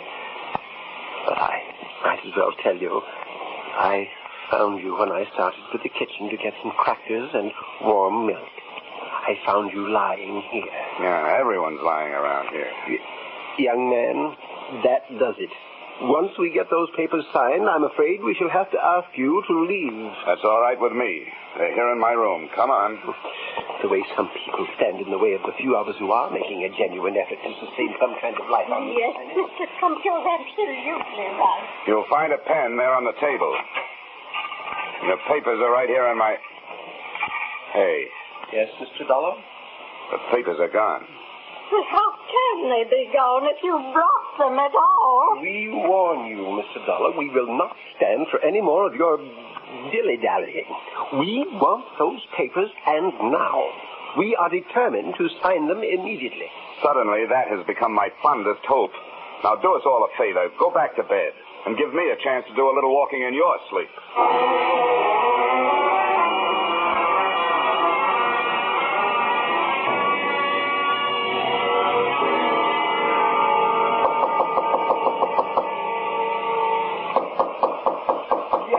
Who is it? Dollar, what do you mean, barging in here? I'm looking for a girl, and I'll admit this is a very unlikely place to find her. I'll thank you to get out of my bedroom. You realize how suspicious you look just lying there in bed? What do you mean? Well, I mean that about 15 minutes ago, a woman screamed at the top of her lungs not 20 feet from here. Now, what's your story? That you didn't hear it? Or does it happen around here all the time? You're crazy. I didn't hear any woman scream, and I don't think you did. Okay, have it your way. I'm hearing things. But one thing I know, I'm not feeling things. See here? There's a lump on my head. That's for real. That doesn't interest me a bit. If I find out you put it there, it'll interest you. I'll not only put an egg on your skull, I'll make a whole omelet. In case you don't know it, you're looking at a citizen who's burned up. M-A-D. Mad.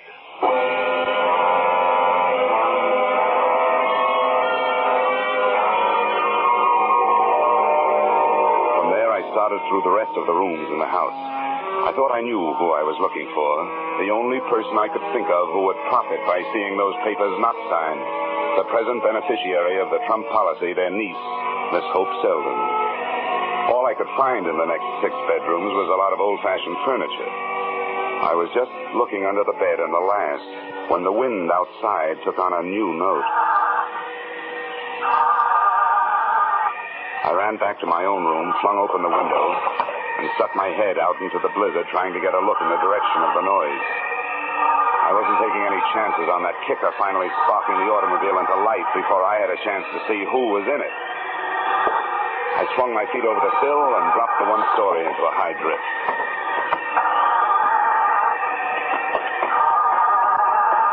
Come on. Come on.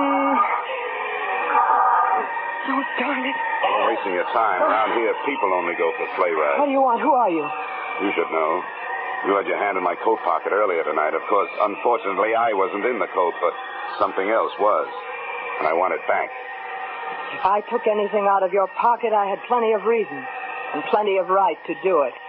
The only one I want taking things out of my pocket is the cleaner when he's spilling out the tobacco crumbs. Now, come on, give me those papers. No, just let me talk to you first. I want you to hear my side of things. Look, I'm freezing. If it takes more than 5 seconds for you to say what you gotta say, no dice. Well, then let's go back in the house. I know you'll believe me.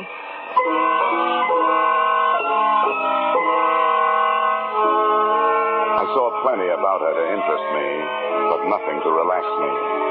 She looked like a big-time operator.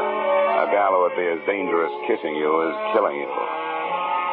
As I closed the door behind us, she walked across the room and made a perfectly natural movement as though to throw open her coat. When she turned, she had a gun in her hand.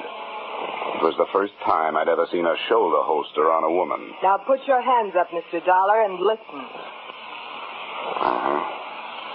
If you'll just unwrap your finger from around that trigger, I'll be more likely to keep my mind on what you're saying. Go ahead. I'm listening. You've got to help me. Help you? Yes, help me prevent my aunt and uncle from making fools of themselves. We can't let them leave their money to Irwin Harper. Well, it's their money. They're attempting to do what they believe is right. That money is mine, and I'll kill anyone to get it. Irwin Harper won't stick around 5 minutes after my aunt and uncle have killed themselves. He isn't planning on taking care of their filthy snakes. I was in his room tonight after he went to sleep. In his pocket, I found a ticket for South America. His plans were all made. He caught me in there and chased me out in the hall and slugged me. When I came to, you were lying there unconscious beside me. I ran downstairs and I fixed their steam. I threw the switch to release their stinking reptiles. By now, the snakes are all outside, freezing to death. Don't move. You don't want to... So now you know, both. You know what that means? I'll have to kill you both. And I'll get away with it. Why, you miserable hunk of putty, you conniving thing. The Trumps want me to have the money, not you. I worked out that whole plan for them, all of it. And I'm the one they want to take care of it. Now drop that gun, Hope. You'd better drop it, Hope. It doesn't make any difference anyway. What do you mean it won't make any difference? Because our friend over there isn't going to pull the trigger. Oh, no? And why not? Because Hope has released all those snakes. One thing she forgot. When snakes get cold, they try to get warm. And one of them just joined the party. He's right behind you, Irwin. I don't believe you. You're bluffing. Can't you hear him? You can't fool me. That's a steam radiator. In this house, they're all noisy. Irwin, if you make any kind of a move or fire that gun, he's going to strike. I'll make you a deal. Let me reach down and get that gun off the floor. I'll blast its head off. Careful. Don't move, Irwin. No, you don't. I know what you want that gun for. I wouldn't even turn around and look, Irwin. Not only going to move, I'm going to get that gun out of your reach. There was a snake. Look out, he's on the loose. Oh, he dropped me! The bushmaster! The worst of them all. Well, you've got the gun. Go on. Shoot him, Howard, shoot him! All right, That's for him. But you're not staying behind me to get your... This is for you!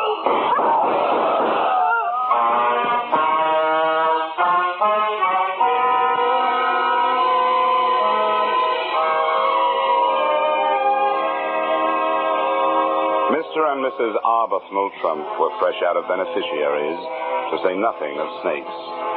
The only one that had found his way back into the warmth of the house was the one I'd mistaken for a steam radiator. And without a handy method for creating a new humanity, the Trumps found themselves without a purpose. So I gave them one. At my suggestion, and at the moment, Mr. T is hard at work in his home laboratory, attempting to develop a machine with which mankind will fight the flying saucer. Mr. Trump's invention will be known as the Flying Cup and will be secretly dedicated to a waitress I once knew. Expense account, item 3, $113.52 railroad fare, High Bridge, North Dakota to Hartford, Connecticut.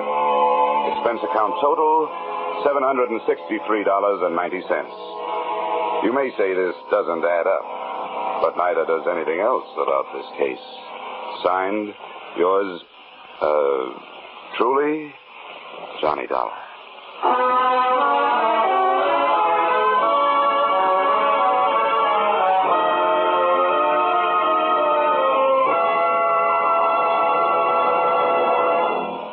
Yours truly, Johnny Dollar, stars Edmund O'Brien in the title role and is written by Paul Dudley and Gil Dowd with music by Leif Stevens. Edmund O'Brien can currently be seen starring in Harry M. Popkin's United Artists production, D.O.A. Featured in our cast were Peggy Weber, Harley Bear, Hugh Thomas, Dick Ryan, Jess Kirkpatrick, and Mary Shipp. Yours truly, Johnny Dollar, is produced and directed by Jaime Del Valle.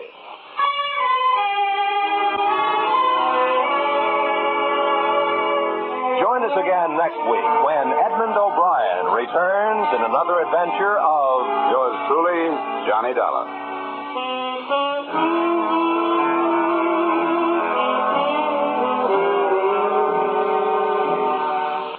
The Echo of Jesse James, a modern story of how police tracked down a couple of train robbers, will be brought to you on CBS's Gangbusters this Saturday night. The narrator will be the Superintendent of Metropolitan Police, Washington, D.C., and another Gangbusters wonderful cast will reenact this true story for you.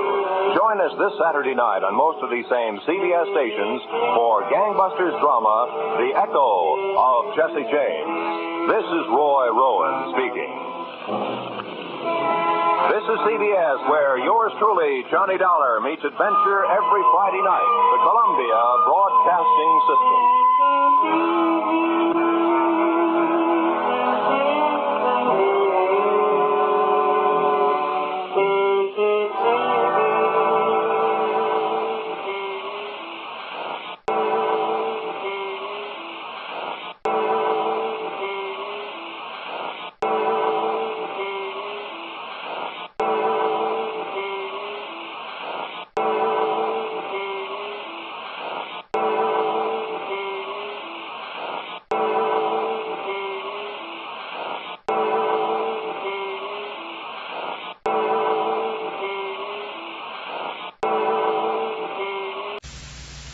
Time now for Edmund O'Brien as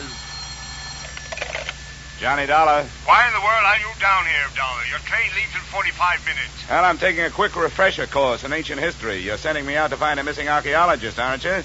Well, I want to be able to talk his language in case I find him alive.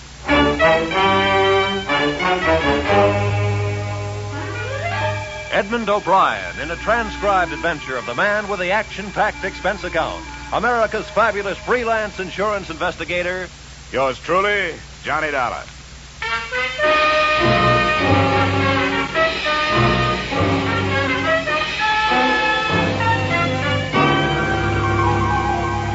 Expense account submitted by Special Investigator Johnny Dollar to Great Corinthian Life and Liability Company, Hartford, Connecticut. The following is an accounting of my expenditures during my investigation of the disappearance of Bruce Lambert, the archaeologist who never should have left his tomb. Expense account item 1, $7.50 railway and taxi fare from my Hartford apartment to room 317 Brighton Arms, New York City, a hotel whose front rooms had a depressing view of an 81st Street mortuary.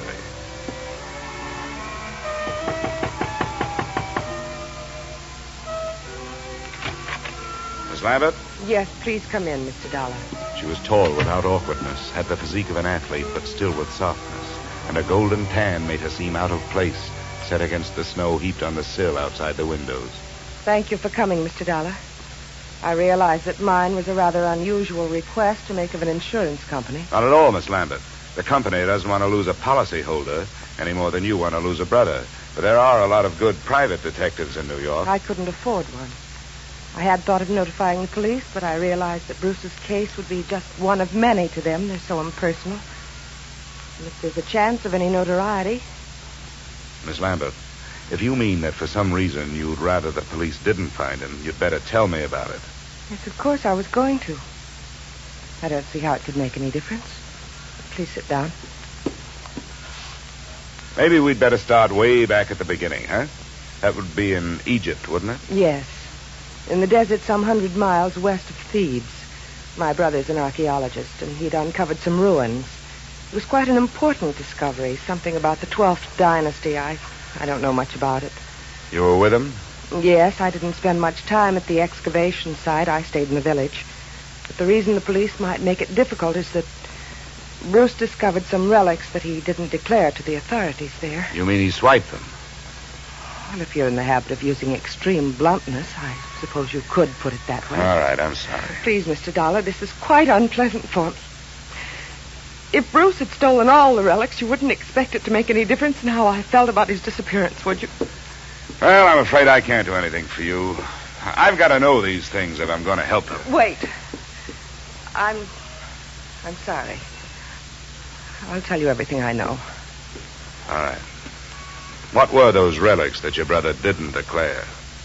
Well, I'm not sure how many there were. There was some statuary, an obsidian head of some old king, and then there was a scarab. It was supposed to have been the official seal of this king. Do you know how valuable this stuff is? I'm afraid that it might be very valuable in some circles. That's what I was afraid of, that someone harmed Bruce or even... But there's so many things to be afraid of. He isn't strong. Maybe even his mind... He was injured quite severely in a traffic accident in Alexandria just before we left Egypt.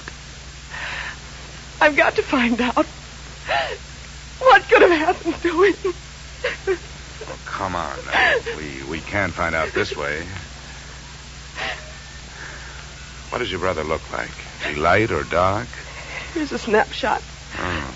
He's blonde. His hair is straight and was quite long when I last saw him. And that was 4 days ago? Yes. The day our ship docked, I was arranging for my luggage. He just disappeared. What else? What's his build? Slight, medium, heavy? Slight, I'd say. What about his clothes? Well, he was wearing a dark blue suit and a gray overcoat. The right sleeve of both would be empty because his right arm and shoulder are in a cast. Uh-huh. A traffic accident. Yes, both were fractured. I wish I were able to be more help.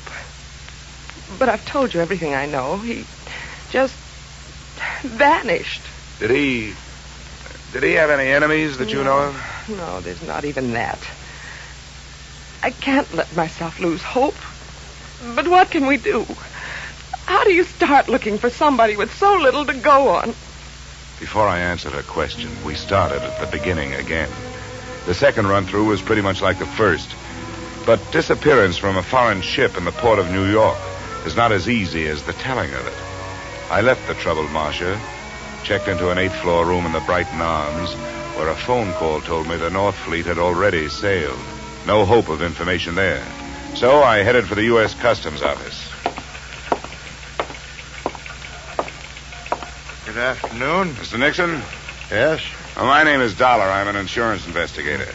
The girl outside said you could help me. I'd like to get some information on a passenger who arrived from Alexandria on the North Fleet. North Fleet? Well, I'd have to know the day of arrival and the name of the line. It was 4 days ago. They'd made it... that would make it the 20th. It's a British ship. North Fleet. Well, no.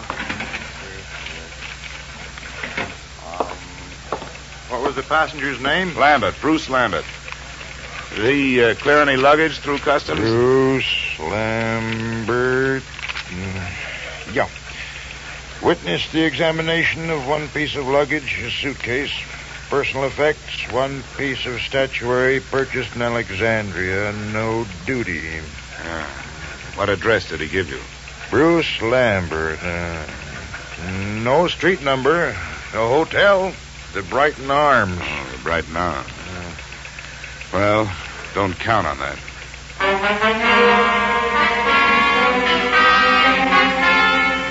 Expense account item 2, $30, which, with my ID card, helped impress the cab drivers who worked the entrance to the pier where the North Fleet had docked. Checking these cabs took the whole afternoon, and midway through it, I realized I wasn't the only one interested in that particular hack stand.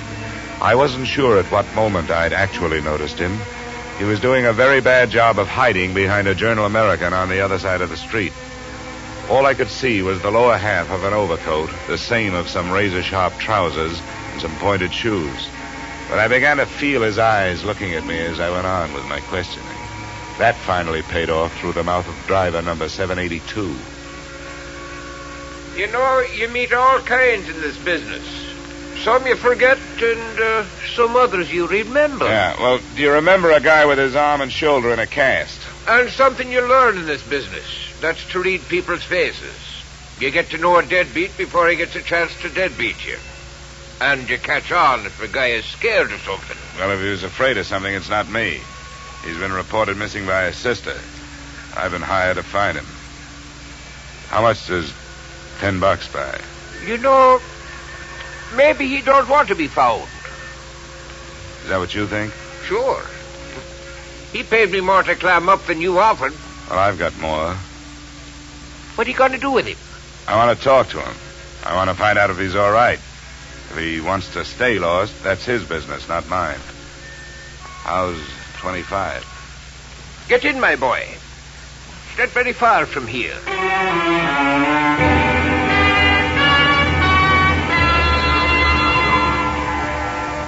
Our destination turned out to be an old red brick hotel near 39th Street between 10th and 11th Avenue.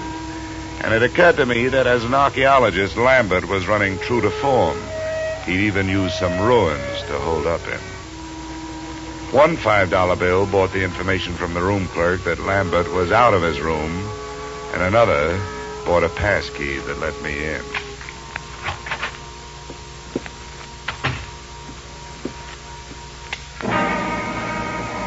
The first thing to catch my eye when I switched on the light was a black piece of statuary shining dully on a chipped bureau, a crowned head with exaggerated features sculptured in obsidian. I posed myself this riddle.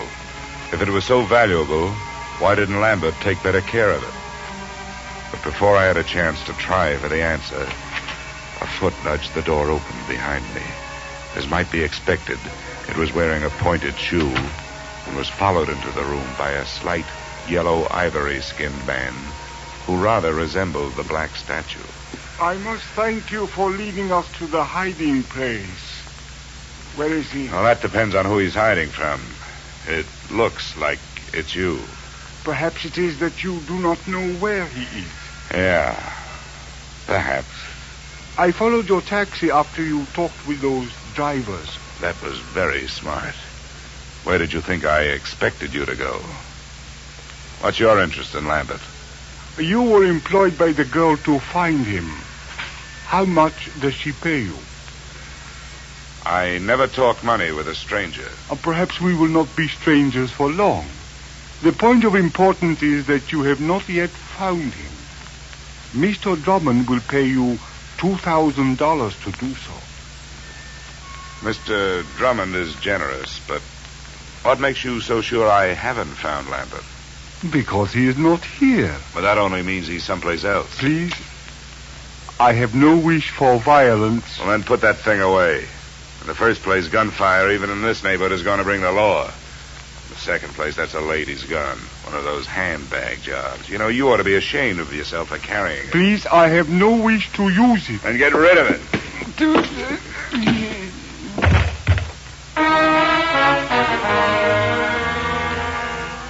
I hate little men who try to play bully. There was more than that behind my fist. I figured I could learn to know him better if he was quietly stretched out on the floor. I was half right. An Egyptian passport told me that his name was Ammon Hyksos. Hometown, Alexandria. There was nothing else. I could turn Hyksos over to the police on an assault charge, or I could wait until he woke up and try knocking some information out of him. But I didn't do either. I left him there in the lobby. I gave a message to the room clerk for Lambert, telling him to stay out of his room when he came back and to phone me at the Brighton Arms.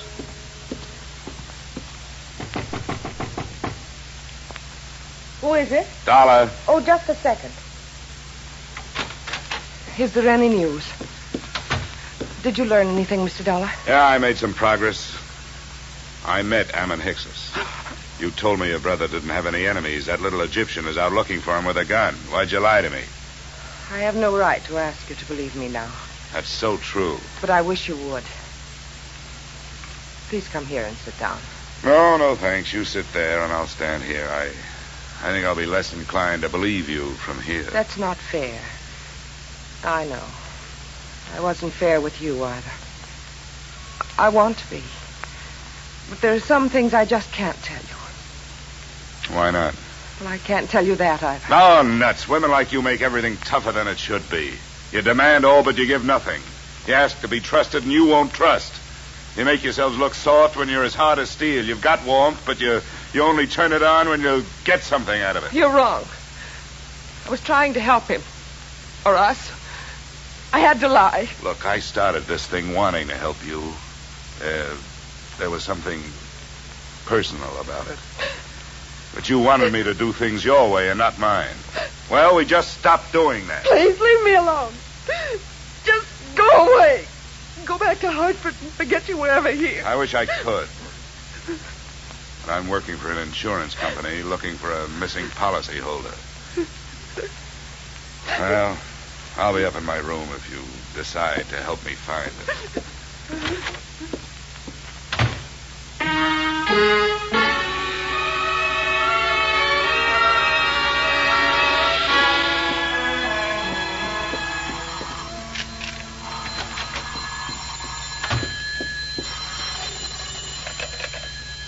Yep. Is this Mr. Dollar? That's right. This is Bruce Lambert. I got your message to call. Where are you now? Not so fast. There were 2 attempts on my life while I was on my way here from Alexandria. I'm not anxious to tell anybody where I am. How did you get into this? Marcia called your insurance company when you took the run out. They hired me. Good for Marcia. Is she all right? Well, that depends on your point of view. I suppose she's being the helpful sister to you, but for me, she's done nothing but act mysterious. I don't get it. But she won't tell the truth about you.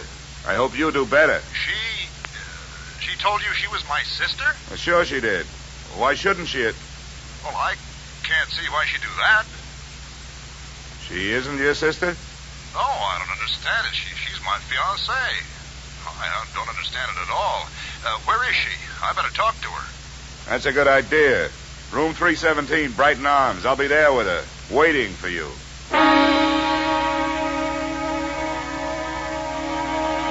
Which, in a way, was how it worked out. Except that I waited for him in the corridor outside her room. I left Marcia where I found her. She was on the bathroom floor, where she died from wounds inflicted by the proverbial blunt instrument, and where her lies had died with her.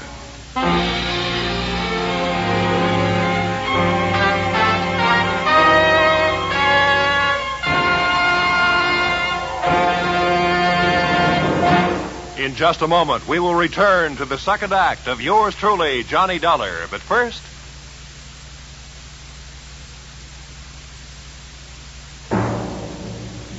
And now, with our star, Edmund O'Brien, we return to the second act of yours truly, Johnny Dollar.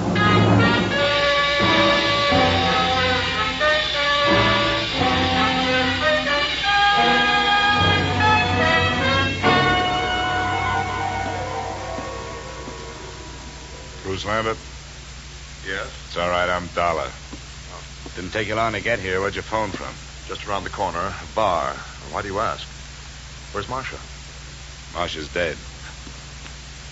I don't believe you. I want to go in there. She isn't dead. Let me in there. Come on, use your head, will you? There's nothing... Oh, your arm. I'm sorry. Look, you don't want to go in there.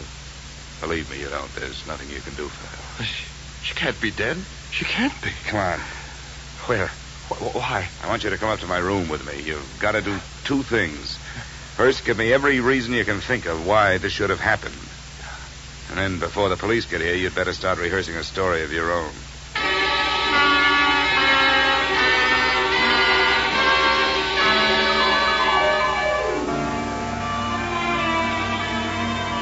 Now, Lambert, the first hole in Marcia's story is that she wasn't in Thieves while you were working on your ruins. That's right. I didn't even know her then. I met her in the hospital in Alexandria after my accident. I was there for 2 months, you see. She was my nurse. But she did know about the relics. That statue and the scarab that I haven't seen. Oh, yes. Here it is. This is the scarab. Oh, yes, she knew. We talked about my little deceit. Well, how little is it really? You talk about 2 attempts on your life. Now we have actual murder. You'd better let me have that scarab. Oh, yes, of course. But surely you don't think the relics are at the bottom of this? They're rare, but not valuable enough for this. Unless someone knows more about them than I do. I doubt that. I've made a thorough study of the 12th dynasty and King Amenemhet III. It's a carving of his head. What do you know about a man named Ammon Hyksos? And another whose last name is Drummond? Hyksos? Ammon Hyksos? Do you know him? Does it ring any kind of a bell? No, I'm afraid not. And Drummond means nothing. Oh, all right. Let's try the 2 attempts on your life. What about them? Well, they happened on the nights of the 17th and the 18th. Both of them could have been accidental, except that, well, the same small man stood near me both times. It would be too much for me to hope you could describe him, I suppose. Well, it was dark. Well, both times I was on the promenade deck, and something heavy was thrown or pushed from the deck above. I reported the second one, and the ship's officer apologized for the carelessness. But you thought enough of it to disappear? Oh, well, I certainly did. Instead of going to the police? Yes. Oh, I suppose it was wrong, but you must understand, I was desperate. Well, we'd better go down to the 3rd floor. I hope the police think more of your story than I do.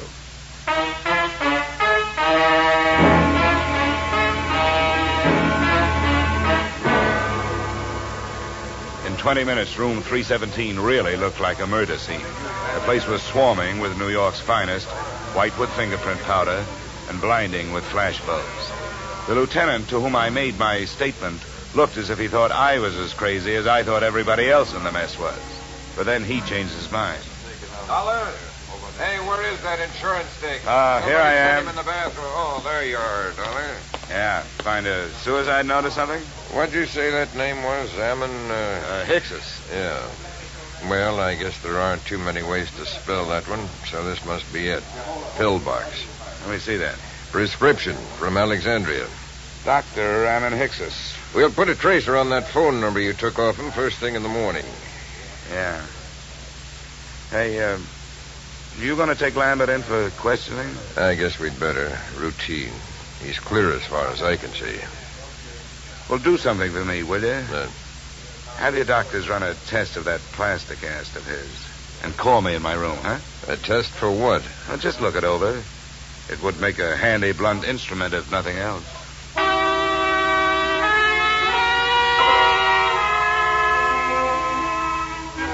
Expense account item 3, $7.50. A few late cocktails, a rare steak, and coffee in the Brighton Arms dining room. After which I picked up an armful of extra editions so I could catch up on what I'd been doing. I self-operated my way to the 8th floor and started toward my room. I was looking forward to a hot shower, but I didn't get it. I was still looking forward, but into a familiar gun muzzle. This is the one, Garrett. Ah, yes, Mr. Dollar. May I introduce myself, sir? Garrett Drummond at your service. Our meeting has been postponed too long. Well, there's a difference of opinion on that. You will please open your door. How can I refuse that pint-sized invitation you're still carrying? After you, sir. And I needn't remind you that my friend here is prepared for any rash move upon your part. Look, I'm tired. I don't have a rash move left in me. Close the door, Ammon. I suggest that you sit there, Mr. Dollar, in that unsightly straight-back chair. Thanks a lot. Now, sir, I shall plunge right to the point. Where is that scoundrel, Bruce Lambert? Well? I think I just decided that I don't know. Please, we have no wish for violence. You always say that with a gun in your hand. Well, let's get started. You make your pitch, I'll make my refusal, and we'll see where we go from there. I have already made what I consider to be a generous offer for so unimportant a bit of information as merely the whereabouts of Lambert. $2,000. But if it will expedite matters, I am prepared to expand my offer by another 1,000 on the spot, sir. The higher you bid, the greedier I get. What makes Lambert so important to you? A problem which is entirely out of your province, my boy. How much do you know of Egyptian legends, sir? Oh, no more than $1 worth. Ah, pity. A fascinating subject. Well, sir, Bruce Lambert has in his possession a certain object of great importance, both culturally and economically. Certain landowners in Egypt hold it in such high esteem, sir, that as a reward for its return to them, they would throw open to exploitation untapped oil fields, the richness of which would shake the very foundations of world economy. Are they shaky enough as it is? My boy, think what it would mean to a civilization fast approaching the depletion of its petroleum sources. New horizons, sir, a brave new world. Lambert owes to us all relinquishment of this object so that it may serve humanity. You're right. And it may be easier than you think. Splendid, sir. Where is he? Which relic is it? The black statue your playmate could have picked up for free? It is King Amenemhet's scarab that I would discuss with Lambert. I demand to know where he is. Why waste time on him? I've got the scarab. I find that most difficult to believe, Mr. Dollar. Well, I'll show it. No. Keep your hands away from your pockets. Ammon will save you the trouble. Ammon. Please remain still, Mr. Dollar. My wish is for peacefulness. Sure. Right coat pocket. He speaks truly, Garrett. Here it is. What's the matter, Garrett? You don't have that brave new world look anymore. I should be the first to admit, sir, that the lie has been put to the tale I created upon this useless gewgaw. But, Mr. Dollar, now that we are forced to fall back upon the truth, I remind you that it sometimes hurts. Your position has nothing... The desk knows I'm up here. Answered, Mr. Dollar. But be cautious. Unfortunately, I do not share Ammon's aversion to violence. Yeah, Dollar? that's right. This is Lieutenant Black. Say, was that a hunch you had about that cast of Lambert's? Why do you ask? Well, if it was a good one. The doctors won't let us take it off, but we cut into it. It was put on in 3 layers. The middle one was wrapped in narcotics. Yeah? Don't be so modest, Dollar. There must be $300,000 worth. No, sometimes it's a whole month before we get that much. Looks like the work of your friend, Dr. Ammon Hicks's. Yeah. Oh, wake up, Dollar. I want to check Lambert's statement with yours. I'll have you there in 10 minutes. Goodbye. Okay. I commend you, sir, upon your show of intelligence. Who was it? The police. They're looking for Lambert. Oh, and what did they give as their reason? Narcotics. The story of a man bound for America who cracked up in a car, and while he was unconscious and being patched, said narcotics were put in his cast by a Dr. Ammon Hicks's, probably assisted by a nurse named Marcia. But there's no proof. Ammon, we'll waste no time on evasion. Yes, we used the boy. A courageous scheme, but for that silly goose of a girl. She was the true conspirator and the traitor as well. She happened to fall in love with the guy. Ah, the romantic Atlantic crossing. An empty proposal of marriage suddenly becomes more important than actual coin of the realm. But enough of that. The police are looking for him, and odds teeth, so am I. Where is he? I don't know. Ammon, call his hotel in 39th Street. No, wait, my friend. The police must be watching that. Are they, Mr. Dollar? Well, that's where his personal things are. If I were the police, I'd be watching. Yes, we seem to find ourselves in such a position that we must at least pretend to see eye to eye, sir. Very well. We shall wait here. The chips are down, so to speak. Ammon. Yes, Garrett. Take the pistol. Into the bathroom with you. With the door slightly ajar, you shall have a splendid command of the arena, as it were. Yes, Garrett. And remember, the stakes are high. Yes, Garrett, I will remember. And now, Mr. Dollar, it would seem that little remains but the waiting.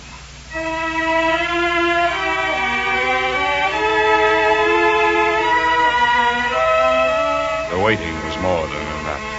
Drummond settled himself on the bed, facing the door, his pudgy hands folded over his bulging waist. I was still in the desk chair, facing him. As usual, the police were late. 20 minutes passed before we heard the knock on the door. Your guest, Mr. Dollar. Come, we shall go to the door together. Now, keep your back to me and open it. It's your party, Drummond. Come in, Lambert. Not Lambert, the police. Ammon, shoot! Ammon, my friend, help!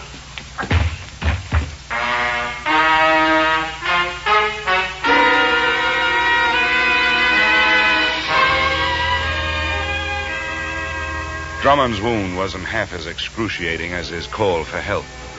The doctors report that his shoulder will be in a cast, that as soon as the state of New York can gather a jury, he will stand trial on the charge of first-degree murder. The body of Ammon Hicks's was taken to the morgue. As an insurance company, you are probably less interested in that than in the fate of your policyholder, Bruce Lambert. That's explained in expense account item 4, $280 hospital bill paid in advance. In view of the possibility that there may be others interested in that $300,000 cache of narcotics he has to carry around with him until his arm is okay, I thought it would be safer to keep him under wraps. Oh, by the way, while he was lying there, helpless, I sold him a policy for you covering the scarab and that carved head. Expense account total, $456.90. Yours truly, Johnny Dollar.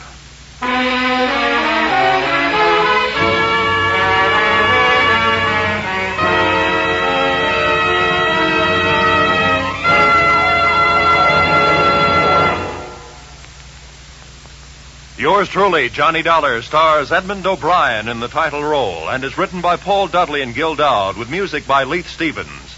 Edmund O'Brien can currently be seen starring in Harry M. Popkins' United Artists production, D.O.A. Featured in our cast were Virginia Gregg, Jay Novello, Ed Begley, John Daner, and Pat McGeehan. Yours truly, Johnny Dollar, is produced and directed by Jaime Del Valle.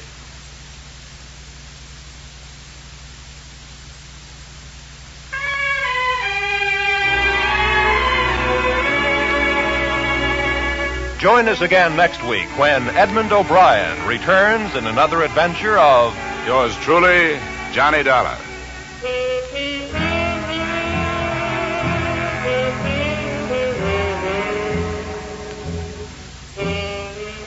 $54,000 is burning a little old hole in that little old jackpot of Sing It Again this week, just waiting for somebody to light up the right answer and drop the cash and prizes in his lap or her lap. Dan Seymour gives the gals the same chance he gives the fellas when he starts putting in those calls from coast to coast. So be listening this Saturday when Sing It Again and the $54,000 Phantom Voice come your way on most of these same CBS stations. This program was transcribed in Hollywood. Roy Rowan speaking. This is CBS, where yours truly, Johnny Dollar, meets adventure every Friday night, the Columbia Broadcasting System.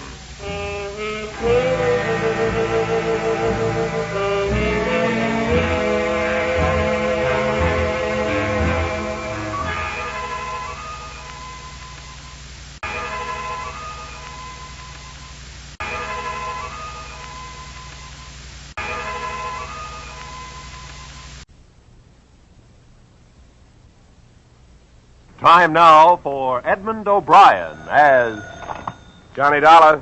Dollar, thank goodness I found you. Why, what's up? You've got to leave for New York, Dollar, immediately. A policyholder, he's afraid for his life. Here we go again. Who's he afraid of? Well, he wouldn't say over the telephone. All I know is, to us, he's worth $100,000 alive. Well, that makes it simple. He must be afraid of somebody to whom he's worth $100,000 dead.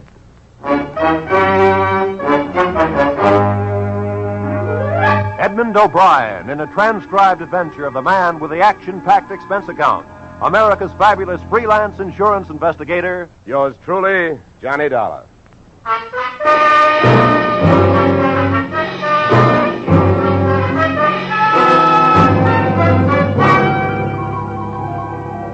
Expense account submitted by Special Investigator Johnny Dollar to Home Office, American Continental Life Insurance Company, Hartford, Connecticut. The following is an accounting of my expenditures fulfilling your assignment as a bodyguard. The body being that of your late policyholder, Robert W. Perry.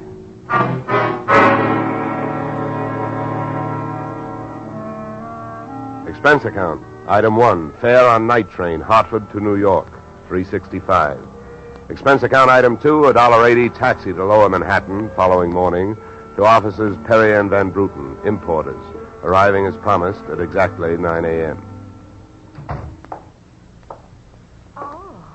Good morning. May I help you? Yes, you certainly can. My name is Johnny Dollar. I have an appointment with Mr. Perry for 9 o'clock. Oh, yes. From the insurance company. Well, you're right on time. Yes, they told me I'd better be, and I'm glad that I am. Mr. Perry just came in. He's alone and waiting for you. I'll buzz him that you're here. Thanks.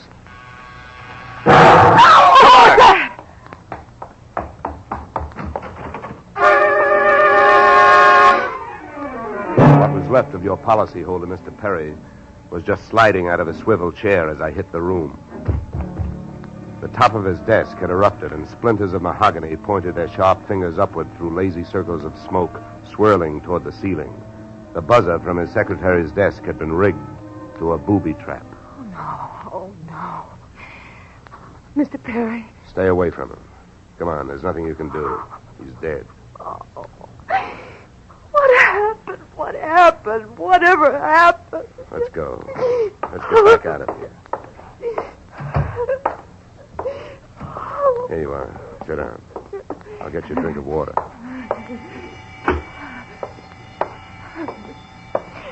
Come on, drink this.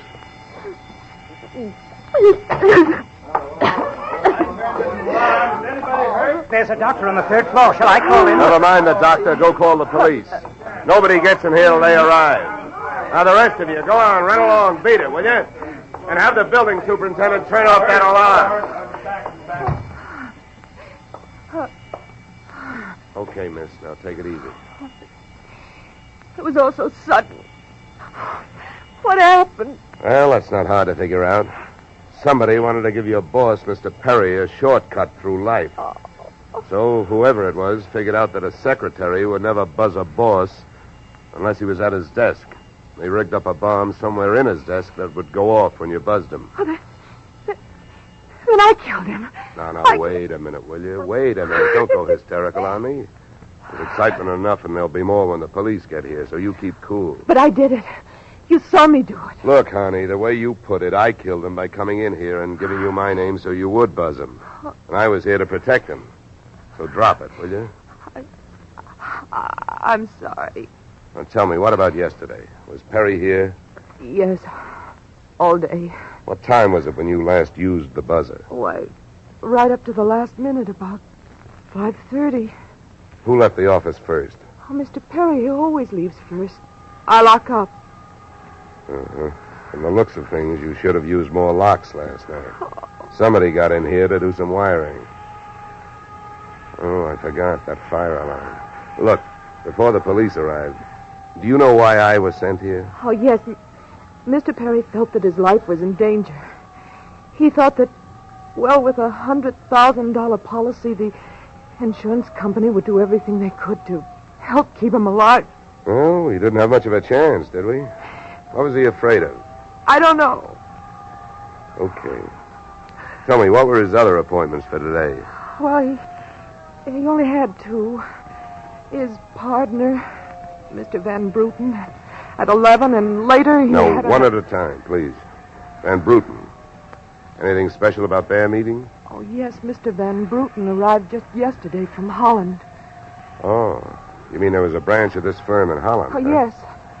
Mr. Perry was buying out Van Bruten's interest. They had their final meeting at Van Bruten's hotel last night. I see. Van Bruten was coming by this morning to pick up his money. Cash? No, a cashier's check. The bank is to deliver it here at 10:30. Well, Perry's other appointment, who is that? Christine, his wife. Now she tells me. Christine, the beneficiary. Yes, she wouldn't have been the beneficiary in about another 2 weeks. They were getting a divorce. Thanks for the motive. You don't like her. Well, I didn't mean it that way. Well, how about Perry? Did you like him? Okay, here's an easy one. What's your name? Susan Gates. Now, isn't that about enough? Okay, Susan, you better save your voice. During the next few hours, you're going to have to do a lot of talking. I've been everywhere else. Is the fire in here? Well, you'll have to stick around. When the cops get here, somebody will get burned.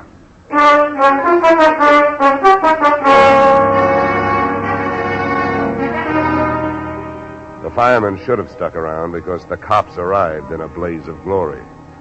It was a very high-class investigation, 2 lieutenants. Finally, after about an hour, the police photographer ran out of flash bulbs, the office of the deceased ran out of fingerprints, and the lieutenants ran out of questions. So the on-the-scene phase of the investigation was closed. At about 5 minutes of 11, I left the police packing up their notebooks, their clues, and the body, and went into the outer office. Susan looked like she could use a big, broad shoulder to weep on. But unfortunately, I was wearing my light gray suit. About then, a dark blue suit and a deep green voice entered the room from the corridor. There. There's a fellow out here says he belongs here. His name is Van Bruten. What do you think? His name is on the door you just opened. Oh. Well, now, my name happens to be Murphy. And it's on bids all over the country. But that don't mean I'm stuffed with feathers, does it? Well, never cross tongues with an Irishman. All right, send him in, officer. All right, you can go in. There's a policeman out there. There's trouble here? I am Bramer van Bruten. Where's Mr. Perry? What? He is waiting for me, no? No. But my appointment... He's not keeping any. He's dead. Dead? This is not possible. Last night I saw him. He was well. What happened? He was hit by a buzz bomb. A buzz bomb? Oh, please. You mean there was foul play? Yes, it was very foul. Oh, please. I may sit down. My first visit in all these years since before the war. It was to be so happy. But now tragedy like this. He was a good man, a good partner. I understand that as of last night, you were no longer partners. Yeah. I am glad you mentioned that. I realize, of course, that it is indelicate to speak of such things as money at a time like this, but that is why I am here, to receive my payment. Just because Perry got his, there's no reason for you not getting yours, huh? Oh, but you misunderstand me. I am deeply grieved, but, well, since the transaction was consummated, what is there to do? A delay would be a needless waste of money. I have already paid for passage back to Antwerp tomorrow. Your check is here, Mr. Van Bruggen. Oh. Here you are. Thank you. In all of my years of business, this is indeed the saddest moment. Yeah. Well, if I didn't have some work to do, I'd sit down with you, and we'd all have a good cry.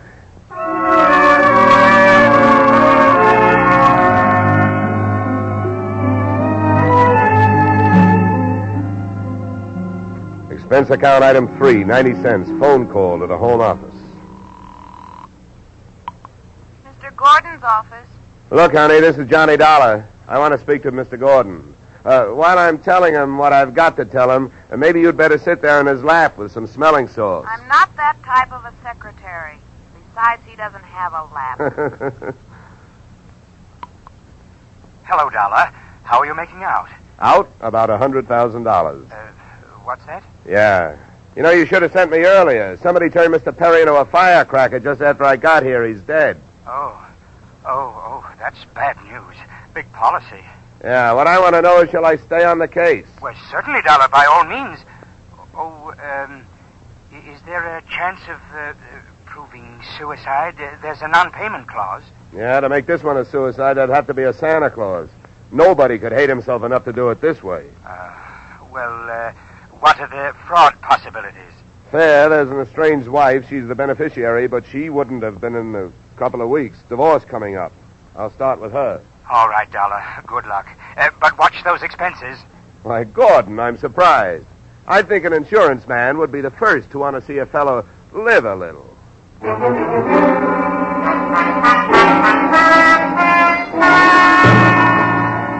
Christine Perry's apartment was on Sutton Place overlooking the East River. I took the elevator up to the 24th floor, and there I discovered that our garden-fresh widow was living high in more ways than one. Everything about the place was French. The maid who led me into the living room through a long foyer, the decor, and the perfume which reminded you that breathing can be fun. I looked up from enjoying my nose to see Mrs. Perry looking down hers. Mr. Dollar? Mrs. Perry. I believe we can dispense with the social amenities. You're an insurance investigator, interested in the death of my husband. So naturally, you're here because you've jumped to the conclusion that I killed him. You're the one that's jumping to conclusions, lady. And careful you don't break your leg. What do you want? The policy's in order. Premiums are fully paid. You know, I'm not quite sure what I want. I know that you've got a great motive. So far, the only motive I've found. You haven't had much time to look, have you? Check. This is my first stop. Maybe you can help me. Do you know anyone who would be happier with your husband out of the way? I know very little about my husband's friends. For that matter, his activities for the past 6 months. That's when I left him. Well, that's not much help for either of us. You know, without someone else to suspect, I may just have to concentrate on you. Mr. Dollar, I picked the men I want to concentrate on me. I hope you're as long on alibis as you are short on temper. Where were you last night? With a friend, Al Donovan. For a while, the same place my husband was. And I have witnesses to prove who was with him. Anybody at the Clover Club can tell you. Save me a trip. I can't afford the prices they get over there. Certainly. A pleasure. My husband was with his beautiful little secretary, Susan Gates. Well, I wouldn't be more surprised if your late husband walked through that door and said... All right, mister, that's enough. Hal! Yeah. How much did you hear? I'm a big guy, baby, 6'4". I've got big ears to match. Al, please. Would this be Mr. Donovan, your companion of last evening? I'm getting you out of here, Christine. Al, you don't know what you're saying. You lie to me. How can I help you if you lie to me? You call me stupid. The way you're playing this, you'll alibi yourself right into a cell. Now, I'm getting you out of here. What are you doing to me? Al, you're crazy. Come on. She's right. You are stupid, Donovan. She was doing just fine till you dropped in. Mister, you've been asking a lot of questions. Now I'm going to give you one answer. All right, Christine. So much for the wise guy. Now about you and your alibi.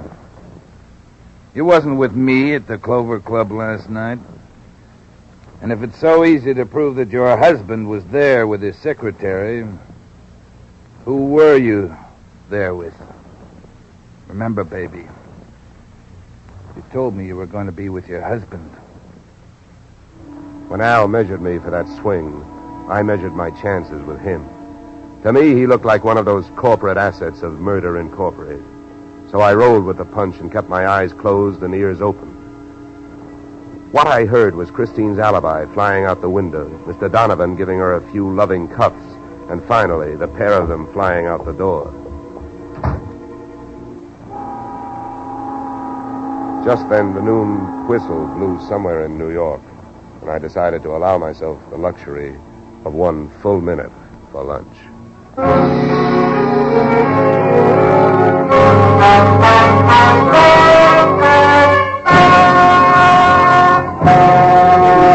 just a moment, we'll return to the second act of Johnny Dollar. But first...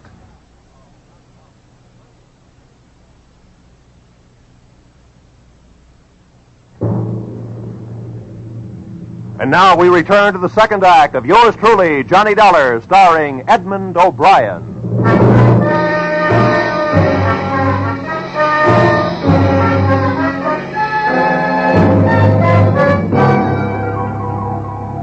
I spent the minute I took out for lunch eating a handful of Mrs. Perry's bonbons on the run.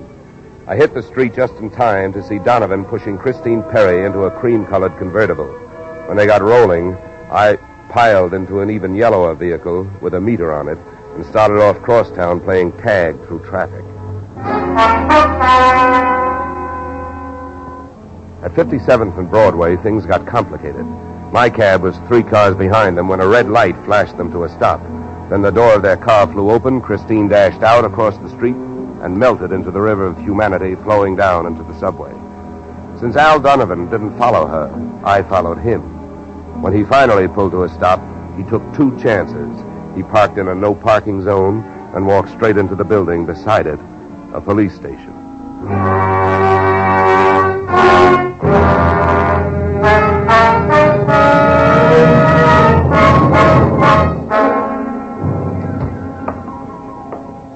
This is Mr. Dollar, Lieutenant. He's been waiting for you. Well? My name is Johnny Dollar, Lieutenant. Here are my credentials. Insurance, huh? Yeah, the Perry murder in particular. You've come to the right place, Dollar.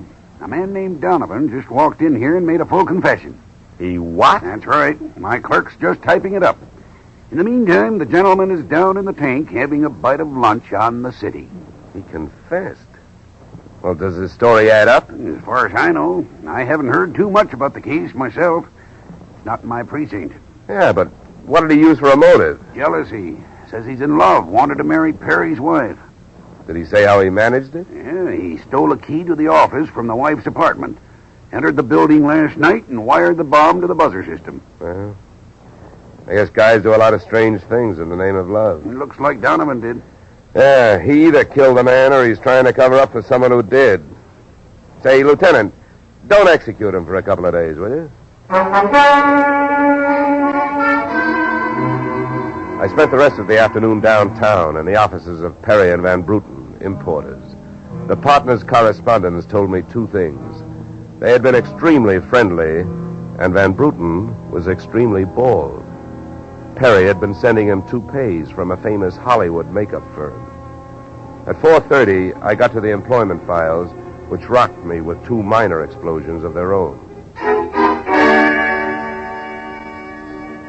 First, I learned that Al Donovan had been employed over a period of years as Perry's bodyguard, and that he had been canned the day before the murder. That confession of his, which had been a little hard to swallow, was suddenly more digestible. On top of this came blast number 2. The employment application of Perry's secretary, Miss Susan Gates, informed me that during the war, she had worked in a munitions plant. Her specialty, wiring bomb fuses. When Miss Susan Gates reached home at 8:30, she found a visitor. Me.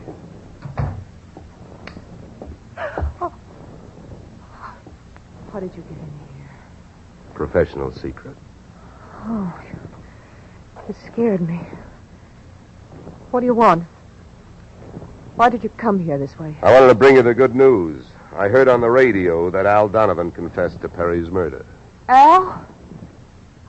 I can't believe it. Why not? Who do you like for the spot? Why, Christine. Al is covering up for her. Well, I'd like to agree with you. If it turns out that Christine wound up her husband's life with a bang, the company that hired me saves $100,000. But I don't know. She claims she has all kinds of alibis. One of them is you. Me? Yeah. Did you see her at the Clover Club last night? Well, yes, Yeah. I know who you were with. Your boss. There's nothing wrong with that. No. I'm not preaching a sermon. I want to know who she was with. I don't know. A man I'd never seen before. Mr. Perry knew him, but he wouldn't tell me who he was. Why not? I don't know. He said I might get the wrong idea. About what? I don't know. We didn't sit there and talk about it all night, so why should we sit here and talk about it all night? All right. Good heavens, when a census taker shows up and asks a lot of questions, people answer them. When an investigator tries to do his job, they make the proverbial clam look like a blabbermouth. Look, Mr. Dollar, believe me. This has been a greater shock to me than to anyone else. Yes, excepting, of course, your late employer, Mr. Perry. How long did you work for him? 4 years. Where'd you work before then? Well, I worked... Let me help you. Bombs, huh? Wiring fuses. Remember? All right. I remember. Good. Maybe you'll remember a little more. Let's go back to last night. The guy with Christine Perry, who was he? I tell you, I don't know. Was it Van Bruten? I don't know. You don't know? No. I'll get that. No, I'll go. Just make sure you don't keep going. Susan!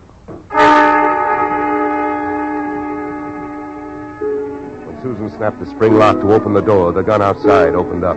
The first slug caught her in the left shoulder, spinning her out of the way of the rest of them. It was getting monotonous. Every time a buzzer went off, things started booming. Susan was sprawled out on the floor in front of the door, and to open it, I had to move her. By the time I did, the hallway outside was empty. Okay, now, take it easy. Come on. Won't start hurting for a couple of minutes. We'll have a doctor here by then. He'll give you something. Please, try to keep calm. Here, what? I'll throw my coat over here. Now, try not to move. You're going to ruin this rug. Never mind the rug. What we want to worry about is who tried to ruin you. What'll they do to me? What'll who do to you? They'll arrest me. They don't arrest people for getting shot. You have any idea who it was? That man in the office this morning. The one who picked up the check. Van Bruten? No, he wasn't Van Bruten. He was a phony? Yeah. And you still gave him that check? Yes. Well, I won't ask you why. You gave him that check and then tried to blackmail him. Is that right? They'll arrest me. I wouldn't be surprised. Who is this guy? Where can I find him? Come on, don't pass out on me now. His name, quick, come on. Ben Sanders. Where's he live? Marsden Hotel. Under his own name? No, I don't... I don't blame you. I could use a few moments of unconsciousness myself. The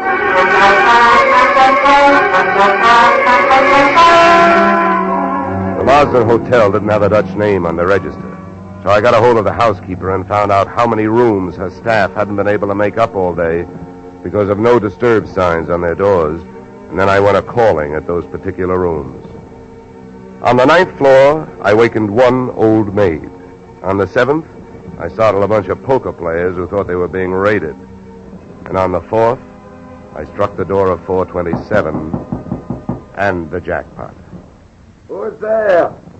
Don't you see the sign? I do not wish to be disturbed. Sorry, I must have the wrong room. I started up the hall after the fire axe. When I got to it, I changed my mind. Out of the few things I learned about this guy, Van Sant, was that he loved to shoot people through doors. So I decided against trying to chop his down. Then I remembered the way those people came pouring out of those offices earlier in the day when they heard that fire alarm. So I picked up the little red hammer next to the big red fire axe, broke the little glass window, pulled the little brass hook, and set off a big brassy noise. And then I rushed back to 427. Fire! Fire! Hey, fire! Fire! There's the fire. Right here in my eyes, sweetheart. Why, you come here, you wish you don't. Never mind the dresser. You're through shooting guns. What do you think, Van Sant? You want to try some more? You cannot make me stay here. It's a fire. We will all die. You'll look good barbecued, but I'll make a deal with you. You talk, and if I like what I hear, I'll show you how to get out of here alive. How I know this? You don't think I'm going to stay here and fry, do you? And if you don't start flapping that tongue in a hurry, I'll probably just tie you to a chair and run. So first, where is the real Van Bruten? You will find him in the bedroom. Yeah? He'd better be alive. He's out cold. What's the matter with him? He will be all right. He's under sedatives. Where did this identity switch start? Come on, hurry up, talk. I smell smoke. I knew Van Bruten from Antwerp. I know about the sale of his interests. I know the girl in the office here had never seen Van Bruten. Look, we go now. Don't get up. Come on, keep talking. I can feel it getting warm in here. Oh, the firefighters. We will be saved. Don't be too sure. They always start at the top floor and work their way down. Come on, I can hear those flames crackling. You know the rest. Last night, when the transaction was all finished with Perry, I gave to Van Bruten some sedative in his cocoa. So you set up that bomb so Perry would get it before you showed up to pick up the check, huh? Yeah, I told you that. How the girl knows I am an imposter, I don't know. Well, let me tell you. She's been sending old Van Bruten toupees for the last 4 years. Gray ones, my red-headed friend. Oh, sure. I can stand up now. We go out from here, no? We go out from here, no? Yes, out cold.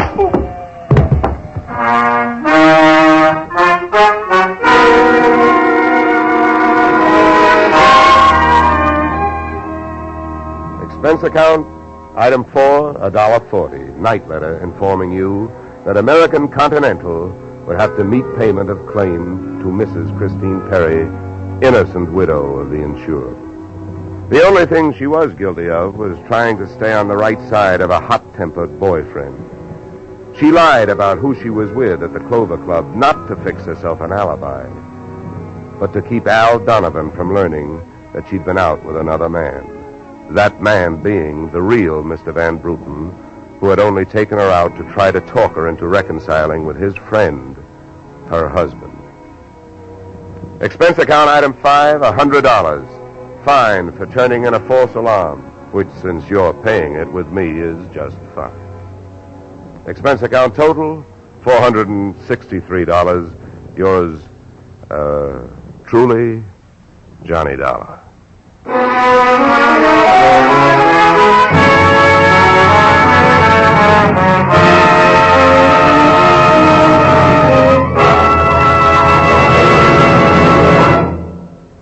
Yours truly, Johnny Dollar, stars Edmund O'Brien in the title role and is written by Paul Dudley and Gil Dowd, with music composed and conducted by Leith Stevens.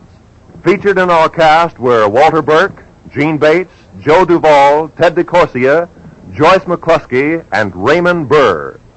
Yours truly, Johnny Dollar, is produced and directed by Jaime Del Valle. Beginning next week, we are moving to a new time and day, and we hope you'll join us on Tuesday evenings when Edmund O'Brien returns in another transcribed adventure of yours truly, Johnny Dollar.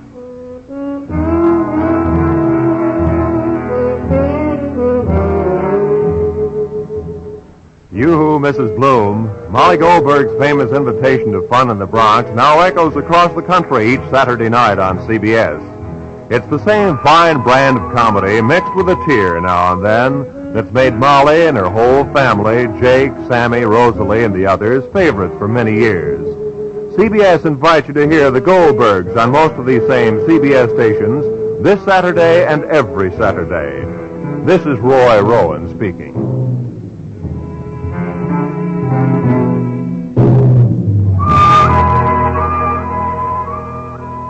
Disaster is no respecter of persons, and it can strike any time. But your Red Cross never sleeps. It has to be ready constantly in case of an emergency. This is your protection. Keep it strong. Now is the time to support Red Cross for your sake. Remember, for every $1 you gave before, this year add a quarter more. If you gave Red Cross $10 last year, this year give it $12.50. Give gladly. Join Red Cross.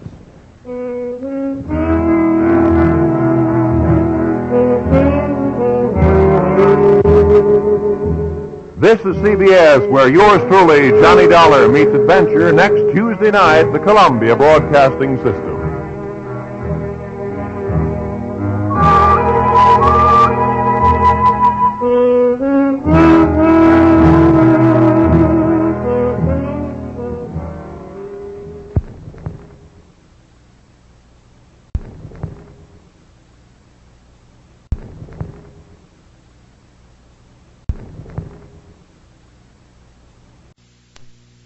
Johnny Dollar? Bob Douglas, Corinthian Light, Johnny. How soon can you leave for California? Right away. My right big toe needs defrosting. What's the matter? A policyholder, young fellow named Jefferson, went west on an oil deal and he's disappeared. It might be murder.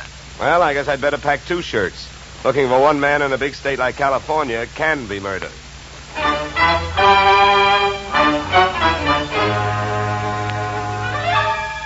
Edmund O'Brien in the transcribed adventure of the man with the action-packed expense account. America's fabulous freelance insurance investigator. Yours truly, Johnny Dollar.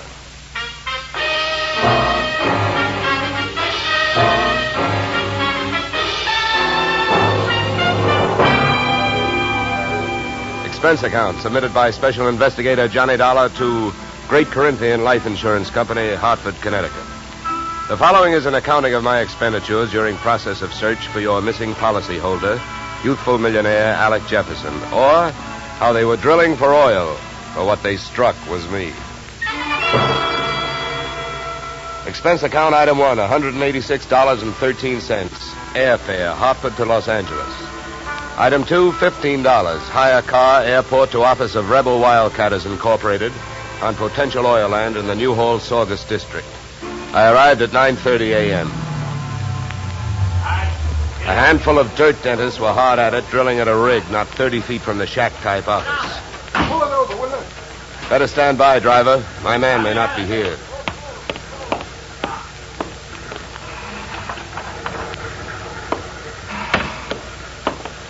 Morning. Can you tell me where I'll find Mr. Flaherty? You're talking to him. I'm Mars Flaherty. What can I do for you? My name is Johnny Dollar, Mr. Flaherty. Yeah. I've been sent out here by the Corinthian Life Insurance Company to see if I can get a track on your partner, Alec Jefferson. I see. Well, it's their money you're spending, Dollar, so I don't care much if you waste it. But if you don't mind my saying so, I do think you're going to be wasting your time. Well, I get paid by the day. Then I guess you don't mind wasting time.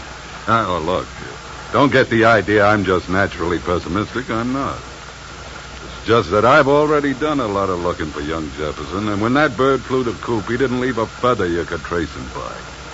Well, do you have any objection to giving me a few details? No. Sit down. Not at all. Thank you. To save time, maybe I'd better tell you what I already know. Well, it can't be much. It isn't. I suppose you realize Corinthian Life is the administrator of Jefferson's father's estate. Yeah. I know that.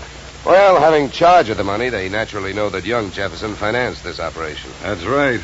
His money, my experience. The only thing we needed was a little more luck. Well, there you have it. That's all I've got. What can you tell me? That whatever young Alexander got, he was asking for. For a guy built like a cream puff, he got mighty strong around here. Around an oil field, that isn't healthy even for a big guy. How do you mean he got strong? Too much money, too much opinion. That mixed up with too many other men's women can mean trouble for anybody. Any particular women? Too many. Mind telling me who they are? No. Matter of fact, I got a list right here. Yeah, you can have it. I already tried it.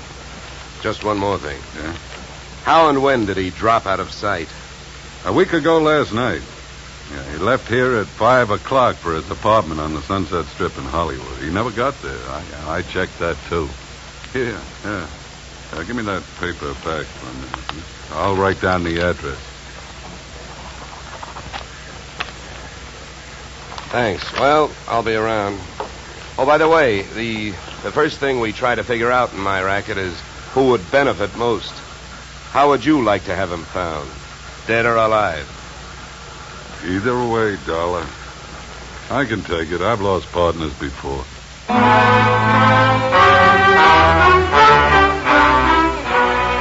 I spent the next 20 minutes on a long shot, thinking I could pick up some information from the drillers. But it was a long shot that missed. Those guys wouldn't have told me it was a nice day.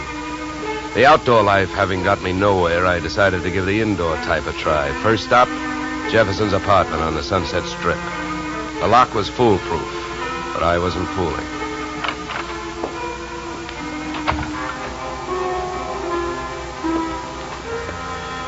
The joint was decorated in a lovely shade of hangover green. A series of alcohol rings from the bottoms of glasses carrying out the motif on all flat surfaces. In the living room, I found several pieces of loosely strewn feminine attire. In the bedroom, I found one piece of loosely strewn female. Hey, who are you? What do you want? Oh, sorry. I understood this was Alec Jefferson's apartment. It is? Oh. You can drop your eyebrows, mister. I'm his wife. I beg your pardon? You heard me. I'm Mrs. Alec Jefferson. Pass me that robe, will you? Now to make coffee? Yeah, why? Well, how about making me some while I go put on a face? I guess so. You'll probably have to wash the percolator. To me, the best grounds for divorce would be coffee grounds and an unwashed percolator. Oh, I washed it. I also made the coffee, wondering the while how she had made the matrimonial grade. Right then and there, I'd have given her the Bad Housekeeping Award. She looked like the kind of a girl who could get into a beauty contest, but like she'd never win it. Any way you looked at her, she was a new complication. Your coffee's ready. Yeah, thanks. Good. Find any clean cups? No, but I washed two. Here. Thanks. Now, would you mind telling me who you are? I'm an insurance investigator. I'm looking for your husband. Well, we should find him. I could use some money. How long have you two been married? Few weeks. Why? Routine question. Tell me, when was the last time you saw him? I was waiting here for him the night he disappeared. Any witnesses? If I need him. Okay. Tell me this. Do you have any idea why he disappeared or where he is? Not the slightest. Do you know a man named Morris Flaherty? Yeah. Yeah, I sure do. How well? I was his girl. So? By the way, have the police come to you yet? No, I went to them. You see, I'm the one who reported Alec missing. Do you know whether they've come up with anything? Nothing much. Up until now, he's just a missing person. They put Alec's picture on a television every night. I don't know that they're doing much else. They keep calling him a Caucasian. Look, please don't get so hysterical about this. It makes you so hard to question. Huh? Oh, nothing. Oh, I get it. Excuse me if I seem dense this morning. Morning. It's 3 in the p.m. All right, so everything about me's wrong. That's right. Look, you can think that I married him for his money if you want to. Suppose you're used to suspecting everybody of everything. But have you heard? There are 2 sides to every marriage. Do I look strong enough to have carried him to the altar? I never weighed him. But answer me this. If he swept you off your feet, why did he pull a fade out in the middle of the honeymoon? What should I know? Maybe he'd never seen a dame without makeup on before and had to go someplace to think it over. I wonder if there's anything to eat. I'm hungry. Look, I think I'd better be going. I'm not much of a cook.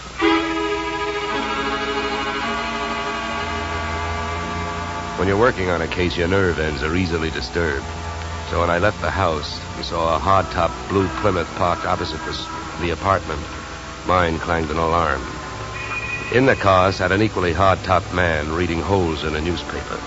I gave him the slow walk-away and quick turn treatment, and I caught him with his newspaper down.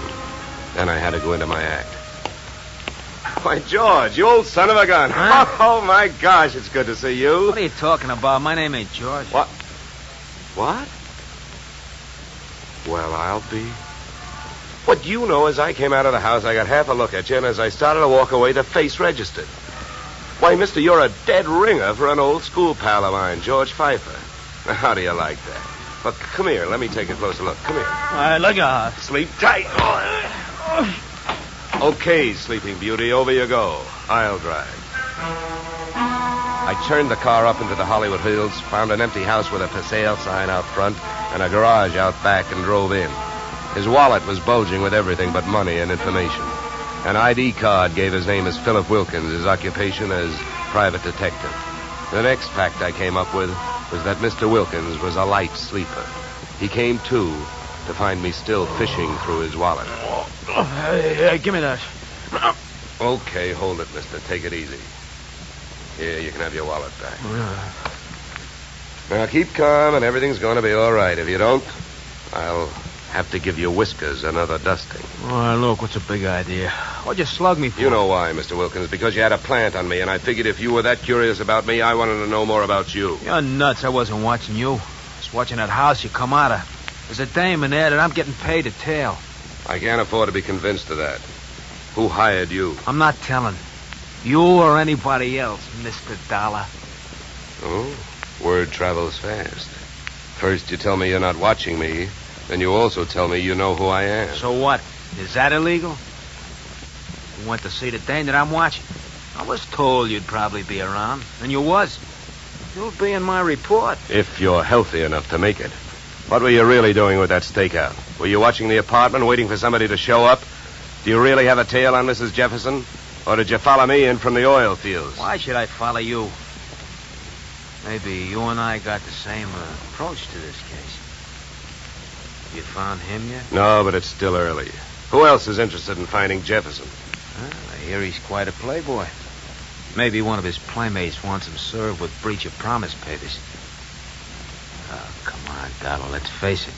I can't tell you who I'm working for. You know that. It ain't ethical. It's not ethical to let yourself get picked up as easily as I picked you up either. But let it go. I don't suppose by any chance you know a man named Mars Flaherty. Know him? I'd like to see one of his derricks fall on him. Why so? What did he do to you? A couple of days ago, I went out there to try and sell him some information. He had 3 of his men beat me up and throw me off the oil field. Yeah? What's with that look? Don't you believe me? Who knows? You might be telling me you hate Mars Flaherty to keep me from thinking you're working for him. I think you better get out of this car and let me drive away, Dollar.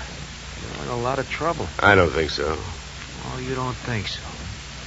I can have you pulled in for kidnapping. If that's what you have in mind, then first you'd better get a few witnesses for yourself. Now, come on, suppose you calm down for a minute. If you really hate that guy, well, maybe we can make a deal. If it's against him, I'll deal with it. How much do you know about Flaherty? My bookie's marked lousy from way back. He's promoted about 50 wells, and none of them ever happened. He's wild to hit oil. It's my guess that he's got a hunch that this is the big one. That's why I think his partner disappeared. Yeah, what difference would that make? Even if his partner turned up dead, Flaherty would still have to split any profits with young Jefferson's estate. Maybe not. I know they had a queer deal. Well, who'd know about that deal besides Flaherty and Jefferson? I don't know. But I do know one way of finding out what it is. How's that? Flaherty keeps all his papers in the safe in his office. I've even got the combination. I'll give it to you. You keep it. Wilkins, I still don't know who you're trying to get even with, Flaherty or me. So what I'm going to do is give you half a break. Then I'll only be taking half a chance. Yeah, then why don't you want the combination to the safe? I don't need it. You're going to open that safe. Because you're going out there with me. Tonight.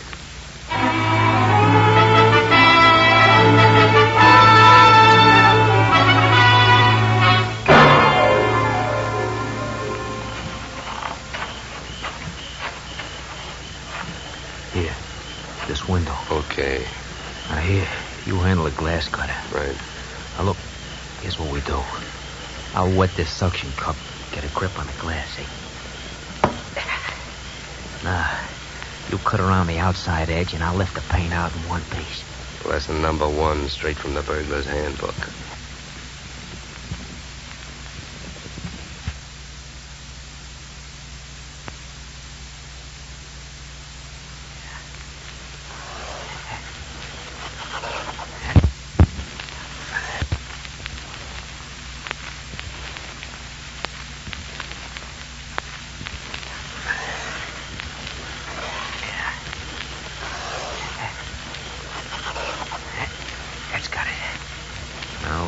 There's a little tap with the knuckle. That's it. Okay.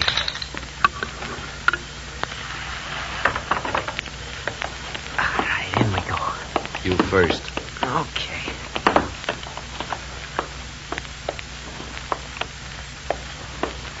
Now, the safe is over here. Get your fingers over that flashlight. For all I know, you might still turn out to be the local Paul Revere. Yeah, that's right. I might. Here. You hold the light. Thanks, I will. Go on, get to work. All right. I'm as anxious to get this over with as you are. Give me a little more light, will you? Okay.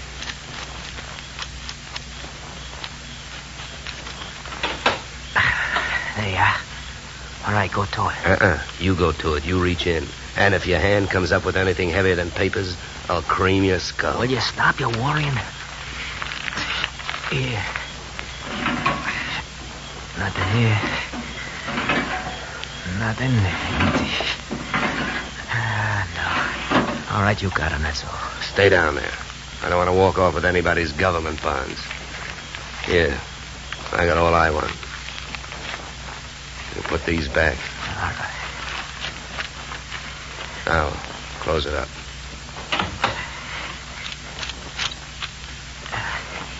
All right, now, come on. Let's get out of here. Just a minute, Wilkins. I can have a good look at these papers. You can look at them later. Come on, let's go. Look, this I'll give you for free. And it's the difference between being a $4 a day private detective and a $10 one. What you've got printed in your memory, nobody can take away from you. So hold your horses while I take a look at this partnership agreement. All right. But hurry up, will you? Got a couple of watchmen around here. Yeah, here it is. Okay, let's go. You first.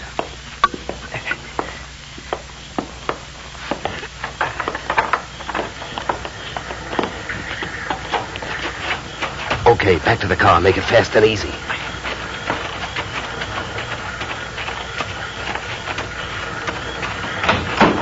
Get in. Over here. You drive. You know, Wilkins, I had a clammy feeling for a while back there that we weren't going to make it. Don't go starting any celebrations. You didn't make it.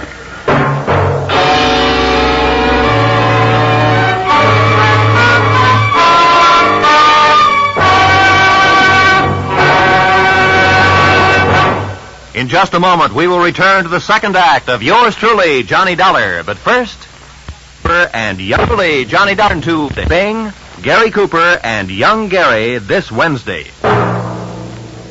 Now we return to yours truly, Johnny Dollar, starring Edmund O'Brien.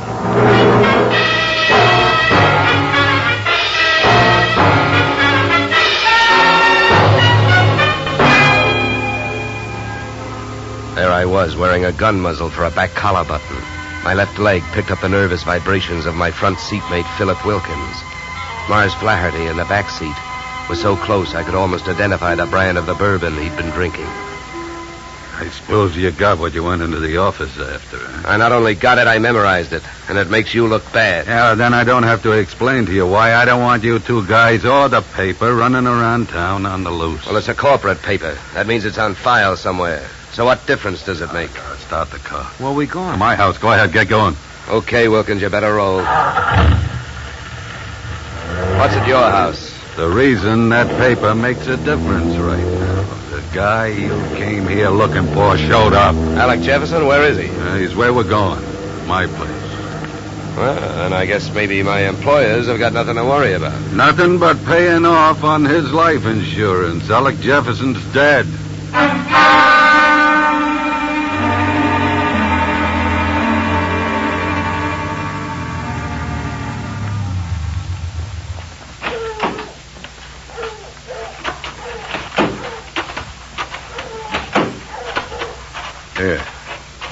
Here, Dollar, here's the key. To open the door. Stand next to him, Wilkins. Close.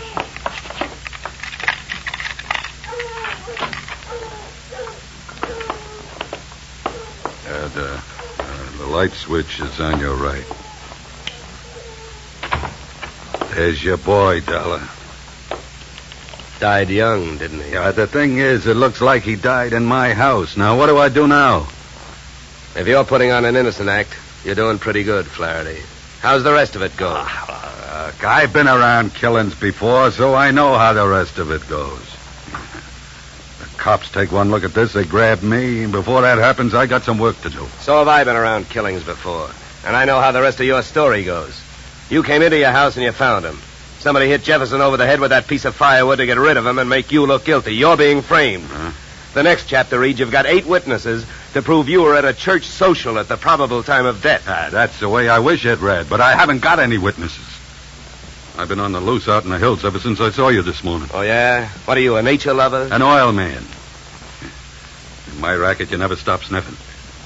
When I came back and found him here, I headed it for the office. I wanted that paper you got out of the way for the time being. Would that gun of yours object if I looked the body over? Help yourself. Thank you. Any idea how long he's been dead, Dollar? Hard to tell. Feels like quite a while. Could have happened before I met you. What do you mean by that? Nothing. Hey, Flaherty. Huh? You ever see this before? What is it? An earring? No, let me see that. Here, hands off. Don't touch it. That's another $4 detective move. You don't touch evidence. You draw a mental picture of it. What were you trying to do? Involve yourself or uninvolve a client? How about it, Flaherty? Do you have any idea who that earring belongs to? Maybe one of the dames on that list you gave me, huh? I wish I could get away with lying to you, Dollar, but I don't think I'm in a position to try. It belongs to Ada. Oh? Jefferson's wife? Not legally. What do you mean? I married her in Mexico in 45. She must have liked the scenery.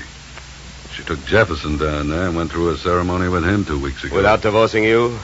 That's right. You guys really turned out to be partners. How about that earring? How do you know it belongs to Ada? Well, it's one of a set I bought for her about 6 months ago. Well, I might as well tell you. They'd find out anyway. Uh-huh. Well, I don't suppose you're in the mood to let me do what I want to do. What's that? Call the police? No, not yet. Well, I'll tell you one thing.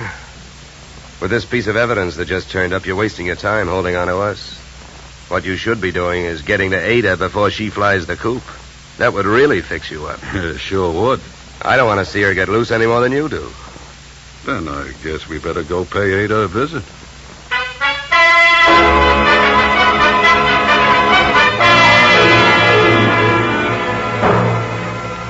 The 3 of you is one lousy earring, and if you think I'm going to stand here and listen to you try to pin a murder on me, you're nuts. Mars never bought me anything. He never gave me any earrings. How about it, Flaherty? That's too bad, Ada. If I thought there was a chance to help you, I would. But your earring was laying right there on the floor next to his body. Why, you oily monster, you. What are you trying to do to me? Why, if anybody had reason to kill Alec, you did, you miserable thief. Now, wait a minute, Ada. Don't make yourself look worse by throwing a lot of accusations around. I know about the contract between Alec and Mars. In case of death, the survivor gains full control of the oil field. But a good piece of evidence will beat out a good piece of motive in any court in the country, and you've got both working against you. Get out of here. You don't know what you're talking about. I think I do. Knowing about that agreement, you married both these guys.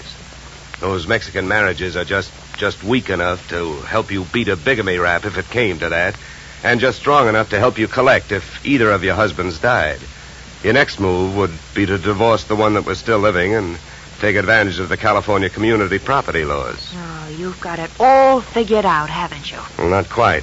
I haven't figured out why young Jefferson went to all the trouble of dropping out of sight and then showed up to get himself murdered. I think I can tell you.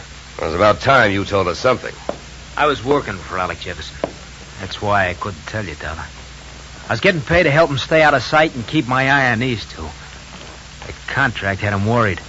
But when I uncovered the bigamy and told him about it, he decided to go to Flaherty and try and straighten it out, man-to-man basis. You know that, Ada? No.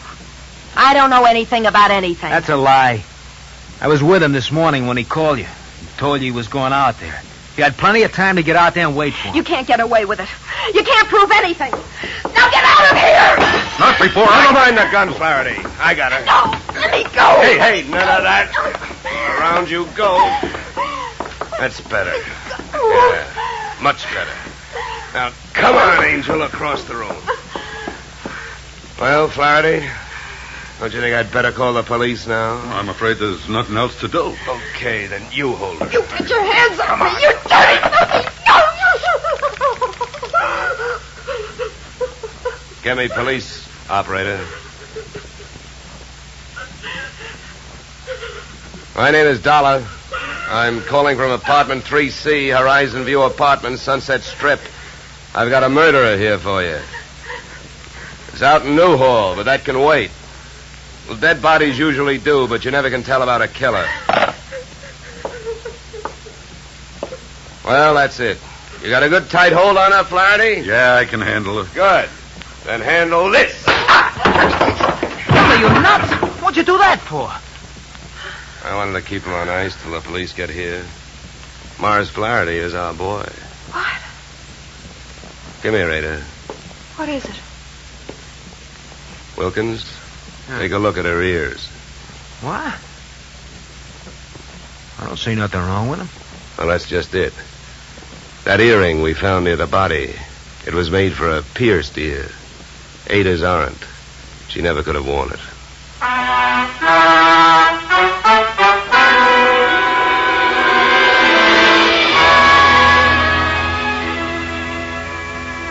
Moral? If Flaherty had been a nice enough guy to buy jewelry for his wife when he had her, he wouldn't have bought the wrong kind of earring when he wanted to set her up as a patsy. The police traced his purchase of same to a Main Street pawn shop.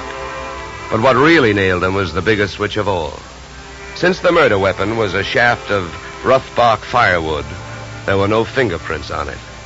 But by the same token, there were weapon prints on Flaherty's fingers. A batch of tiny splinters under the skin. Inasmuch as my own girl furnished the practice which made me perfect on this case, I assume you will not be annoyed at my listing expense account item 3, $65, one pair gold earrings inscribed to Olga with love. Item 4, $187.13, return transportation Los Angeles to Hartford. Expense account total, $711, signed yours, truly, Johnny Dollar.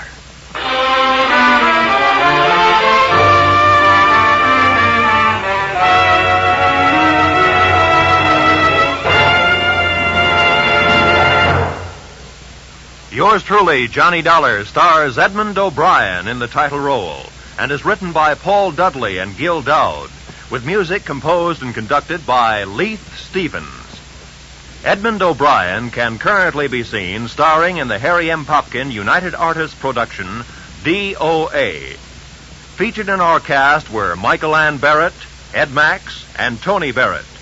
Yours truly, Johnny Dollar, is produced and directed by Jaime Del Valle. Be sure to join us next Tuesday evening when Edmund O'Brien returns in another transcribed adventure of Yours truly, Johnny Dollar.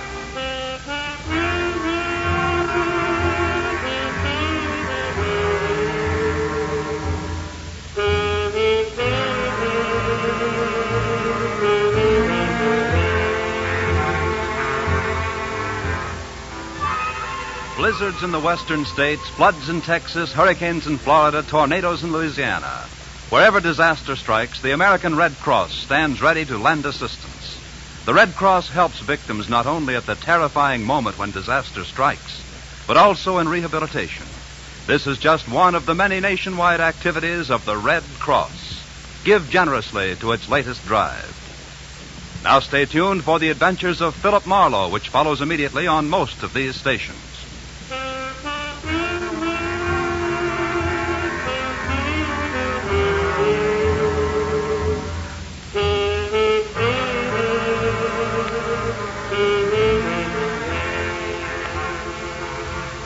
This is CBS, where yours truly, Johnny Dollar, meets adventure next Tuesday night, the Columbia Broadcasting System.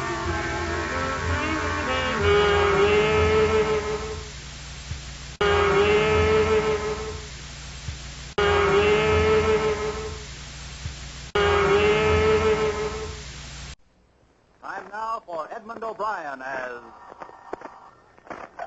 Johnny Dollar. Get out of bed and get your gumshoes on, Johnny. You're going to be busy. Who's this? Ed Bonner, and I'm calling you from Hartford.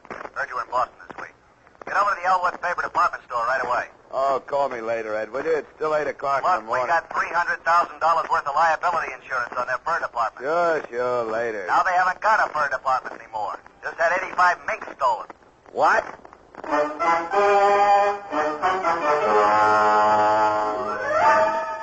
Edmund O'Brien, in another transcribed adventure of the man with the action-packed expense account. America's fabulous freelance insurance investigator. Yours truly, Johnny Dollar.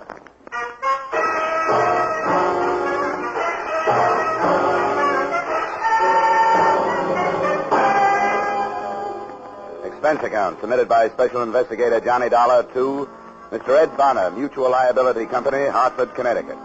The following is an accounting of expenditures incurred during investigation of burglary affecting policy issued to Elwood Faber Department Store, Boston, Massachusetts, or the 85 Little Minks. Expense account, item, $1.90, taxi fare to Stewart Street entrance of Elwood Faber Department Store, where a police emergency ambulance was standing open. 2 police officers were helping a man in a white coat load a blanket-wrapped figure onto the ambulance litter. I got my first information from the intern. Ah, what's up? Oh, I'm at work the wagon. I pick up where everything else left off. This guy's name's Cronin. He's a night watchman here. Dead? Oh, about an inch away. We already give him a transfusion upstairs. If the bullets don't kill him, the exposure will. What does that mean? Besides holes in his chest, he's also got frostbite. Somebody plugged him, let him lay in the cold storage vault where they keep the furs. How long ago? Oh, who knows? All right, Percy, wind it up. Let's get out of here. Come on.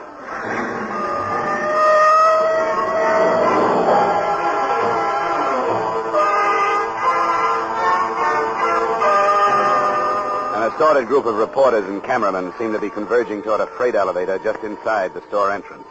I converged with them, and we all rode up to the 5th floor where 2 plainclothesmen from burglary detail stopped us.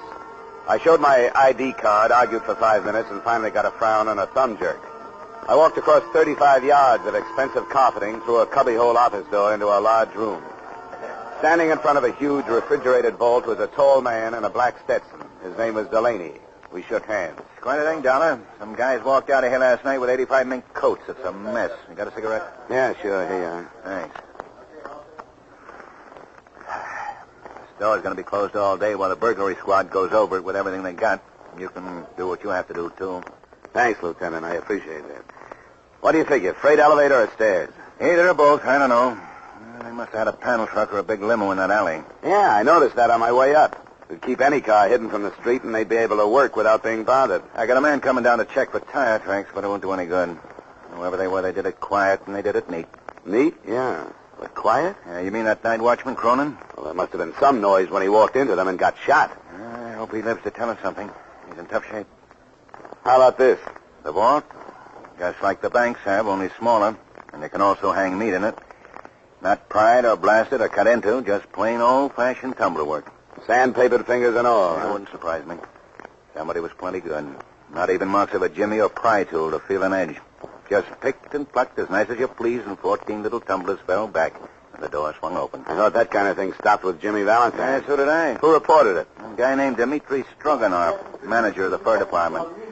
Come on. He's in his office now giving a statement to a couple of my boys. You can have a listen in. All I can say, I ask you, gentlemen, that I just hope... There's your pigeon, Donna. How could Ain't he such a beaut? things happen to Dmitri Stroganoff? Aha! Lieutenant Delahane. Mr. Stroganoff, this is Mr. Dollar. He represents your insurance company. Oh, your acquaintanceship, Mr. Dollar, above all else I am glad to make. Aha! 85 mink coats valued at $300,000, coin of the realm. You have, of course, brought check for same, yes?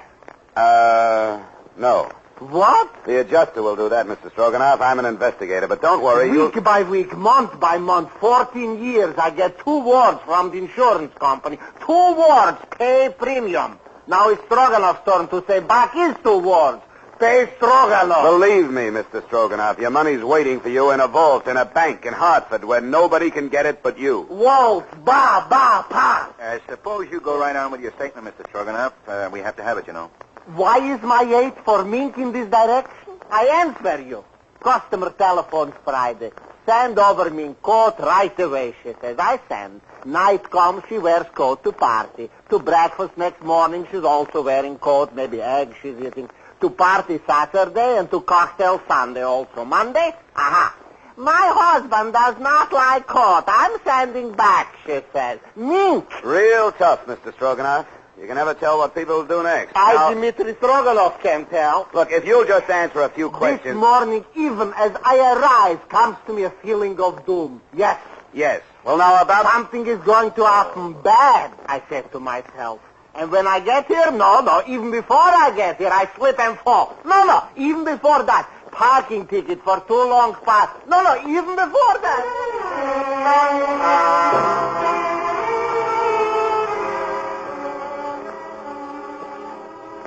He went on like that for quite a while, and the police stenographer took down every word. His whole testimony typed up into 23 single-spaced pages, but only the following was of any use. Stroganoff arrived at the store at approximately 8:45, found the vault door open and inside the wounded watchman Cronin, also the mink coats gone. Stroganoff notified insurance company, Stroganoff notified police, in that order. Expense account, item. $1.35 for 2 ham sandwiches, 2 bottles of beer, all of which I shared with Lieutenant Delaney in Stroganoff's office. All kinds of heists. Jewels, trucks, cars, banks. But this is the best so far. A real 14-carat double-breasted A-number 1 dilly. That's what it is, Dollar. How'd they get in that safe? They just opened it up and walked in the same way you walk in your own front door, Lieutenant. Yeah, but how? Who's that good? Who? Well, there's the creepy kid. They always say he's that good. You and me both know Creepy died 12 years ago at Dunamore. And there was Dancing Dan Marathon. Dancing Dan? He couldn't open a 2-bit padlock if he had the key. Who is good, Johnny? Who could do it? I wish I knew. Stroganoff's the only one in the store who knows the combo. The only one. But I don't know. But you aren't taking any chances. Didn't I see 2 of your men tail him out of here? You bet your life you did. And by the way, didn't you put in a call to your office and have him checked on? You bet your life I did. Cop work. All the time we got... Delaney. Yeah, hi, Richie. Well, give it to me. Yeah. Mm-hmm. All right, thanks. Hospital, Don. The night watchman? Cronin died 10 minutes ago without saying a word. Mm-hmm. I was hoping he'd be able to fill in some gaps. Well, he does. At least one. Which one? The other watchman's story about playing the radio. What other watchman? Al Reedy. Oh, I'm sorry, Dollar. Maybe you passed him up. Well, tell me about him. Was he shot too? No. We questioned him first thing this morning. You see, Cronin made the rounds, and Reedy held down the office. Reedy didn't know nothing about anything last night. He was listening to his radio in his office downstairs. What gap does that fill? And Doc says Cronin got it with a .32. That'd fit. They don't make much noise, and a man leaning into a radio close. Reedy, huh? Well, where can I find him? Right here. He's waiting in the locker room. Why, do you want to talk to him? Yeah. Mind? Well, help yourself, Dollar. Thanks. Oh, Dollar. Yeah? You're looking for $300,000 worth of mink coats. I'm looking for a killer. Don't be a wise guy when you do your poking around, huh? I'll try to keep my nose clean, Lieutenant.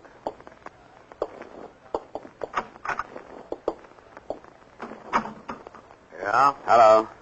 You Al Reedy? You another cop? In a way, yeah. In what way? Insurance investigator.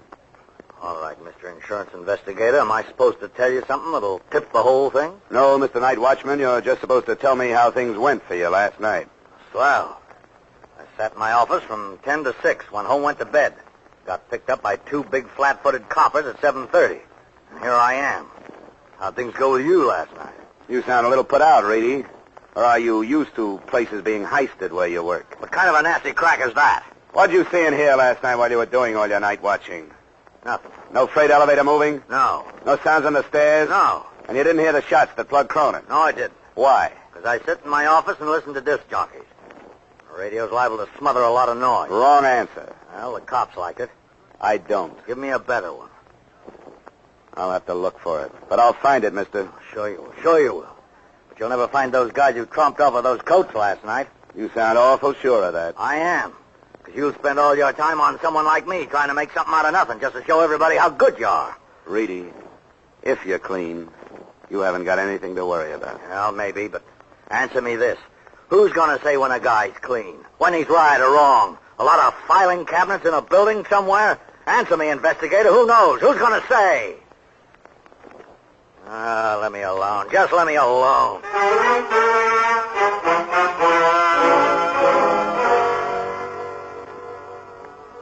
I didn't know what to make of Al Reedy, but I did know I wanted to know more about him.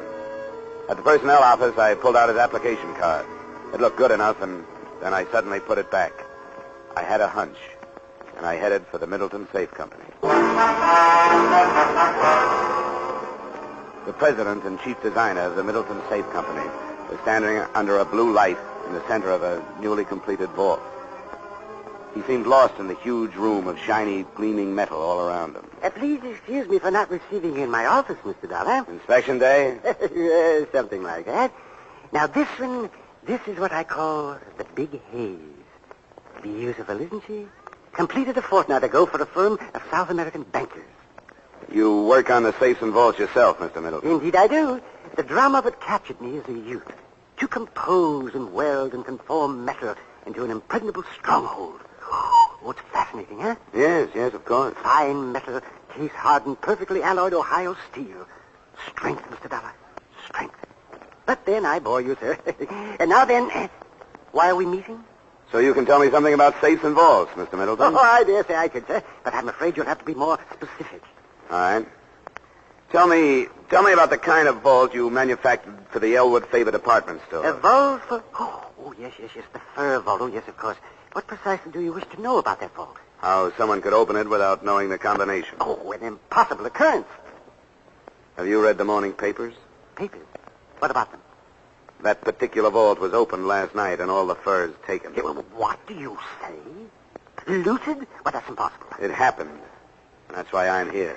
This is quite a... Oh, dear me, Mr. Dollar. Of course, you'll want a thorough account from my organization. Of course. And I shall be glad to furnish you with any information that might be helpful. I'd like to know how the combination was set and who knows it. But I'd have to know the serial numbers on that particular vault. Yeah, try these. Oh, well, you're a very efficient man, Mr. Dollar. I see you've jotted them down. Well, let's go up to my office and look them up. Oh, no, sir. That won't be necessary. I recognize these serials.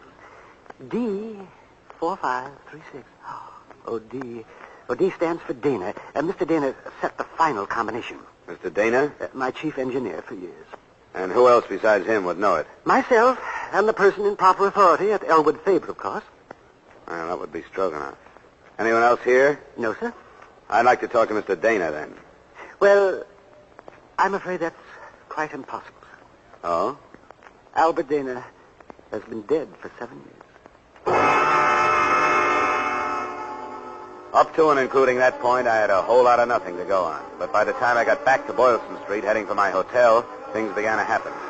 A police car pulled up at the curb, and a familiar Stetson on top of a familiar head leaned out of the window. Hey, Dollar, yo. Yeah, hello, Delaney. Hop in. Just come by to get you. I thought you might be interested in a guy. What guy? The one we found floating down the Charles River an hour ago. Who is he? I don't know. But it looked like he's got the same enemies as a night watchman named Cronin. Huh? Yeah. There were 232 slugs in him. We wouldn't have picked it so fast, only that's the second pair been through ballistics in one day. And they match? Like your two front teeth. The same gun killed the night watchman and the guy in the river.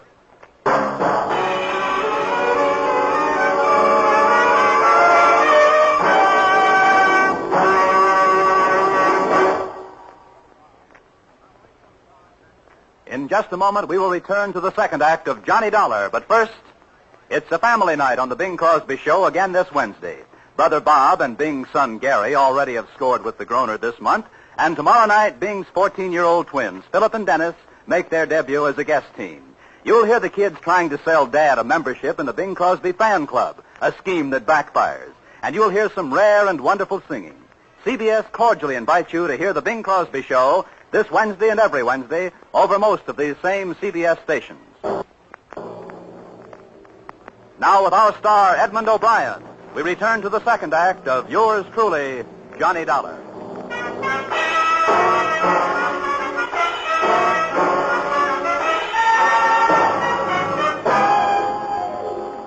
I spent half the night at the city morgue and police headquarters with Lieutenant Delaney, examining the body they found in the Charles River and trying to identify him. All the labels were ripped out of his clothes and the laundry marks were cut off. We were left with just his physical characteristics and fingerprints. The mug file didn't duplicate him, and the prints didn't check with anything in town, so they sent them to the FBI in Washington. I got to my hotel at 4 a.m. to get some sleep, and I got it. 3 of the shortest hours' worth I ever had. Dollar? I'll tell her when he comes in. This is Ed Bonner, Johnny. How would you like to be fired? Huh? Oh, yeah, Mr. Bonner, sir. What can I do for you? Turn up with 85 mink coats. What have you been doing since yesterday? Sleeping? Bonner, I've run my legs down to my knees, honest. I've been trying to find out something, anything. I've peeked into so many corners, I've got television eyes. And I've got a weak heart. Unless we find those furs in 24 hours, we have to pay off Elwood Faber $300,000. Well, what are you going to do? Take it out of my pay? We have to. We'll start by selling your body to a medical school. Please, Johnny, do something. Bonner, what's Elwood Faber's financial position? AAA. Couldn't be better. They wouldn't steal him. How about the fur man, Stroganoff? He's always had money. Family. All right, Bonner, I'll keep after it. I'll call you when I get something. Johnny, don't take my shouting personally, but this is a big one. Give it everything you got.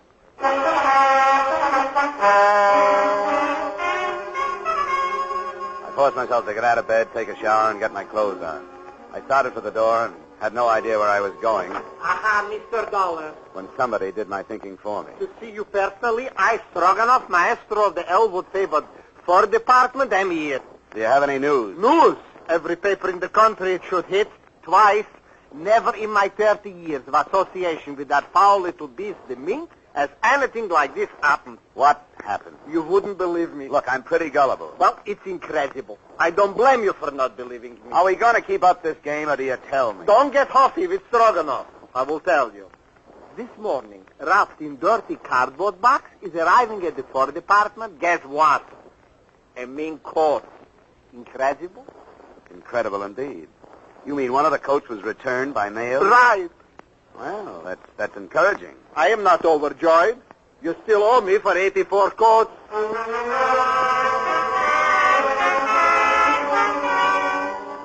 Item, $1.90 for cab fare to Elwood Faber.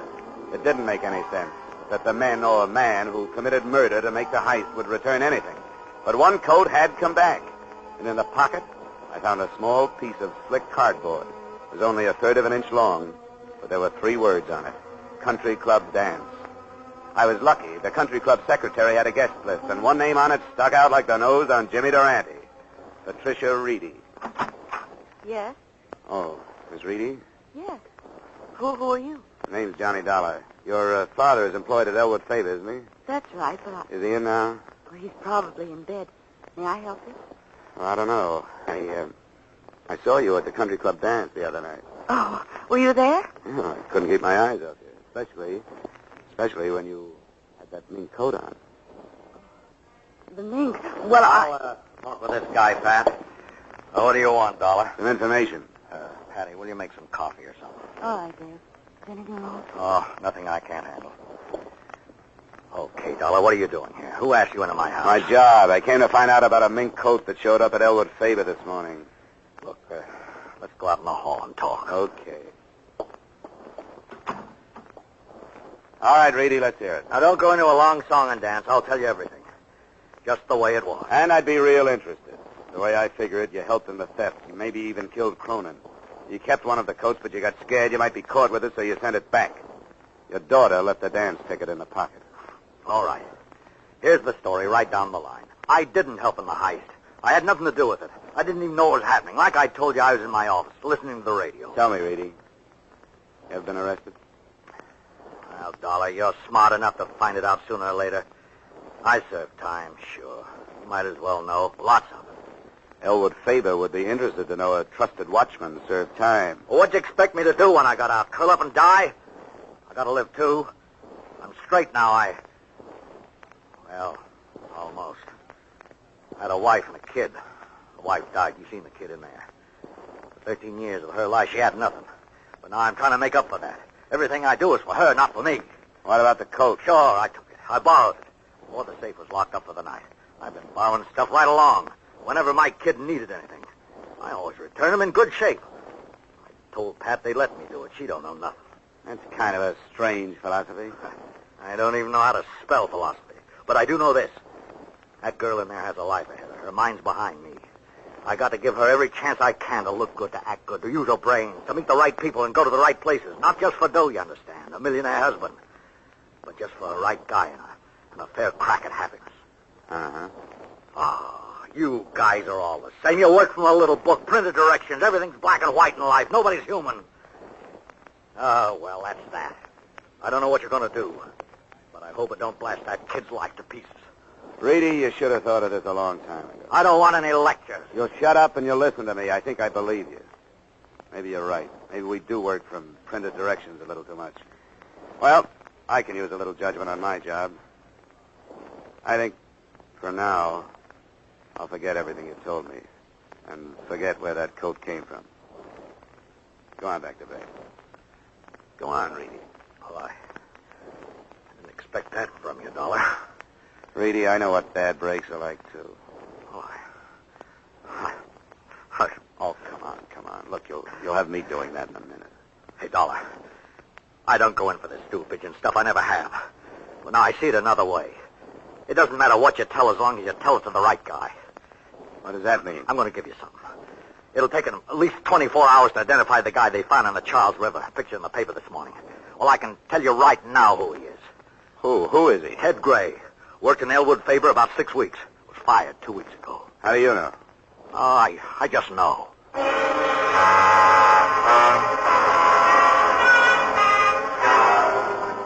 Personnel at Elwood Faber confirmed Ted Gray had worked there and was fired for insubordination. His address was 1432 Parkhurst Avenue, and I was over there in 15 minutes. It was an ordinary, undistinguished apartment house. No one answered when I knocked at apartment 12A, but the door was unlocked. Except for the furniture, the room had almost nothing to offer. I poked around for half an hour before I saw the phone numbers written on the wallpaper next to the phone. There were 14 numbers, and I started calling them right down the line. The first 7 produced such things as Ling Chi Chinese Hand Laundry, the Happy Hour Liquor Store, and several other things that didn't have the particular information I needed. On the 8th call, I got results. Hello? Hello. Is Harry there? Harry? Harry who? Harry Gordon. Well, I'm sorry. You must have the wrong number. Oh. Sorry. That's quite all right. Maybe he didn't know Harry, but I knew him. At least his voice. I called Lieutenant Delaney and told him where I was going. It was dark by the time I got to the Middleton Safe Factory. There was a single work light spreading a sickly yellow glow over the main floor of the loading platform. There wasn't a sound when I entered. That was too good to last. It went off somewhere in the darkness, and and I dropped behind a medium-sized safe and waited for a gun flash. Dollar! Johnny Dollar! What are you doing here? Looking for 84 mink coats, Middleton. I thought that was you on the phone, Dollar. How much money do you miss? Not much, but save your breath. You're going to need it to run. A man of your talents could do a lot in South America. With 100,000 and a business. I could never remember all those Spanish verbs. Thanks. Have you got anybody coming? Lots of people, Middleton, lots. If I hit you, how'd I know you weren't a burglar? You know, I'll never give up. Then you'll have to shoot better than that. You missed me 10 feet. Oh, my windage screw is off. Is that the 32 you used on Ted Gray? No, this time I have a Luger. For special work. Like a first time. Oh! Come on.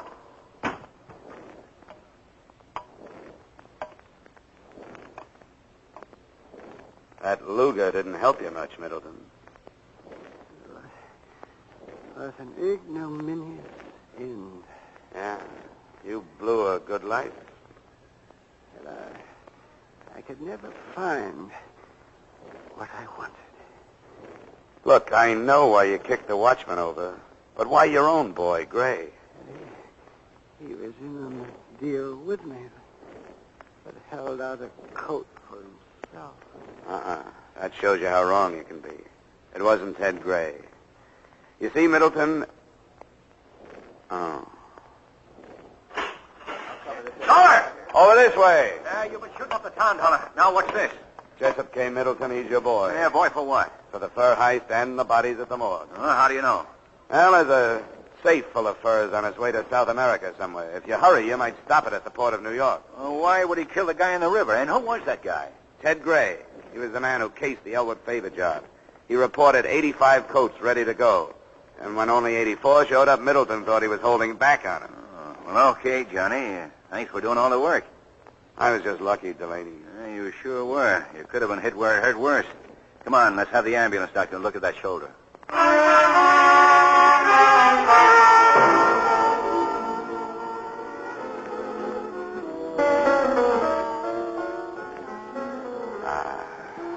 This is the only way to live.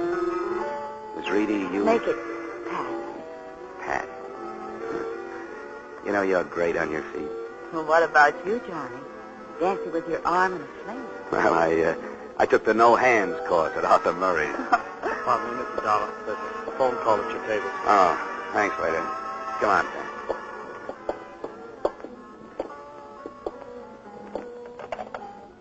Johnny Dollar. Ed Bonner, Dollar. Bonner? I won't take another job for at least a week. No, it's not that. Well, what is it? Are you afraid I'll put a night out on the swindle sheet? You aren't finished. Not finished? Hey, you got the coats, didn't you? Yeah, we found the safe down at the dock. Caught it just before it was loaded for South America. There were 84 coats in it, all right. But you know the one that was sent back in the mail? It's been stolen again. One's still missing. Oh, really? Oh, that. Oh, yeah. Well, you know, Bonner, somehow I have a feeling that last coat will be in the mail tomorrow. Are you sure? Positive. So long, Mr. Bonner. So long, Johnny. Who was it? Oh, nobody important. You know something, Pat? You look just grand and mink.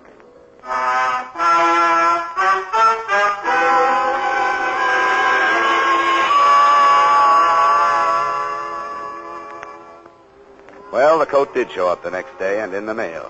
Maybe she'll have one of her own someday. Me?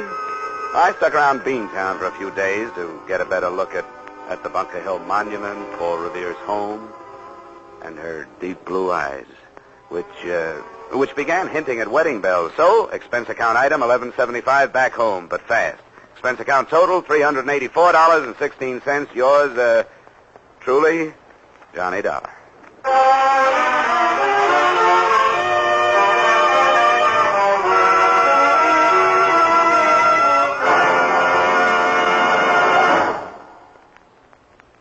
Yours truly, Johnny Dollar, stars Edmund O'Brien in the title role, and was written tonight by E. Jack Newman and John Michael Hayes, with music by Leith Stevens. Featured in our cast were Harry Bartell, Joseph Kearns, Hans Conried, Bill Johnstone, Howard McNear, and Gloria Blondell. Yours truly, Johnny Dollar, is produced and directed by Jaime Del Valle.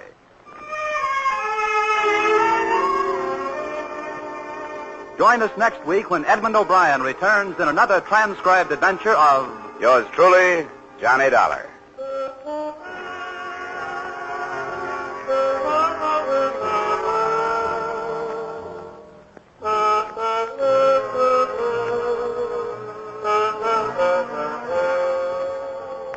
If you've got a piece of string handy, you better tie it around your fingers so you won't forget to file your income tax return. The deadline is March 15th, you know, and March 15th is right at hand. So to avoid penalties, file your returns promptly, but don't be in such a hurry that you forget to sign your name or attach your withholding statement. Now stay tuned for the adventures of Philip Marlowe, which follows immediately over most of these same CBS stations. This is CBS, where you meet Gene Autry every Saturday night, the Columbia Broadcasting System.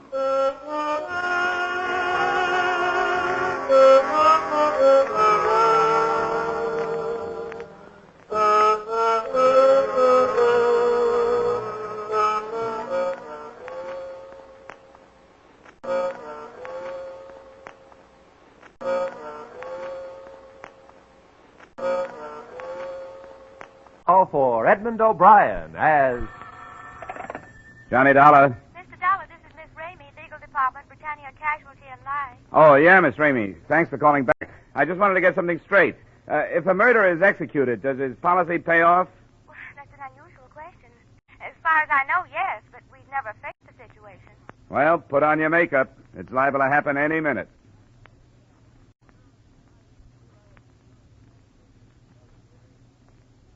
Edmund O'Brien in another transcribed adventure of the man with the action-packed expense account, America's fabulous freelance insurance investigator. Yours truly, Johnny Dollar.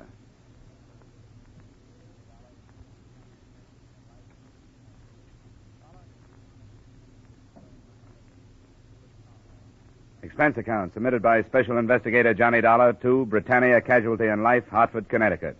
The following is an accounting of expenditures during my investigation of Stuart Palmer, the man who wrote himself to death. Expense account, item 1, $123.42, air and miscellaneous travel expenses from Hartford to Chicago and the Cook County Jail. Well, you can make up your own mind about him, Dollar. He's like all those writers. If he isn't guilty, he's crazy. How are you, Lieutenant? Oh, hi, Markowitz. This is Mr. Dollar. Hello, how are you, Mr. Dollar? He's an insurance dick. He wants to talk to Palmer. Call him out, will you? Sure thing, Lieutenant.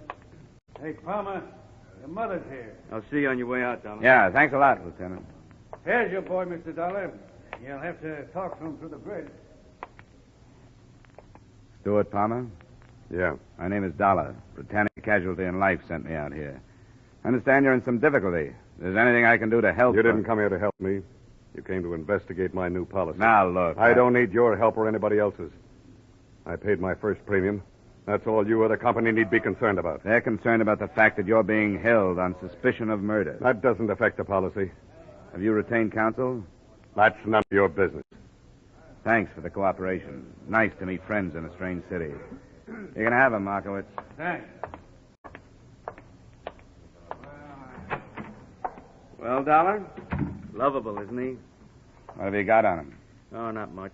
Some wino was killed in the Clark Street pool room. Palmer was holding one of the cues. We pulled him in with about 14 others. When are you going to release him? We're not sure. He's been in before, you know. Tell me, what's the matter with him? Who knows? He's a writer. Crime stuff. Hangs around the West Madison district a lot of the time. Calls it research. Does he still have that Kenwood address? Wait a sec.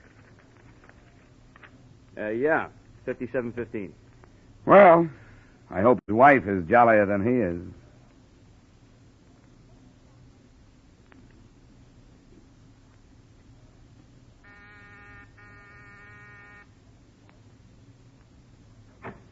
Oh, Mr. Martin, I'm sorry. I thought you were somebody else. I am. My name is Dollar.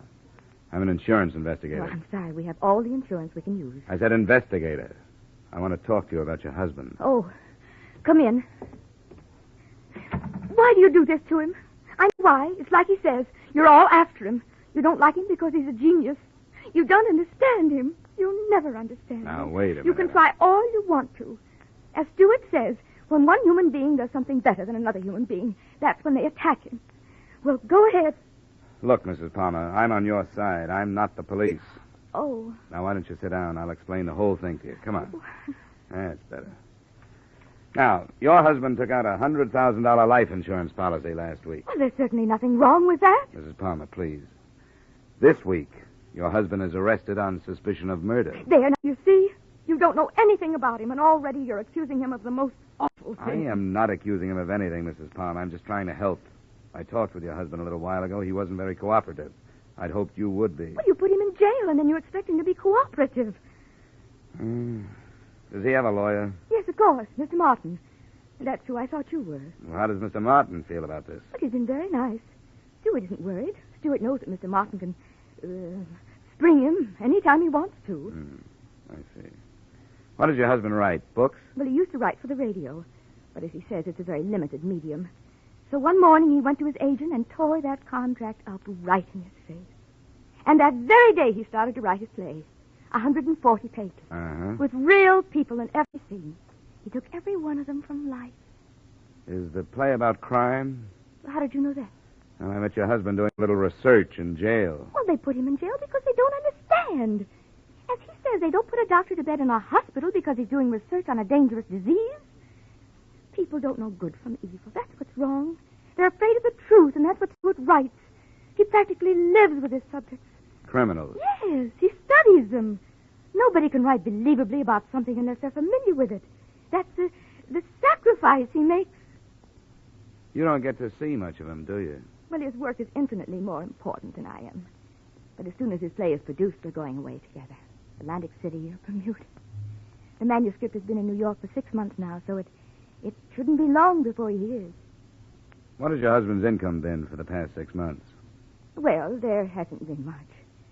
But great art is often born of poverty. But $100,000 insurance policies aren't. Who's this man, Neil Beasley, your co-beneficiary? Co-beneficiary? Well, if you're going to sit here and be insulting, perhaps you'd better leave. Well, perhaps I'd better. You mentioned an agent. What's his name? George Michaelkoff. He's in the Ingram building.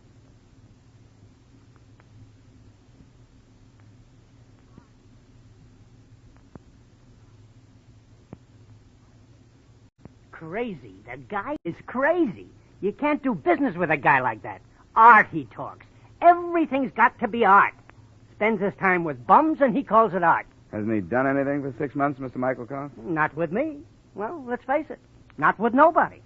You know, he could have been a good writer, this boy. But he was too arty, not commercial. Then, boom, he's got to write a play. And where is it? Probably in the bottom drawer of Hallstein's desk. And it's going to stay there. Here's a copy. Take it along and read it. Thanks. What about this research he does? Research?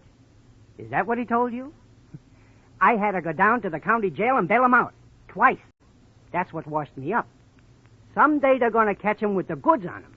You know, maybe it started out to be research, but it ain't now. Well, how did it start? With a guy named Neil Beasley. Neil Beasley? Oh, you heard of him, huh? Yeah. Yeah, that's the boy. He took Palmer under his wing, and that's where he still is. I don't know. Maybe he can't get out. Beasley came up to the office with Palmer once. What a character. Where does this Beasley hang out, do you know? Who knows? Nasty neighborhoods.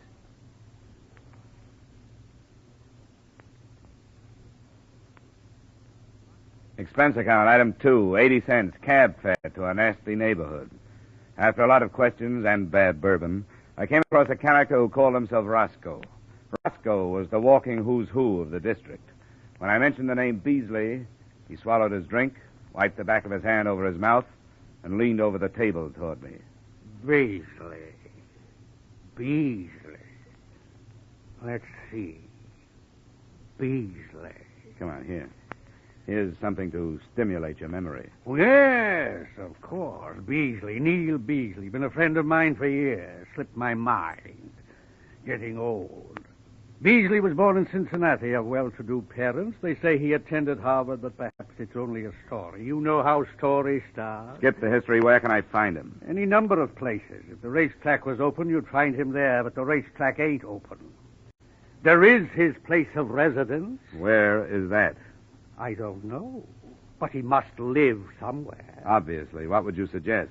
You familiar with the Atomic Tavern up the street? Oh, I'm a stranger in town. Peoria? No. You have the face of a Peoria salesman. I don't know, something in the eyes. Yes, well, the Atomic Tavern up the street. Thanks, Roscoe. You never did say where you were from. Hartford, Connecticut. If you're ever in town, look me up. 4 blocks away, squeezed between a delicatessen and a shoe parlor, I came upon the Atomic Tavern. It exploded just as I arrived. And stay out. That's no name to call a lady. Oh, come right in, sir. Come in. Anybody with a civil tongue is welcome, sir. Thanks. Here, boys. Neil Beasley around? Eh? Who wants him? His name is Johnny Dollar. I'm a friend of Stuart Palmer's. Well, you tell him that. He's at the back table there. All right, boys, come on. What you have? Don't bother me. He didn't bother me anymore. Your name, Beasley? Mr. Beasley. Who are you? Mr. Dollar. What's your business, Dollar? Insurance, investigation end. Can I sit down? I'm working for a company that holds a policy on the life of Stuart Palmer. Insurance racket. I wonder how it started. I suppose somebody back in Rome bet Julius Caesar 10 drachmas he wouldn't live through the 15th of March and won. What do you want with me? Well, I'm looking for somebody who'll make some sense. Maybe you're it. I understand you're Palmer's beneficiary. That's right. He's a good boy. Yeah, but he's not a good risk. The company insures a radio writer. I come out here and learn he's a petty criminal. What's your problem, Dollar? Why don't you cancel the policy? Well, I will if I can. Tell me, what got him started? Well, put yourself in his place. He spends a lot of time around here learning so he can write good stuff. He writes good stuff, so good they won't buy it, so he falls back on his education. That's logical, but illegal. Oh, they'll get him. They'll get me, too. It's fate. The bumps on your head, the lines in your hands, the stars, destiny. Who can stop it? Well, that's quite a philosophy you've got. I was looking toward the front of the building. I hadn't seen him come in, but it was Stuart Palmer. He was standing at the elbow of the bar, obviously looking for his friend. When he spotted me, he started for the door. Oh, sit down, Dollar. That's my arm, Beasley. Sit down and leave him alone. The cops released him. Just leave him alone. Let go, Beasley. Wait, watch the furniture. Lay off, will you? Look what you're doing. By the time I got outside, he was half a block away, heading west. I knocked over several West Madison Street characters, and then it suddenly occurred to me that the only reason I was chasing him was because he was running away from me. I was 50 feet behind him when he rounded a Walgreens drugstore on the corner. Read all about it. For a second, I lost him. Then I saw him. He wasn't running. He was turned toward me. Palmer! Don't! The crowd! I bent over the newsboy just long enough to see that he was dead. And I started after Palmer again. There was no mistake about it. He wanted that policy, and he'd kill to keep it.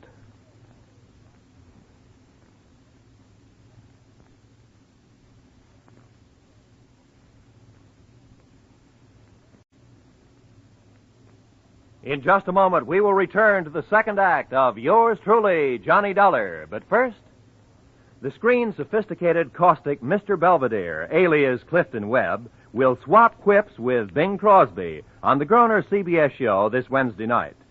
CBS cordially invites you to hear this great show that promises some of the best laughs of the season when it comes your way on most of these same CBS stations this Wednesday night. Mildred Bailey, the rocking chair lady of popular song, also will be on hand as guest star. So remember, be listening when Clifton Webb, Mildred Bailey, and Bing Crosby get together tomorrow night.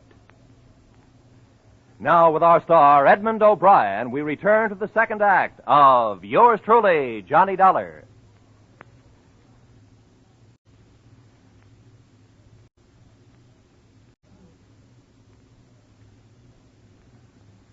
I lost Palmer in the next block. If daylight had held for a little longer, maybe I could have stopped the whole thing. I looked at my watch. It was 6:05. The Hartford office was closed. I headed back for a phone in the Walgreens drugstore. I got to the corner just as the police in the person of Lieutenant Carrigan pulled up. All right, they're away. They're away. Dollar! What the devil are you doing here? Look at that kid, Carrigan, lying there. If you hadn't let that maniac out, the boy would still be hawking his papers. Hey, wait a minute. Back off. What are you talking about? Who do you think did it? Palmer.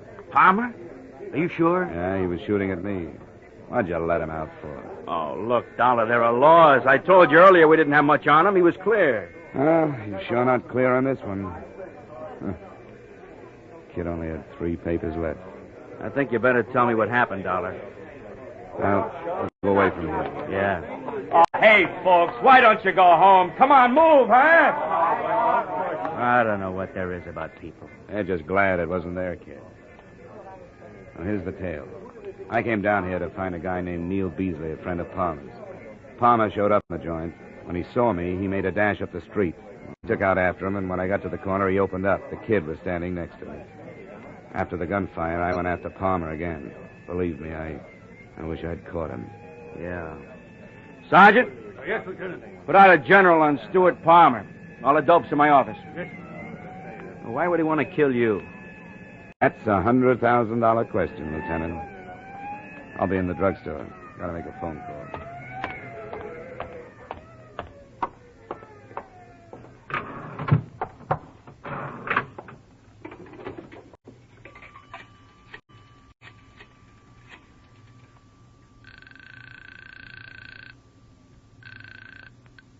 Hello? Mr. Sandal? Yes? Sorry to bother you at home. I'm on the Palmer case out of your Hartford office. Oh, yes. Mr. Dollar, isn't it? That's right. How are you making out? Well, things couldn't be worse. Your only move is to cancel the policy, sir. How soon can you do that? On good grounds. Well, I couldn't get word from the East until tomorrow afternoon at the earliest. Well, if you can't do it tonight, just forget the whole thing. Well, I don't understand. Well, the police have put out a general alarm for the policyholder, dead or alive. And the odds are on the bad side. All right, Dollar. I'll do what I can. I'll get on the phone to Hartford as soon as I hang up. Good. I won't keep you waiting. Bye.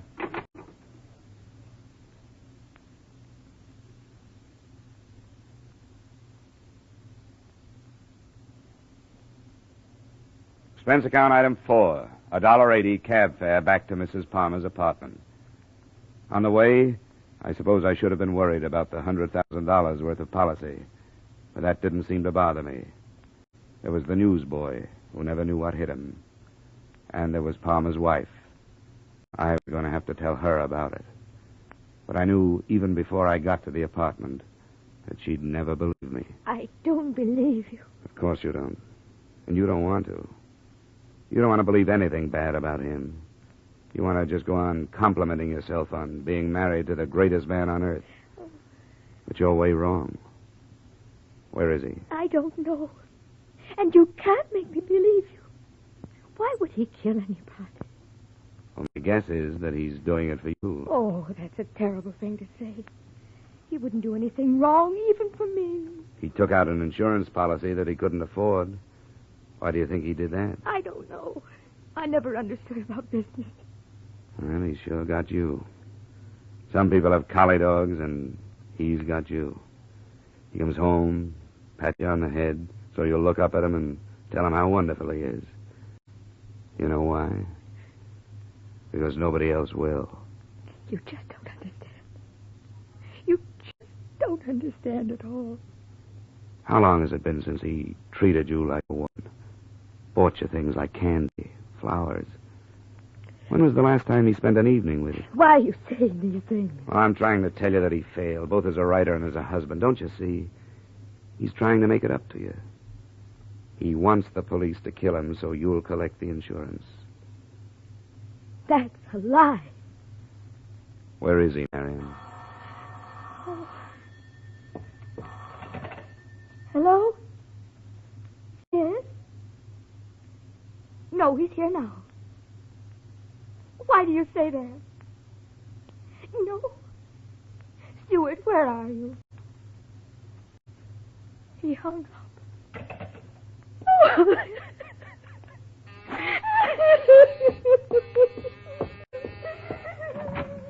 Well, look who's here. I wish Palmer was as easy to find as you are. You won't find him here. Does she know where he is? No, he just phoned her and wouldn't tell her. Well, looks like a long night. Yeah, for her, too. Mind if I ride back to the Madison district with you?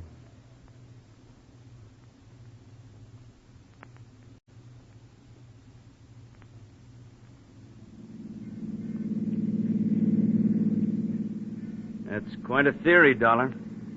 What happens to a guy to get him in a mess like this? I don't know. Burned too many bridges, I guess. Made a stand with his agent. Told everybody he'd show him he was right. Now he can't do it. Oh, people. I don't know. Maybe I've been in homicide too long. I used to think a lot about things like this. You know, wonder about what started these characters, what got them to the place where I'd have to go after them. No more. Their problems aren't mine. All I worry about now is how to get them without getting anybody else hurt. You've got a nice, simple job, Lieutenant Carrigan. Yeah. I was thinking of that. You want him alive? The insurance company does. I hope it works out for you. I can't take any chances. We always try to save him for a trial. But if you're right about this one, he'll come out with a gun. Those are the kind we have to stop. You know, this could turn into a very unpleasant situation.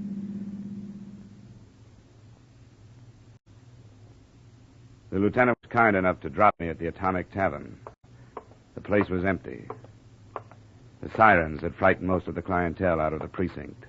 All except one. He sat in the same position, at the same table, with what looked like the same glass of beer. Hello, Beasley. Mr. Beasley. I was expecting you. Sit down. Thanks. How's the insurance business? Well, sometimes we sell too much. You know where Palmer is? Surely, always know where Palmer is. He tells me things he wouldn't tell anyone else. You may not care, Mr. Beasley, but you just made yourself an accessory to insurance fraud. Not unless I tell the police where he is. And then your company is out the $100,000. And you're in 10. I'll tell you the truth. I don't want that money. I don't want a penny of that money. Looked good at first. He wanted to give his wife a break, offered me $10,000 to help him out. How did you help him out? Well, take right now, for instance. I could have tipped the cops twice a minute since it happened. In fact, I was supposed to. Cops would have killed him. Wife and I would have collected our money. But I can't do it. Isn't it a little late for Boy Scouting? No. No, not if you could talk him out of it. Where is he? No cops. No cops. Just as soon as I finish my beer.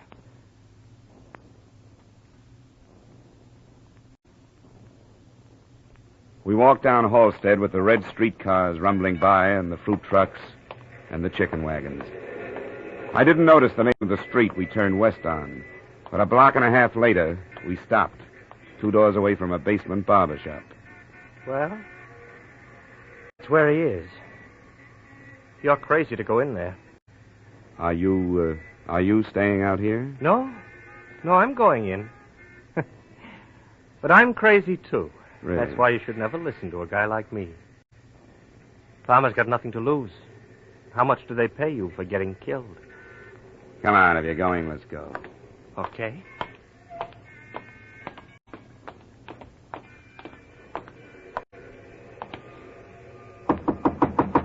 Farmer, it's Beasley. Let me in. Good work, Neil. Bring him in quick. You've got a good line, Beasley. Mr. Beasley. So good, I believe it myself. What's that supposed to mean? Oh, Palmer, it's a bad deal all the way around. What do you want to do, make history? You won't go down in any books. What's got into you? You helped me lay out the whole thing. Oh, yes, it looked good, but it won't work. He's right, Palmer. It won't work. I put through a cancellation request on your policy. But it hasn't gone through yet. If it had, you wouldn't have come in here. It's no good, Palmer. Even if it doesn't come through, they'll fight it in court after you're dead. We've got too much against you. How far will they get without your testimony? You aren't going to be around to give it. Well, that's no good either. If you kill me, that'll clinch it. Oh, come on. Use your head, Palmer. You've got a chance. The newsboy is only a second-degree rap. There was no premeditation. You're trying awful hard to save that company of yours $100,000. Listen, there isn't a commission big enough to make me come here. All right, then why did you come? I don't know. Maybe because way back in my mind I thought to myself, I can get to this guy. Maybe it was your wife that made me come. I just saw her, Palmer. You know, you aren't doing her any favors by getting yourself killed. She loves you too much. You can't buy a thing like that off with $100,000. They're coming. I didn't tip them. They must have followed us down. It doesn't make any difference how they get here. Just so they come. Well, watch it, Dollar. Stay away from me. Nobody's going to stop me now. This is what they all wanted. Like a big literary agent with the big promises. Great play, he tells me. Yes, and the old friends. They'll cut the story out of the papers and they'll save it in the desk drawer. Poor Stu, they'll say. He could have been a good boy. Well, all right, they can save it. It's gonna pay off. That's what counts. It won't pay off, and you know it. The only guy that wants it this way is you, because you haven't got the guts to go on. Palmer, we know you're in there. We'll give you 30 seconds, Palmer. I'll be right out. Palmer, it's waste, Palmer. It's for nothing. It's no use, Dollar. He's going to do it. Better lie down on the floor.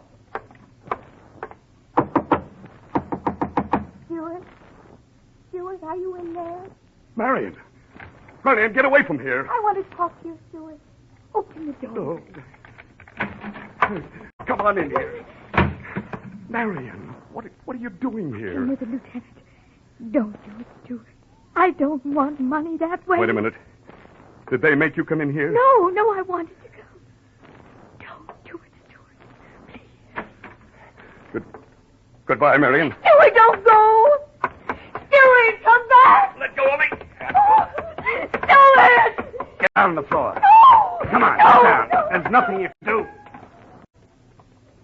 Stop, Palmer! Stop!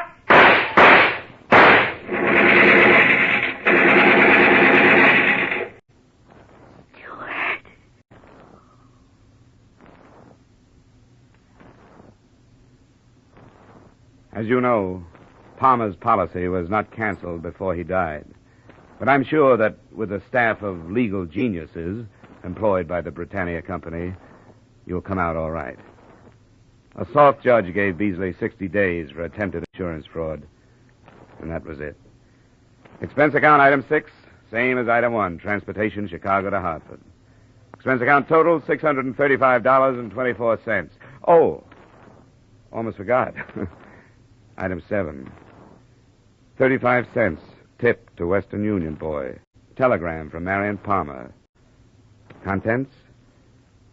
Thought you'd like to know. Stewart's play accepted for production on Broadway. Yours truly, Johnny Dollar.